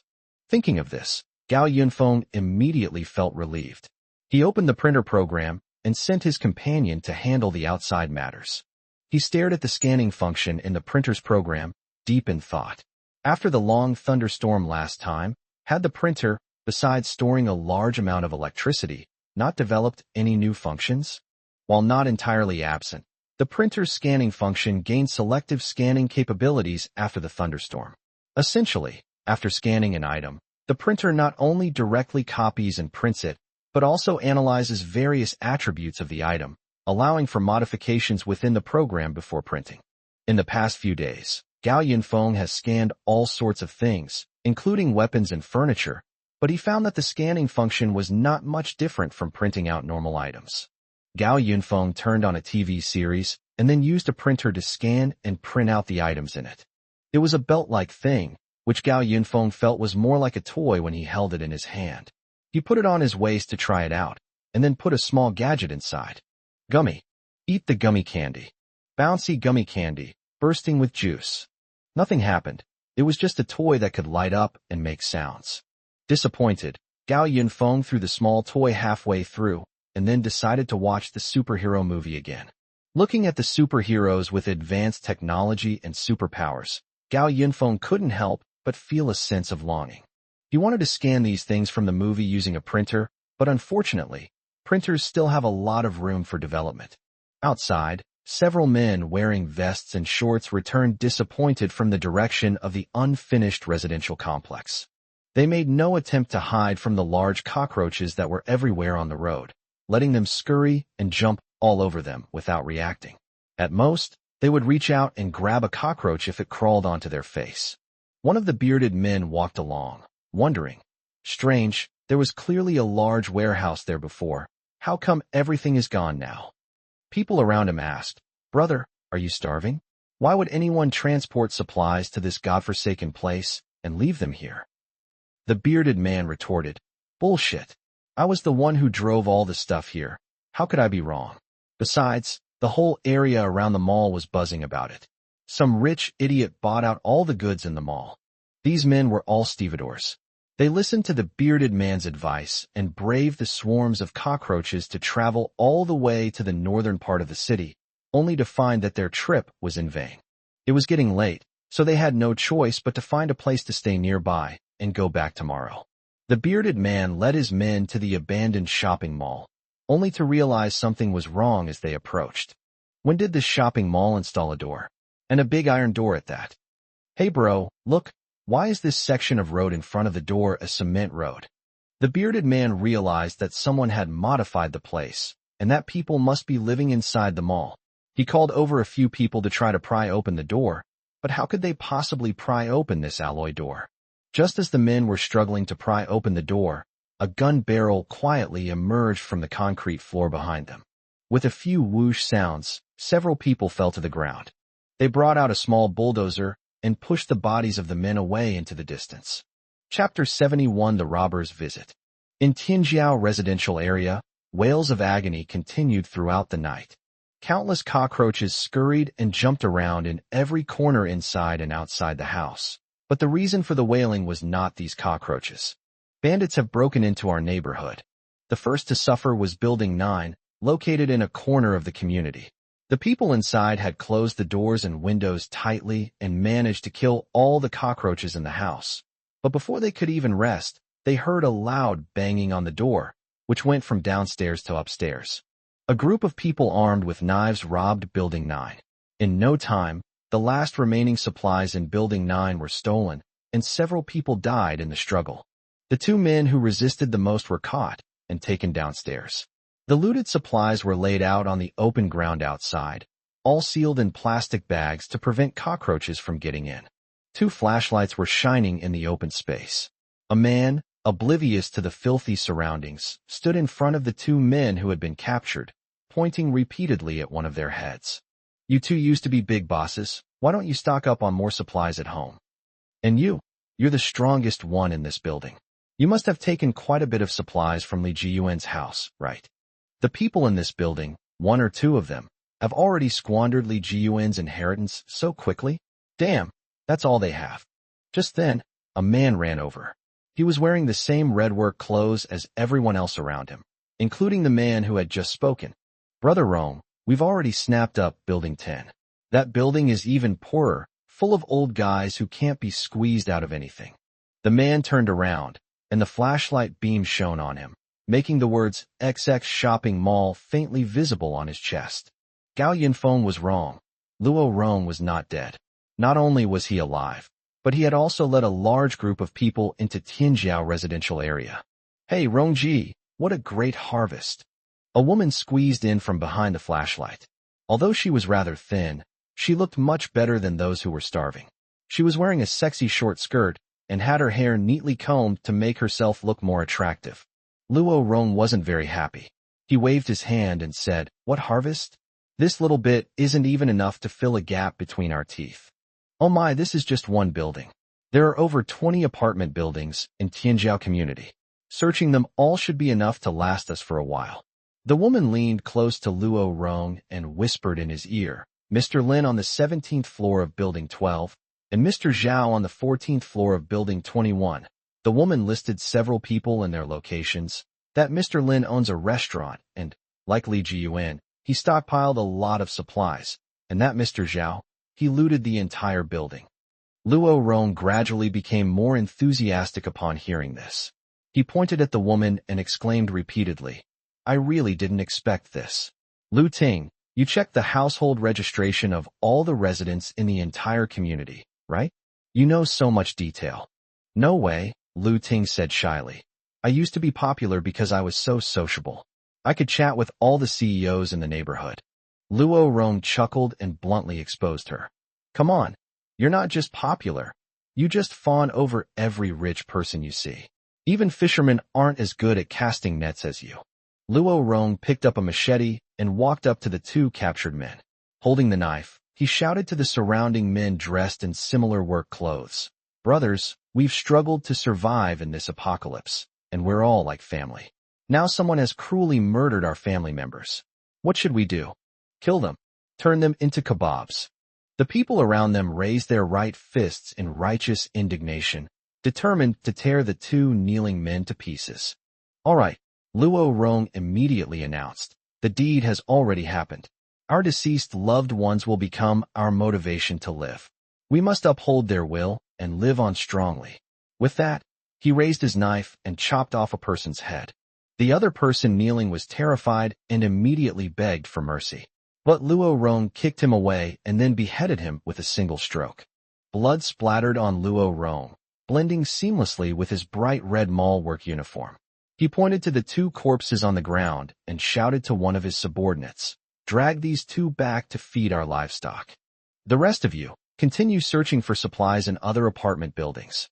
After everyone else left, Luo Rong ordered 2 people to move all the supplies onto the pre-prepared cart.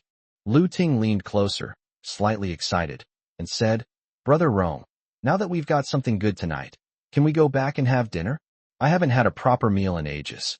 Luo Rong comforted her, saying, we'll have a celebration banquet when we get back after we've cleaned up the whole neighborhood. He then took out 2 bags of bread from his pocket and handed them to Lu Ting so she could have something to eat first. Screams soon echoed through the neighborhood again. Luo Rong watched his subordinates load the supplies onto the cart bit by bit and sighed. This can't go on forever. I have about 100 people under my command, and these supplies won't last more than a few days.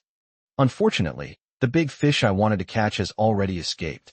Upon hearing this, Lu Ting angrily cursed. That damned Gao Yinfong. He just ran away without a word. He had so many supplies. It's such a waste to let him eat them all. Yes, Gao Yinfong emptied the mall of everything edible back then. If it weren't for him, would Luo Rong have had to go out in the middle of the night to find supplies? Fortunately, Luo Rong was quick-witted. Having been a mall manager for many years, he wouldn't allow large areas of the store's shelves to remain empty. After Gao Yinfong bought all the food, he worked through the night to urgently purchase a large amount of supplies to replenish the store. Unexpectedly, this action saved his life. There was a torrential downpour, and over 1,000 people were trapped inside the mall. At first, everyone managed to remain calm, but as time went on, problems inevitably arose. When Luo Rong saw so many people trapped in the mall, the first thing he did was to raise the prices of food in the mall. However, he thought he had made a fortune again, but he soon realized the problem. The rain seemed to be going on and on. So, before everyone went crazy, he gathered all the mall employees together and decided to strike first, sealing off the warehouse and increasing security, with all supplies reserved for mall employees only. Heaven knows how Luo Rong managed to keep 1,000 people under control. Unfortunately, the torrential rain flooded most of the shopping mall, and Luo Rong lost some of his supplies. So, as soon as the floodwaters receded after the rain stopped, he immediately led his men out to search for supplies. It was at this moment that Luo Rong ran into Lu Ting. Lu Ting led Luo Rong into the residential area, and then the scene that unfolded tonight occurred.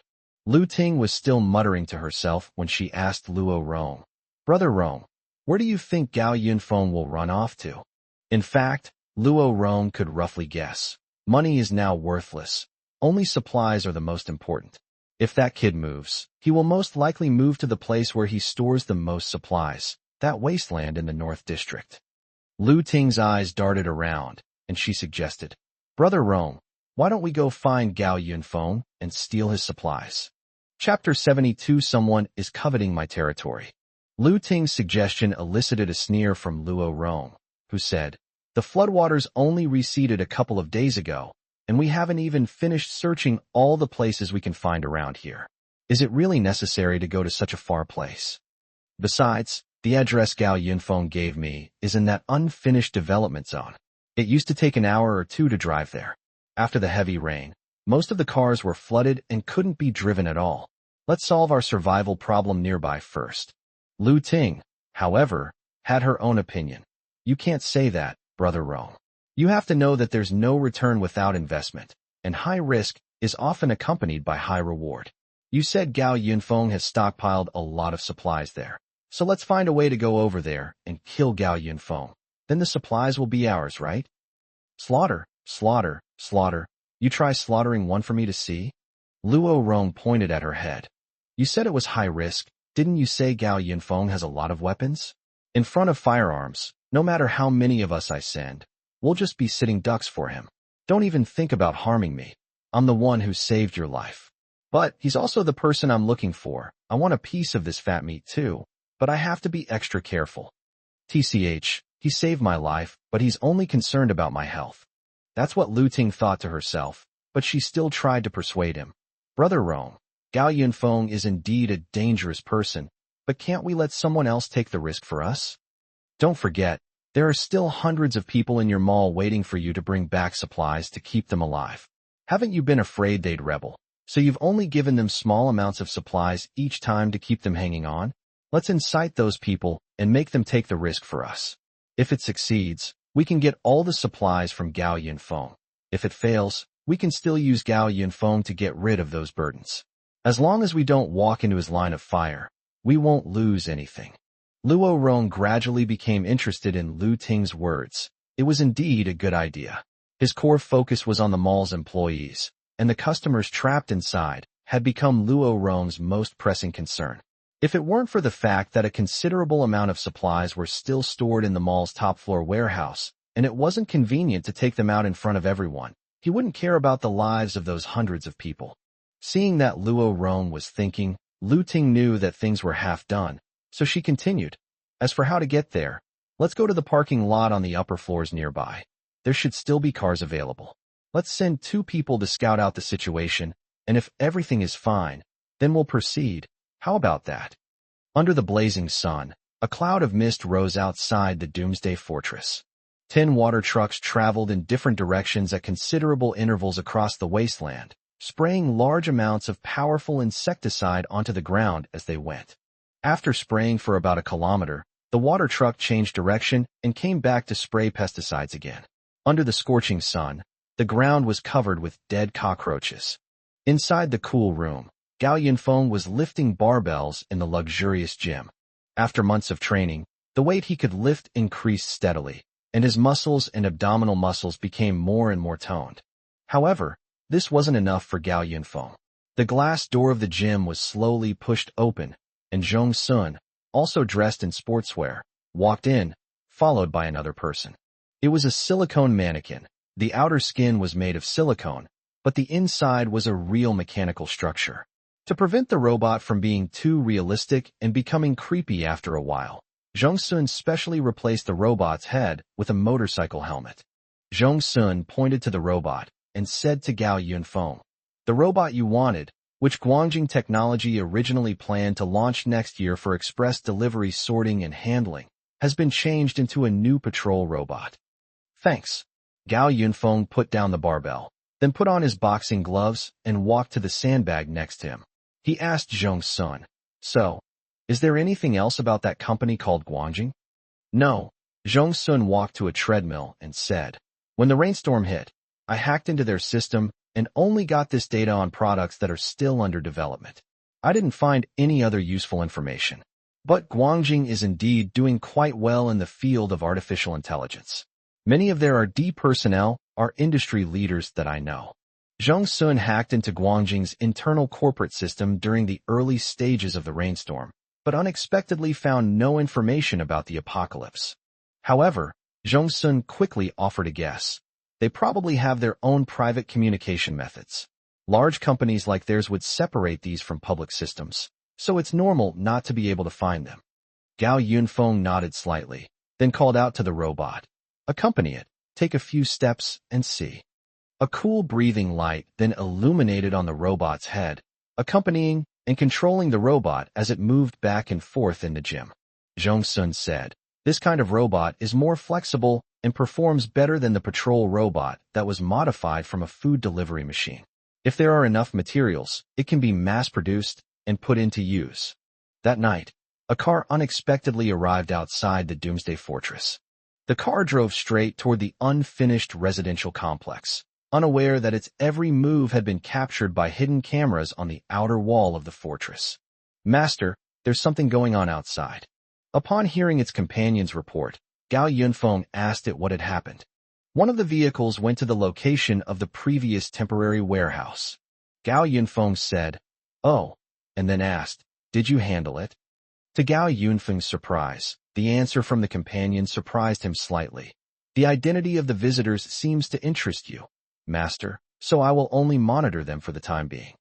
Gao Yinfong said, "Oh," and then said, "Let's show the surveillance footage."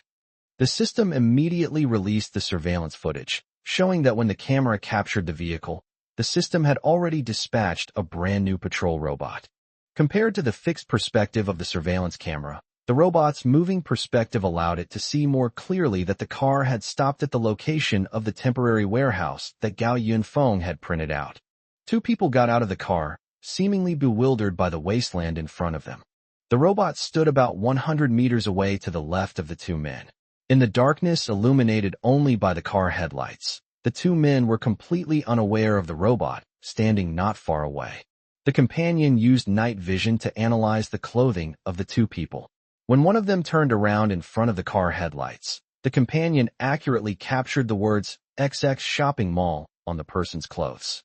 The companion said, "I've deduced that this group is connected to Luo Rong, the mall manager you mentioned you needed to keep an eye on.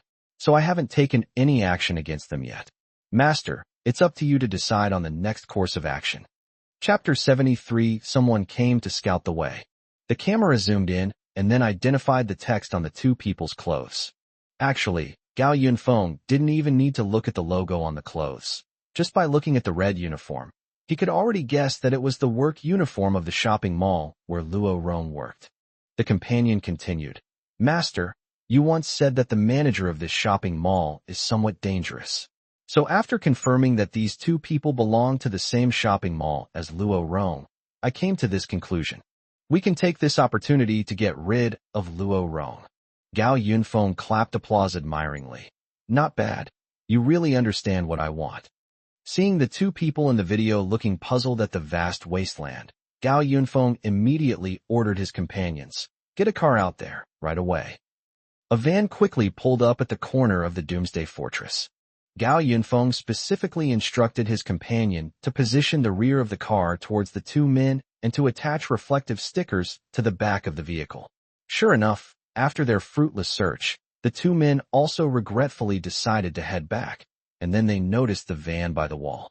The people in the car were initially on guard, but after waiting for a long time without seeing any movement, the person in the passenger seat finally couldn't help but get out of the car to check on the van.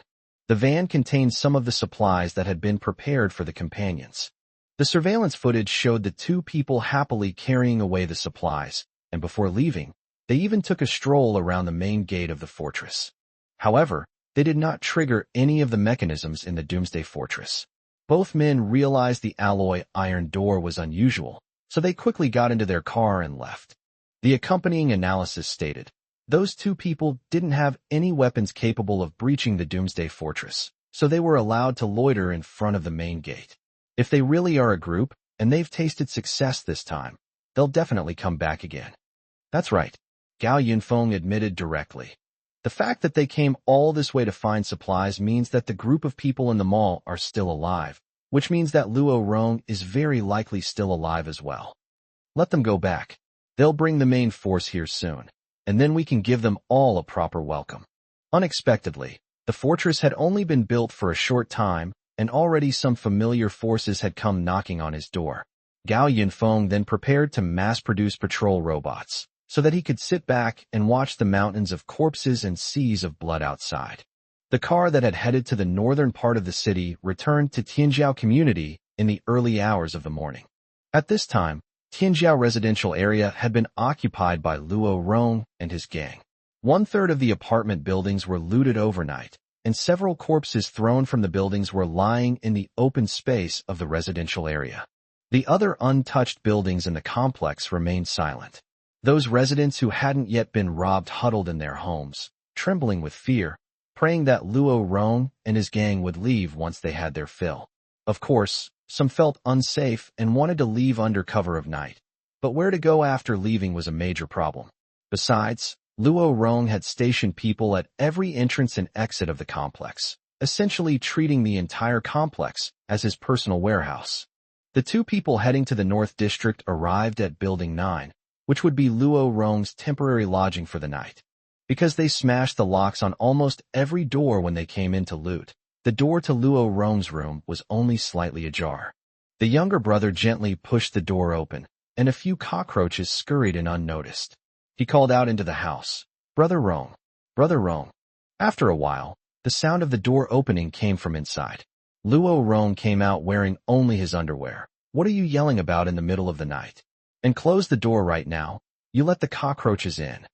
After realizing that the person who came was one of his own men, Luo Rong lightly slapped himself twice to bring himself back to his senses.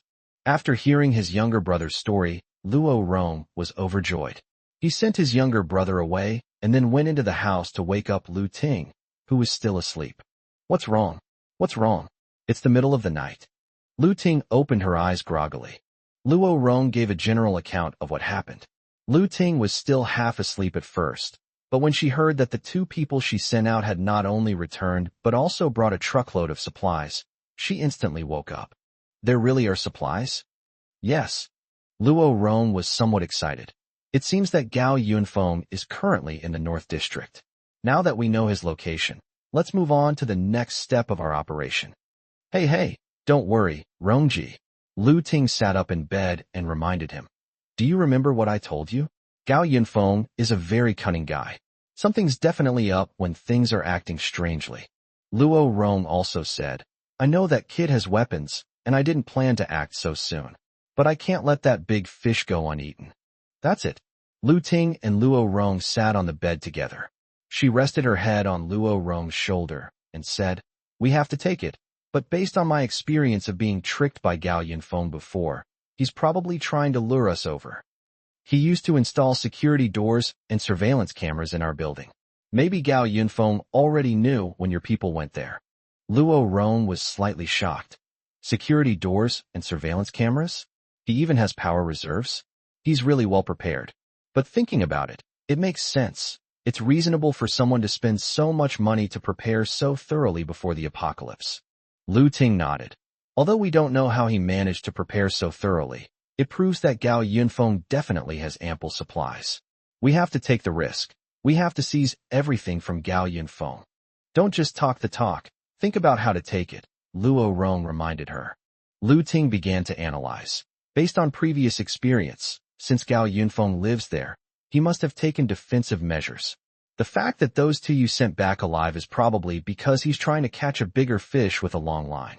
Let's stick to our previous plan and find a way to get rid of those burdens in the mall who are bothering you. However, we also need to be well prepared. At least we need to have cars and weapons. Luo Rong thought it made sense.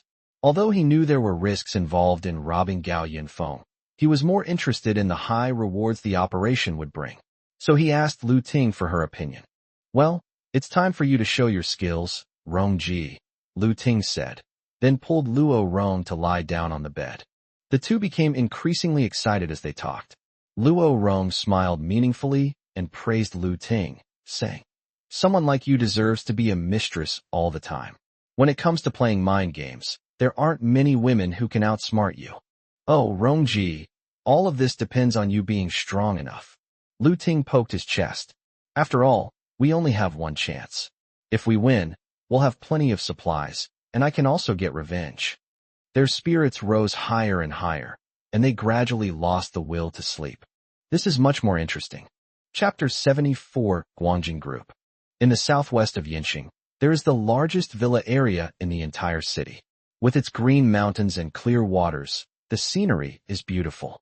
Before the apocalypse, the people who could live here were far more wealthy than ordinary people. But things are different now. The once bustling villa area has become desolate after months of the apocalypse, with large areas of villas empty and not a single living person in sight. However, this very place has a completely different situation from the outside world. In the villa area, some houses still have lights on. If you look closely, you'll find that the remaining houses without lights are not only uninhabited, but almost all of them are unfinished shells. The villa with its lights on is located in the center of the villa area. It is a 4-story villa with a private garden. Inside the villa, Lin Jintao was sitting in the conference room on the 2nd floor, listening to a meeting. Nearly 30 people sat around a rectangular mahogany table, all their eyes focused on a large screen. Apart from Lin Jintao and a few others who were wearing sharp suits, everyone else present was dressed in specially made black combat uniforms. A man with a full beard was giving a detailed report to the crowd in front of a large screen. After nearly half a month of investigation by our special task force, there are now 40 small groups in Yinxing that have reached a certain size and can be absorbed. On the screen, Yinxing's city map is marked with 40 red dots, irregularly distributed throughout the city, mainly concentrated in densely populated residential areas, factories, shopping malls, and other places. These are the numbers we obtained after screening. Because everyone was on edge after the rainstorm, small gangs formed in almost every place and every building. We mainly screened out those that we thought would be of use to us. These groups have an average of more than 50 members and all have a certain combat capability, which can serve as our vanguard for future operations. These 40 small groups are all people we proactively contacted during the investigation and who are interested in cooperating with us. In the event of any future armed operations, we can consider calling upon these outsourced personnel as soon as possible. Everyone nodded in agreement, but only one man spoke up. Zhang Jun, give me the mouse. The man who had just spoken then handed over the mouse. Young master, as you instructed, the names of the leaders of each small gang are marked on it. The man sitting at the head of the table zoomed in on the map with his mouse, and hovering the cursor over the red dot on each marker displayed a name. The people in their seats remained silent, watching the large screen in quiet. After browsing for a full 20 minutes, Mr. Zheng finally stopped using the mouse and said to Zhang Jun, "Continue the selection. We need more young and strong men, preferably those who bring their own weapons and equipment, so we don't have to issue them guns later. Most importantly, they need to be obedient enough to be loyal to us with just a few small favors." Zhang Jun nodded in agreement. But then the man abruptly changed the subject, pointing to several red dots with his mouse and saying, "I don't need these people. Get rid of them." "Young master, this." Zhang Jun wanted to ask the reason, but looking at the man's cold face, he changed his words and said, "This is such a waste of bullets. I don't want these groups to live. Stop talking nonsense and kill them all." Zhang Jun was stunned, and the others were also taken aback. Did these people have a grudge against this young master Zheng? You have to understand that Zheng Qiruan had only recently returned from studying abroad when he encountered the apocalypse. Where would he find the time to have disagreements with others? No one dared to object, and even Zhang Jun readily agreed. After all, it was Zheng Qiruan who obtained first-hand intelligence from the authorities and then led the entire group to establish a base in advance. Jing Tao, hearing Zheng Qiruan call him, Lin Jintao quickly responded. Zheng Qiruan asked, "How's the investigation into General Manager Wang's steel mill case going?" Lin Jintao replied, "Reporting to young master, there's been progress. After Mr. Wang lost tens of thousands of tons of steel, he rushed to find replacement steel elsewhere to make up for the shortfall. However, since the equipment was also lost, the production progress was slow. In addition, we also encountered several other factories that had lost steel while collecting the steel. According to the factory workers, a man wearing a helmet and mask broke into the factory, herded them all into a room, and locked them up. When they came out again, all the steel in the factory was gone. There are currently 6 factories that have had the same experience." The others in the meeting room were discussing the matter animatedly, but Zheng Qiruan showed great interest. To be able to take so much stuff in such a short time? Interesting. Keep investigating. But speaking of which, I'm still more interested in the guy who wiped out that group in Jincheng residential area.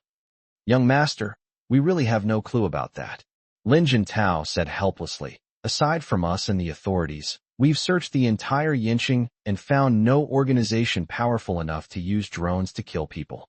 It's not that we can't find them, it's that you haven't put in the effort to look." Zheng Qiruan straightened his posture slightly. "I originally thought a lot about Wang Yongshua's gang. They're ruthless when they kill people, and they would be good henchmen in the future, which is why I asked you to go and follow them personally. It's not that we don't have people, but we shouldn't use our own people unless it's absolutely necessary. We can give those little favors to those scoundrels outside to work for us. We can stockpile supplies, but we only have so many core personnel, so we should try our best not to lose any." As Zheng Qiruan spoke, he looked at the map of Yincheng again. "There's a guy surnamed Zhao in the city center who seems pretty good. Let's give him our first mission opportunity." Zhang Jun glanced at the screen and said, "Young master, this Zhao Hongyu has a few homemade guns, but he doesn't have many men under him." Zheng Qiruan replied, "It doesn't matter. In a few days, we'll target the official grain depots and use them as cannon fodder to draw attention. We'll be the ones doing the main work." But Zhang Jun added, "But Zhao Hongyu doesn't seem to have any time lately." "Why?" "I heard him say a couple of days ago that he was working with someone, saying they were going to rob someone's supplies," Zhang Jun recalled. "It seemed to be with someone named Luo Rong." "And who is this Luo Rong?" "They're from a nearby shopping mall. They have a few people under them, but their overall quality isn't as high as other small groups, so we ignored them." Zheng Qiruan frowned slightly. "Who are we going to rob? Is it really necessary to have 2 groups work together to do it? Forget it. Let's ask him if he can do it. We're going to take action in 3 days. If he's not available, we'll find someone else. We must make full use of everyone in the city who is available. It's a waste that so many resources are in the hands of the authorities. Before they discover our existence, let's stab them in the back first. I will not allow anyone in Yinxing to be stronger than us. I want our Guangjing group to become the sole decision-maker in Yinxing. Chapter 75 Visitor arrives. A small four-wheeled vehicle slowly drove into Gao Yinfeng's room, and Gao Yinfong picked up the printer from the vehicle and put it back on the table. The companion reports, "Master, the fortress is now fully completed." Gao Yinfong responded, then went out, got into his mobility scooter, and drove around the Doomsday Fortress. Aside from the living quarters, the entire first floor has been renovated. Large areas of vacant rooms have been converted into various entertainment and leisure rooms, as well as storage rooms.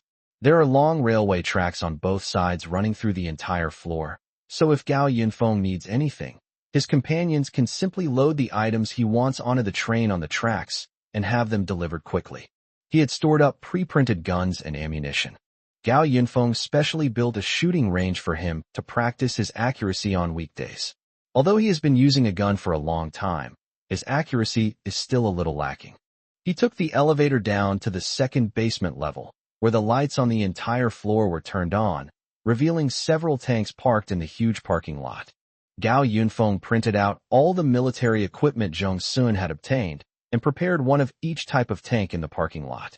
In addition, there were various armored vehicles and off-road vehicles, all lined up neatly on both sides of Gao Yinfong, with even the front of each vehicle aligned. "Master, the army you requested is ready." Following the directions of his companion, Gao Yinfong looked over. At the other end of the parking lot, 100 new patrol robots stood silently in neat rows on the open ground. The robots are designed to mimic human figures, their silver metallic finish appearing particularly imposing and powerful under the lights. After being remotely activated, all 100 robots' heads lit up with colorful breathing lights. Each robot is identical except for the weapons they are equipped with and their serial numbers. It is planned that they will all be rationally arranged in various corners of the Doomsday Fortress to perform security work from now on. The companion added, "Master, the helicopters and fighter jets you requested are ready on the 3rd floor. We have equipped one of every model we have." Gao Yinfong was satisfied. "Now let's see who dares to mess with me." It actually happened. That evening, Gao Yinfong was having hot pot and watching a show with Zhong Sun when his companion suddenly informed him that someone had come in from outside. And there was a large group of them. Due to the continuous high temperatures, with daytime outdoor temperatures reaching as high as 40 degrees Celsius, people in the city have tacitly shifted their search for supplies to the evening. As night fell, the previously lifeless outside world began to show signs of life. Danger lurked everywhere. The companion discovered a powerful beam of high beams shining in the distance through the surveillance footage. After analyzing the footage, they indeed found a large truck about 2 kilometers away. As the light continued to flicker, it became apparent that several other vehicles were following behind the large truck. Looking at the sliver of light on the screen, Gao Yinfong couldn't help but wonder, why are those people stopped there? The car stopped 2 kilometers away and stood there for quite a while. The companion asked, "Master, should I send robots up to take care of everything?" However, Gao Yinfong said, "Let's see what happens first. If he doesn't provoke us, we won't take the initiative to fight him." But the fact that they would go to such lengths to come to this wasteland so late at night makes it clear that they have ill intentions. Sure enough, about 10 minutes later, the specks of white light in the scene suddenly moved, and then 2 parallel rays of light broke away from the group and headed toward the Doomsday Fortress. It wasn't until the vehicle got closer that Gao Yinfong realized it was actually a bus. The bus drove straight toward Doomsday Fortress without Gao Yinfong even flinching, and he didn't even stop eating. "Stay with them, stop them."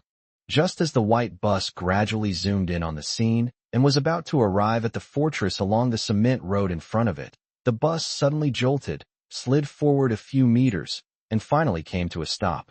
The wide cement road in front of the fortress is full of traps. The person who accompanied us just now simply raised up the speed bumps hidden underground, and steel spikes were also added to the metal speed bumps. The bus eventually suffered a tire blowout and stalled completely in front of the fortress's main gate. Then, a group of ragged people got off the bus. They were all so thin they were practically skeletons. It was truly a miracle that such people were still alive. The people rushed to the fortress gate, pounding on it and shouting for it to open. Zhong Sun looked at the surveillance footage and asked, "Who are these people?" Gao Yinfong shrugged. "Who knows?" The security camera at the entrance was also equipped with a microphone, and Gao Yinfong could clearly hear what the people gathered in front of the door were yelling about. "Open the door! Open the door now! Please, give us some food."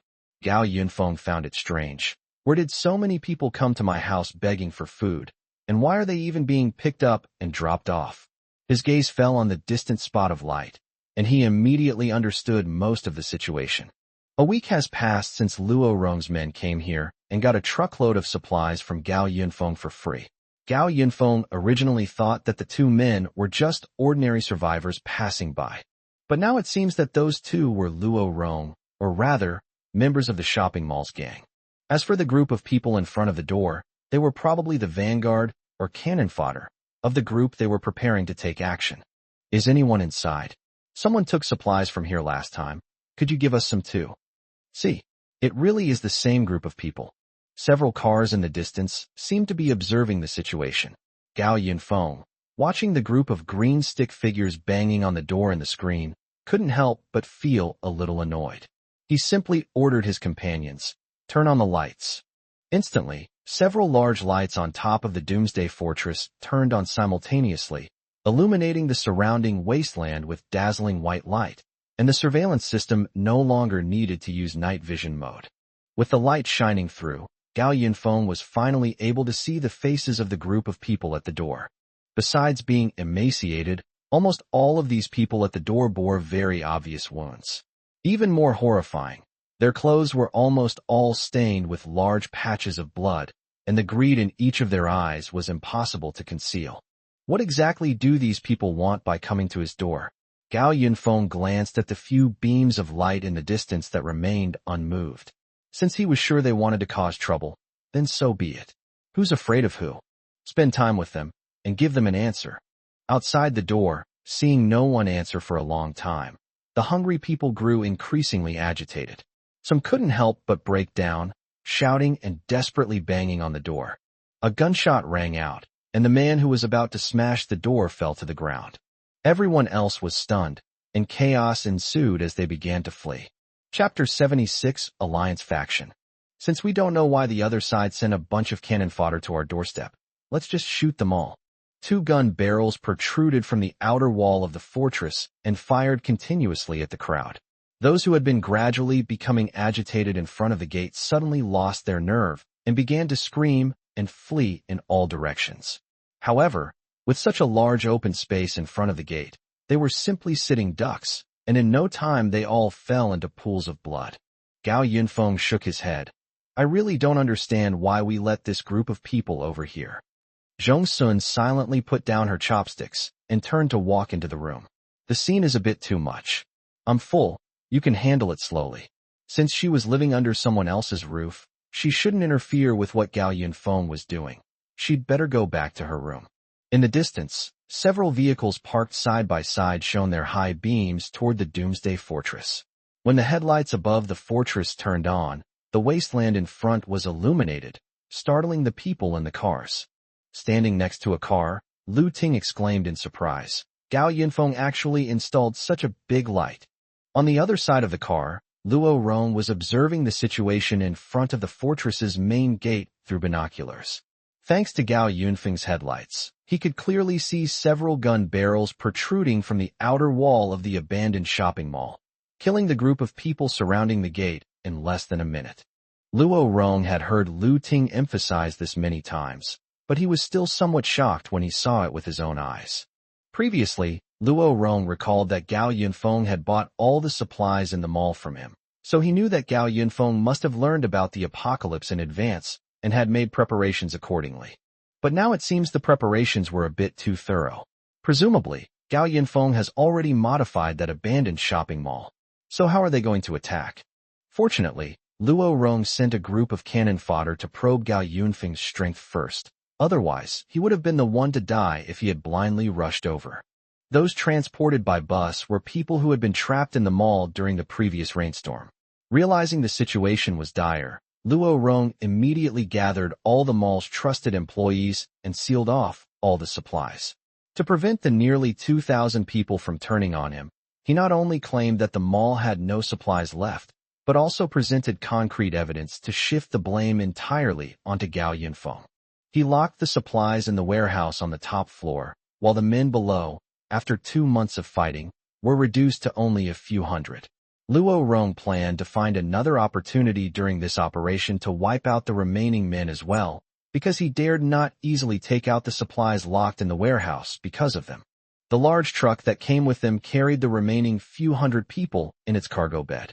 Luo Rong watched as the mall's main entrance returned to calm, then turned to the person in the other car and asked, "Brother Hongyu, is this going to work?" "It was a bit of a surprise, but it's not a big problem," replied a man in his 30s standing next to another car. The man's name was Zhao Hongyu, and he was the boss of a construction site near Tianjiao residential area. After the apocalypse, he and his workers survived the most difficult times by running a small supermarket. However, he was even more ruthless than Luo Rong, killing anyone who disobeyed him. Actually, it was Lu Ting who introduced Zhao Hongyu and Luo Rong. Zhao Hongyu's boss was an acquaintance of Yang Jiaqing, and naturally knew Lu Ting as well. After the rainstorm stopped, Lu Ting went out alone to look for supplies, and then she remembered that there was this person nearby. Unfortunately, Zhao Hongyu's boss had already been turned into a skewer by Zhao Hongyu himself. So Lu Ting and Luo Rong put their heads together and used some supplies as a gift to secure a cooperation opportunity with Zhao Hongyu. Zhao Hongyu had also heard about the mall being emptied, so the alliance was formed under Lu Ting's instigation. Although Zhao Hongyu only had about 30 men under his command, he not only had several homemade guns, but also a complete set of construction and demolition equipment. Zhao Hongyu observed the Doomsday Fortress through his binoculars and drew his own conclusion. The mall's exterior walls have been reinforced, and quite a few traps have been installed. The section of concrete road in front of the main entrance also has problems. This kid has definitely made thorough preparations.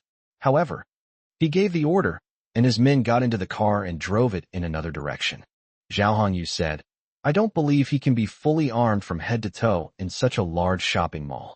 As Gao Yinfong watched the vehicles leave in the distance through the surveillance camera, he immediately understood what the group was up to.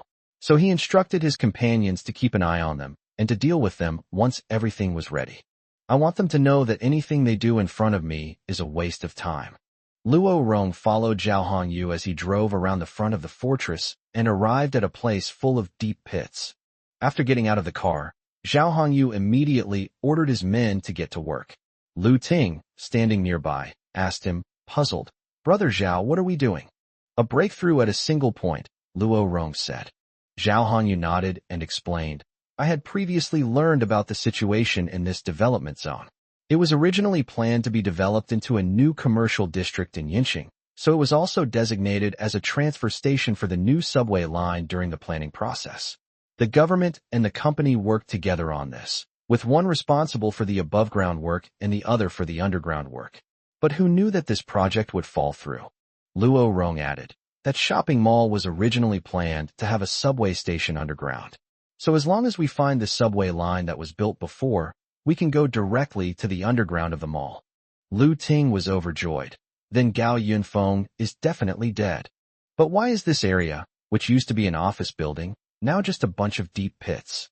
Zhao Hongyu was a little confused, but Gao Yinfong, this big fish, made him eager to get his hands on the supplies in Gao Yinfeng's entire shopping mall tonight. Luo Rong arrived at the rear of the truck and then ordered his men to open the truck bed. The carriage was packed with people, and everyone had a similar expression to the previous group, disorganized and numb.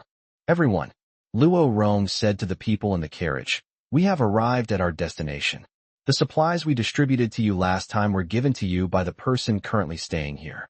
He has all the supplies in our mall, but now he's hiding them all, leaving us to suffer outside. So what should we do? Take it. He's so selfish. Those supplies are ours." Luo Rong revealed a barely perceptible smile. He told everyone to get out of the car, and follow the instructions of Zhao Hongyu and the others. Now, we need to find a way to get into the underground of that abandoned shopping mall. So please follow the instructions of the construction team. At that time, we will distribute materials reasonably to everyone according to their contribution. Alright, everyone, let's get to work. Chapter 77 Underground Passage. A week has passed since Luo Rong's men brought back the news, and during this week, Luo Rong and his men have been preparing to attack Gao Yinfeng's shelter. Among the vehicles traveling with him were 2 long trailers, carrying a drilling rig and an excavator. Zhao Hongyu also had several large construction machines that were in normal working order. Zhao Hongyu somehow found a planning and design map of the area, his eyes constantly shifting between the shopping mall and the map. Finally, he marked out an area and had his men bring 2 machines to start excavation. While Zhao Hongyu was working on construction, Luo Rong's group of about 100 people were also busy. Luo Rong brought in a large number of props and distributed 1 to each person, mostly kitchen knives, baseball bats, and other melee weapons. Meanwhile, his mall employees were equipped with a sufficient number of police riot shields and riot forks. It took him quite a while to get all these things together. Luo Rong himself was wearing a bulletproof vest he had taken from the police station, and a homemade pistol given to him by Zhao Hongyu was tucked into his waistband. "Brother Rong," Lu Ting whispered to Luo Rong, "are we really going to follow along?" "We still have to go," Luo Rong said. "But we'll be careful and let Zhao Hongyu and those cannon fodder lead the way. Once it's done, I'll have my own way of getting all the supplies. If anything goes wrong, we can run away immediately." After a while, a loud boom came from the direction where the construction team was working. A large hole was drilled in the ground, and underneath was an underground shopping street that was not yet completed. Everyone was ready to go. Zhao Hongyu's workers put up a ladder into the cave, and then everyone went down the ladder into the underground. Due to the previous heavy rain, the entire underground area had a foul odor, and there were traces of water damage everywhere. Zhao Hongyu led a team of several hundred people down to the second basement level. After confirming the direction, he stomped heavily on the ground, signaling his men to move towards the spot beneath his feet. Then, the workers pulled out a bundle of explosives and placed it on the ground. Everyone scattered for cover, and with the shock and loud noise of the explosion, a large hole was blasted out where Zhao Hongyu had just been standing. Below the cave was a dark tunnel, and everyone continued down the ladder to follow Zhao Hongyu and his group. This was indeed the passageway planned for the construction of the subway. Zhao Hongyu and his men took the lead, while hundreds of cannon fodder behind them were shouting, "Grab the supplies," and praising Zhao Hongyu and his men's abilities. Zhao Hongyu just scoffed and said, "I'm incredibly skilled. I'll show you what top-tier firepower coverage really means." His men were all carrying homemade rifles and submachine guns, which were their strongest fighting force, and naturally they were relied upon by the others.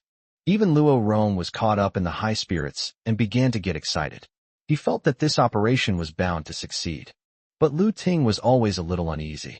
Previously, the residents of Building 11 in Tianjiao community had also united to break down the security door of Gao Yinfeng's house. They had rushed into Gao Yinfeng's house in the same high spirits. And what happened? Lu Ting was the only one left in the entire building.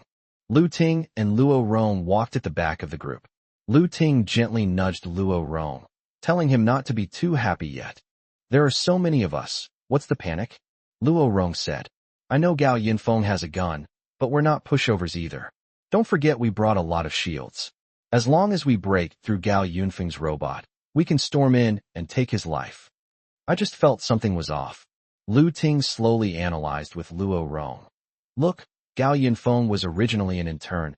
How did he suddenly have so much money to hoard and make so many preparations? And he can drive a speedboat and move his home to such a big shopping mall.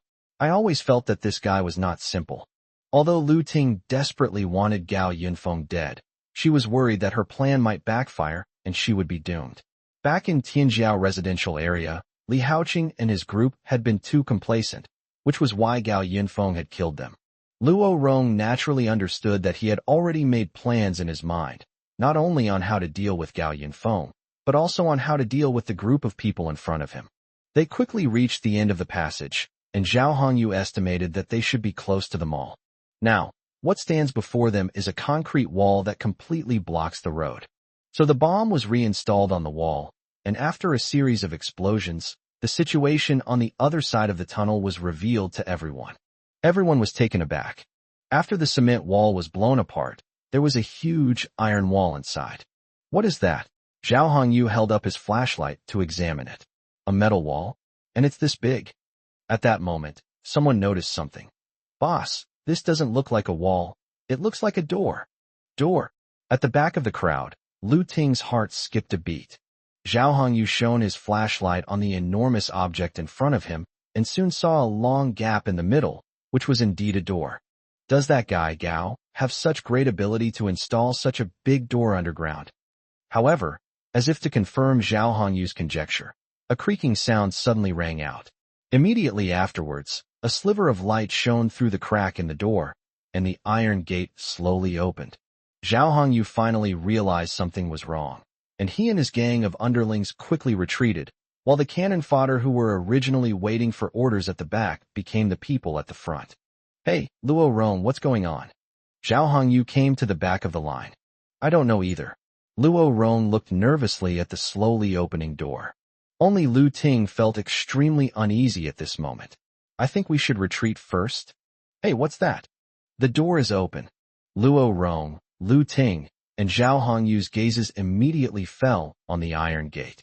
The iron gates opened to both sides, revealing a brightly lit interior. The enormous space immediately caught everyone's eye, and the luxurious decor resembled that of a top-tier shopping mall before the apocalypse. However, before anyone could even get excited, their expressions froze again. Behind the iron gate, 5 people of the same height stood in a row facing them. The 5 people were backlit, making it difficult to see their faces clearly. No, that's a robot, someone exclaimed in surprise, staring at the human-like figure that was actually made of metal. The head wasn't a human face, but a helmet with a glowing colored breathing light. It's a robot. Lu Ting instantly realized. Oh no. At that moment, everyone noticed what the 5 robots were holding. Each machine has 2 Gatling guns, for a total of 10 Gatling guns. The crowd began to riot, but even faster than the riot came the sound of Gatling guns firing. Chapter 78 Defense arrives. After the alloy gate opened, the 5 robots standing behind it immediately opened fire on the crowd in the tunnel. In the chaos, the tunnel lost the light of flashlights, but was replaced by the flashlights from the Gatling guns in the hands of robots. The group of knife-wielding men at the front of the line fell to the ground amidst screams of agony.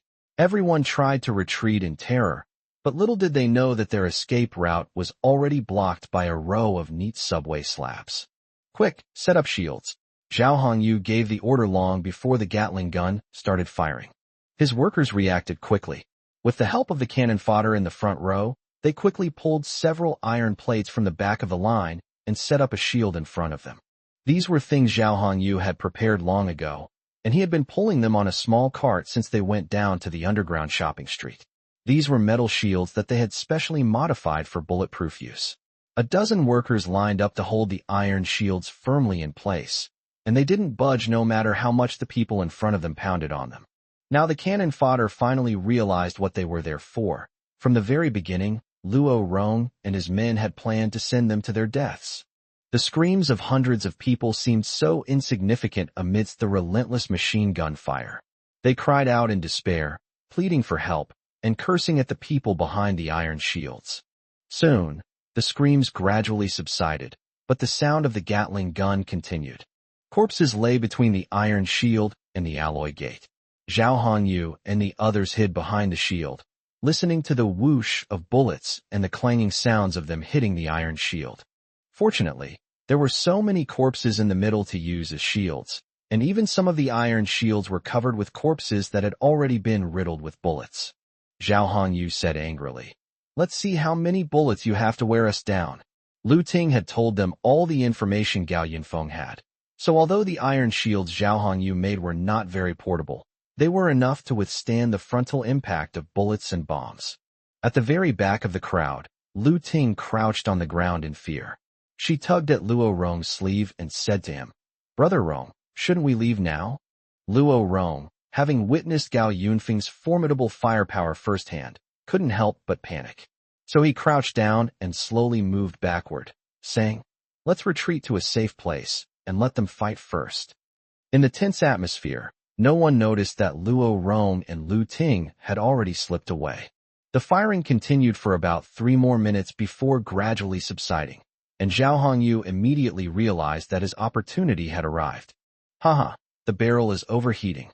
Load it with explosives," Zhao Hongyu shouted, and several workers behind him came forward with homemade crossbows loaded with their homemade explosives. "Put," at Zhao Hongyu's command. As the gunfire ceased completely, tiny gaps suddenly appeared between the previously impenetrable iron shields. Several workers, clad in bulletproof vests and helmets, fired explosive crossbow bolts at the light source in front of them. A series of explosions rang out inside the tunnel, the force of which shook the walls and the ground. A massive flame engulfed what lay ahead, accompanied by the sound of collapsing rubble. Part of the tunnel in front of the iron shield collapsed, burying the corpses on the ground and blocking out most of the light. The tunnel fell completely silent. Zhao Hongyu scoffed and mocked. "So what if the firepower is fierce? It's all for nothing if it can't penetrate my shield." At this moment, one of his men asked, "Boss, part of the road is blocked. What do we do now?" Zhao Hongyu waved his hand. "What should we do?" "Send someone to scout ahead." His men immediately turned their guns behind them. The hundreds of cannon fodder brought by Luo Rong were not all lost in the tunnel at once. When the sudden change occurred, a considerable number of them managed to hide behind the iron shields. "You guys, go check out the situation." Zhao Hongyu's men forced them with guns at the ready. These people were naturally extremely unwilling. Who wanted to go and die? They all retreated, but unexpectedly, Luo Rong's men blocked the back of the line, each holding a riot shield and riot fork, completely blocking their retreat. "Hurry up and get over there. Do you hear me?" A large group of people were caught in the middle, unable to move forward or backward. They cried out and begged, but the forces on both sides continued to pressure them. Finally, someone broke down and raised their weapon, trying to fight their way out. Zhao Hongyu and his men showed no mercy, raising their guns and firing into the crowd, while Luo Rong's men raised their riot shields to avoid being accidentally injured. In an instant, many were killed or wounded, and those who tried to fight back were all singled out and shot. "Anyone else trying to run away?" Zhao Hongyu shouted. The crowd in the middle finally fell silent, and everyone squatted on the ground without saying a word, afraid of being shot on the spot. Finally, more than 10 young men were pushed out through the gaps between the iron shields, holding shovels and slowly moving forward. The row of robots that used to guard the door has disappeared. They were puzzled, but dared not do anything else. Taking advantage of the robots' absence, they quickly wielded shovels to clear a path. The tunnel, which was originally nearly 10 meters wide, is now less than 10 meters wide because it is filled with rubble and countless corpses on both sides. Seeing that the road had been cleared, Zhao Hongyu ordered his men with shields to slowly advance forward. The laborers standing in front of the iron shields immediately felt a sense of relief, but then a terrifying sound made them all break out in a cold sweat. Even Zhao Hongyu heard the sound. "What's that sound?" Zhao Hongyu vaguely felt the sound was familiar, like something scraping against the ground. He slapped his forehead. He remembered. "Isn't that the sound of tracks rubbing against the ground? That's the sound the excavator makes when it moves forward while they're working." At this moment, the miserable laborers in front of the shield suddenly let out desperate screams. They kept pounding on the iron shield and shouting, "Let us go back." "What's wrong? What's that over there?" Zhao Hongyu asked loudly. Yes. Before Zhao Hongyu could hear clearly, a deafening sound came from in front of the iron shield. Immediately afterwards, a powerful impact shattered the lined-up defensive formation, and the loud explosion drowned out the screams of the laborers in front. The huge flames illuminated the tunnel once again. Zhao Hongyu was thrown a great distance by the force of the impact, crashing heavily to the ground, his head spinning. Confused by the sudden turn of events, he struggled to his feet to see what had happened. The original iron shield defense was blasted open, leaving a huge gap. The iron plates in the middle were blown to pieces, and even the subordinates who were responsible for holding the shields were blown to pieces. Zhao Hongyu looked ahead, but what he saw shocked him. Tank, tank, tank. Chapter 79 Game Over. In the room, Gao Yinfong watched a TV series on a large screen, while occasionally glancing at the monitor footage on a tablet placed beside him. Just now, the companion had been operating 5 patrol robots and had used 10 Gatling guns, but they still couldn't penetrate Zhao Hongyu and the others' iron shields. So he immediately told the companion not to waste any more bullets and to just drive the tank down from the second basement level. Gao Yinfong glanced at it and saw the tank slowly arrive on the battlefield, then pierce through Zhao Hongyu's proud defensive formation with just one armor-piercing round. He chuckled, then picked up his drink from the table and took a sip. Trying an arms race with me? Bring it on. The companion inquired. Master, should we continue the torture or end this quickly? Gao Yinfong replied, forget it. Don't waste any more time. Just get rid of it all to avoid any unforeseen problems. Inside the tunnel, Zhao Hongyu got up, covered in dust and dirt. Ignoring the blood on his face, he endured the pain and quickly retreated. How could that be? Wasn't it said that Gao Yinfong only had a few guns and some bombs? Where did the tank come from?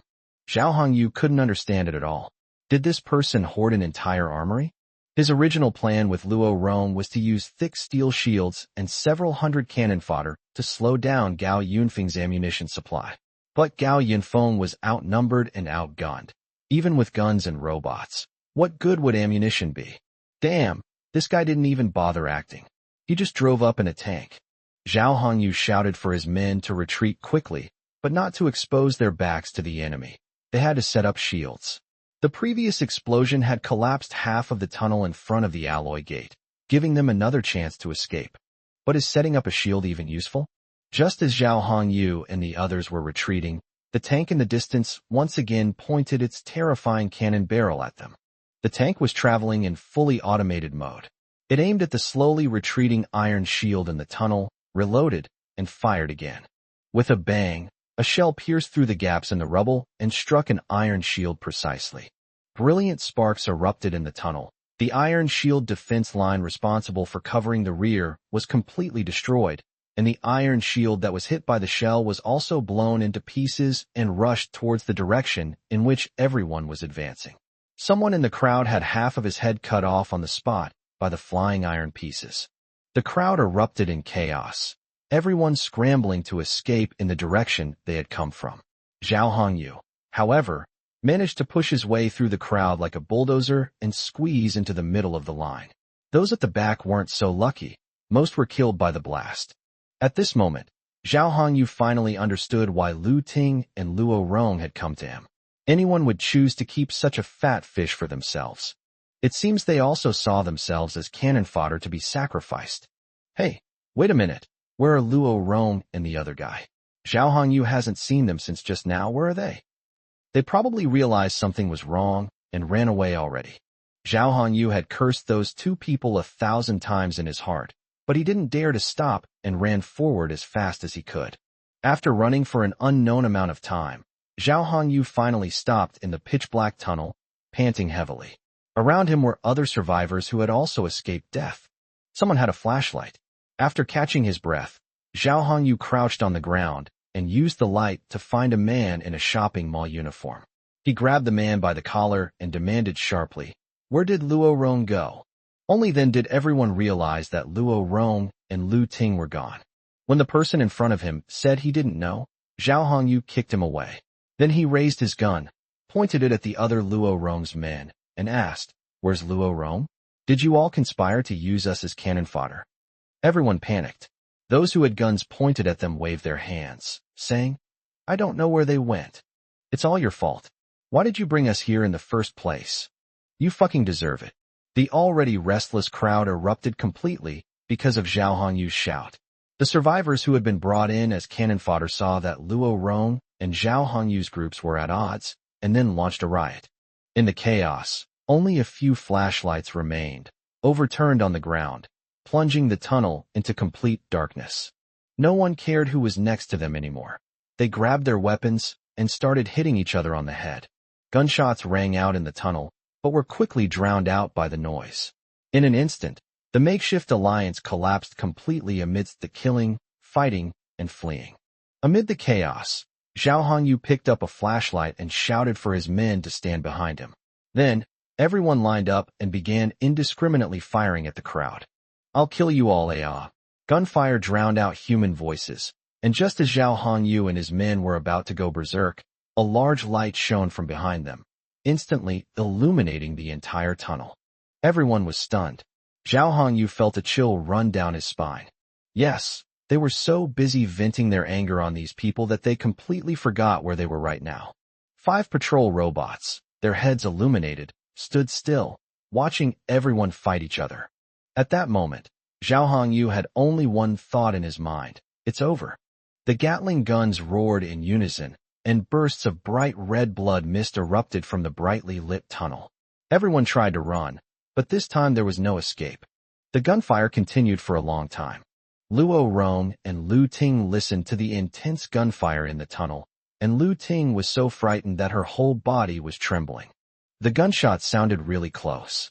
Could they have lost? Luo Rong couldn't help but break out in a cold sweat. Those robots standing in a row were terrifying. He originally thought that with so many people and so many guns, they could outlast Gao Yinfong, but now it seems he was overthinking it. What a pity for my brothers. He lamented, but his steps did not stop.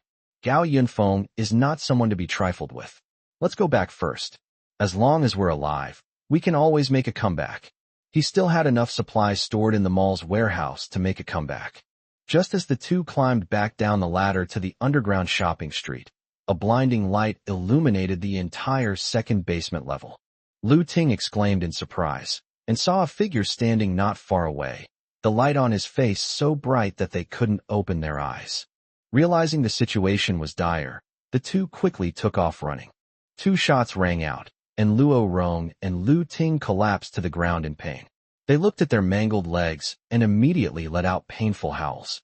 The patrol robot slowly walked forward, holding a shotgun in both hands. No.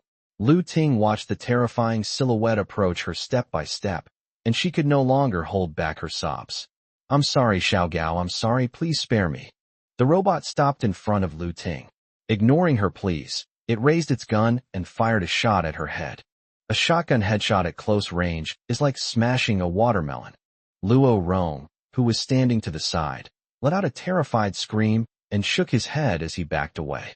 No, please no. The robot fired a shot, and Luo Rong, headless, collapsed to the ground. The patrol robot scanned Luo Rong's body, then raised its gun and fired 2 more shots. At this moment, the robot resembled a hunter, leaping down into the tunnel to continue hunting down the remaining survivors. Chapter 80: Exploring the Port.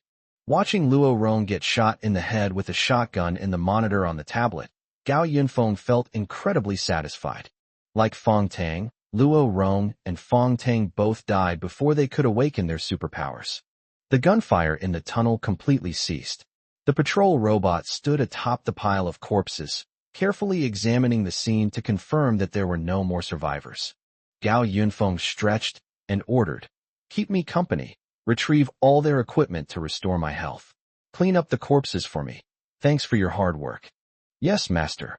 It was getting late, so Gao Yinfong finished giving his instructions and went to bed. The tunnel was a mess, and it took 6 patrol robots the whole night to clean it up. Actually, using a printer would be much faster. A simple press of the absorb button would clear all the corpses in one click, leaving the tunnel spotless. But Gao Yinfong didn't want to do it that way. He found the sight of so many corpses on the printout list rather unsettling. Gao Yinfong dug a mass grave 3 kilometers away from the Doomsday Fortress in a remote location. He had all the bodies dragged away, thrown into the grave, and then buried them all, erasing all traces of the hundreds of people who had been there. Everything returned to calm. During the day, the outdoor temperature remained around 40 degrees Celsius. At night, the survivors would go out in groups to search for supplies, sometimes fighting each other over them. But none of this mattered to Gao Yinfong, who was living a very comfortable life in his Doomsday Fortress. That afternoon, Gao Yinfong suddenly started packing his things. Zhong Sun saw this and asked him, "Going out again?" Gao Yinfong nodded. "Go out and restock some goods." The other day, perfecting the fortress depleted a lot of the printer's inventory, and we also had a fight with Luo Rong and the others. It's time to set off again to stock up on some steel. Most importantly, the monitoring showed that the temperature dropped slightly today, with the outdoor temperature even falling below 37 degrees Celsius at noon. Gao Yinfong immediately understood that this heat wave was almost over. The temperature would gradually drop in the coming days, until it returned to the average winter level. Then, the extreme cold would arrive. Correspondingly, the superhumans should be appearing around the same time. Taking advantage of the lull before the apocalypse transitions to the next phase, Gao Yinfong plans to go out and stockpile another batch of supplies. He had his companion plan the trip. Gao Yinfong was only going out for one night and was expected to return before noon the next day. This time he was going to the eastern coast, where there was a huge port that Gao Yinfong had visited in his previous life. The port was filled with a large number of ships, and since they were all made of steel, it would be a waste to leave them there to be scrapped. After packing his things and taking the printer, Gao Yinfong took the elevator to the third floor. The lights on the third floor came on, revealing rows of neatly parked airplanes. Gao Yinfong chose a slightly smaller helicopter, then boarded it and accompanied the crew as the helicopter started up. The ceiling above the helicopter began to groan, and it opened up from the middle to both sides, revealing a huge helipad on the third floor. After the ceiling was opened up enough space, the helicopter slowly took off. After rising above the ceiling, it adjusted its direction and headed towards the east of Yinxing, facing the sunlight. When they reached the eastern coast, the sun had not yet set. Gao Yinfong saw the port of his target, and his eyes lit up. The port was filled with a large number of fishing boats, cargo ships, and even freighters. Gao Yinfong considered these to be steel, and the quantity was visibly plentiful. The helicopter landed in an open-air parking lot near the port. As Gao Yinfong opened the door to get off the helicopter, two drones flew off even faster than him to survey the surrounding buildings. "Master, there's no one around." Having received the report from his companion, Gao Yinfong immediately took out a printer and printed out a robot squad on the spot. 10 humanoid patrol robots lined up in front of Gao Yinfong. All of the robots' feet had been replaced with wheels, and their weapons had been replaced with lighter submachine guns or rifles. In addition, there are 10 drones, which are designed to provide a strong sense of security. Since Gao Yinfeng's target this time is too large, it would be best to do it at night, just like when he was at the steel mill, to reduce the risk of being seen. However, due to the high temperatures, there are now more people out searching for supplies at night than during the day. Gao Yinfong didn't want to go out during the day, but it was just too hot. People would definitely get heatstroke if they stayed outside for too long. Even now that the sun was about to set, it was hard to stand the 30-degree weather. The drones dispersed in all directions, and the patrol robots glided through the nearby streets and alleys like ice skaters. Gao Yinfong collected all the water-damaged cars from the parking lot before heading to the port. But as soon as Gao Yinfong stepped out of the parking lot, his companion reminded him through his earpiece, "Master, someone is coming." "They came for me?" "Very likely," the companion analyzed. "We attracted the attention of people around us while we were in the helicopter." Gao Yinfong glanced back at the parking lot, which had already been ransacked, then slipped into the nearby office building. No sooner had he entered than a large group of people arrived at the parking lot. They stared blankly at the empty parking lot. They had clearly seen a helicopter fly over here, but how come even the flooded cars that were originally in the parking lot were gone? Gao Yinfong stood by the window, observing the dozen or so people below. They were all young men, each with a serious expression and holding weapons, some of whom even had guns. Are guns this common these days? Gao Yinfong wondered. He asked his companion, "Have they detected our drones or robots?" "No," the companion replied. "Each of our devices is equipped with sensitive light and sound sensors, allowing us to react to any movement faster than a human. These people can't detect us yet." "That's good," Gao Yinfong said. "Let's find out how many people are around here first. If possible, let's avoid conflict with them and find an opportunity to take the goods away." But while Gao Yinfong was saying this, he took out his tablet and brought up the printer program. In fact, he knew very well that these people were up to no good, and were most likely small gangs stationed nearby. If he attacked the ships in the port, it would be difficult to avoid their attention.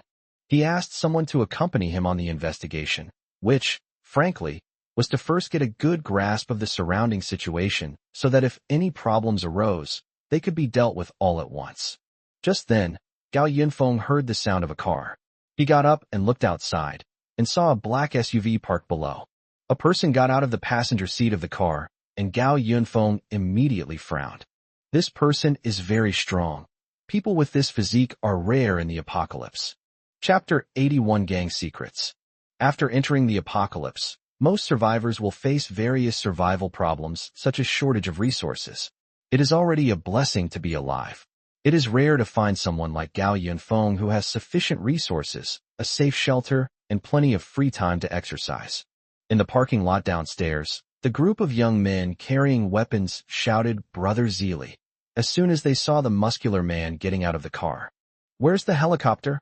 asked the burly man called Zili Go. "I don't know. I clearly saw it land here just now." Zili asked in surprise, "Is that so strange?" Gao Yinfong looked at the self-reliant guy. The muscles in his arms were even more defined than those of bodybuilders. If it weren't for the fact that he was wearing a vest and shorts, and that all his muscles were well-proportioned and firm, Gao Yinfong would have thought the guy was using performance-enhancing drugs. Some speculated, could it be that we're looking at the wrong place, and the helicopter actually landed somewhere else? Zili immediately ordered, "Then why aren't you going to go find them?" After his men dispersed, the driver approached them. He seemed to be one of Zili's confidants. "Brother, what mission did that guy surnamed Zheng bring us this time?" "Who knows?" Zili took out a cigarette from his pocket and lit it. "But it doesn't really matter. As long as he keeps his promise and can provide the supplies, we can work for him." Zili also left by car soon after.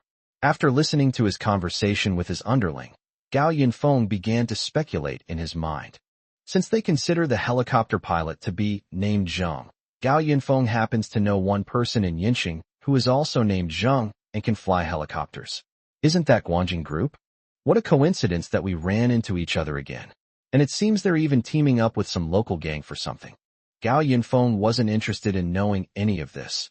He just wanted to get the steel as soon as possible. He didn't care what little schemes they were plotting. As night fell, the companions finally got a general idea of the situation around the port. The tablet in Gao Yunfeng's hand automatically switched to the map interface, and then the city map of Yinxing was continuously zoomed in, finally settling on a 5-kilometer radius centered on the port. "Master, there is a gathering of people within a 5-kilometer radius, with a conservative estimate of 120 people. The location marked by the sign is in an office building outside the port, no more than 300 meters away from the port entrance. They seem to have stored something in the port, and there are people guarding the port." Gao Yinfong tapped his knee lightly, then pulled out the printer program. As he browsed the print list, he said, "Accompanying them. Let's prepare for the worst. If we can't avoid conflict, let's just get everything done." In the darkness, Gao Yinfong, wearing night vision goggles, rode his electric scooter, following the directions of his companion, weaving through the alleys until he finally reached the street closest to the port. The map showed the current locations of all the dispatched drones and robots. Gao Yinfong peeked out and looked at the office building not far away. One floor was lit up, where the self-reliant guy's headquarters was located.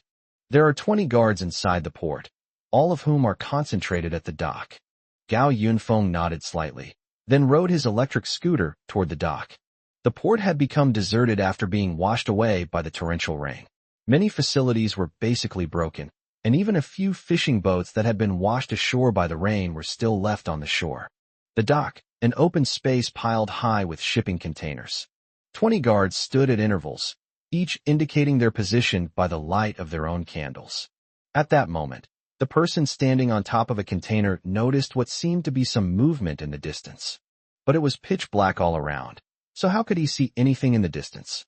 But the man found it strange that he could still make out the shadows of the messy ships on the sea with the help of the little moonlight. But for some reason, those shadows seemed to disappear one by one. Just as the man frowned in confusion, he felt a sharp pain on his neck. What the hell is that? Strangely, everyone present simultaneously felt pain in their necks. What's wrong with my neck? It's probably mosquitoes. There are so many mosquitoes outside in this awful weather. The mosquitoes are all right, But the cockroach army a while ago was the scariest. Fortunately, there are far fewer cockroaches now, and it's not as hot as it was a few days ago. Just as everyone was joking around, someone suddenly tilted their head to the side and collapsed without warning. What's wrong? The others had barely uttered a cry of alarm when they too collapsed without warning. In less than 10 seconds, all 20 guards on the dock were lying on the ground. Gao Yinfong rode his electric scooter to the dock. Using his night vision goggles, he looked at the people lying haphazardly on the ground and couldn't help but exclaim, "This improved anesthetic needle is really useful." Several drones followed behind him, while in the distance, another drone was carrying a printer and operating at full capacity to absorb all the ships on the road. Gao Yinfong arrived at a shipping container, took out his lock-picking tools, and quickly pried open the lock on the container before opening the container door. The contents of the container surprised Gao Yinfong. He took off his night vision goggles and had a drone come in to help him turn on the lights. This place is completely filled with supplies. Gao Yinfong glanced at them casually. Instant noodles, canned food, pre-made meal kits, etc. were all hard currency in the apocalypse. Where did these people get so much stuff? Gao Yinfong then pried open 2 more containers and found they were also filled with supplies. Food, medicine, and drinking water are all readily available. Among the pile of supplies, Gao Yinfong saw a lot of military-grade compressed biscuits and some boxes labeled military. He immediately realized that these people had looted the warehouse, and it was very likely an official warehouse. But would a group of about 100 people dare to directly rob the government's property? Gao Yinfong only needed a moment to think before he came up with the answer. The people at Guanjing Group are quite audacious. Gao Yinfong then asked his companion, "How's the printer's absorption rate?" "It will take a little more time." Gao Yinfong was considering whether to take all the looted supplies with him. This dock had dozens of large containers, and the supplies stored there could last Gao Yinfong for many years even without the printer. Why did these people loot the supplies but just leave them at the dock? Just as Gao Yinfong was speculating about these people's intentions, his companion suddenly whispered in his ear, "Master, something's up. We suggest we retreat immediately." What's wrong? People are coming, a lot of them. Gao Yinfong quickly made his escape. He recalled all the drones, then rode his electric scooter at breakneck speed, eventually hiding on a cargo ship that had not yet been absorbed. He ran into the cargo hold with the printer in his arms and peered out the window to observe the situation outside. The lights on at the distant dock came on, and several large trucks drove into the dock in an orderly fashion, eventually stopping at the container terminals. Chapter 82, Armored Convoy. Gao Yinfong sat in the abandoned ship cabin, flipping through a map of Yanqing. He zoomed in on the map, and after determining the port's location, he moved the map elsewhere. The official base in the East District where he had served in his previous life was about 80 kilometers away from here. Were those supplies really from the official base? He looked out the window again and saw shadowy figures on the distant dock. They must have become alert because all 20 guards had fainted. Gao Yinfong hadn't taken anything yet. He had only touched the abandoned ships. Whether he took the supplies or not was irrelevant to him. What Gao Yinfong cared more about were the 2 huge cargo ships docked at the pier. That was his purpose for this trip. But it wasn't appropriate to go directly there now. It whispered in his ear, "Master, the patrol robot is already on standby nearby." "All right, wait for my orders." Gao Yinfong then dispatched a drone to fly over and scout the situation first. The lights on the dock came from the high beams of several trucks. The truck drivers noticed something was wrong as soon as they entered the dock. Why were all the guards lying on the ground today? Just as the trucks came to a stop, 2 vans pulled up, and 2 teams of heavily armed men got out. The truck drivers and their co-drivers also got out. They were also well-equipped and armed. The drone flew onto a stack of containers and was quietly monitoring the people below. Gao Yinfong observed the SWAT-like uniforms worn by these armed men. Their clothes and vehicles lacked any obvious markings. However, based on the information he had previously gathered, Gao Yinfong could easily deduce that these people were most likely from the Guanjing Group. When did a listed company start building such a team? At the dock, everyone got off the bus and immediately went on alert. It was only after a long time that someone finally went to check on the guards. "Captain, they've all just passed out." A burly man in the crowd gave the order for everyone to immediately check the condition of the supplies. The man stood outside the range of the light, and the drone couldn't see his face clearly, but Gao Yinfong felt that he had heard that voice somewhere before. Just as the group of armed men were opening the containers and inspecting them one by one, a familiar SUV drove into the dock. It was Brother Zili. Comparing the two men's silhouettes, it's easy to see that Zili is more robust than the man who appears to be the team leader. The captain asked, "Wang Zili, what happened here?" "This." Wang Zili was stunned, seeing all his men lying on the ground. "I don't know either. How did all 20 of them fall down?" "Captain, someone noticed something amiss. They all have needle marks on their necks. They were probably given anesthetic injections." Wang Zili asked in confusion, "Anesthesia needle? What's that all about?" The others returned after inspecting the container and reported. "Report, the goods inside the container are all intact." "Report, several containers have been pried open." Wang Zili and others then rushed to the container that had been pried open. Gao Yinfong checked the printer's raw material reserves. There was still enough steel, but he was still reluctant to part with the 2 cargo ships. "It's not even 9 o'clock yet. Let's wait and see." The surveillance footage shows a group of people walking out of a shipping container. They all stand still, seemingly puzzled that nothing has been lost. The captain couldn't understand. Nothing is missing. Wang Zili speculated from the side. "Captain Zhang, could it be that someone hadn't had a chance to make a move, and then you arrived and scared them away?" Captain Zhang glanced at Wang Zili, who immediately waved his hand. "Don't overthink it. It's definitely not me. If I wanted to take it, I wouldn't have my men lying on the ground pretending to be dead. Besides, we can only have greater benefits through long-term cooperation, and I don't need to cause any unpleasantness with you over this." But this was indeed a dereliction of duty on your part. Wang Zili was indeed right. Seeing that there was no real loss, Captain Zhang only reprimanded him once, then waved his hand and ordered his men to load the goods. After watching these people load containers onto the trucks, Gao Yinfong recalled the drone. He didn't intend to keep these supplies. He planned to clean up the entire port after they left. Gao Yinfong waited on the boat until dawn and only came out after the last car left the dock. The port returned to silence. Gao Yinfong strolled leisurely to the dock, the drone behind him, equipped with a printer, continuing to scan the ships on the water and all nearby equipment.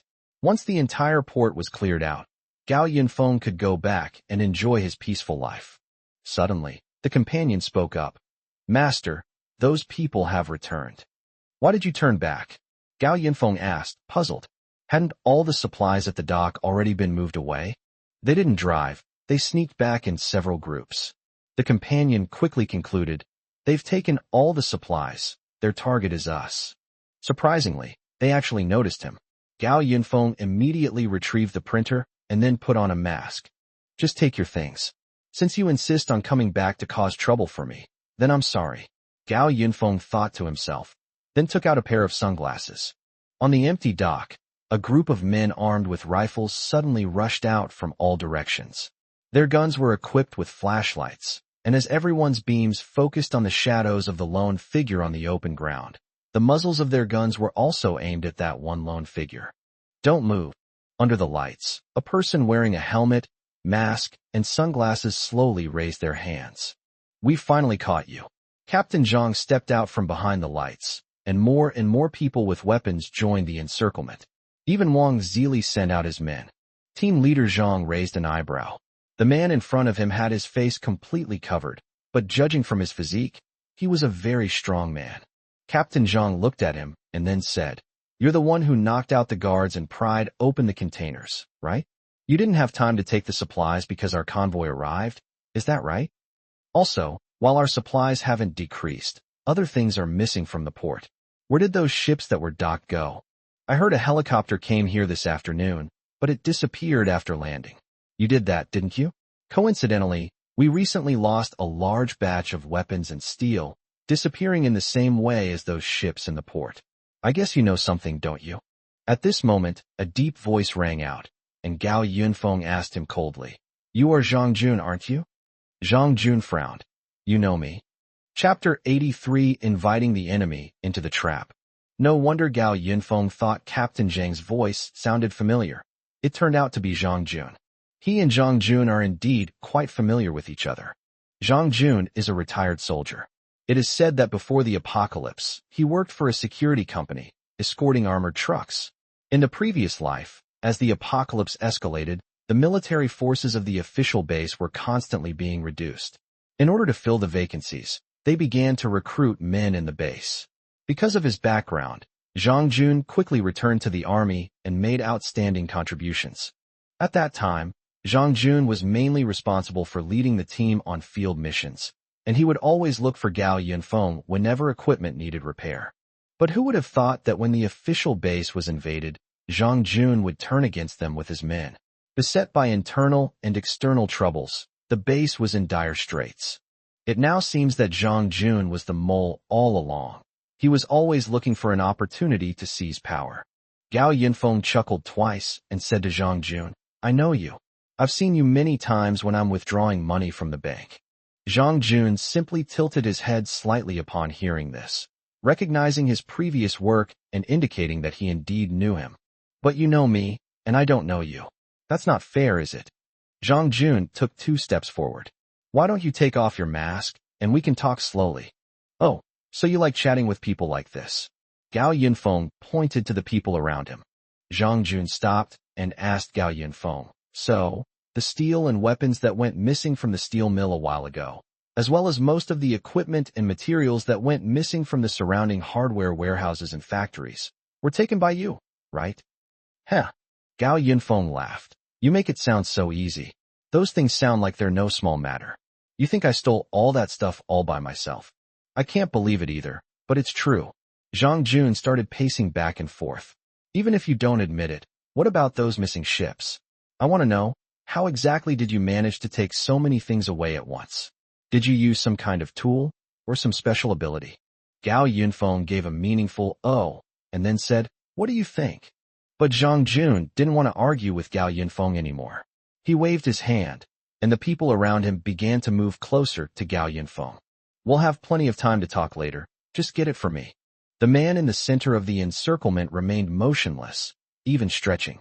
An armed man behind him slowly walked up behind him and then forcefully twisted his hands behind his back in an attempt to subdue him. Strange. The armed man seemed to be using a lot of force, but Gao Yunfeng's hands remained tightly pressed against his sides. Seeing this, the others rushed forward and firmly restrained Gao Yinfong. However, even though 4 or 5 large men were holding him and trying to push him to the ground, they couldn't budge him an inch. Gao Yinfong remained firmly in place, as if the large hands on him didn't exist. "What's wrong? Try harder. Didn't you eat?" Gao Yinfong laughed. Zhang Jun asked in confusion, "What's wrong?" "Quickly hold him down." "Captain," one of them reported. "His body is so stiff, we can't press him down at all." "What?" Zhang Jun scrutinized the man in front of him.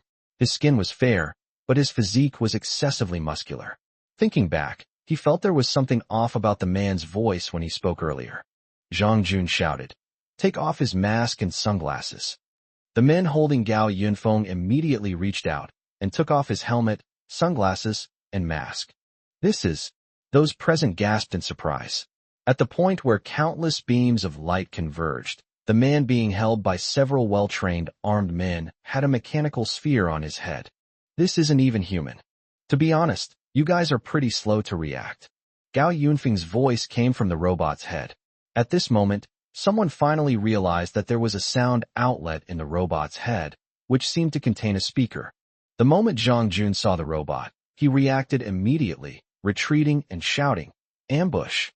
Gao Yunfeng's voice, chillingly cold, came through the robot's loudspeaker. Too late.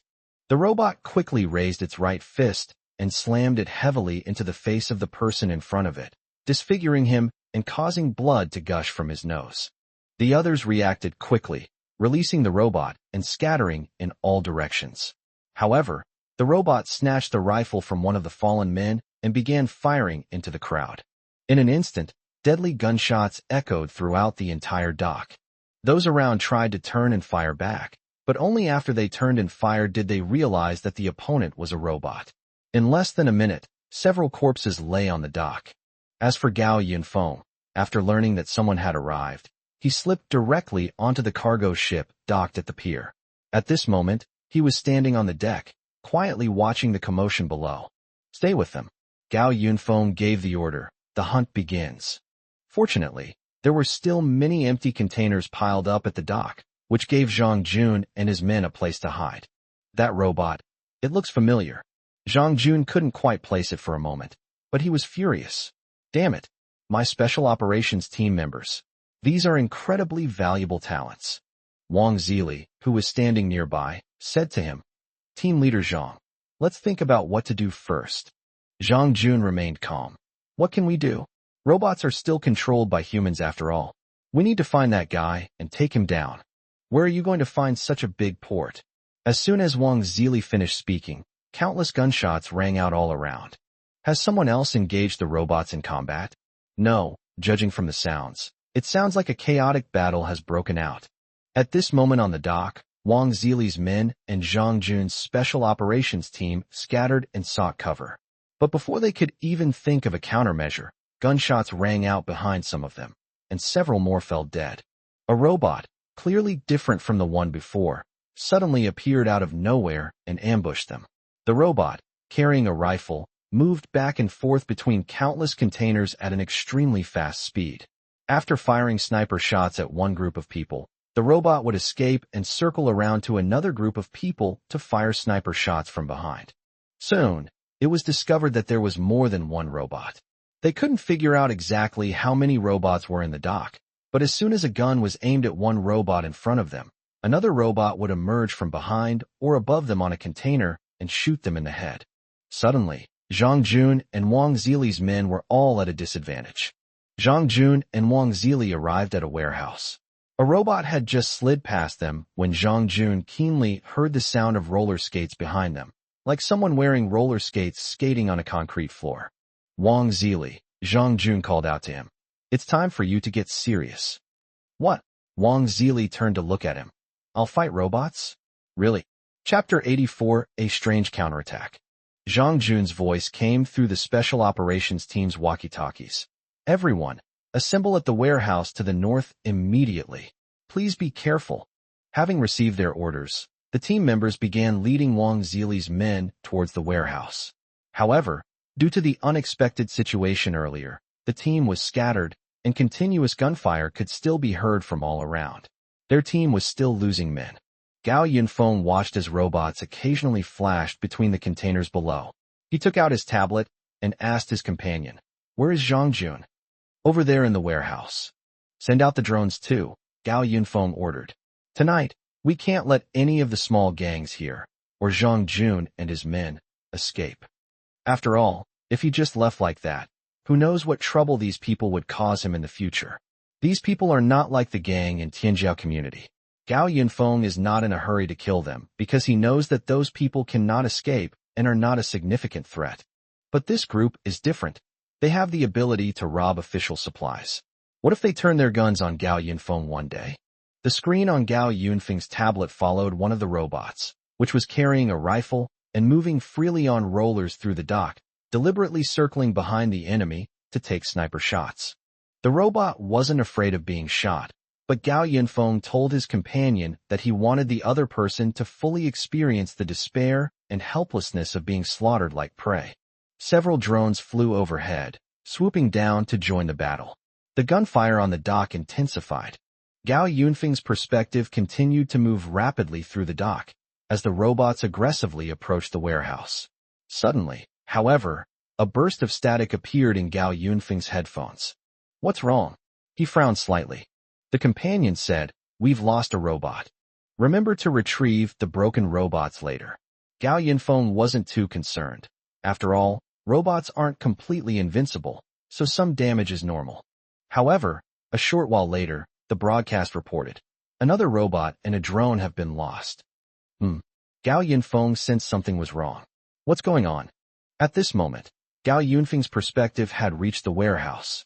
The robot suddenly braked at a corner, then raised its gun and fired at the living people in its line of sight. However, Gao Yinfong noticed that two robots were lying in the passageway, which was filled with wooden crates on both sides. They were clearly the two robots he had lost. The screen only showed sparks from rifle fire, but in the brief moment the fire lit up the screen, Gao Yinfong noticed a huge object rapidly flying towards the viewer. With a click, Gao Yunfeng's screen went completely white. The robot had broken down. Gao Yunfeng asked, puzzled, "What is that?" The companion replied, "The other side is retaliating." "No. What was that thing that just flew over?" "The oil drum weighs approximately 137 kilograms. You mean, our robot got smashed flat by the other side with oil drums?" "Currently, all three robots are like this." Gao Yinfong gave a slight smirk and asked his companion, "Although our robots can be rebuilt if they break, why aren't you more careful?" The accompanying statement was straightforward. "Because based on the existing data, I have not found anyone who can lift a 137-kilogram weight and then throw it at a speed of 25 kilometers per hour, which was my mistake." "What are you talking about?" Gao Yunfeng asked suspiciously, switching the view to the perspective of another robot. After losing 3 robots in a row, the team dispatched more robots to the warehouse.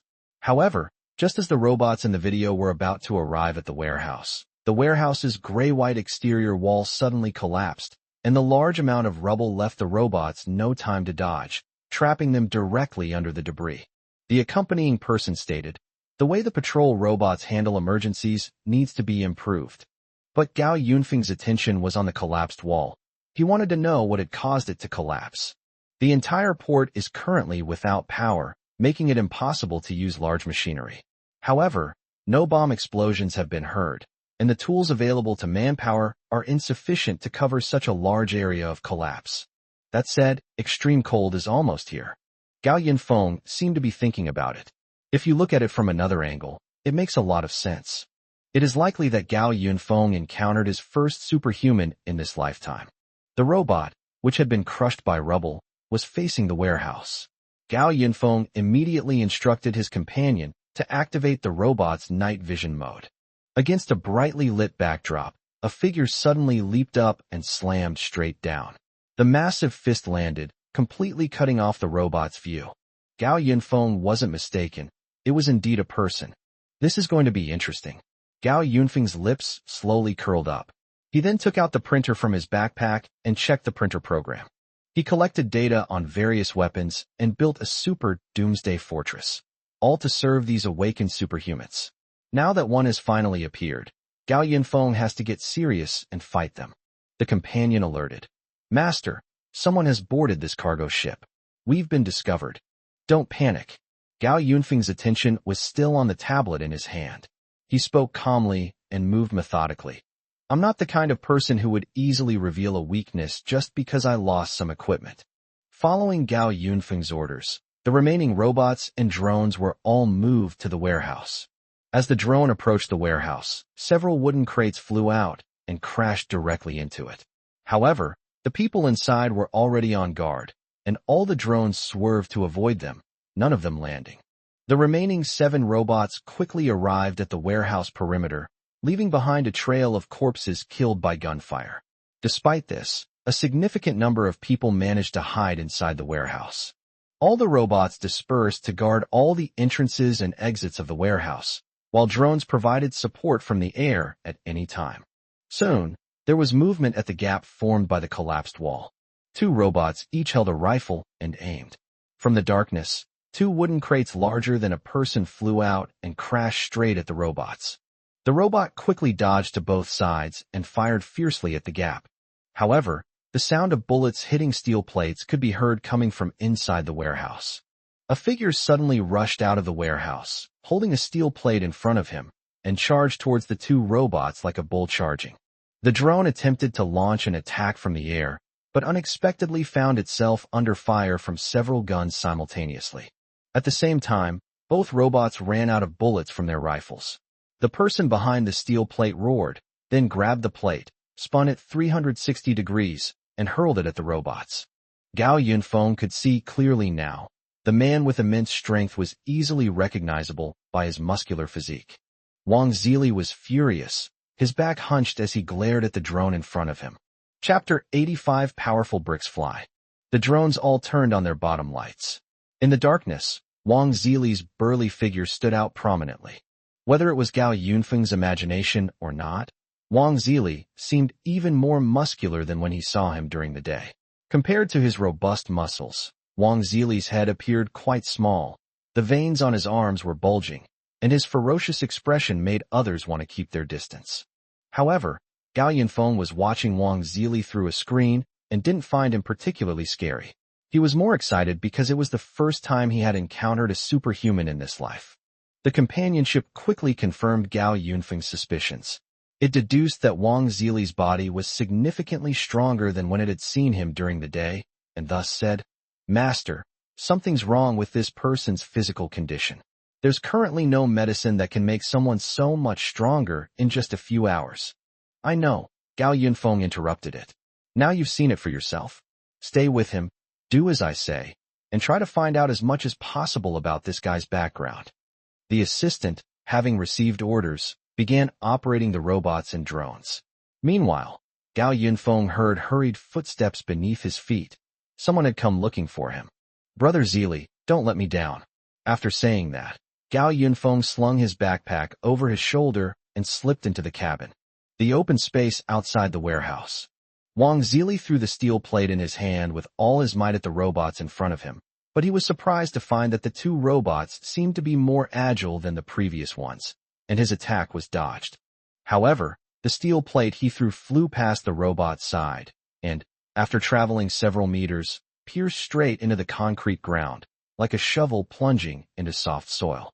The drone's lights shone on him as two robots in front of him simultaneously reloaded and then aimed their guns at him again. "Damn it!" Wang Zili immediately turned around and ran away, bullets from the robot and drone closely following his footsteps, leaving a messy trail on the ground.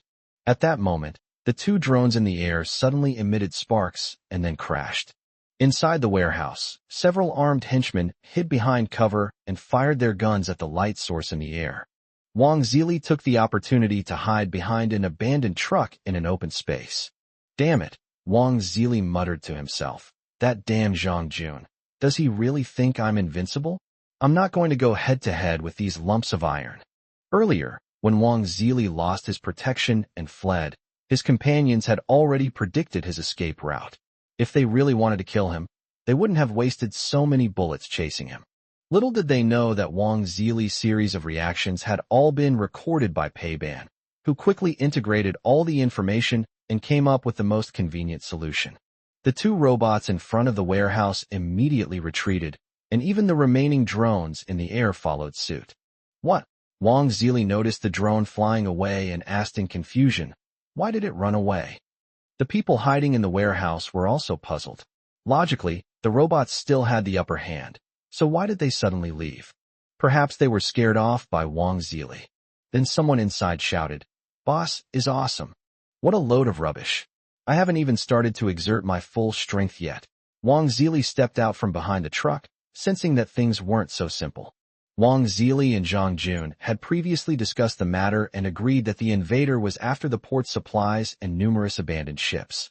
Now that Zhang Jun had moved the supplies, and some ships remained in the port, and the invader was even preparing to deploy robots, would he really stop after a few exchanges? Wang Zili turned to look at the enormous shadow in the distance. Zhang Jun deduced that to control and command these robots, one would need an excellent field of vision and a safe location. The only suitable locations in the entire port were the two cargo ships. Zhang Jun had already led his men in two groups to the cargo ships to search for the missing persons. Suddenly, in the dim moonlight, Wang Zili seemed to see a figure leap off the deck of one of the cargo ships. A strange feeling lingered in his mind, and he hurriedly shouted to his underlings in the warehouse, "Stop hiding! Retreat!" When everyone gathered in front of Wang Zili, he discovered that nearly a third of his men had died in the chaos. These were the very foundation of his growth and expansion. Wang Zili was heartbroken, but his immediate priority was to leave the port. As for Zhang Jun, his task was to hold off the robots, and now that they were gone, he had accomplished his mission. Two trucks and an SUV quickly arrived at the loading and unloading area at the back door of the warehouse. Wang Zili's men rushed into the truck beds, while Wang Zili also planned to get in and drive away. Just then, A burst of gunfire rang out, and those who hadn't managed to get on the bus in time were shot dead before they could even shout. "There's an ambush. Take cover." Wang Zili was about to get into the car when a figure suddenly appeared out of nowhere and stood heavily in front of him. Upon closer inspection, Wang Zili realized it was a robot. The only difference was that this robot was larger and more robust, seemingly designed specifically to deal with him. Damn it! Wang Zili's muscles tensed up, and his body visibly swelled up. Then, he delivered a swift punch to the robot's head.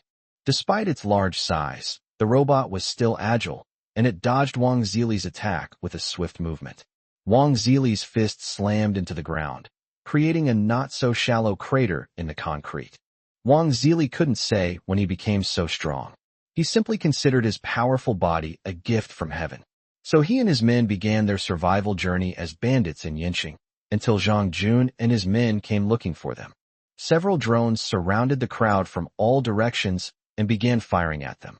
In the chaos, Wang Zili's men tried to raise their guns to return fire, but each of them was shot in the head by a drone. Wang Zili reacted extremely quickly. After his first punch missed, he immediately stretched out his other fist to smash the robot. However, the robot opened its huge palm and directly enveloped Wang Zili's fist. The robot itself was also shaken back 2 steps by the huge force. Punching power, grip strength, running speed, the companion recorded all of Wang Zili's indicators. Wang Zili's fist was tightly gripped by the robot. He watched the fist flying from the side and decided to kick the robot's lower body, breaking one of its calves. The robot lost its balance and fell to the ground, but its fist still landed squarely on Wang Zili's face. The kicking force calculation is in progress. The companion is still recording Wang Zili's data.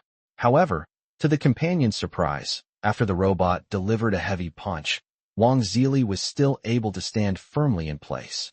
Wang Zili grabbed the robot's wrist, and then with a powerful force, he forcibly removed the robot's fist from his face. His nose was bleeding profusely, and the anger in his eyes had reached its peak. "Don't look down on me, you bastard." Chapter 86 Head-on Collision. The robot that was entangled with Wang Zili was not equipped with any weapons. It simply relied on its iron fists to fight Wang Zili head-on. The investigation concluded that Wang Zili's current strength was beyond human capabilities. They continued probing as Gao Yinfong had instructed and would eliminate him after all information was recorded. The 2-meter-tall robot, missing a lower leg, could only squat on the ground. It and Wang Zili held hands, and the two remained locked in a stalemate for a long time, like bulls fighting. Meanwhile, the chaos continued.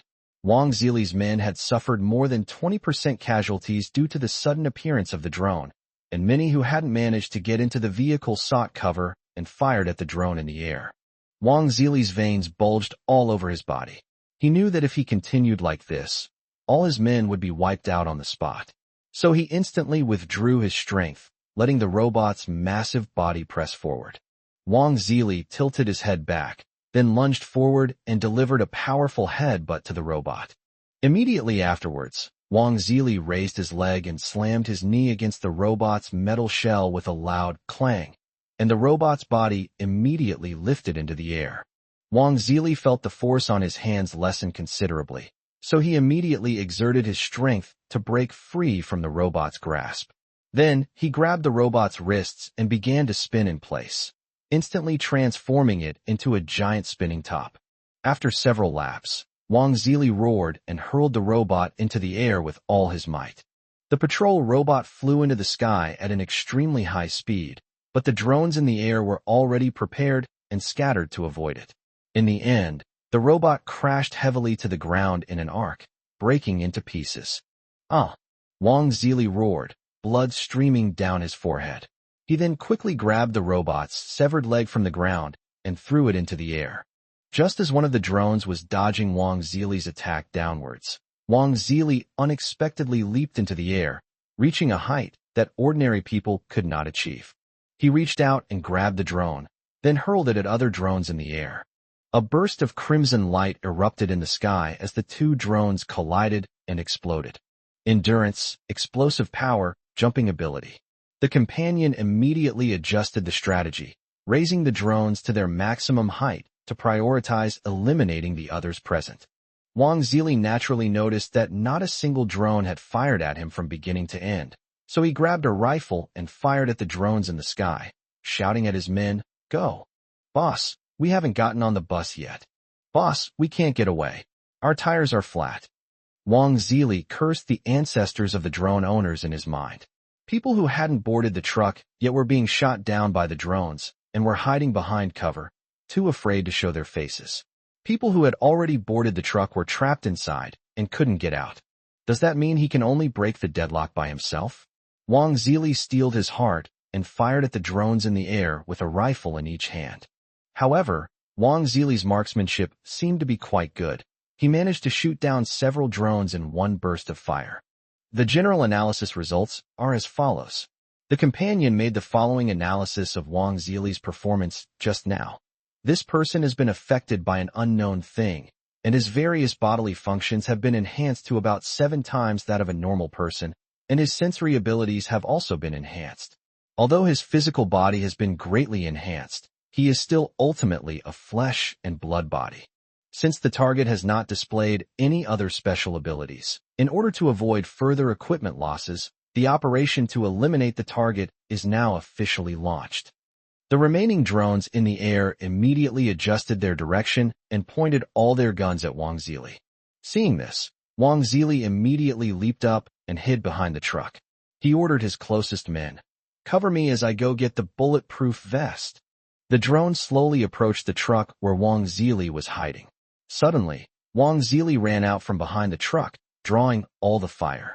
He used the truck door to shield himself from the frontal attacks. Some drones tried to attack from the side, but Wang Zili's men stepped forward to provide cover for him. In this way, Wang Zili blocked a wave of drone attacks and used the car door as a shield to get to his car. At the same time, the car suddenly started, then quickly turned around and sped towards the warehouse. Wang Zili also jumped onto the roof of the car almost simultaneously, continuing to block the frontal attacks as the car raced towards the warehouse. Wang Zili crawled back into the warehouse, and the drone immediately stopped firing once it saw that there were no living people in sight. However, this doesn't mean Companion has given up on eliminating Wang Zili and his group. It's currently certain that 2 groups are trapped inside the truck, while the rest have all taken refuge in the warehouse. It had been prioritizing attacks on living people within its field of vision, but now that Wang Zili has gone inside, Companion will focus on eliminating those in the truck first. All the drones in the air converged on the truck. Just as the drones were preparing to blow up the truck's fuel tank, a commotion was heard from the warehouse. A series of powerful hoofbeats echoed in the night, and a giant clad in full iron armor emerged from the warehouse. After obtaining immense power, Wang Zili led his team to sweep through almost the entire East District. He knew, of course, that his strength was no match for firearms, so he had a specially made bulletproof vest made for himself. Calling it a bulletproof vest is an understatement. It's more like the armor worn by soldiers in ancient times. However, Wang Zili's vest is noticeably larger and heavier because safety was the only consideration in its design. In any case, Wang Zili's physical strength is more than enough to withstand it. Wang Zili was completely encased in iron armor, even wearing a specially made helmet. He strode out menacingly, then shouted at the drones overhead, "Come on, you bunch of bastards." The drone focused all its firepower on Wang Zili, but stopped firing after only 2 seconds and then prepared to withdraw. "I told you to leave." Wang Zili fired 2 rifles at the drones, then suddenly took a running start and leaped into the air. He threw away the rifles and grabbed the 2 drones, crushing them to pieces. Wang Zili returned to the ground, vowing to make the drone's owner pay the price. The remaining drones retreated towards the cargo ship. Since bullets weren't working, they decided to switch personnel. Wang Zili showed a delighted expression. He pounded his chest with both hands and was about to chase after them, but out of the corner of his eye, he saw several points of light approaching them. Holy crap! Wang Zili was dumbfounded. 5 2-meter-tall patrol robots marched in unison to Wang Zili. They were all there to take over the work of the drones. Surprisingly, the robot in the middle started talking. The magnetic AI synthesized voice said, "I have an Iron Legion, What do you have? Chapter 87. The entire squad is wiped out. Gao Yinfong wasn't surprised at all by the commotion below, as he hadn't intentionally concealed his presence, so it was normal for Zhang Jun and the others to find him. In response, Gao Yinfong deployed all the robots and drones to deal with the superhuman Wang Zili, which naturally gave Zhang Jun and the others the opportunity to arrive on the cargo ship alive. Master, should I get rid of all the visitors? The companion asked for instructions. Okay. Gao Yinfong was sitting in a lounge, with a printer on the table next to him continuously printing out one robot after another. He said, I brought them here and then left Zhang Jun here. I have some questions for him. Zhang Jun led his men up the stairs to the deck. Some of his sharp-eyed subordinates had clearly seen someone standing on the deck from below. Search, Zhang Jun ordered. Find them. Zhang Jun had been trying to figure out the identity of the mastermind all the way. He had already discovered it during the battle with the robots earlier. Those robots were the prototype robots that their Guangjing group hadn't yet launched before the apocalypse. The people who came couldn't be officials, because officials wouldn't be able to find their supplies' hiding place so quickly. The only people with detailed information about those robots are the internal RD personnel of the Guangjing group, so there's only one possibility. That person is an employee of the Guangjing group, probably one of the low-level RD personnel who were hastily dismissed by the group before the apocalypse and had some contact with the robot project. Like the government, the Guangjing group also prioritized preserving key personnel resources, and most of the low-level employees were dismissed before the apocalypse. However, there was one thing Zhang Jun couldn't understand.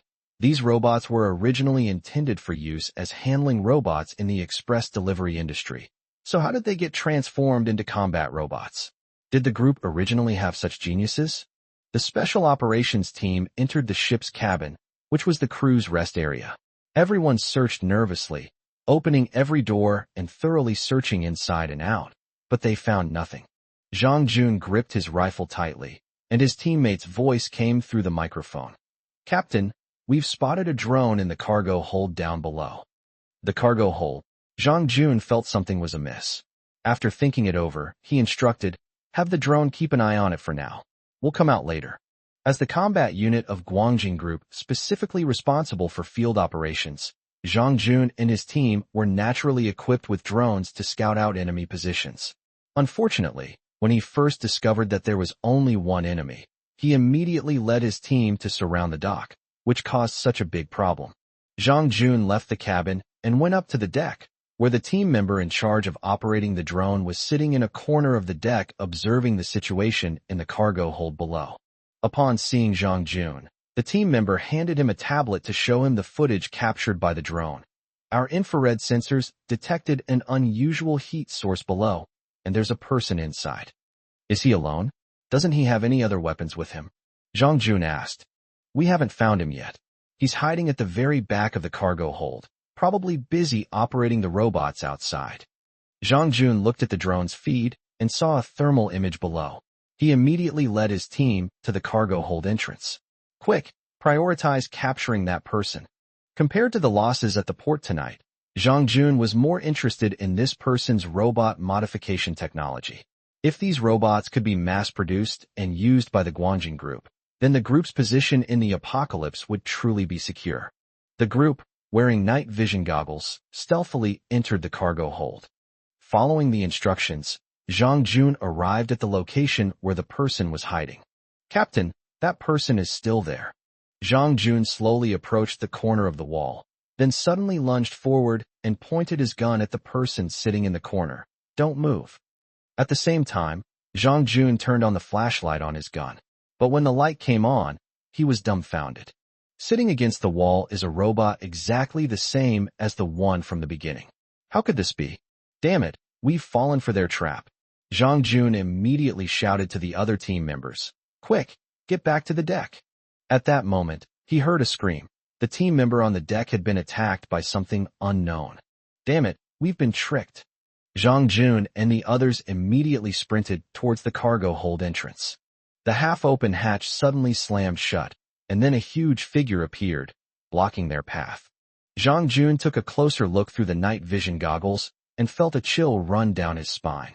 There was a robot lying in ambush here, and it was even bigger than the ones outside.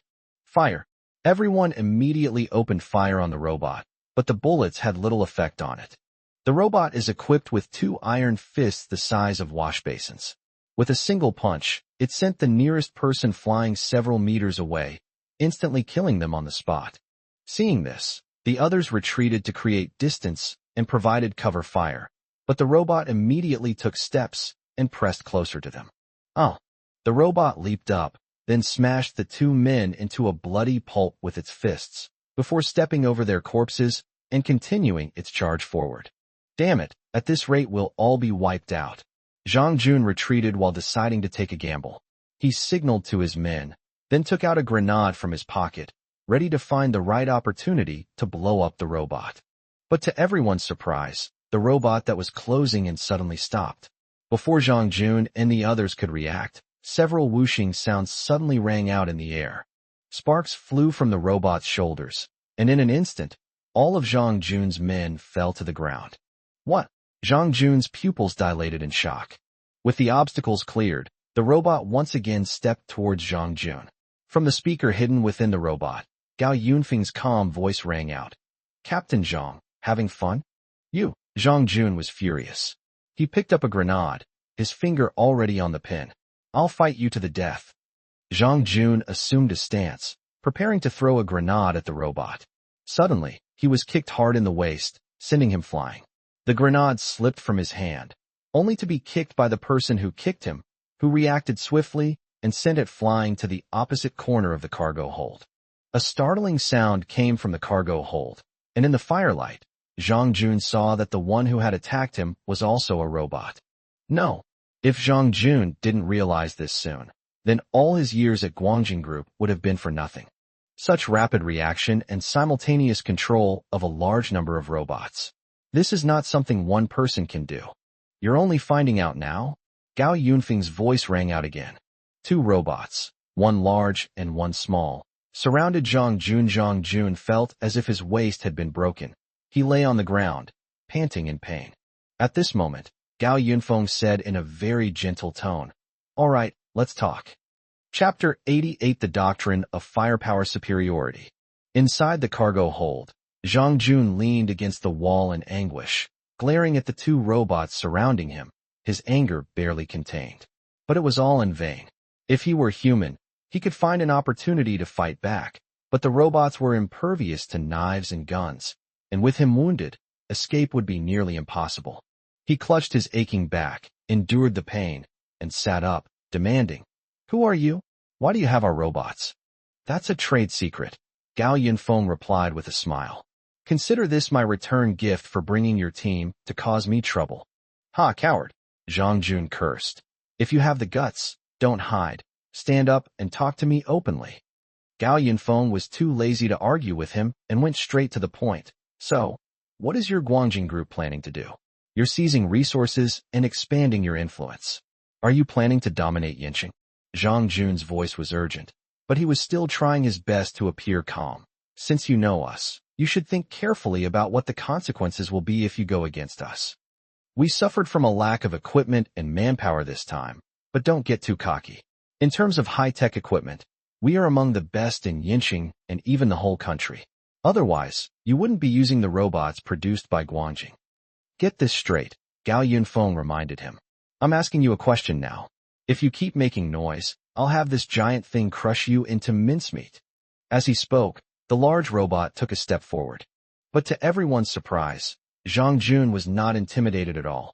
I don't care if I die, then you just wait to be torn to pieces by our people. Then Zhang Jun even tried to persuade Gao Yinfong. Otherwise, you have another option. Since you can convert the transport robot into a combat robot, why don't we cooperate? We can let bygones be bygones, and we can even achieve a win-win situation. What do you say? Gao Yinfong laughed again. He had no reason to cooperate with a group of people whose background he didn't know, especially since the grudge he had formed tonight was not something that could be easily resolved, and he wasn't the one who modified the robot. Since we can't get anything out of Zhang Jun, there's no need to waste time. Just get rid of everyone here. Even if someone comes to investigate later, so what? There's no way to prove anything when they're dead. Just as Gao Yinfong was about to order the robot to take action, a deafening explosion disrupted his thoughts. He was standing on the deck of another cargo ship when he saw a fiery dragon shoot into the sky from the direction of the dock. What happened? What's wrong? The companion reported. Master, the man you mentioned who needs special care is a bit beyond my expectations. What is it? The accompanying statement was concise and clear. That person has been provoked, and I'm leading him this way to eliminate him with heavy weapons. Gao Yinfong frowned slightly. He had just taken a moment to look at the data records of Wang Zili and deduced that Wang Zili should be the kind of superhuman with enhanced physical abilities. This type of superhuman simply enhances physical functions, and the degree of enhancement varies from person to person. However, it seems that Gao Yinfong has encountered the top-tier type. I'll provide fire support now. Bring the men over here. Zhang Jun naturally heard the loud noise outside as well. He noticed that the two robots in front of him were no longer moving, and guessed that Gao Yinfeng's attention had been drawn to the commotion outside. This is an opportunity. Zhang Jun seized the opportunity and suddenly stood up, sprinting towards the giant robot. He gritted his teeth, slid under the robot's crotch, and then got up again to rush towards the exit. Gao Yinfong had lost interest in Zhang Jun by this point. As he took out the printer, he instructed his companion, "Get rid of him." The large robot immediately turned to the side, and the patrol robot raised its gun, aiming it at Zhang Jun. Zhang Jun struggled to climb the stairs. He was just a few steps away from leaving this damned cargo hold. Suddenly, he felt a sharp pain in his left leg, and his entire body collapsed instantly. Then Zhang Jun felt a powerful impact on his back as the robot fired a rifle at him. Even though he was wearing a bulletproof vest, he couldn't withstand the barrage of attacks. Finally, he managed to reach the hatch, flung it open, and rolled out. By the time the patrol robot reached the deck, Zhang Jun was already leaning against the edge of the deck, like a caged bird with no way out. Zhang Jun stared at the robot that was catching up with him, realizing that there was no way to escape. Kid, someone will come after you for this later. Zhang Jun was completely deflated. His body went limp and he fell backward, then tumbled over the railing and into the water. The patrol robot scanned the water surface, but found nothing unusual. Master, based on the severity of his injuries, the height of the fall, and the depth of the water, Zhang Jun could not possibly have survived. So what if he's dead? Gao Yinfong had already printed out the new equipment. Several drones took off simultaneously. Gao Yinfong looked at the neat formation of drones in the sky and said, "Let's take care of that big guy." On the dock, several robots were slowly retreating. Meanwhile, Wang Zili, clad in heavy armor, was relentlessly beating up the robot at the very back of the line. He possessed immense strength, and with just a few punches, he dented a large section of the robot's body. The robot, not to be outdone, retaliated with its own fists, and the two pairs of iron fists clashed, neither gaining the upper hand for a moment. Standing on the deck, Gao Yinfong noticed that a significant portion of the robots and drones he had previously sent out had been damaged, and he frowned. Are our drones and robots really that fragile? The companion explained. That burly guy in abnormal condition was able to smash an ordinary patrol robot to pieces with just his fists. Since it exceeded our expectations, such damage was inevitable. Below, Wang Zili roared and punched the robot's fist back, breaking the robot's arm. Then he followed up with another punch, smashing the robot's head. The battle line had now reached the area beneath the cargo ship, where the remaining robots were lined up, ready to gang up on Wang Zili. Wang Zili, who had been holding back his frustration all night, finally exploded. "I'm going to smash you all to pieces, and then grind your master into mincemeat. Let's see who smashes whom to pieces." Gao Yunfeng's voice rang out from inside one of the robots. Wang Zili looked at the cargo ship behind the robot. He and Zhang Jun were right. The man was hiding on the cargo ship. He looked up and saw a sky full of drones slowly descending from the cargo ship, along with an equally large robot. "Scum," Wang Zili cursed. "If you've got the guts, come down here and fight me."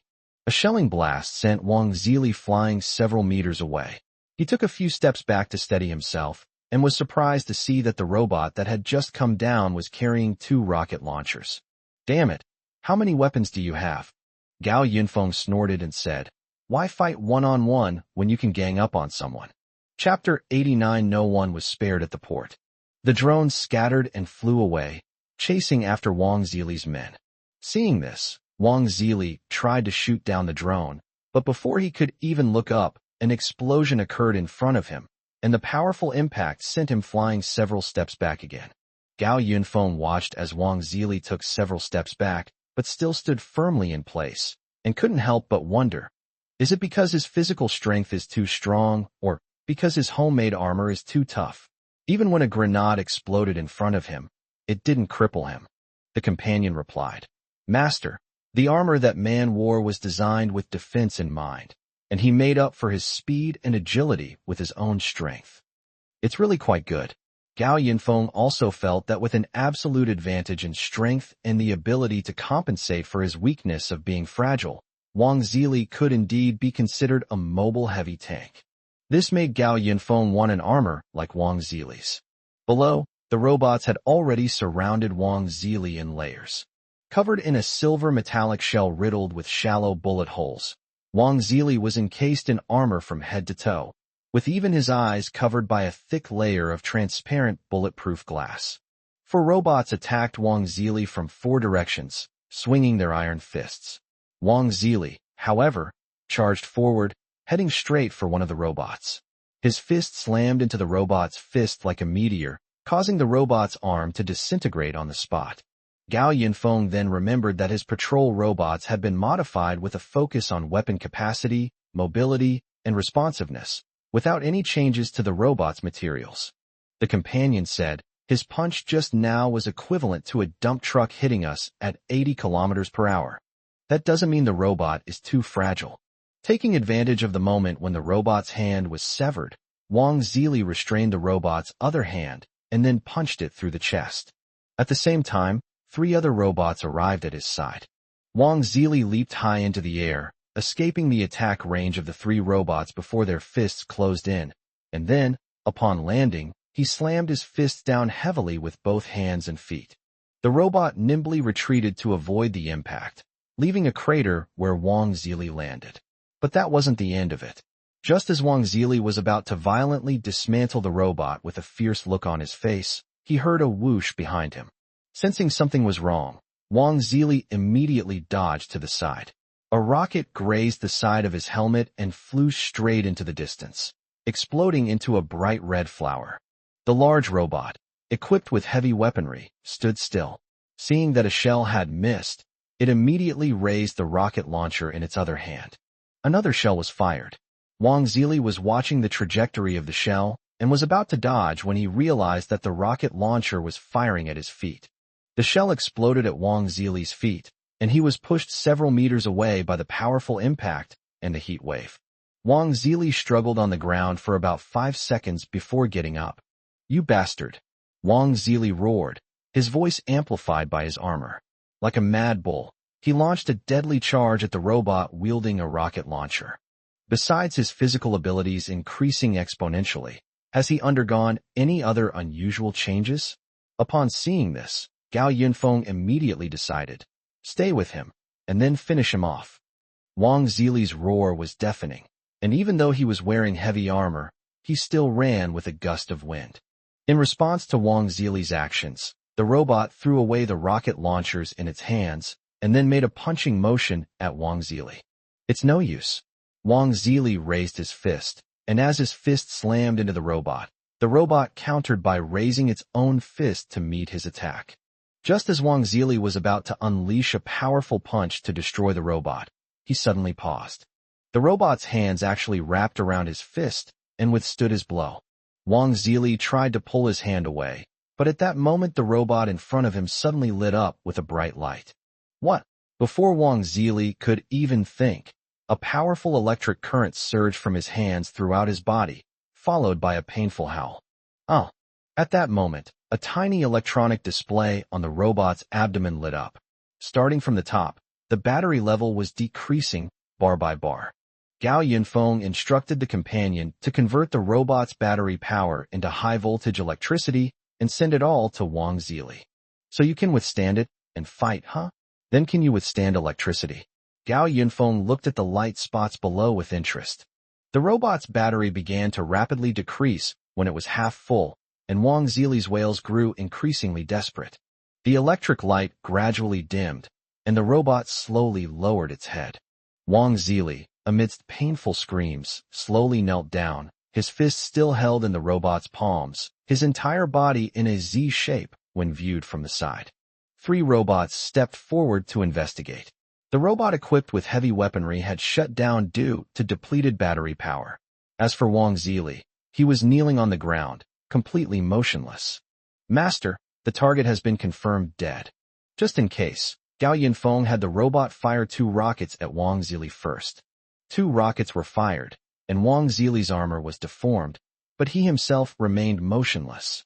Gao Yinfong was still uneasy, so he had his companion cut off Wang Zili's head. Only after seeing a furiously glaring head thrown to the ground did Gao Yinfong feel relieved. Gunfire continued incessantly in the distance as drones mercilessly slaughtered every living person in the port. The drones didn't withdraw from the surrounding area until late at night. The accompanying report stated that Wang Zili's forces in and around the port had been completely wiped out. Originally, Gao Yinfong only wanted to secretly empty the port. Speaking of which, this guy's armor is really well made. Gao Yinfong examined Wang Zili's armor with a flashlight. Although the workmanship was a bit rough, the design and materials were of excellent quality. It seemed that Wang Zili had indeed put a lot of thought into it. For the rest of the time, Gao Yinfong practically found a corner to sit and eat a late-night snack, waiting for the drone to suck the entire port into the printer. Under the cover of darkness, the 2 huge cargo ships at the dock were gradually decomposed by the printer's powerful absorption capacity, eventually turning into the printer's steel raw material. Master, what should we do with this armored corpse? The attendant asked for his opinion. To be honest, I don't really want to absorb human corpses into the printer. Gao Yinfong originally wanted his companion to throw all the corpses into the sea, but when he looked at Wang Zili's corpse, he suddenly had an idea. He picked up the printer, walked to Wang Zili's body, and pressed the absorb button on the corpse. Chapter 90, I also want a set of armor. Wang Zili's body moved slowly under the attraction of the printer, and then disappeared with a whoosh when it was about 4 meters away from Gao Yinfong. This was the first time Gao Yinfong had ever used a printer to absorb a human corpse. The reason was that the printer's upgrade progress had stalled, and Gao Yinfong wanted to try to find a breakthrough from other aspects. Since the lightning strike enabled the printer to expand its scanning function, Gao Yinfong had given the printer a thorough charge during a thunderstorm, but the results were unsatisfactory. Does this mean a certain method can only be used once? If the printer wants to be upgraded, does it need to suck up something else? In the long post-apocalyptic world, Gao Yinfong had absorbed everything he could get his hands on, including a whole bunch of cockroaches. Wang Zili's appearance gave him new inspiration. Gao Yinfong handed the printer to the drone to continue its work, while he sat in the corner, holding a tablet and looking through the printer program. Wang Zili's body was indeed replicated 1-to-1 by the printer. Gao Yinfong opened the attribute options and carefully examined it, finding some differences.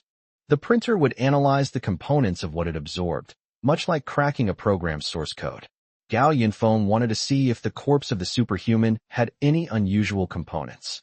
And indeed, there was one.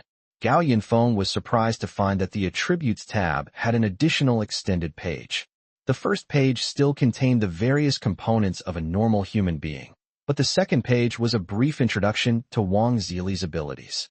Physical fitness enhancement. Body functions are greatly enhanced. Clicking on the details revealed various data about Wang Zili after his enhancement, which were not significantly different from what was detected during the battle. You can even analyze this. Gao Yinfong looked at the interface in front of him, his heart filled with excitement once again. The printer can preserve all the properties of what it absorbs. I never thought it could even preserve supernatural abilities. Does this mean that the more superhumans he defeats from now on, the more those abilities will be stored in the printer for him to use? Gao Yinfong immediately tried to extract the supernatural ability component from the attributes, but the result was not quite satisfactory. The ability can be exported separately from this print list, but the exported data can only be saved in the printer as an expansion pack. Gao Yinfong cannot open it, nor can he attach it to other items. He pondered for a long time before getting up, only when the drones and robots returned to his side. If we look at it from a positive perspective, at least we haven't come away empty-handed, right? After all, printers can be upgraded, and problems that can't be solved now might not be so in the future. All right, that's enough for today. Gao Yinfong stood up and asked, "Is the port completely cleared out?" The companion replied, "Yes, master. Everything that can be moved from the port has been taken away. The robots and drones we lost in the battle have also been recovered, and I have thrown all the corpses into the sea." Gao Yinfong retrieved all the remaining robots and drones, and then went to the office building outside the port, arriving at Wang Zili's hideout. It was already dawn, and Gao Yinfong stood downstairs watching as Wang Zili's stronghold was still lit up. Since Wang Zili had cooperated with Zhang Jun and others, he must have received a lot of benefits from them. Looking at the nearly 20-story office building, Gao Yinfong decided not to waste any time and simply used the printer at full power to pry the entire building away. 10 minutes later, the former office building was now just a deep pit, and like the nearby port, it was all covered with large areas of yellow earth. With such a commotion today, the Guangjing group will find out sooner or later. But it doesn't matter. Gao Yinfong has completely erased any trace of his presence. The other party won't even know who did it. So who will they hold accountable? Besides, he can give them a heads up, letting them know that there is such a force in Yinqing that can wipe out an entire combat squad and a 100-person organization in one night. All right, let's go home. Gao Yinfong printed out a helicopter, then boarded it and drove off in style. On his way home, Gao Yinfong, having plenty of time, even stopped by a landfill and replenished the materials in his printer. By the time he returned to the Doomsday Fortress in the North District, it was nearly noon. The outdoor temperature had already reached 35 degrees Celsius, but it had dropped a bit. It was calculated that the temperature would return to normal in about 10 days. It might not be at a normal level, Gao Yinfong cautioned. It could be the next, even bigger disaster. Doomsday Fortress. Zhong Sun couldn't help but get goosebumps as she watched the footage recorded by her companion. Actually, after so long, she had become somewhat more accepting of killing, but when she saw Wang Zili in his armor dismantling several patrol robots, she couldn't help but feel a little scared. Has this person evolved into a superhuman? Zhong Sun wondered. Probably. Gao Yinfong watched the video with her. Now you know how much the world has changed, right? We might run into people like this again in the future. If I didn't have so many robots, I would have had a hard time winning on my own. Zhong Sun nodded slightly. So what are you planning to do next? Gao Yinfong lay down on the sofa and said, "What can we do? Just stay home. Our Doomsday Fortress's defenses are no joke. However, I do have the idea of further strengthening our combat capabilities." Immediately afterwards, Gao Yinfong put on a movie and said to Zhong Sun as he watched, "The guy I met last night was indeed like a Superman in many ways. But he was still flesh and blood after all, so he built himself a suit of armor. If we encounter someone like him again in the future, we can still deal with him at home using our defensive and firepower advantages. But if we encounter him while out searching for supplies, it's hard to say. It takes time for the printer to print out enough weapons, and in case of an emergency, it's uncertain whether the enemy will give me time to take out the printer." As Zhong Sun watched the movie, when Tony first took to the battlefield in Iron Man 3 Malawian Quatches, she immediately understood. "You want to make a suit of armor too?" "Yes."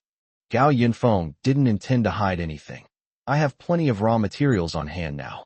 I not only need to add heavy firepower equipment to the fortress, but I also need to print a suit of armor that can greatly reduce the risks for me when I'm out in the field."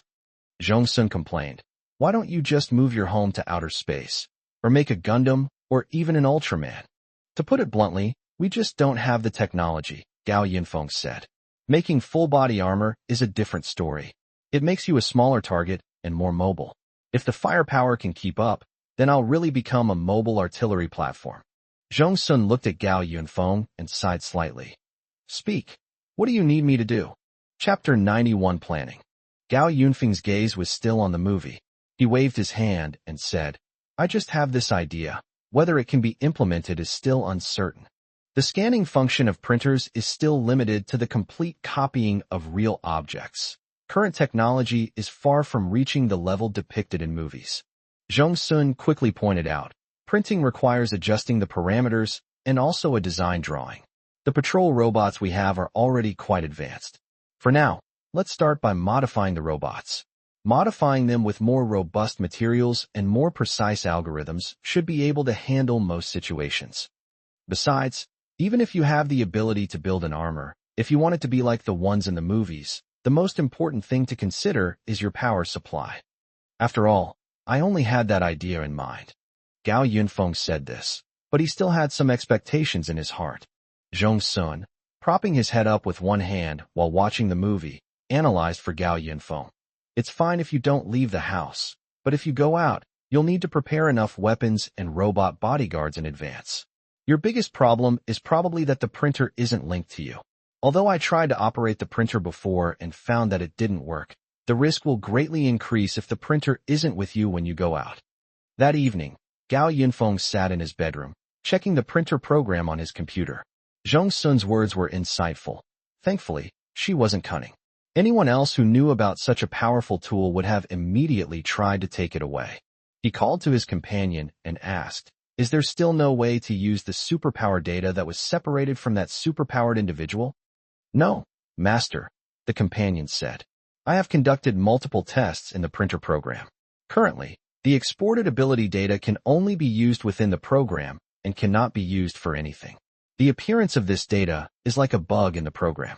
It does not affect the operation of the program, but it also makes it impossible to use this ability." Gao Yinfong, however, did not believe it was just a bug. He speculated, maybe it's just not the right time yet. The printer can automatically upgrade by absorbing special substances. Perhaps this time it's just unlocking some functions of an unknown module. "Master, according to you, the best way to continue upgrading the printer is to find someone else similar to this person with special powers. Accompanying means finding other superhumans and trying to upgrade the printer by continuously absorbing their power." Gao Yinfong himself had the same idea, but he glanced at the temperature in the lower left corner of the computer screen, and the outdoor temperature had dropped to 32 degrees Celsius. Gao Yinfong then opened the city map of Yinqing and drew 3 areas from it.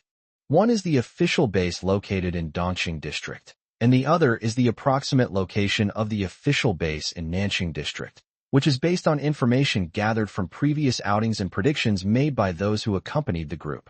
As for the other one, it was marked in more detail at a point northeast of Yinqing, more than 100 kilometers away from Gao Yinfeng's doomsday fortress. While the companion was still trying to analyze Gao Yinfeng's intentions, Gao Yinfeng said it directly. The official base may become a gathering place for people with superpowers in the future. There are resources there for people to survive and even plunder. As for the third location, there is an old town there that may yield unexpected gains. The truth is that Gao Yinfeng had heard in his previous life that there was a superhuman in that old city in northeast China. At that time, that person had clashed with the authorities many times because of his superhuman abilities. Eventually, the authorities could no longer tolerate it and assembled a team to suppress him. Since they're going to be besieged anyway, Gao Yinfeng might as well go and eliminate this potential threat for the authorities sooner rather than later. Villa area in southwestern Yinqing. It was already a desolate villa area, but the underground was a completely different scene. The hidden underground base resembled a streamlined city. In a 4-story hospital, Zhang Jun gradually regained consciousness. The doctor noticed that he had opened his eyes and hurriedly went to examine him while asking the nurse to inform the young master. Zhang Jun's consciousness was still somewhat hazy. He murmured, "Where is this?" The doctor replied, "Captain Zhang, this is the base. You've been brought back by the Special Operations Team." Special Operations Team? Zhang Jun was puzzled. He remembered that on the night he went to Wang Zili to retrieve the remaining supplies. All of the more than 10 Special Operations Team members he brought were killed by robots. What was infuriating was that those robots were even products of their Guanjing group. In the end, Zhang Jun still didn't know who the murderer was who controlled the robot to kill them all. How could this happen? Zhang Jun couldn't help but recall what happened that night. The anxiety and helplessness he felt when facing several robots were still lingering in his mind. Zhang Jun will never let that murderer get away with it. "Zhang Jun, how are you feeling now?" The door to the ward was pushed open, and Zheng Churuan walked in with Lin Jingtao. "Young master, Secretary Lin." Zhang Jun weakly reached out his hand to them, but was stopped by Zheng Churuan. "Just lie still like this," Zheng Churuan said. "You've been through hell and back before." Zhang Jun didn't understand, so Lin Jingtao explained. "That night, after the special operations team members who were in charge of escorting the supplies returned, they reported to us that you had led a team to stay at the port to arrest suspicious people. The young master felt something was wrong and sent a team to come and provide support as soon as possible, but it was too late. All of our men, including Wang Zili's subordinates, are dead, and their bodies have been thrown into the sea. The special operations team we sent out found you in the water. When they found you, you were still alive, so they immediately brought you back for emergency treatment." After hearing this, Zhang Jun simply apologized to the two of them, saying, "I'm sorry, it was my stubbornness that caused the group to suffer significant losses." It's no wonder. Zheng Churuan didn't seem to care much. An enemy that can turn the entire port into wasteland is obviously beyond your capabilities. Besides, we've retrieved all our supplies, so it's not a complete failure. Zheng Churuan leaned down and slowly approached Zhang Jun's bedside. "Speaking of which, Captain Zhang, how are you feeling right now?" "How do I feel?" Zhang Jun thought for a long time before slowly telling Zheng Churuan how he felt. "I feel very tired, but nothing else." Zheng Churuan raised an eyebrow. "That's all? You can have multiple fractures all over your body. Doesn't it hurt?" "I don't feel anything. You died on the way back, but we brought you back to life as a last resort." Zheng Churuan took a report from Lin Jintao's hand and said, "To be honest, I didn't expect things to develop like this. Captain Zhang, it seems like you've hit the jackpot." Chapter 92 Drone Survey Operation. Just as the companion predicted, the temperature is gradually cooling down. Over the next week, the outdoor temperature gradually became noticeably cooler, and the previously oppressive and sweltering weather seemed to have disappeared. Even the cockroaches that had plagued the entire city had significantly decreased in number. After experiencing apocalyptic rainstorms, plagues and insect infestations, and unusually high temperatures, Yinxing seems to be slowly recovering. More people started going out during the day. Everyone was going crazy from the stress of these days, so they took advantage of the drop in temperature to come out and look for supplies. Although the sweltering heat has passed, armed brawls are becoming increasingly common in the city. After months of living in the apocalypse, people have almost crossed moral boundaries. They can no longer maintain amicable relations with strangers as they used to. Instead, they are more wary and vigilant, fearing that a stranger passing by might suddenly turn around and stab them. As people bustle between supermarkets and shopping malls searching for supplies, a drone silently flew overhead. Unnoticed on the rooftops of undeveloped residential buildings, the drone moved back and forth between terraces, spying on the people below.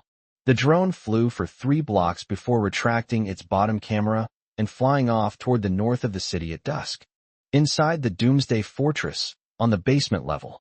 At this moment, Gao Yinfong was wearing noise-canceling headphones and holding a pistol, aiming at a horizontally moving target 70 meters away at the shooting range. He predicted the target's trajectory and immediately pulled the trigger, but unfortunately, he only hit the 4th ring. He wasn't a professional shooter. He learned his shooting skills on his own in the apocalypse, so he was definitely no match for professional shooting athletes or soldiers. On the table in front of Gao Yinfong were other types of firearms, a complete range, giving him plenty of time to practice his marksmanship. After the practice session, Gao Yinfong took a shower and returned to the bedroom. His companion promptly reported to him, "Master, the drones we sent out have returned, and the information we collected today has been updated on the map." Gao Yinfong then opened the city map. Starting from the Doomsday Fortress, there was a small area filled in green to the east, indicating that drones had already searched the area. He zoomed in on the map. The searched area was marked with approximate numbers of people, block by block, and even factories and warehouses that might be of value were marked. The companion began to analyze today's search. Currently, the population distribution in the urban area 20 kilometers east of our fortress is loose. There are 4 small factions in the area we surveyed today, but they pose no threat to us. Gao Yinfong began having his entourage deploy drones 2 days ago to gradually investigate the current situation in Yinqing. In the apocalypse, having ample information often allows for preemptive strikes. He needed to understand the current state of the city, how many individuals or organizations besides the government could pose a threat to him, so he could prepare before any real threat came. The companion then reported another piece of news. There was a fight and robbery today that might concern you, Master. Before Gao Yinfong could even speak, the companion automatically projected the footage taken by the drone that day onto the computer screen. The incident occurred on a street. A supermarket was looted by several survivors. Just as the survivors came out with their loot, a group of burly men walked in from off-screen and attacked them without saying a word. It's quite common for the weak to be robbed by the strong in a post-apocalyptic world. However, what's a little unusual is that there are more than a dozen burly men robbing people in the scene, all wearing the same style of dark overalls. Those people, armed with various sticks and knives, surrounded the survivors and beat them severely, then ruthlessly robbed them of the supplies they had painstakingly collected. But that wasn't all. The robbers then drove up in a truck, and after subduing all the survivors, crammed them all into the truck.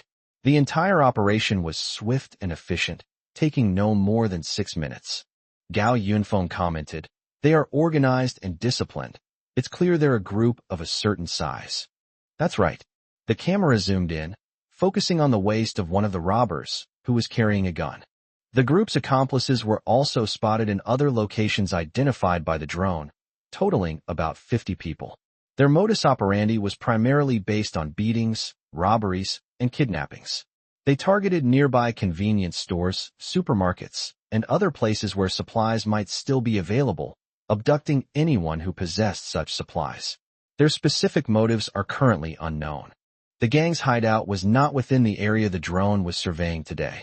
The drone captured footage of them driving in from elsewhere to commit the robbery, using 4 trucks and a bus, all of which were almost fully loaded when they left. It's one thing to loot supplies, but why are they arresting people? Gao Yinfong didn't think these people were arresting people everywhere to send them to welfare institutions to arrange their later years. They are numerous and well-equipped, which does meet the conditions you set, Master. This group can be added to the list of threats. What's more, the companion continued, adding a piece of news that made Gao Yinfong frown slightly. Our drones have caught the attention of these people. According to the companion's description, the drone was about to take off to the next block when it caught the attention of people during the transfer. The companion confirmed that the drone was noticed by the group of robbers on the street. Since the mission of sending out the drones was to conduct an investigation, Gao Yinfong did not equip them with heavy weapons. After assessing that the drone's existing equipment was insufficient to eliminate everyone, he decided to drive them out of the people's sight as soon as possible. After circling around, they returned to the Doomsday Fortress. Gao Yinfong thought about it again and realized that this might not be such a bad thing after all. What would a powerful gang do upon seeing a drone? They would likely speculate about its origin and then wonder if someone who can afford a drone must have supplies on hand. This group's smooth and efficient operation clearly indicates that they are repeat offenders. Since they went there from somewhere else, will they bring people back again after seeing the drone? Then, the companion can find an opportunity to locate them and pinpoint their exact location, saving Gao Yinfong the trouble of searching for them door to door later. He wanted to see just how capable these people were. Early the next morning, several drones departed from the Doomsday Fortress and began a general survey of Yinqing. Chapter 93 Gang Warfare. Several drones were dispatched to densely populated areas of Yinqing in the past, each equipped with a certain amount of weapons and sufficient battery power. 2 of the drones arrived at the neighborhoods they had searched the day before and continued to explore along the same route. After 2 days of investigation, it is estimated that the remaining population in each district of Yinqing is only about a quarter of what it was before the apocalypse. The apocalypse has only been going on for a few months, and nearly half of the world's population has already been eliminated. Moreover, obtaining survival supplies will become increasingly difficult as time goes on. In the previous life, only tens of thousands of people were able to successfully enter the official bases during the extreme cold. At this moment, the monitoring footage from dozens of drones was projected onto a monitoring room specially set up by Gao Yinfong. Every place where people appeared was nothing more than a recurring scene of searching for supplies and fighting over them. The people Gao Yinfong was looking for weren't among them. As the saying goes, know yourself and know your enemy, and you will never be defeated.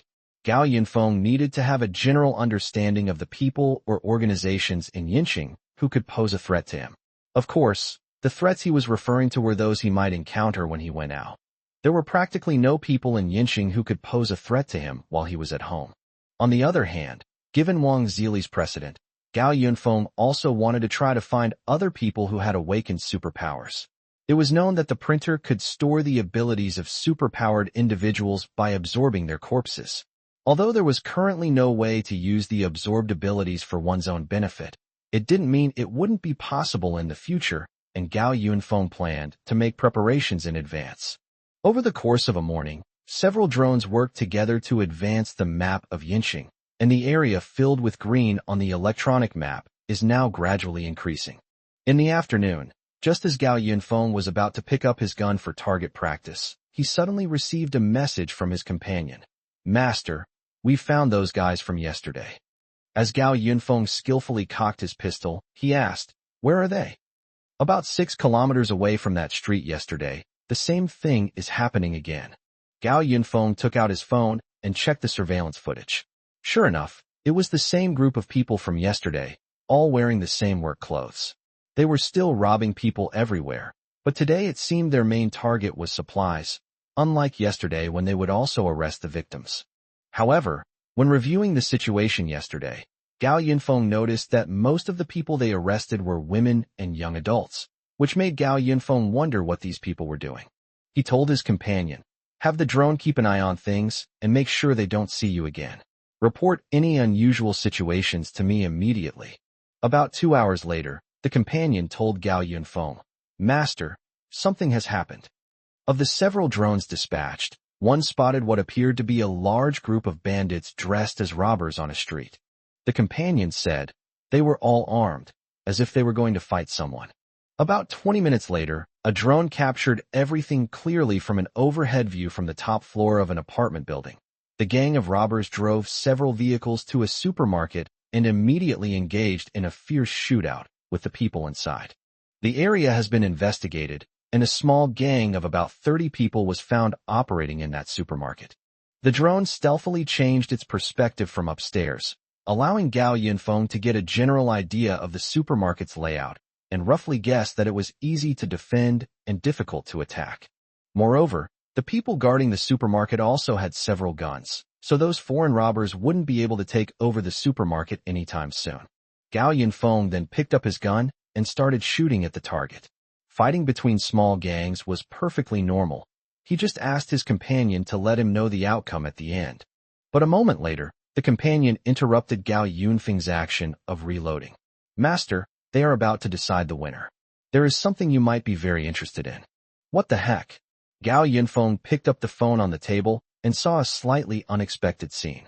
The supermarket was filled with corpses lying haphazardly in front of it, but what was even more eye-catching was the large hole that had been torn open in the supermarket wall. The robbers, dressed in overalls, seemed to have gathered all their men scattered elsewhere, and now the streets were nearly half again as crowded as before. After a hole was punched in the supermarket wall, bullets mercilessly poured out, but those outside were already lying in ambush elsewhere, and the men inside fired a burst without taking down a single person. The people guarding the supermarket started to panic, which is why they chose to use firepower to intimidate those outside.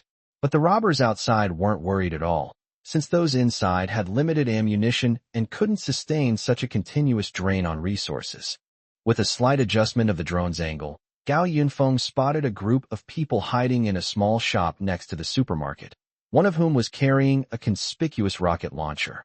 Upon closer inspection, he realized that more than half of the robbers surrounding the area were armed, mostly with decent quality submachine guns and rifles. Gao Yinfong exclaimed, "Are guns and ammunition so cheap in this apocalyptic world? How come everyone has a gun?" With the outsiders clearly having a significant equipment advantage, those guarding the supermarket gradually began to falter. About 10 minutes later, the supermarket was breached by the robbers. Gao Yinfong was not at all surprised that these well-trained bandits could win. He was just curious about where they got so much sophisticated equipment. Master, you can compare them. The accompanying image zoomed in on one of the frames, showing a bandit holding a rifle. The image was so clear that even the hairs on the man's hands were visible. Immediately afterwards, the printer program popped up, opening a print option. After a quick comparison, Gao Yinfong belatedly realized, aren't the guns they're carrying the same batch from Boss Wang's steel mill? The implication is that the guns the robbers were carrying belonged to the Guanjin group. It's quite a coincidence. I just ran into them at the port not long ago, and now the drone has encountered their henchmen again. But Gao Yinfong is a little curious. What exactly is the Guanjin group trying to achieve by sending guns everywhere? The camera pauses on the street in front of the supermarket. A truck slowly drove up to the supermarket entrance, and then people dressed in dark overalls got out of the truck. The robbers who rushed into the supermarket then unloaded the seized goods and loaded them onto the truck. On the truck bed, 3 large characters were painted in red paint, Black Bear Gang. At this moment, the robbers standing in front of the supermarket seemed to have encountered a problem, and they all picked up their guns and rushed into the supermarket. On the side of the supermarket, a man covered in blood smashed a window on the 3rd floor and jumped down, landing on a pile of garbage in the alley. The man who jumped from the 3rd floor struggled to stay upright and tried to slip away through the back of the alley, and the drone captured the scene clearly.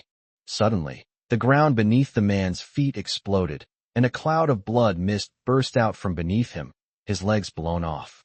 The man collapsed to the ground groaning in pain, while Gao Yinfong, far away in the Doomsday Fortress, frowned slightly.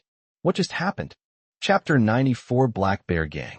Gao Yinfong blinked as he sat in front of the screen, then rewound the surveillance footage a bit. Did something explode under the feet of the person who just fell from the building? Looking back, it really was true. An explosion occurred without warning at the feet of the man who escaped from the supermarket by climbing out of the window, but Gao Yinfong did not see any explosives or similar items in the footage. After reviewing the footage frame by frame, the officer concluded, I did not detect any explosives. The footage was slowed down, and the concrete ground beneath the man's feet suddenly bulged up at a certain moment, then quickly cracked and finally exploded, the whole process happening in the blink of an eye. If things are hard to explain, then there are only other possibilities. In the video, the man's legs were blown off, and he was lying on the ground groaning in pain. The bandits, hearing the explosion, rushed over and quickly surrounded the man. Gao Yinfong instructed, stand by her side, get closer, and turn on the microphone. The drone was then moved to a building closer to the crime scene, with part of its fuselage protruding to reveal the bottom camera, which captured high-definition footage of the alley. The bandits below burst into laughter. Run? Go ahead and run. The man was bleeding profusely from his lower body, his life slowly slipping away. The blood gradually spread to the feet of the surrounding bandits, but they laughed even more wildly. Suddenly, the robbers made a way out, and a man walked in from off-camera. He was a muscular man in his 30s, shirtless, with a ferocious bear face tattooed on his back. Going against my Black Bear Gang? You must have a death wish. The man stepped into the pool of blood, then stomped on the face of the dying man. If you surrender now, maybe I can spare your life. The man lying on the ground breathed his last, filled with fear and remorse. The man with the bear face tattoo then waved his hand, announcing the end of the mission. The crowd raised their guns and cheered. Long live Brother Xianghai. This man is probably the leader of the Black Bear Gang. Gao Yinfong instructed his companion to direct the drone to follow the man named Xianghai, but then the companion said, Master, this is the person who noticed our drone yesterday. Is that him? You know, before operating a drone, the crew always calculates the surrounding terrain to determine which position has the best view and is least likely to attract attention. Does Xianghai have such sharp eyes? However, just then, as the Black Bear Gang members stepped out of the surveillance camera's view and the drone was preparing to take off and follow them, a crisp gunshot rang out. The drone shuddered violently before plummeting to the ground. Master, our drone has been attacked. Gao Yinfong frowned slightly as he watched the attacked drone crash to the ground and shatter into pieces, causing a large area of static to appear on the monitoring screen. Immediately afterwards, the light in the area where the camera was still visible suddenly became brighter, and the camera was picked up by someone. Since Gao Yinfong couldn't see the screen, he instructed his companion to immediately dispatch the nearest drone to the scene. However, the microphone on the drone wasn't broken. It just picked up a noticeable electrical current. Gao Yinfong heard someone speaking, and the voice sounded like the man named Xiong Hai from earlier. Who exactly is spying on us? We spotted this drone yesterday, and it still dares to follow us today. The noise from other people around them rose up, and Xiong Hai shouted silence. Then the light and shadow on the surveillance screen began to switch continuously. Immediately afterward, a hissing sound came from the speaker. Someone was adjusting the microphone on the drone. Sure enough, the next second, Xiong Hai's icy voice rang out. A microphone? Looks like someone with money. Hey, you should be able to hear me, right? Those around were puzzled, and someone asked, Brother Xiong Hai, how did you determine that this guy is rich? Idiot, Xiong Hai said. What time is it now? So many people are having trouble even getting enough to eat, let alone having electricity. Besides, anyone who can afford to power drones right now is obviously not an ordinary person. Then, Xiong Hai spoke into the microphone, shouting to Gao Yinfong through the screen.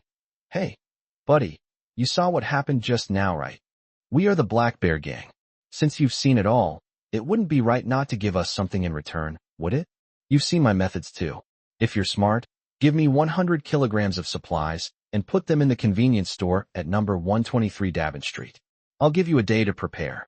Gao Yinfong thought Xiong Hai was probably crazy. They were separated by a screen, so why did Xiong Hai think he could threaten him?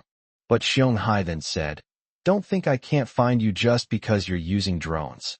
I've been fighting alongside my brothers all this way, and I have my own ways of getting to your house through the internet. You'd better put the supplies in the place I designate tomorrow, or you can expect me to come knocking on your door to collect interest for the 2 days you've been spying on us. After Xiong Hai finished speaking, a burst of piercing static came from the microphone, and then it went completely silent. Gao Yinfong rubbed his forehead. Why did all sorts of unexpected situations arise every time he went out? He was definitely better suited to staying at home and being a shut-in. He then switched the view on the computer screen to the perspective of another drone.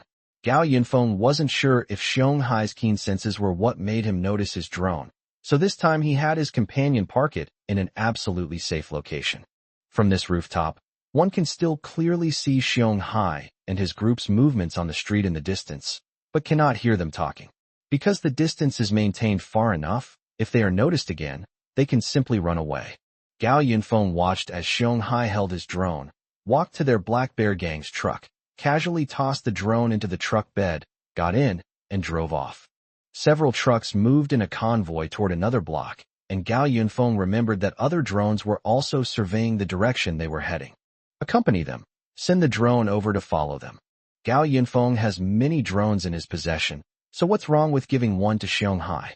The companion said, Master, this person fits your list of dangerous individuals. What do you think? Should we keep him here? I know, Gao Yinfong replied. He's probably a superhuman. Since we've run into him, let's find out more about him. The companion continued. So, do we need to put the supplies at the location he specified, as he said? Why not? Gao Yinfong laughed. They've already offered. How could I not give them a gift? Next, Gao Yinfong made a list of things he wanted to prepare as a gift for the Black Bear Gang. Chapter 95 Home Delivery. Late at night, Dabin, a street in eastern Yincheng, was deserted. At that moment, a small van slowly drove along the street. The van had no headlights, not even front and rear parking lights or brake lights, so the whole vehicle was driving in complete darkness. The van stopped precisely in front of a convenience store at number 123 Davin Street. A moment later, a dark figure got out of the driver's seat. The shadowy figure reached the back of the van, opened the trunk, and carried all the boxes of supplies into the smashed convenience store. The figure then placed 5 large boxes inside the store, followed by 5 more boxes at the entrance, even thoughtfully opening the boxes to ensure no one would miss the contents during the day. After all this was done, 3 tiny shadows flew out of the van's cargo compartment, emitting a soft, buzzing sound as they flew toward nearby tall buildings. Under the dim moonlight, the 3 drones finally revealed themselves. Each drone searched the surrounding office buildings and rental houses, and finally found a suitable location and hid after ensuring that no one lived there. The 3 drones immediately went into standby mode, while the dark figure on the ground entered the rented house, where one of the drones was located and hid in the room where the drone was hiding.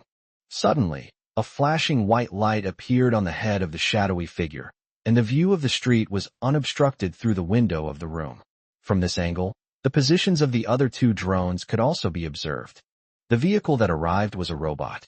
It looked downstairs, glanced at the supplies in the convenience store on the street and the van parked on the side, then drew the curtains and went to a corner to enter standby mode. The perspectives of the drones and robots were also transmitted back to Gao Yinfong. This street had not been patrolled by drones before. After a brief inspection of the surrounding area by the 3 drones, no signs of people were found. No wonder Xiong Hai wanted his supplies delivered here. It turns out he'd cleared out the entire street. Gao Yinfong sent supplies to Xiong Hai from a great distance, not because he truly believed him or chickened out. Even in the apocalypse, who still plays the internet unboxing game? And there's no one on this street. Xiong Hai probably knows that no one is likely to listen to what he says. In a situation like this, who would believe that he can get to someone's doorstep using a drone? However, Gao Yinfong preferred to err on the side of caution. He knew that the weapons Xiong Hai possessed most likely came from Guanjing Group. Coincidentally, Gao Yinfong had recently clashed with them, and since they were a genuine technology company, they might actually have the ability to trace him. Therefore, Gao Yinfong decided to strike first. He wanted to erase all traces of him, and at the same time, he wanted to find out whether Xiong Hai was a superhuman and what kind of superhuman he had. Then he wanted to find a way to get Xiong Hai to make some contribution to his printer. The preparations are complete. All that's left is to wait for the Black Bear gang to arrive tomorrow. The next day, in a hotel in northeastern Yincheng. Early in the morning, Xiong Hai gathered his brothers, and the group, carrying their equipment, boarded the vehicle to continue their search for supplies. He had a criterion for searching supplies. Supplies were the priority, then women, and finally young adults. Hurry up. We haven't met our targets for this week yet. We need to work harder these next couple of days. Xiong Hai instructed his subordinates, while lighting a fine cigarette for himself. At this moment, one of his men came to his car and reported to him. Brother Hai, there's something going on in our territory. Huh? Xiong Hai said dismissively. The subordinate said, a minivan has appeared on one of the streets in our territory. Xiong Hai was a little confused. What's wrong? There are still many boxes of supplies. What? Xiong Hai got excited when he heard that, and then he got even more excited when he heard where the supplies were found. Isn't that the address I shouted to that drone yesterday? Xiong Hai slapped his forehead. Could it be that the drone's owner really chickened out and obediently delivered the supplies? He was just making a casual threat and didn't take it seriously. After all, these days, not many people would believe that someone could be found using a drone. However, Xiong Hai did indeed have the ability. He originally planned to find some supplies as soon as possible and then deal with the drone issue when he had time. Unexpectedly, the drone's owner was quite honest. Let's go take a look. Xiong Hai immediately drove off. A dilapidated white van was parked on the side of the road, and in front of the convenience store next door, 5 cardboard boxes were lined up with their lids open. 2 members of the Black Bear gang were standing guard, their eyes fixed on the boxes. Is this all? Xiong Hai stepped forward, and surprisingly, the box did indeed contain supplies. Brother Hai, these really are supplies, the younger brother exclaimed excitedly. We just counted them, and these 5 boxes weigh almost 50 kilograms. Xiong Hai's expression remained unreadable. He said, what's all the excitement about? Do you even know who sent it? What if they cause you trouble? He then pointed to the brothers guarding the cardboard box. Didn't you guys notice anything unusual? The younger brother was completely baffled. We found these things when we passed by here early this morning, and then we rushed to report to you, Brother Hai. No, aren't you on duty nearby at night? I didn't see anyone come by, Xiong Hai asked again. No. Besides, we're stationed on the next street. Dabin Street has already been thoroughly searched, and everyone has fled. We wouldn't be patrolling here at night. That's true. Xiong Hai had someone check the contents of the box, and it really was food and other supplies. Although most of them were expired snacks, it was considered a luxury gift package in the apocalypse. Xiong was still not reassured, so he had his men open a bag of snacks and try a bite. The answer was that they were very delicious. That's strange. Someone actually delivered supplies so honestly. Xiong ordered his men to check the van again. It was an old model, and there was nothing wrong with it. Brother Xiong, there are still 5 boxes of supplies left in the store. The subordinate pointed inside the room, already unable to contain his urge to rush in and open the blind boxes. Xiong gaze darted back and forth between the boxes of supplies inside and outside the store, as well as the boxes of supplies behind him. He had a feeling that something was amiss. From a normal person's perspective, how could someone who can produce so many supplies in the apocalypse and use drones be easily fooled into handing over their supplies? At that moment, Xiong keenly noticed a strange gaze. It was behind him. He turned around abruptly, only to find that there was no one else around except his men. Could there be drones? Xiong observed quietly and finally noticed the rented room with its curtains tightly closed in the distance. The next second, before Xiong could react, a deafening explosion accompanied by a powerful heat wave came from behind, and the entire convenience store was instantly turned into an inferno. Everything happened so suddenly, yet it made perfect sense. Chapter 96 as solid as a rock. With 3 cameras set up near Dabin Street, Gao Yinfong watched the inferno engulfing the crowd from 3 different angles, feeling an immense sense of satisfaction. This was his response to Xiong provocation. The 5 cardboard boxes in the convenience store were all filled with explosives. Gao Yinfeng's gift to Xiong must have been something he would never forget. From the perspective of the drone directly facing the scene of the incident, located inside the rented house, the convenience store across the street was already engulfed in flames. With an explosion of this scale, it's uncertain whether it will kill Xiong. Learning from Wang Zili's experience, Gao Yinfong brought plenty of explosives this time. Master, I regret to inform you that the target is still alive. The companion's observation is far more meticulous than a human's. It replayed the scene from the very first frame of the explosion and indeed captured that fleeting moment of unexpected action. The explosion occurred at the same time Xiong noticed the rented house. Just as the explosives detonated and the Black Bear gang members inside were blown to pieces in shock, Xiong turned around sharply, fully realizing what had happened. Immediately following, in the instant the flames surged forward and were about to engulf Xiong, Gao Yinfong, through slow motion, saw something seemingly leap out from within the flames. It suddenly sprang out from the ground. That thing protected Xiong in time, and they were both engulfed in the flames. Gao Yinfong continued to stare intently at the screen, muttering to himself, "As expected, I still know too little about people with superpowers. I couldn't even kill him at such close range." The brilliant flames gradually faded, and in front of the convenience store, a cone-shaped object stood on the cement ground. A gray cone, nearly 2 meters tall, appeared where Xiong had been standing. It's important to know that Gao Yinfong hadn't just planted bombs in the convenience store boxes. He'd also planted them in the van parked on the street.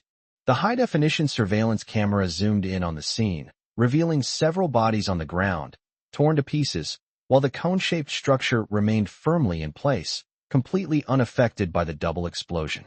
The companion said, "Master, that cone is probably a stone." As the flames gradually shrank, the gray cone suddenly trembled slightly before collapsing violently. It was indeed a mixture of stones and soil. The object lay scattered on the ground, and Xiong appeared unharmed inside the cone. Gao Yinfong suddenly realized, controlling the soil? There are also different levels among superhumans. People like Wang Zili, who simply enhance their physical body, are generally classified as C. However, due to Wang Zili's terrifying amplification strength, Gao Yinfong placed him in the A position. Besides these, there are also those with superpowers who can manipulate other objects, such as controlling fire and water. Given Xiong abilities, Gao Yinfong would probably rank him at least as an A level. Damn it! Xiong glanced around. All the men who had come with him were dead, their bodies nowhere to be found. He glared angrily at the rented room with its curtains drawn, then pulled out his pistol and began running wildly toward it. Gao Yinfong watched as Xiong rushed towards one of the drones, and then he shouted to his companion, "Activate Plan B."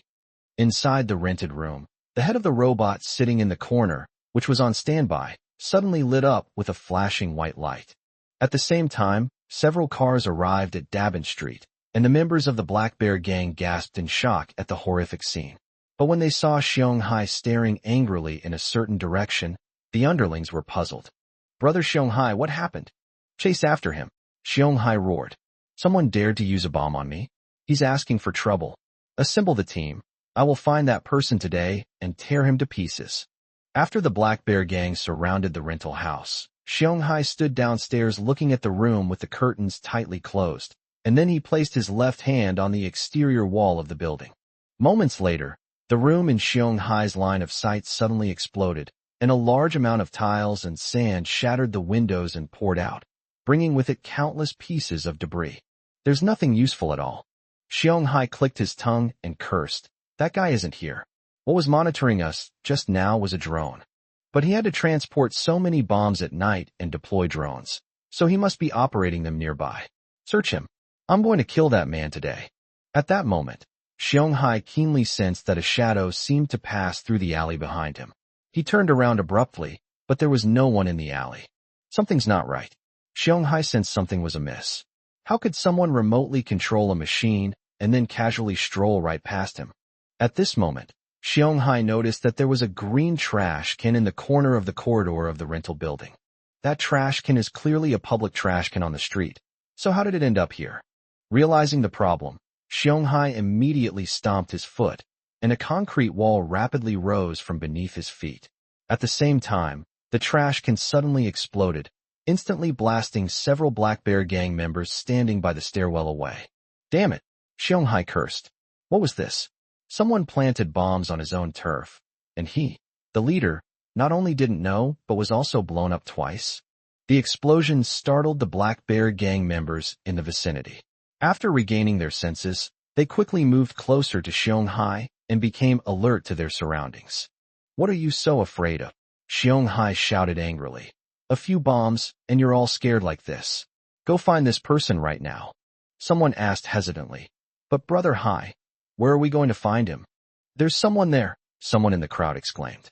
Xiong immediately raised his gun, but then noticed a figure dressed in a black robe standing out on a building across the street. The man in black stood on the second-floor balcony, directly facing Xiong and his group. Xiong was puzzled, but after seeing what the man in black was holding, he couldn't help but frown. He's holding a rocket launcher. Just as Xiong spotted him, the man in the black robe fired a rocket at them. The rocket whooshed through the air, flying across the 100-meter wide street towards Xiong and the others. Xiong lightly stomped his foot, and another stone wall rose up from beneath his feet, but this time the defensive area was larger. A rocket hit Xiong concrete shield, shattering the defense.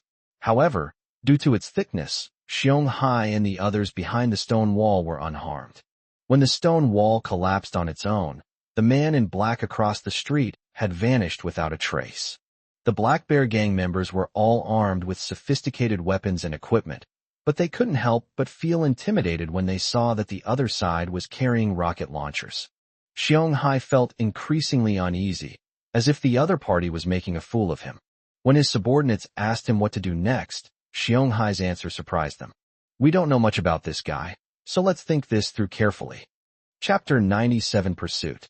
As expected, Xiong was a superhuman with the ability to control the earth. A stone wall appeared beneath his feet, blocking him and his men from the drone's view. When the stone wall collapsed due to loss of support, Xiong and the others had already disappeared. Gao Yinfong raised an eyebrow. Just now, Xiong had been so aggressive, determined to take him down, but now he had disappeared with his men. "Master, they've escaped." Xiong and the others couldn't escape the eyes of their companions. Gao Yinfong crossed his legs and said, "Why do you suddenly want to run away at this time?" "The other party's leader is very sensitive," the companion said. "We're just swaggering around in their territory. Anyone would find that suspicious." "Oh, I see," Gao Yinfong said, typing a few times on the keyboard. Immediately afterward, several red dots lit up on the computer screen to his right. The screen displayed a layout map of Dabin Street and the surrounding area within a 2-kilometer radius. Since Gao Yinfong had already decided to deal with Xiong Hai as a threat, he naturally wouldn't just send a few drones and robots to deal with him. Fortunately, Xiong Hai usually didn't pay much attention to this street, which gave Gao Yinfong a whole night to set up all sorts of surprises along the street. In another corner, a drone slowly took off and quickly locked onto the location of Xiong Hai and his group, who were moving towards the car at the street corner. As Xiong Hai and his team moved through the alleys, Xiong Hai's gun was already aimed at the drone in the air the moment the drone spotted him. Unfortunately, the drone was too far away for Xiong Hai to hit. There are at least 2 drones. Xiong Hai had already noticed the drones in 2 directions, and he was even more convinced of his idea that this enemy was someone special. One of the underlings asked Xiong Hai as he ran, "Brother Hai, why don't you use your abilities to take them all down? How am I supposed to fight the air units?" Xiong Hai said, "Besides, something happened at the eastern port not long ago. A group that was hired by young Master Zheng at the same time as us was wiped out. It said that they used modern high-tech weapons. I feel that the people who came today are the same group that was involved in that incident. I have to tell young Master Zheng about it first." Their movements were all observed by the drone, while on the other side, a patrol robot was already on wheels, rushing to their front. The robot nimbly navigated the streets and alleys, having already memorized the entire street's terrain. Just as the robot took a shortcut and turned in front of Xiong Hai and the others, the ground in front of it suddenly cracked open, and a huge fissure appeared without warning. The patrol robot reacted swiftly and came to a stop instantly. The next second, cracks in the ground suddenly began to spread. The robot quickly retreated, but the cracks seemed to have a life of their own and chased after the robot. At a certain moment, they suddenly exploded, sending the patrol robot flying. The concrete ground suddenly exploded, and the surveillance camera on the robot's head was obscured by the dust.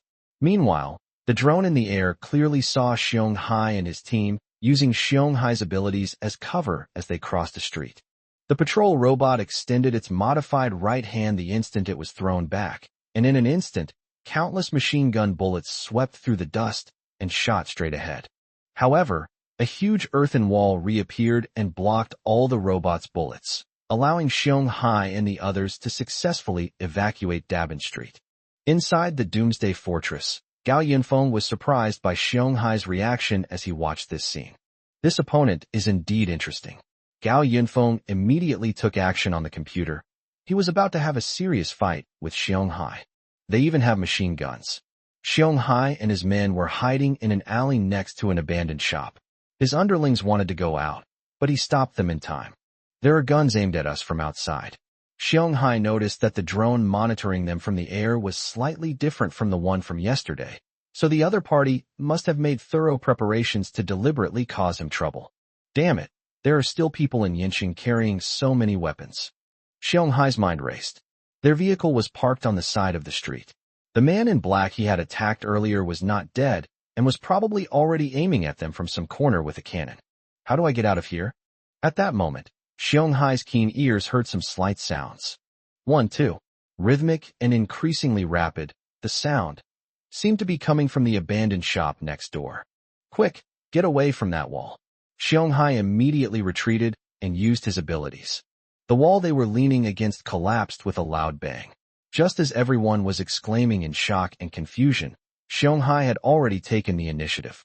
The collapsed wall seemed to have suddenly found support, remaining suspended in mid-air without falling further. Xiong Hai waved his hand, and countless pebbles changed direction, flying rapidly towards the side of the street. Xiong Hai's conjecture was confirmed. Just as the gravel flew off the street, a burst of gunfire rang out, accurately hitting the flying stones. In the air, Xiong Hai's abilities were recorded in detail. Looking at the effects of Xiong Hai's ability, Gao Yinfong couldn't help but wonder. Being able to control soil or sand, and even manipulate its movement or explosions, what are the drawbacks of this ability? Based on Gao Yunfeng's questions, Peiban quickly searched through the battle with Xiong Hai to try to find the problem. In the end, Peiban summarized several possible reasons. "I see." Gao Yinfong looked at the many red dots on the map and said, Since the printer can directly absorb his superpower, we don't need to bother with him. Let's just stay with him and take care of him directly. Xiong and his group hid inside an abandoned shop. Dozens of his men surrounded Xiong, barely daring to breathe. Given the enemy's firepower, if it weren't for Xiong presence, they would have already suffered heavy casualties or even been completely wiped out. Xiong was also very anxious. He sensed something approaching them, including a drone and the sound of someone gliding on a concrete surface. We must eliminate the enemy outside with a single, decisive blow. Xiong immediately ordered his men. The men exchanged glances, but ultimately chose to obey. The patrol robot slowly approached the house where Xiong and the others were hiding, its right hand modified into a machine gun, and its left hand carrying a rocket launcher. The drone provided aerial assistance, and, after confirming that someone was moving around inside the house, relayed the information to the patrol robot. The robot raised its rocket launcher and fired directly at the location where there were people, even through the wall. The shells pierced through the walls, but after a cloud of smoke and dust, countless fragments of rock shot outwards, heading straight for the drones in the air and the patrol robots on the ground. The rocks were flying at extremely high speeds and with concentrated density, leaving the drones approaching the target position with nowhere to dodge and forcibly shooting them down. Meanwhile, the patrol robots nimbly hid in blind spots where the debris couldn't reach them, waiting for an opportunity to counterattack. At that moment, the house next to the patrol robot suddenly collapsed, burying the robot underneath. Chapter 98 The News Spread. Xiong emerged from the thick smoke and dust, his brows relaxing slightly as he gazed at the collapsed houses. He should be dead by now. However, Xiong felt that things were not so simple. He had heard Lin Jingtao say that the people who attacked the port not only possessed a large number of firearms, but also robots from their Guanjing group. Just like the incident at the port, the people who attacked the Black Bear gang never showed themselves. Could it be that there were robots trapped under that building? With a thought, Xiong noticed that the rubble not far away automatically dispersed, gradually clearing out the center and revealing the figure trapped within. Then, Xiong gently waved his hand, and the scattered rubble gathered back to the center, covering the figure's limbs and binding it tightly, as if glued on.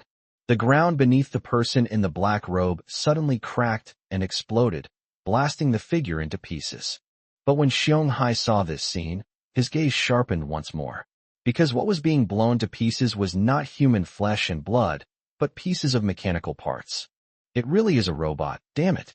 Xiong picked up a piece of metal at his feet, his anger growing. If we can't find the guy himself, we'll just be wasting our time. Xiong knew that there was an extraordinary guy like him at the port. Since he could wipe out a gang of 100 people in one night, the enemy must have a considerable number of drones or robots. The Black Bear gang can outlast the enemy in a war of attrition, but Xiong fears his men won't outlive the enemy's bullets. He was only able to reach the house where the robot was hiding thanks to his men providing cover. A series of explosions rang in Xiong ears. He turned around in surprise and found that the buildings on both sides of the street were exploding one after another. Drones searched for the Black Bear gang members' locations from the air, while Gao Yinfong, far away in the Doomsday Fortress, detonated all the bombs he had hidden around them based on their positions. Gao Yinfong never fights unprepared battles. Knowing that Xiong is a superhuman, he wouldn't simply send a few drones and robots. In a war of attrition, he's not afraid of Xiong group. What's going on? Xiong used his ability to protect himself and control the flying debris to reach his men's location under cover. After a round of bombing, his men suffered heavy casualties. Someone said tremblingly, "Brother Xiong, there are bombs all around here." At this time, about 30% of the houses on the street were destroyed, and some smaller houses were completely collapsed. Xiong had not yet spotted the drone's location.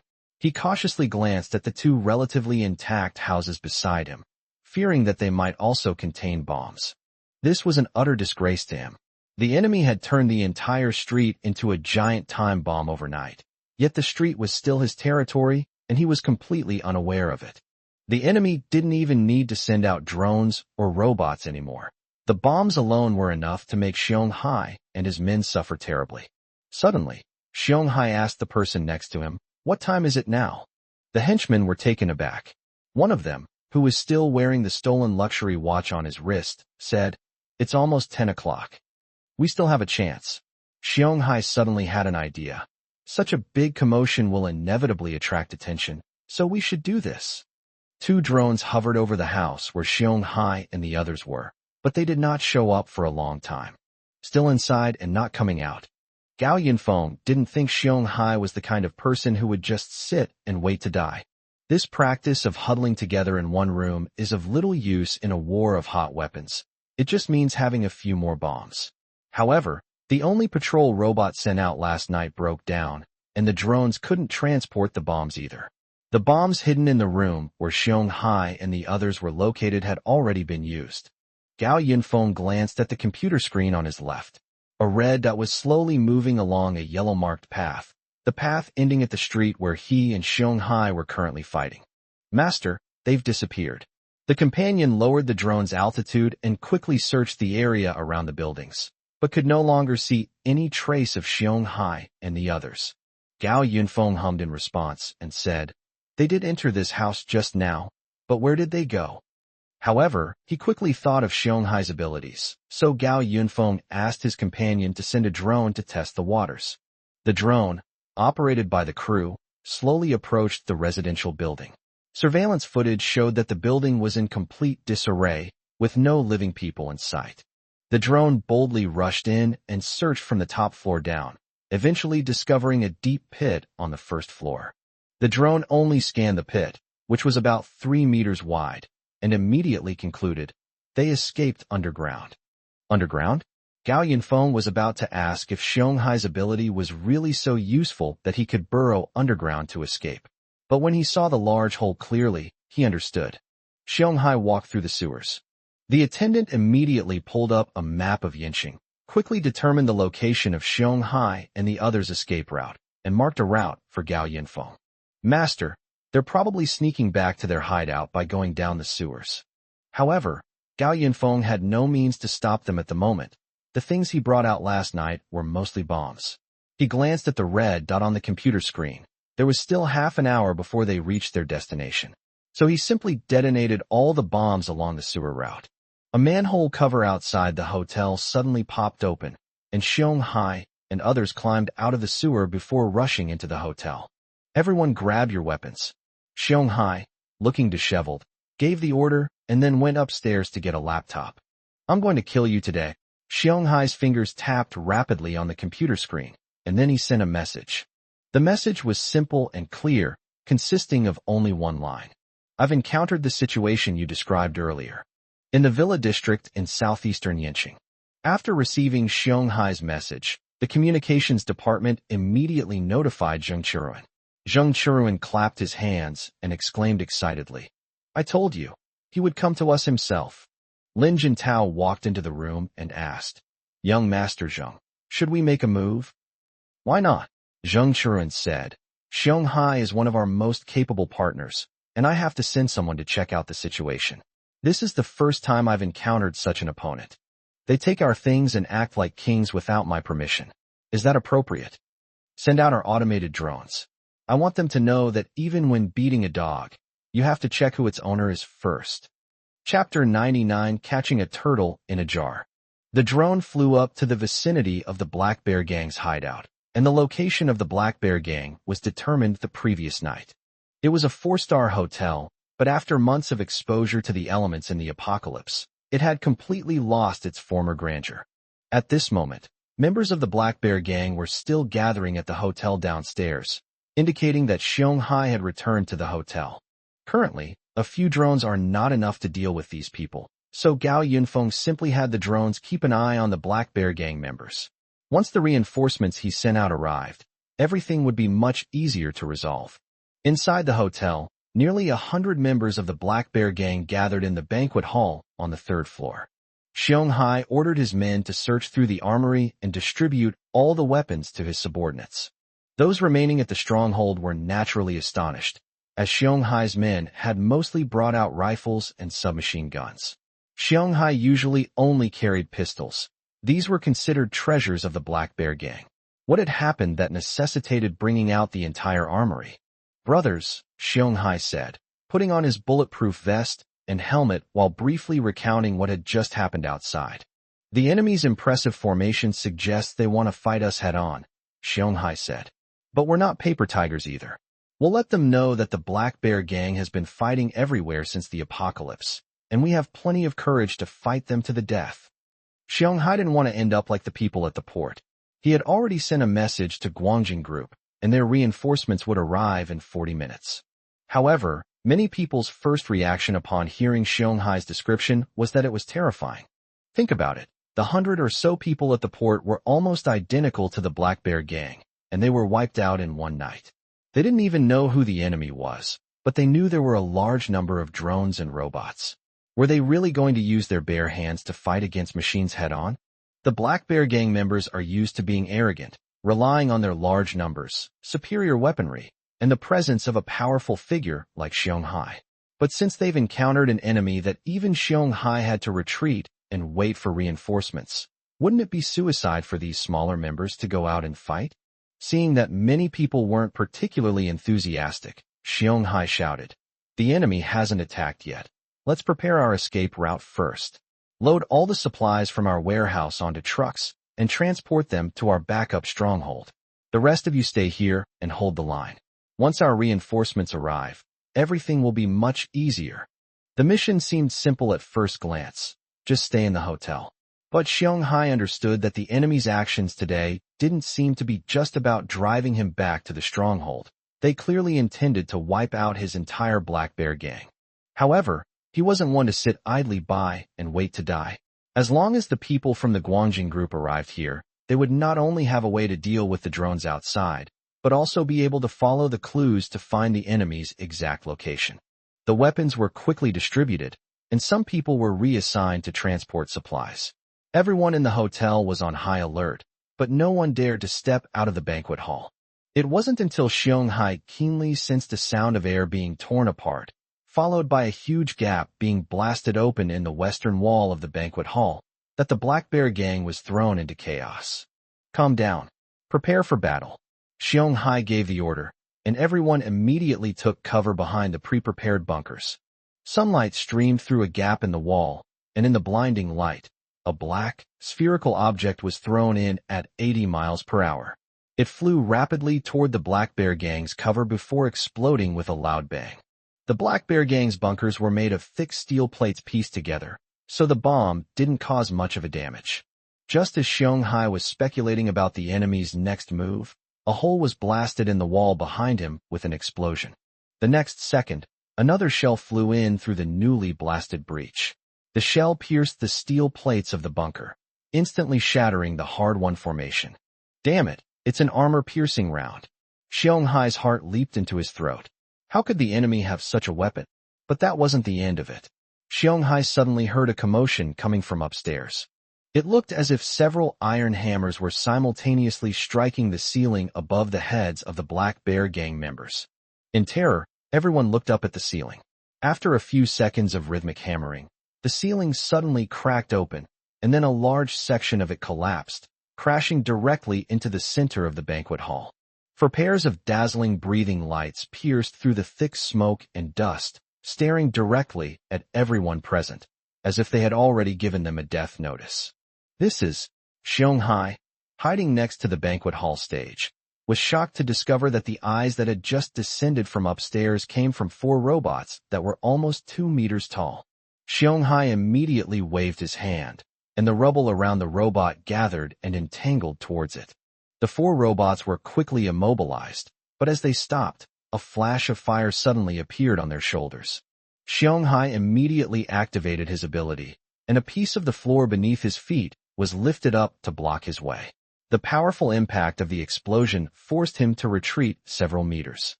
This robot is actually equipped with a shoulder cannon. Xiong didn't care about anything else at this point. He clenched his right fist and detonated the rocks on the robot. The explosion kicked up even more smoke and dust, but Xiong keen senses told him it wasn't over yet. Sure enough, several more small shells hurtled towards him. Xiong urgently raised a stone wall to block, but his physical strength was gradually exhausted, and the restraints on the robot gradually disappeared. Unrestrained, the robots immediately scattered with heavy steps, beginning to slaughter the Black Bear gang members around them. Everyone then realized that the 4 robots were completely unharmed, not only by their bullets, but also by Xianghai's attacks. All 4 robots are gray and black in color, equipped with shoulder cannons, and each hand has a huge hammer and machine gun. The robot raised its gun and opened fire, and the Black Bear gang members, whose defensive formation had been breached, were no match for it. In an instant, there were many casualties in the banquet hall. Meanwhile, Xianghai had already taken advantage of the chaos to escape outside the banquet hall. Just as Gao Yinfong had thought, Xianghai was indeed a troublesome opponent on the ground, but an airstrike would make things much simpler. On the 3rd floor of the hotel, a robot identical in design to the one inside stood in front of Xianghai. Just as Xianghai was struggling to use the stone wall to defend himself, he heard the sound of artillery shells piercing the air outside. A shell burst through the wall with lightning speed. Just as Xianghai sensed something was wrong, the shell actually hit the robot, sending it flying several meters away. To Xianghai's surprise, several drones slowly rose from downstairs and landed in front of him. When he saw the Guangjing Group logo on the drones, a smile finally appeared on his lips. Chapter 100: Technology versus Technology. As early as 10 minutes ago, the companion had already detected other drones approaching. Master, we've detected signals from other drones. Someone's coming. I roughly know who it is. Gao Yinfong didn't even need to guess. He knew it must be people from Guangjing Group. After all, the Black Bear gang was already working for the Guangjing Group, so Xianghai probably notified the Guangjing Group to send reinforcements as soon as he ran away. Gao Yinfong asked his companion, "How many reinforcements do they have?" "Approximately 70 drones, and they are all new, unknown models." A drone unit? Gao Yinfong suddenly felt things were getting complicated. He hadn't expected to run into them after all this time. But since they were coming for him, he had no choice but to fight. Gao Yinfong then contacted Zhong Sun. "Is your newly designed system finished?" "It's finished, but we haven't tested it yet." Zhong Sun raised an eyebrow. "What happened that made you in such a hurry?" Gao Yinfong told her about the situation the drones he had dispatched were encountering, and Zhong Sun went straight back to her room to bring her computer over. Their new drone models are probably at a similar level to ours, but they don't have this kind of intelligent AI fully automated control. Zhong Sun operated the computer for a while, then transferred a file to Gao Yinfong. "Import this into the printer, and then use it to update the patrol robot settings." "Are you that confident?" Gao Yinfong opened the file. "You have to try to know for sure," Zhong Sun said, hands on his hips. "Besides, you have a backup plan, don't you?" "That's right," Gao Yinfong said with a smile, then opened the printer program.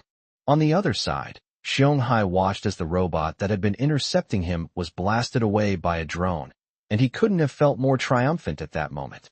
He looked up at several drones in the sky bearing the logo of the Guangjing Group, pointed at them, and said, "You've come at the right time." Not far away, beneath the collapsed wall, a scratched robotic arm emerged from a pile of rubble. Upon seeing this, one of the drones immediately launched 2 missiles. The missiles landed on either side of the rubble, and the resulting explosions instantly shattered the entire area of ground. The robot crashed heavily to the 2nd floor as the ground was blasted open. Countless drones flew past Xianghai, went down to the 2nd floor through the blasted hole, and headed straight for the robot to be completely destroyed. Xianghai breathed a sigh of relief. Just then his walkie-talkie on his waist suddenly emitted a buzzing sound. That was a walkie-talkie specially provided to him by Guangjing Group, and a familiar voice came from it. "Mr. Xianghai, are you all right?" "Captain Zhang," Xianghai said, pleasantly surprised. "Why are you here to help me?" Xianghai was puzzled by something. A few days ago, there were rumors that Zhang Jun had been seriously injured. So how could he lead the team into battle today? Zhang Jun didn't mince words at all, saying, "Helping you is one thing, but more importantly, I have a score to settle with the guy who attacked you today." "Mr. Xianghai, you sent a message saying that you seized a drone yesterday. Is that right?" "Yes, that's right." Xianghai felt that Zhang Jun was being a bit too hasty in bringing this up now. Shouldn't he have helped resolve the immediate issue first?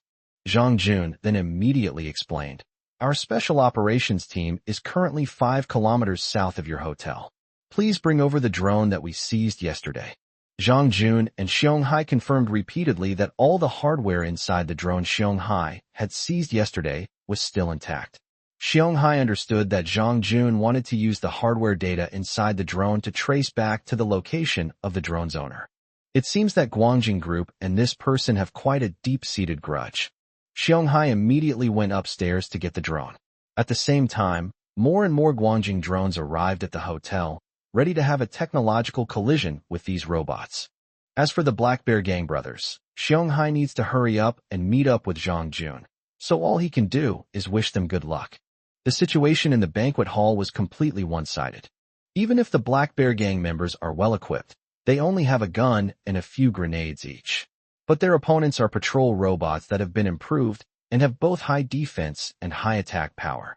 Each of the 4 robots was armed with a giant hammer and a machine gun. After just one round, more than half of the Black Bear Gang members had been killed or wounded. The remaining members sought cover and hid, waiting for an opportunity to escape. But how could they possibly find a loophole in the robot's surveillance capabilities? Many people tried to find an opening to slip out of the banquet hall, but as soon as they showed their faces, they were riddled with machine gun fire. These people wouldn't last long. But just then, several missiles suddenly flew through the gap in the wall and hurtled towards the 4 robots, the sound of the explosions making the entire banquet hall tremble. The patrol robots were not greatly affected. They all turned their guns around, but then several more missiles flew in from outside. Unlike previous attacks, this time the missiles landed on the ground near the patrol robots. The palm-sized missiles pierced straight into the floor, and several missiles surrounded the robots in a circle, simultaneously emitting a high-intensity electromagnetic force. The robots were aiming at the drones outside, but after just 2 seconds they all turned off their lights and then put their guns down. In the Doomsday Fortress, 4 patrol robots have been removed from the companion control list. The signal was interrupted, and the companion lost control of the robot. 5 kilometers away, Zhang Jun, sitting in an armored vehicle, watched the 4 robots that had ceased movement through real-time monitoring and finally clapped excitedly. He knew that the owners of these robots would basically never show themselves. The other side relied on remotely operating these machines to carry out a devastating attack on them. However, once the technical levels are similar or even superior, the situation reverses. Several electromagnetic missiles not only interfered with the robot's signal reception but also damaged their internal chips, rendering the robots unusable on the spot. Last time, Zhang Jun was careless. This time, he was determined to catch the mastermind. Sitting in the car, Zhang Jun picked up his walkie-talkie and said to the team member operating the drone in another armored vehicle, "Continue using the signal jamming device and disable their drones again." Above the hotel, 2 different colored drones were locked in combat, but the number of drones from Guangjing Group was significantly greater than that of Gao Yinfeng's. However, the Guangjing drones underestimated the enemy. Gao Yinfeng's drones were all operated by his own crew, and their shooting accuracy and prediction were far superior to those of manually operated drones. Even though Gao Yinfeng's drones could not escape being shot down under the intense attack, taking down a few Guangjing drones was still no problem. Soon, Gao Yinfeng's drones were cleared away by Zhang Jun and others. "Have they all been resolved?" Zhang Jun asked. "Captain, something's up," a team member reported. "Our radar has detected something approaching. It looks like an airplane." Chapter 101 Clash of Reinforcements. Zhang Jun caused multiple robots in the hotel to shut down by interfering with signals and disrupting power supplies. Even the agile drones in the air were shot down one by one by the Guangjing drones. What is the situation with the aircraft reported by the subordinates on the radar? Zhang Jun left the armored vehicle and got into the armored vehicle that had been converted into a mobile control room. Team Leader Zhang, the radar shows an aircraft to our northwest, flying towards us, his subordinate reported. Where would there be any planes left now? Zhang Jun glanced at the red dot on the radar that was rapidly eliminating them, and he had more or less guessed the reason. The official bases are in the east and south, but this plane came from the north of the city. It's no surprise who it came from. Just how much equipment does this guy still have? Zhang Jun slammed his fist on the table in anger. But we're not pushovers either. Everyone get ready for battle. When Zheng Churuan told Zhang Jun the news, every cell in his body seemed to be eager to jump in. He couldn't wait to join the battle, eager to wash away the shame of the last time. Last time, he was just caught off guard due to insufficient preparation, but this time Zhang Jun had brought plenty of manpower and laid a tight net. He refused to believe that he couldn't deal with this person this time. He wanted to see just how capable this guy, who had never shown his face and had stolen Guangjing technology, really was. On the radar, the red dot was about 20 kilometers away from the hotel where the Black Bear gang was stationed. However, at that moment, 3 blue dots appeared on the radar, launching a joint attack on the red dot from different starting points. It's just an airplane, right? Zhang Jun has one too. In the air, 3 stealth fighters took off at high speed, heading straight for the red dot at an even faster pace. Reporting to command post, this is Vulture 1. The pilot's voice came through the walkie-talkie. The other side is a large transport plane. Please confirm whether to launch an attack. The live aerial footage was transmitted back to the mobile command center. A jet-black transport plane faced 3 fighter jets, but showed no sign of slowing down or turning around. The cockpit windows were reflective, making it impossible to see inside from the outside. Without hesitation, Zhang Jun ordered, all non-friendly aerial units are enemies. Attack them directly without warning. Receive. The 3 fighter jets immediately spread out and formed a formation, surrounding the transport plane from 3 directions, and then opened fire to launch an attack. The artillery fire poured out relentlessly, and the hull of the black transport plane was immediately covered in flames and thick black smoke. The explosion lasted for about 20 seconds. The fighter pilots circled around the area, waiting for the transport plane to explode and crash. However, 5 seconds later, although the flames from the explosion had not yet dissipated, the pilots all noticed something amiss. The transport plane was unaffected. After the explosion dissipated, it even emerged from the smoke and continued to fly steadily in the air. What's going on? The people in the fighter jet were stunned. Their intense barrage had only scratched the transport plane. The transport plane continued its rapid pace as it approached its target location, the hotel where the Black Bear gang was stationed. It gradually descended, completely ignoring the fighter jets circling around it. The stealth fighter jets naturally wouldn't give the transport plane a chance to land safely. One of the fighter jets came up directly above the transport plane and launched a missile from its bomb bay. The missile reached the top of the transport plane's cockpit in the blink of an eye. It looked like the missile would hit the transport plane in the next instant, but it exploded just a few meters away from the transport plane. The impact of the explosion caused the transport plane to shake, but it did not damage its overall structure. Just as the pilot was feeling puzzled, another pilot from a different angle saw what had just happened clearly. There's a missile interception, and there are enemies around. Suddenly, a flashing red dot appeared on the radar, moving from north to east at a speed significantly faster than the large transport plane. Just as the 3 fighter jets were considering their tactical deployment, the red dot was now only 10 kilometers away from them.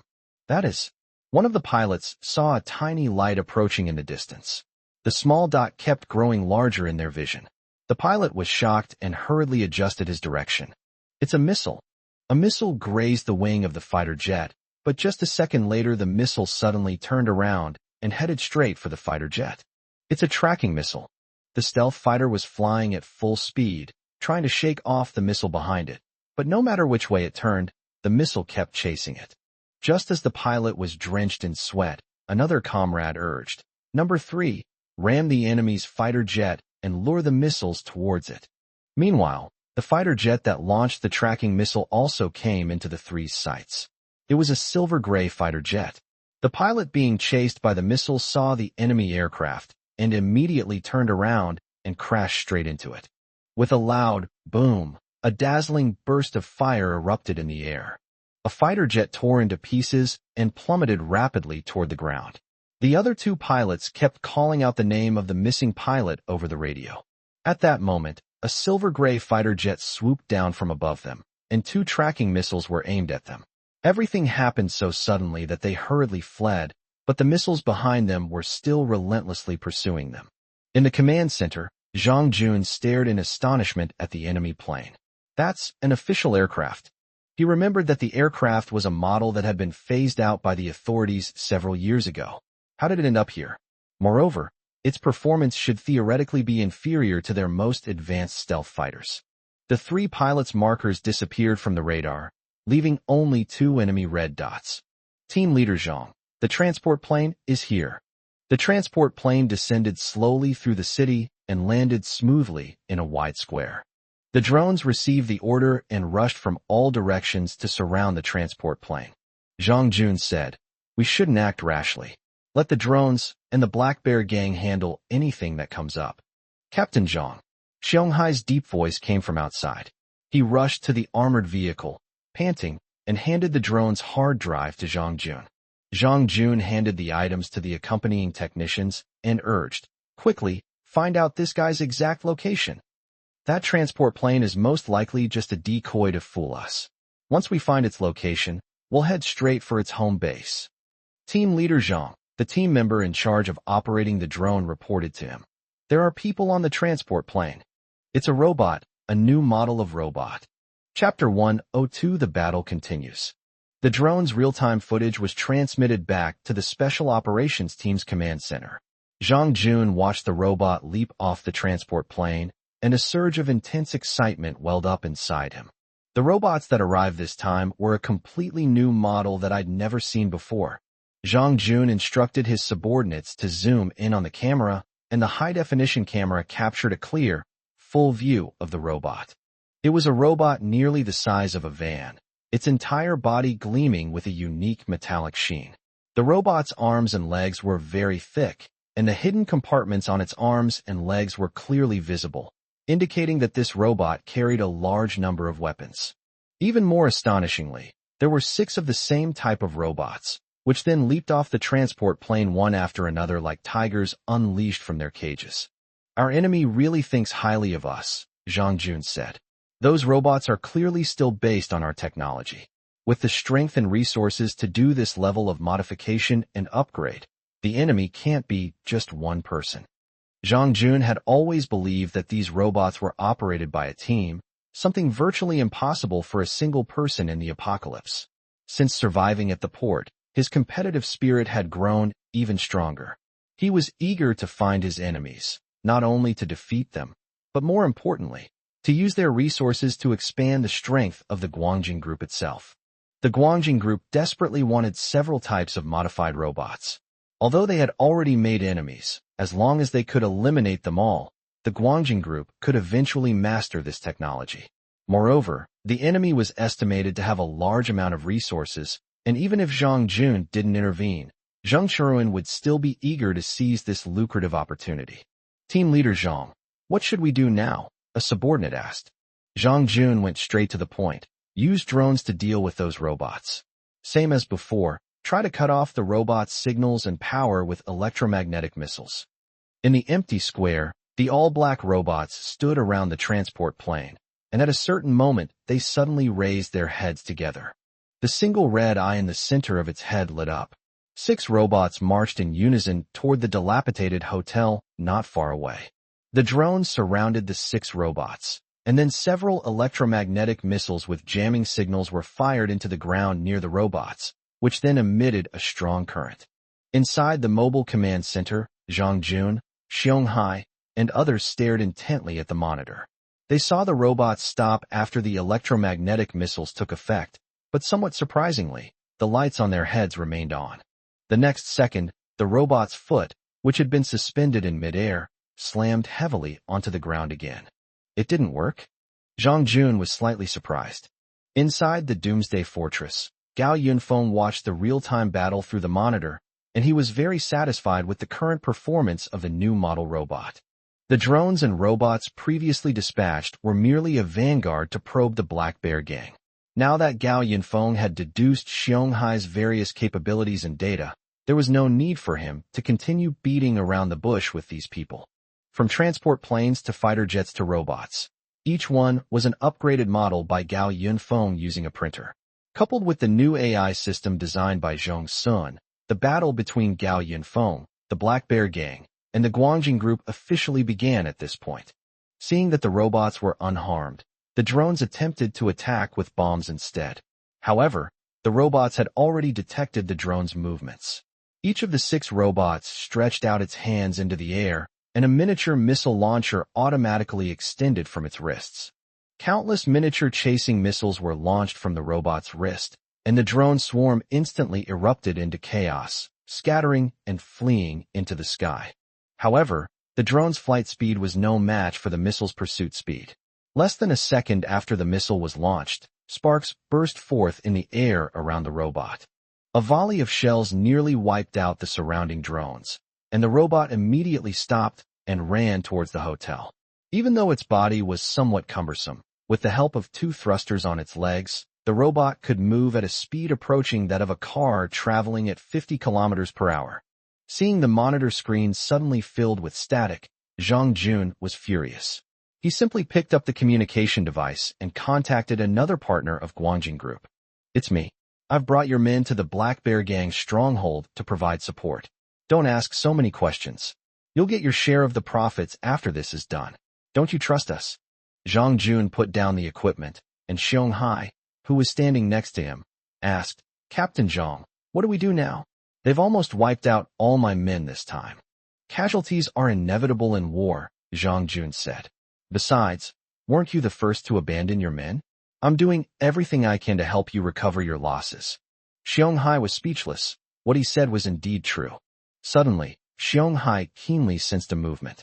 He pricked up his ears to listen carefully and exclaimed, "There's a missile. It looks like it's coming for us." Team Leader Zhang, the subordinate in charge of monitoring the radar, hurriedly reported, "That enemy fighter has spotted us." Zhang Jun exclaimed, "Damn," and then stepped out of the armored vehicle. He looked up at the sky, where a tiny point of light was growing larger in his field of vision. The missile's impact point was clearly the location where Zhang Jun and the others were. "Xiong Hai, cover the car up," Zhang Jun instructed him. Xiong Hai immediately did as instructed, gathering all the land around the armored vehicle to form an arc-shaped earthen wall over the top of the armored vehicle. But this can't withstand that level of attack. But the next second, Zhang Jun suddenly leaped up. To Xiong Hai's astonishment, Zhang Jun's leap reached a height of 3 meters. The missile had already reached Zhang Jun in the air, but Zhang Jun was not afraid at all. He even reached out and took the initiative to embrace the missile. With a deafening explosion, the air above the armored vehicle was instantly engulfed in a wide-ranging flash of fire. However, just 3 seconds later, the curved earthen wall was still blocking the top of the armored vehicle, only showing some cracks. Zhang Jun stood on the open ground not far away. Xiong Hai stared at him in astonishment, speechless. "Captain Zhang, you?" "Me?" At this moment, Zhang Jun's upper body was completely naked, and his muscular upper body shone with a strange metallic luster in the sunlight. "I only exerted a little force." A smile appeared on Zhang Jun's lips. Inside the Doomsday Fortress, the attendant urgently reported to Gao Yinfong, "Master, there seems to be a second superhuman." Chapter 103: The Second Superpowered Person. The fighter jets swooped down rapidly, but when they realized the situation had changed, the escort quickly scrambled them back into the air. Upon discovering the Guangjing Group's vehicles, Gao Yinfong and Peiban's first thought was to deal with the troublesome individuals, especially after Peiban discovered that Xiong Hai had already joined up with the Guangjing Group members. Based on Peiban's previously recorded data, the missile that had just fired should have been able to blast through Xiong Hai's defenses in one shot. But unexpectedly, another superhuman appeared. When Gao Yinfong saw through the monitor on the fighter jet that the person who blocked the missile was somewhat shocked. "How come Zhang Jun isn't dead?" Gao Yinfong asked his companion. "Didn't you say he was dead back then?" "It's strange. This is beyond my expectations." The companion program seemed to have crashed, and after a while it said, "Indeed, superpowers are beyond my understanding, but if we attribute everything to this, then there is an explanation. A superpower awakened when near death." Gao Yinfong had heard of such a thing in his previous life, but he never expected that the person was Zhang Jun. Gao Yinfong immediately changed his strategy. Shift the fighter jets to deal with the Black Bear Gang, and bring the robots here to deal with Zhang Jun. In addition, Activate the sharp-edge missiles to provide fire support. Gao Yinfong had made ample preparations. Even among superhumans, how many could withstand a large number of firearms with their bare hands? Beside the Special Operations Team's armored vehicle, Xianghai's forehead was covered in cold sweat, not only because he was frightened by the scene just now, but also because he had used too many abilities in a row and was exhausted. Captain Zhang, what's going on? Xianghai asked the man not far away. Zhang Jun's gaze remained fixed on the sky as he said, "It's nothing. Probably a gift from heaven for escaping death." As Zheng Chuan said, Zhang Jun did indeed die once, but during the rescue, he miraculously gradually regained his heartbeat, and his recovery ability after that far exceeded the level of a normal person. Zhang Jun stretched his arms, watched the fighter jets gradually disappear into the distance, and said in a mocking tone, "They're scared, but I don't intend to let them go so easily." Xianghai glanced at Zhang Jun, a hint of resentment rising in his heart. "Couldn't you have shown your skills sooner? I don't even know how many of my brothers are left to live." Inside the Black Bear Gang's stronghold, the gang members, having just encountered the robot crisis, had no time to care about anything else and were desperately fleeing out of the hotel. Xianghai disappeared in the chaos. It was unknown whether he was dead or had escaped.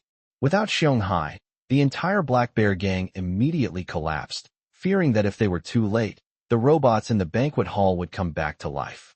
Just as the Black Bear Gang's dozens of members arrived at the hotel's underground parking garage to escape by car, a loud roar sounded overhead.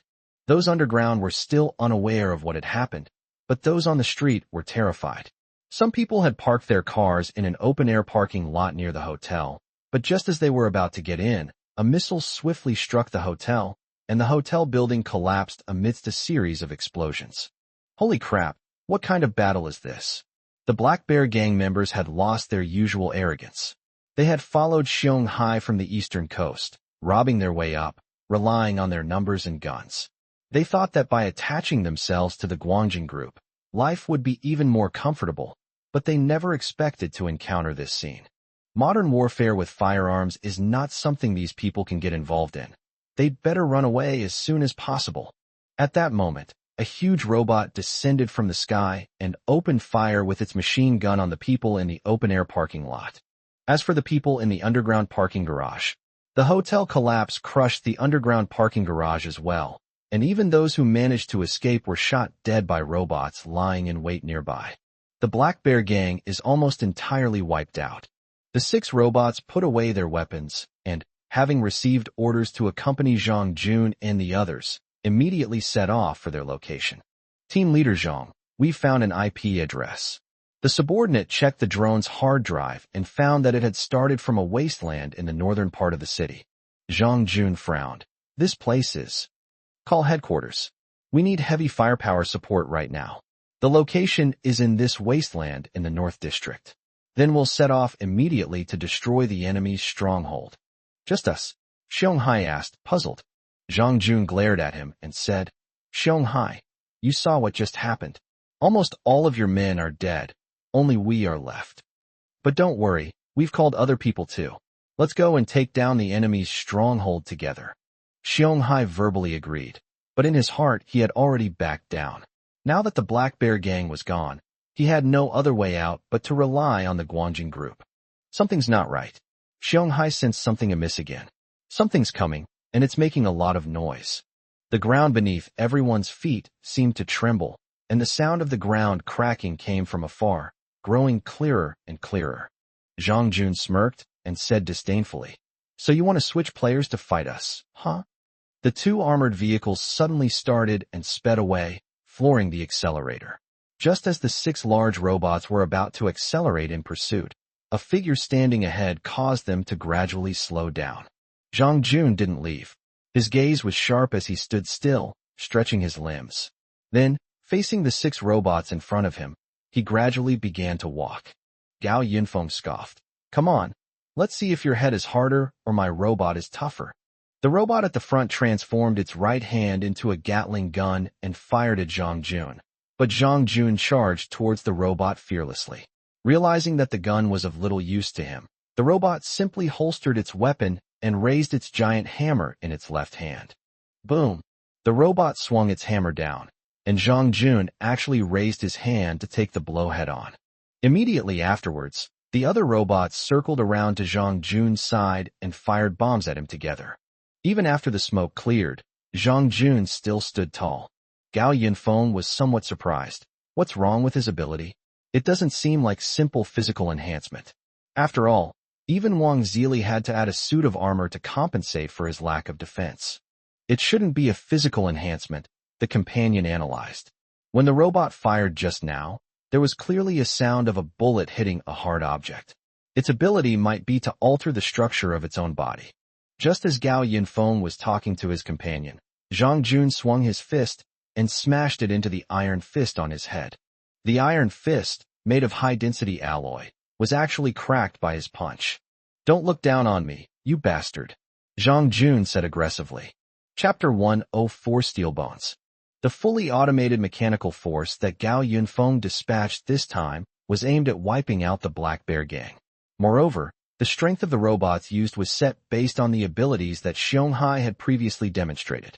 Even if they faced an additional Zhang Jun, they would most likely still be able to handle it.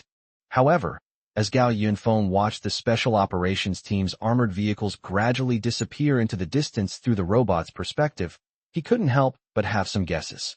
Sure enough, the companion made its judgment after only making a slight estimate of the armored vehicle's route away from the battlefield. "Master, the group that drove away is most likely not fleeing, but heading straight for our house." The companion guessed that the drone that was damaged yesterday might have been discovered by the technicians from Guanjing Group. "They're after us? That's great." Gao Yinfong got up, walked out of the room, and went down to the underground parking garage. The lights on the second basement level came on in rows, and military vehicles were parked on both sides of the huge garage. Hundreds of patrol robots had received orders and had already gathered in the garage. Gao Yinfong boarded a tank and started the engine. "If they come, I'll make sure they regret it." Let's turn to two different points. On the northeastern part of the city, explosions echoed through the streets, and a row of old houses collapsed like dominoes, unable to withstand the enormous impact.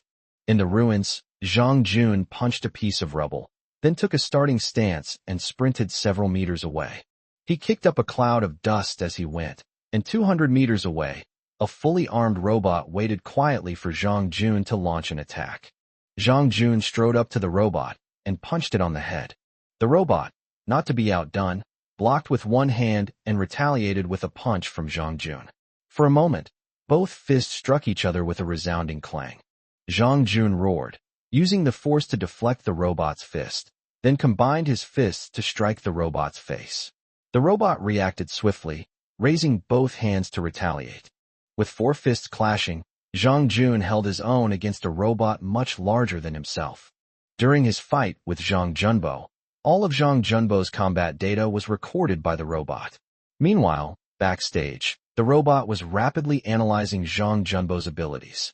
It was initially determined that Zhang Jun was not a physical enhancement user like Wang Zili. The robot could clearly sense that Zhang Jun's physical hardness was far beyond that of an ordinary person during their fight. It should be a kind of hardening ability.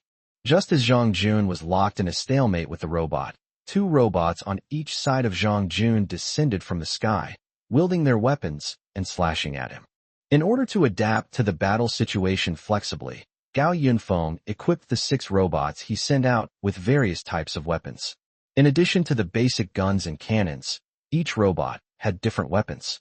At this moment, 2 robots, one on the left and one on the right, each wielded a chainsaw and a hammer drill. The chainsaw struck Zhang Jun's neck, while the hammer drill hit his back.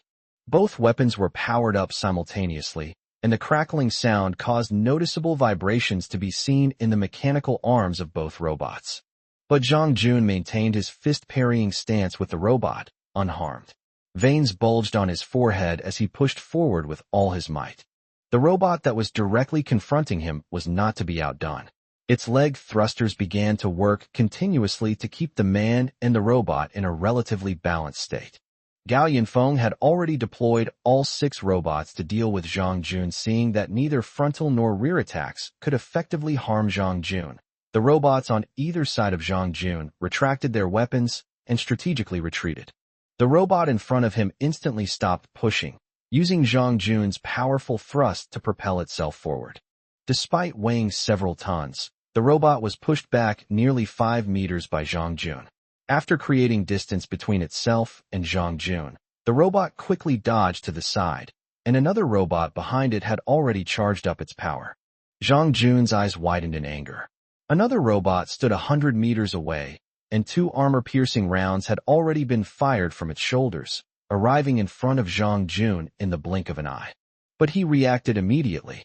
Zhang Jun leaned back and fell to the ground in an arched position, while the missile grazed his head and flew away into the distance. His body hardness has reached the level of an alloy, and his condition seems to be quite good. He won't have an advantage in either melee or hand-to-hand combat for the time being. After making this judgment, it immediately commanded the 4 robots on site to unleash their firepower on Zhang Jun. Countless bullets rained down on Zhang Jun from all directions, but he remained motionless amidst the hail of bullets. After surveying the area and locking onto his target, he walked toward the nearest robot. "Why aren't you coming up and fighting me?"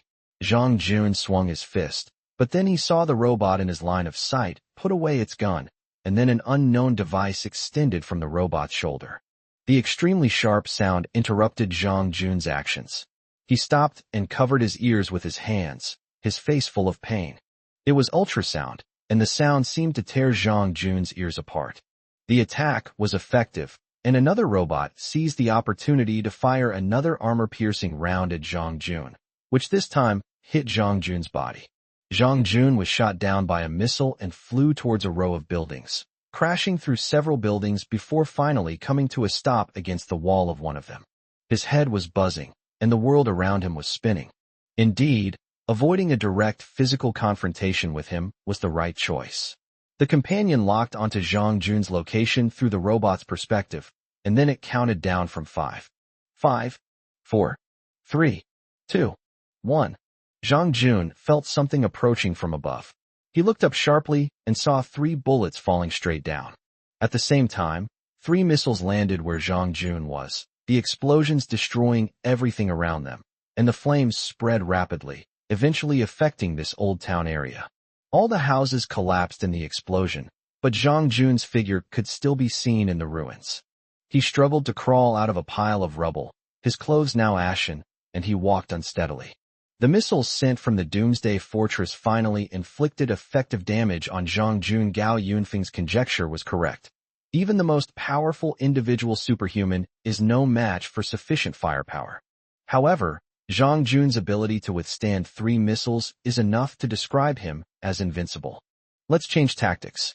This time, we're confident we can completely eliminate him, the companion decided. In the missile silo of the Doomsday Fortress, a missile is automatically launched and speeds toward the location of the battlefield. Zhang Jun steadied himself, let out a long roar, and resolved to settle things with these robots. Chapter 105 Frozen, then blasted to smithereens. In a secluded corner, Gao Yinfong is making strategic deployments. Even though the Doomsday Fortress was safe enough, he still wanted to personally oversee the fortress's defenses. After all, his location was now known to outsiders, and a well-designed and robust defense would put his mind at ease. A patrol robot, riding on wheels, approached Gao Yinfong, who was inspecting the defense line. A voice, coming from the robot speaker, said, "Master, there's a situation." Gao Yinfong asked, "Did the people from Guangjing Group call?" However, the companion explained, "No, it's a weather issue. The temperature has suddenly started to drop rapidly, and the climate monitoring system has predicted that a strong cold front is moving south." "What?" Gao Yinfong immediately took a car up to the basement level, where there was a room specially designed to resemble a climate monitoring room in a meteorological bureau. Although not as accurate as the predictions made by national satellites, it was enough for Gao Yinfong. A super cold front is moving south from the Arctic region, and the outside temperature has already dropped to around 20 degrees Celsius.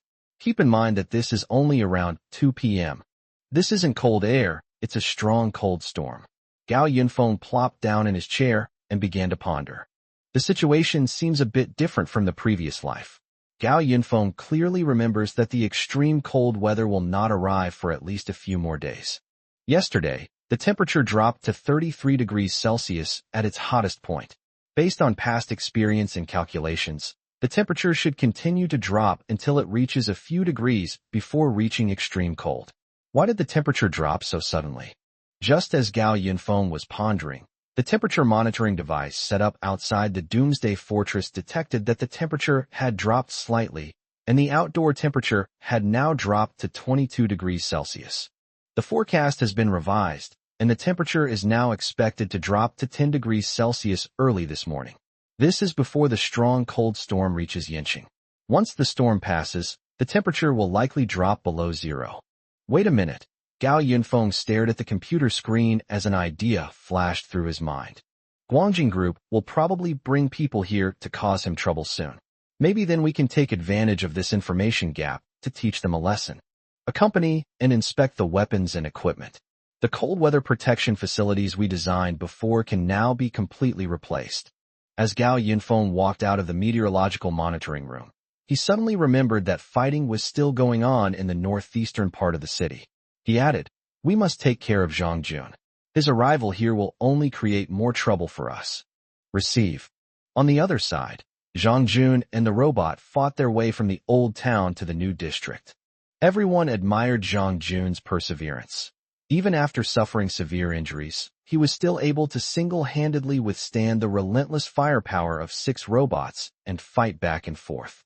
However, Zhang Jun's stamina had been largely depleted, and he was no longer as energetic as he had been at the beginning. The 3 missiles failed to destroy Zhang Jun's invincible defense, but they proved that he could still be damaged by physical force. Since the damage is insufficient, then we'll make up for it until it's sufficient. The robots at a slightly greater distance immediately unleashed a barrage of fire from all over their bodies. Although Zhang Jun could still withstand the onslaught, his movements were severely restricted. At this moment, a robot circled around to Zhang Jun's side and used ultrasound to interfere with him again. At the same time, 2 more robots circled around to his side, but instead of attacking, they each extended their right arms. The robot's right arm launched out thick steel cables, which tightly bound Zhang Jun's feet, rendering him unable to move an inch. Zhang Jun felt something tangled around his feet. He tried to untangle it despite the sonic disturbance, but unexpectedly, his right hand was also tightly bound by a thick steel cable. It was the robot responsible for launching ultrasonic attacks. It continued emitting sound waves while controlling Zhang Jun's right hand. Then, a final robot sprang out and followed closely behind, binding Zhang Jun's left hand in the same way, finally restricting his movements. The distant artillery fire stopped in time. Zhang Jun exerted all his strength and shouted, and actually managed to move his hands a little. But the robots wouldn't let him exert his strength. The 4 robots pulled hard on the steel cables, and the situation became deadlocked. "You think you can get rid of me like this?" Zhang Jun said angrily. The veins on his body were clearly visible, and the 4 steel cables were taut as if they were about to snap at any moment. Meanwhile, in the distance, the 2 remaining robots were locking onto Zhang Jun's location, accurately marking his position for the visitors in the sky. "Is that all?" Zhang Jun struggled to pull. The 4 robots stood still in the 4 corners, simultaneously retracting the steel cables in their hands.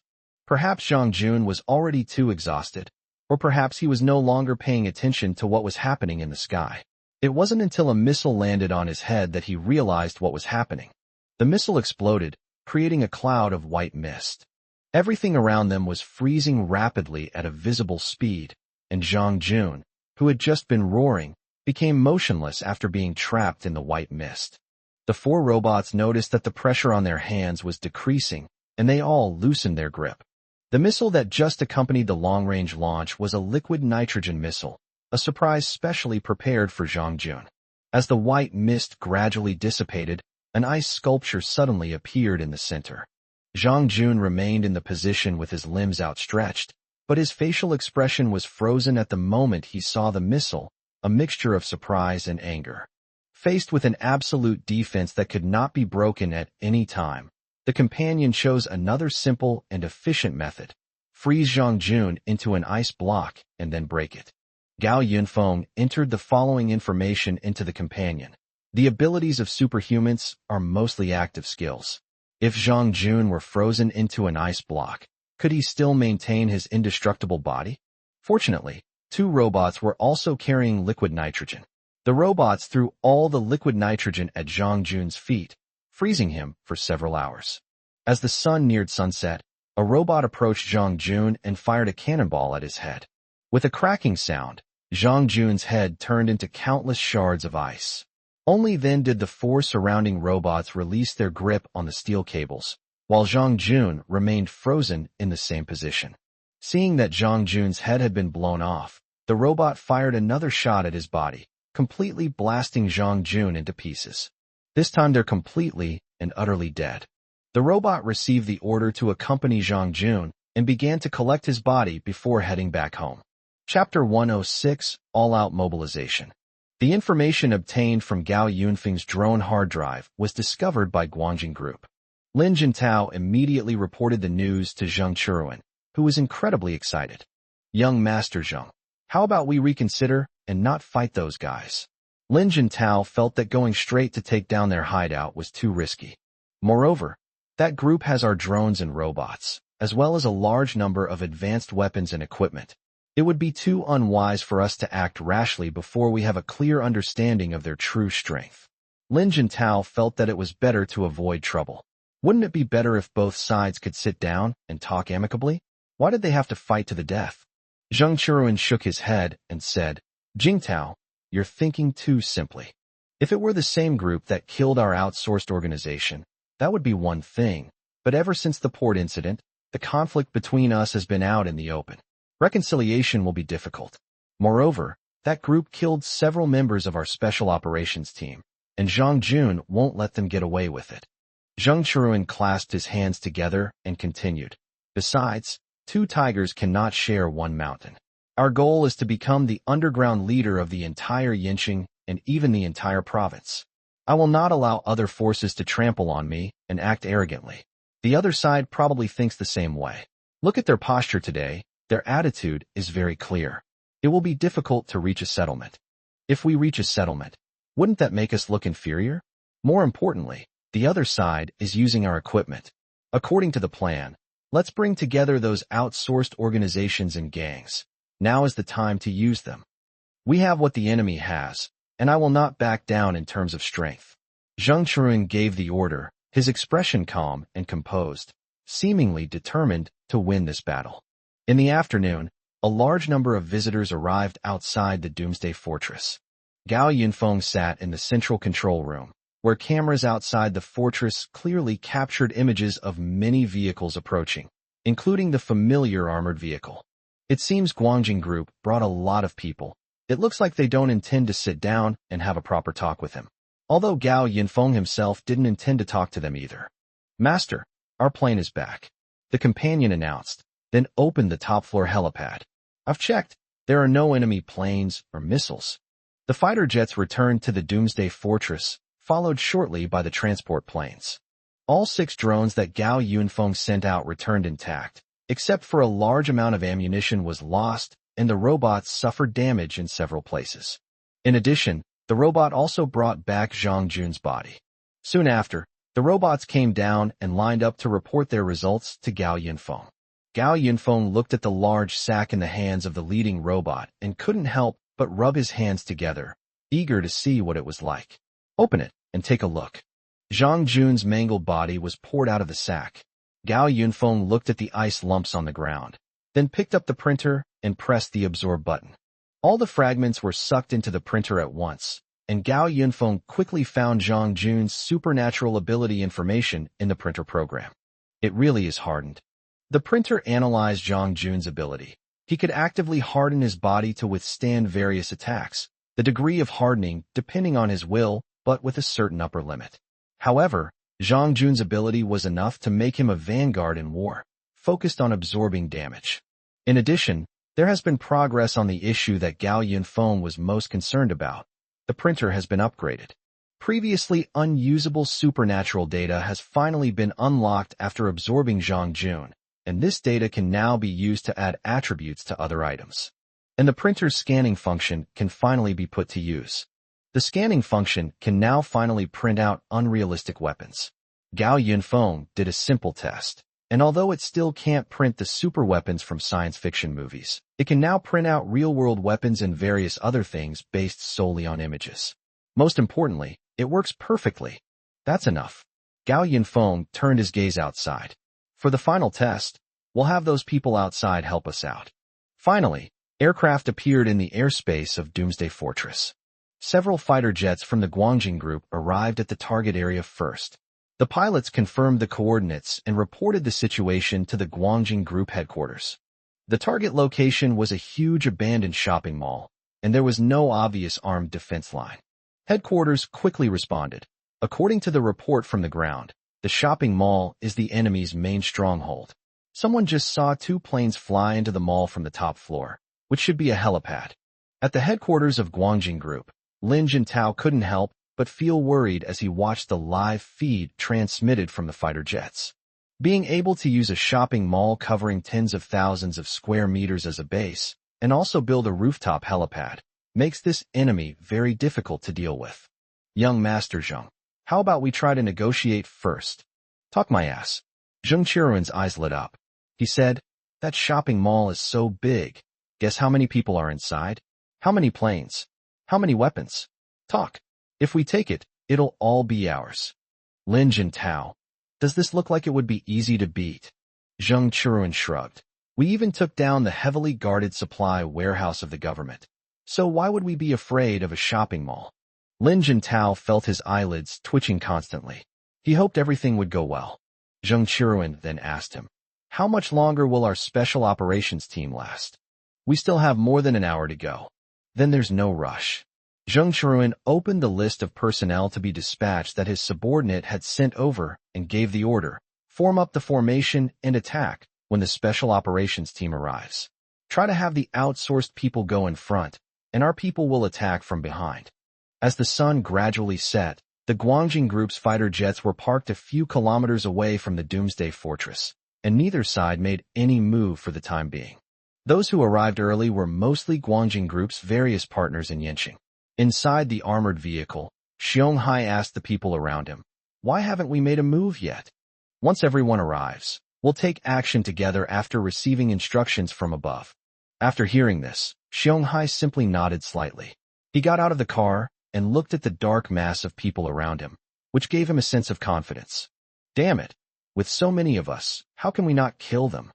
The sound of cars came from behind, and several armored vehicles from the Guangjing group arrived at the scene. More military vehicles followed behind the armored vehicles. Where's Captain Zhang? Xiong asked.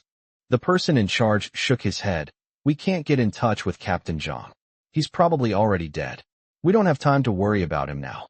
Our top priority is to eradicate this cancer. With the arrival of the last batch of main forces, Guangjing Group's fighter jets took off again to prepare for the battle. Just as the 2 Vanguard fighter jets approached the airspace above the shopping mall, one of them suddenly exploded. Headquarters, the pilot's voice trailed off. The enemy has surface-to-air missiles. Chapter 107 Melee between the 2 sides. The operation had barely begun when a fighter jet belonging to the Guangjing Group was hit by an explosion. The temporary outsourced workers who were eager to try their luck in the distance were instantly terrified when they saw this scene. They had all received instructions from the Guangjing Group to assemble at XX location due to an operation, and they sensed that a battle was inevitable. But the Guangjing Group hadn't told them it was this kind of battle. The other side has missiles. If they come, they'll just be sitting ducks. The battle had only just begun, and most of the members of this alliance, composed of several organizations and gangs, were already considering retreating. However, a gunshot rang out from behind, startling everyone. Cheng Fading, the deputy captain of the Guangjing Group's special operations team and the commander-in-chief of this operation, fired a warning shot into the air. Gentlemen, don't be afraid. Cheng Fading stepped forward to reassure the troops. The other side is a small gang that stole weapons from our Guangjing Group. They don't have much ammunition. Moreover, in terms of military equipment, we are no worse than them. Cheng Fading displayed several tanks and a large amount of weaponry behind him, and then instructed his subordinates to distribute the weapons. Everyone knows the strength of our Guanjing group. Today, we simply want to reclaim what is rightfully ours. The organization or individual who contributes the most to this operation will receive an extra month's worth of supplies. Let's all work together. The weapons were complete, including all kinds of tanks and aircraft. Believing Cheng Feiding's words, the group grabbed their weapons and prepared to attack the abandoned shopping mall. Gao Yinfong zoomed in on the surveillance footage and watched as the person several kilometers away rambled on for a long time before finally picking up his weapon and preparing to take action. He also straightened his posture slightly.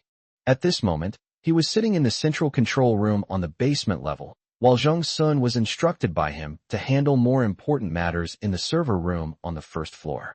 Outside, in a corner of the empty garage, a printer was continuously printing out new and improved robots and weapons. On the monitor, hundreds of Alliance soldiers finally approached the Doomsday Fortress. Gao Yinfong walked out of the control room, clapped his hands at the robots lined up in front of him, and said, "Guys, let's begin." Since the target of the Guanjing group was a shopping mall covering tens of thousands of square meters, hundreds of mercenaries dispersed 2 kilometers away from the mall and gradually surrounded the entire fortress by means of vehicles and on foot. In the air, fighter jets swept overhead and then launched 2 missiles at the roof of the shopping mall. On the ground, 8 Tiger tanks attacked from multiple directions. After the missile hit the roof of the shopping mall, all the tanks opened fire on the outer wall of the mall almost simultaneously. Still wary of surface-to-air missiles, the fighter jets did not get too close. However, the pilots were surprised to find that the shopping mall showed no signs of damage despite the missile attack and the tank shelling on the ground. The pilot immediately reported, "Report to command center, there is a problem with the exterior wall of this shopping mall." So that's how it is. Cheng Feiding saw the whole scene through his binoculars. Indeed, if they have the capability to prepare so much advanced equipment, how could they not take defensive measures for their shelters? The mall's exterior walls are most likely made of a very sturdy alloy, Cheng Feiding said, putting down his binoculars and turning to the people around him. "It's your turn to step in." Beside him were Xiong Hai and several other leaders of the organization, all of whom were abnormal humans who had awakened superpowers. Xiong Hai's gaze remained fixed on the large shopping mall, and he wondered, did they build the entire exterior of the mall out of that indestructible alloy? But Cheng Feiding laughed. "So what? Can you stop Xiong Hai?" Xiong Hai smiled too. "That's true. His abilities on the ground are indeed impressive." The others were equally determined, having weathered countless storms and battles along the way. As the main force in this battle, all the organization leaders boarded Cheng Feiding's vehicle and headed together towards Gao Yinfeng's Doomsday Fortress. At the front of the mall, leading the way, was a pickup truck. Several men carrying explosives stood inside. Their objective was simple, to rush to the main entrance and blow it open with the explosives. The pickup truck, which had been bumping along the road, suddenly started moving much more smoothly, and one of the people in the truck sensed something was amiss. "Huh? Why is there a cement road here? Everyone knows this notorious abandoned wasteland. So how come there's a cement road that looks like it was just built?" Just as the pickup truck was speeding forward, a loud explosion suddenly rang out, and the pickup truck instantly burst into flames. The whole vehicle was blown into the air and torn to pieces. Those following behind were quite startled by the sudden explosion. How could the pickup truck have exploded out of nowhere? "What's that?" someone exclaimed in surprise, pointing ahead. The others looked in that direction and saw that the top of the mall was a dark mass, with something floating in the air. The mass of objects hurtled rapidly downwards towards the group. Those on the ground quickly recognized what they were. Their drones, lots of them. There was nowhere to hide in the open wilderness. The drones' bullets rained down, hitting everyone equally. Those who were a little further away immediately retreated upon seeing this scene. They realized that they had just been called in to be cannon fodder, but before they could escape, they were riddled with holes by the drone. At the same time, explosions occurred in the open areas surrounding the Doomsday Fortress, and countless pre-planted landmines blew away anyone who approached the fortress, leaving behind a pile of burning limbs. Suddenly, a 3-meter-tall earth snake sprang up from the wasteland, overturning the soil and triggering a landmine. The earth snake continued to spread forward, creating countless dazzling sparks. The Black Bear Gang is here. Gao Yinfong recognized who did it at a glance, but he had already prepared a countermeasure. The densely packed drones dispersed and headed into the distance to accompany Xiong Hai. They quickly located him on an armored vehicle, locked onto its position, and simultaneously activated several fighter jets that had been hidden elsewhere. As night fell, the large lights atop the Doomsday Fortress were turned on, illuminating miles of wasteland. The roar of fighter jet engines filled the sky. Cheng Fading, aboard an armored vehicle, was looking for an opportunity to approach the fortress when he suddenly heard a pilot's voice on the walkie-talkie. "Command room. There are several enemy aircraft." Cheng Fading paused. "Another plane?" Several bombs were dropped on the open ground, leaving people disoriented in the darkness and with nowhere to hide on the vast expanse of land. "Something's up." Xiong Hai inside the vehicle instantly raised a wall in front of it. Then a missile struck the earthen wall, completely shattering it, and the powerful impact overturned the armored vehicle. Just when Gao Yinfong thought he could kill the people in the armored vehicle unexpectedly burst out of the flames and sped towards the Doomsday Fortress. Chapter 108 is finished. Hooray! Many people saw the defending side deploy a large number of drones and retreat, but one armored vehicle charged into the mall amidst a hail of bullets. Gao Yinfong quickly realized that they wanted to use Xiong Hai's abilities to dismantle the outer wall of the Doomsday Fortress. Xiong Hai's ability is to control the earth. If he were to manipulate the land near the fortress, it would indeed be possible to create a breach. However, Xiong Hai is not omnipotent. Gao Yinfong already knew from the previous test that his ability has limitations in distance and range. Stand by their side, focus fire on that armored vehicle. The large lights on the top of the fortress went out instantly, plunging the wasteland into complete darkness. Sitting inside the armored vehicle, listening to the constant pounding of bullets, Cheng Fading and the others decided to risk everything and fight to the bitter end. With both sides deploying such large forces, only one side could survive this battle. Suddenly, the armored vehicle seemed to hit something hard. At this moment, the vehicle was traveling at nearly 100 kilometers per hour. At the instant of impact, the rear of the armored vehicle suddenly lifted up, and the people inside the vehicle experienced a drop tower ride, as if they were weightless. That's it, the driver exclaimed in terror. Cheng Fading quickly got up and saw a row of flashing lights in front of the car, standing out prominently amidst the surrounding flames. "It's a robot." Cheng Fading ordered his men to retreat immediately, but even with his subordinates in reverse and the accelerator floored, the car didn't budge. What happened? Xiong Hai was still dazed from the impact. When he came to his senses, he exclaimed in surprise, "We've been attacked from both sides." Two robots blocked the car from the front and back, using mechanical claws to firmly grip the front and rear of the vehicle and lift it up. Even if the driver floored the accelerator, the car couldn't move an inch. When did these robots appear? Cheng Fading realized that the people in the mall had turned off the lights for this reason. "Xiong Hai, quickly knock them away," Cheng Fading urged. Xiong Hai was already desperately pushing his abilities, but he found it strange that no matter how hard he tried, the two robots in front and behind him remained completely unmoved. We seem to be flying," someone noticed the anomaly. It was then that they realized the robots were equipped with flight modules, and that they had already taken off and lifted the armored vehicle off the ground when they grabbed it. Xiong Hai's abilities can only be used on the ground. Once he leaves the ground, he can no longer control the land. "Damn it, jump out of the car." Cheng Fading rushed to pull on the car door, but it wouldn't open no matter what he did. The door was welded shut.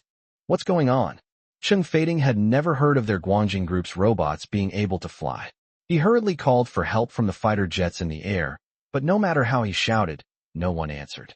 The night sky was pitch black, and the fighter jets were caught off guard by Gao Yunfeng's fully automated army, with no one having the time to come to their rescue.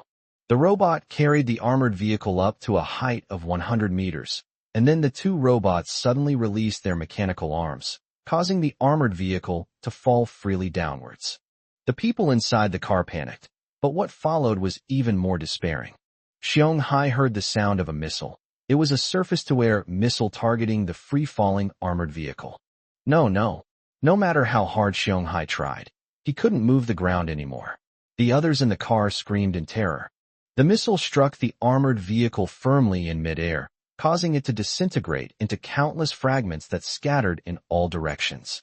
As if responding to the dazzling fireworks released by the missile, the air suddenly dropped in temperature. What's going on? Why is it suddenly so cold? On the ground, countless people gradually noticed the problem.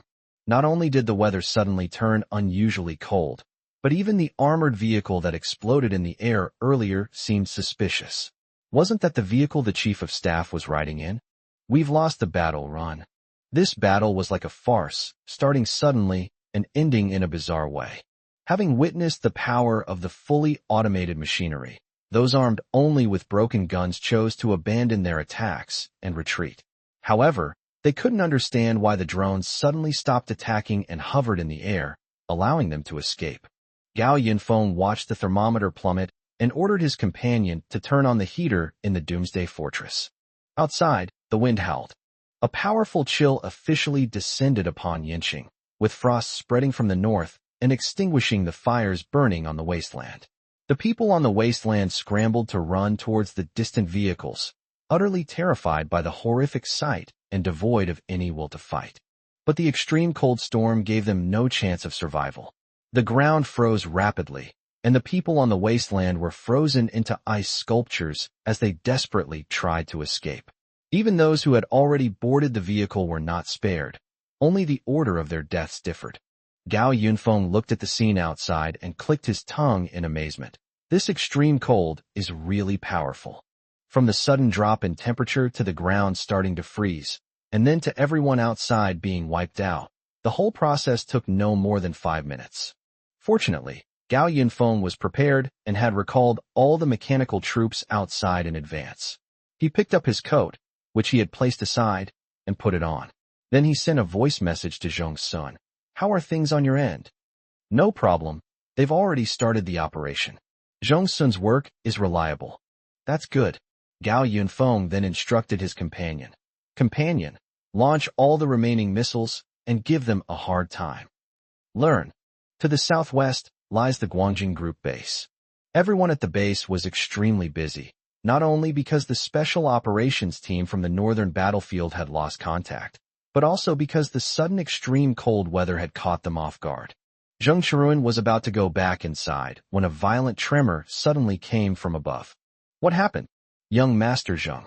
Lin Jingtao staggered in, exclaiming, "The authorities have called." "What?" Zheng Qiruan exclaimed in disbelief. "How could our location have been exposed?" "Our system has been hacked," Lin Jingtao explained. "Intrusion? No way."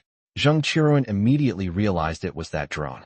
Their technicians had read the drone's hard drive information and located the attacker, but the attacker had also managed to extract all their information and inform the authorities. It's unbelievable that someone would actually do something like this. But there was no time to dwell on such things now. The constant roar of artillery fire overhead filled everyone's heads. The sounds were deafening and terrifying. Damn it! Zheng Qiruan wanted to go to the operations room with Lin Jintao, but the ceiling above them suddenly collapsed, plunging the entire base into chaos. The next morning, Gao Yinfong looked out at the snow-covered earth through the floor-to-ceiling windows, his heart filled with emotion. The companion suddenly spoke up. "Master, the authorities are looking for you." "Oh." Gao Yinfong waved his hand. "Connect me." When the call connected, a steady male voice expressed his gratitude to Gao Yinfong. As early as when Zhong Sun discovered and hacked into the Guangjing Group's network, Gao Yinfong immediately handed over all the information to the authorities, doing them a huge favor and formally establishing a cooperative relationship between the two. But why does that voice on the phone sound so familiar? The person on the other end of the phone seemed to recognize Gao Yunfeng's voice and became a little more agitated. "I'm Pan Jin, formerly a reporter for Yinqing TV." "Ah, it's you," Gao Yinfong suddenly realized. It turns out that Pan Jin later led his men to defect to the official base and obtained an official position there. This time, as the middleman, he not only wanted to thank Gao Yinfong for helping to recover a large number of supplies lost by the official forces, but also sincerely invited him to the official base to discuss further details of cooperation. "I'd rather skip that. I prefer to be alone, Gao Yinfong said with a smile. Extreme cold has arrived, and the apocalypse has officially entered its next phase. But Gao Yunfeng's post-apocalyptic life has only just begun. He still wants to be a free and unfettered lone wolf. There's still a long way to go.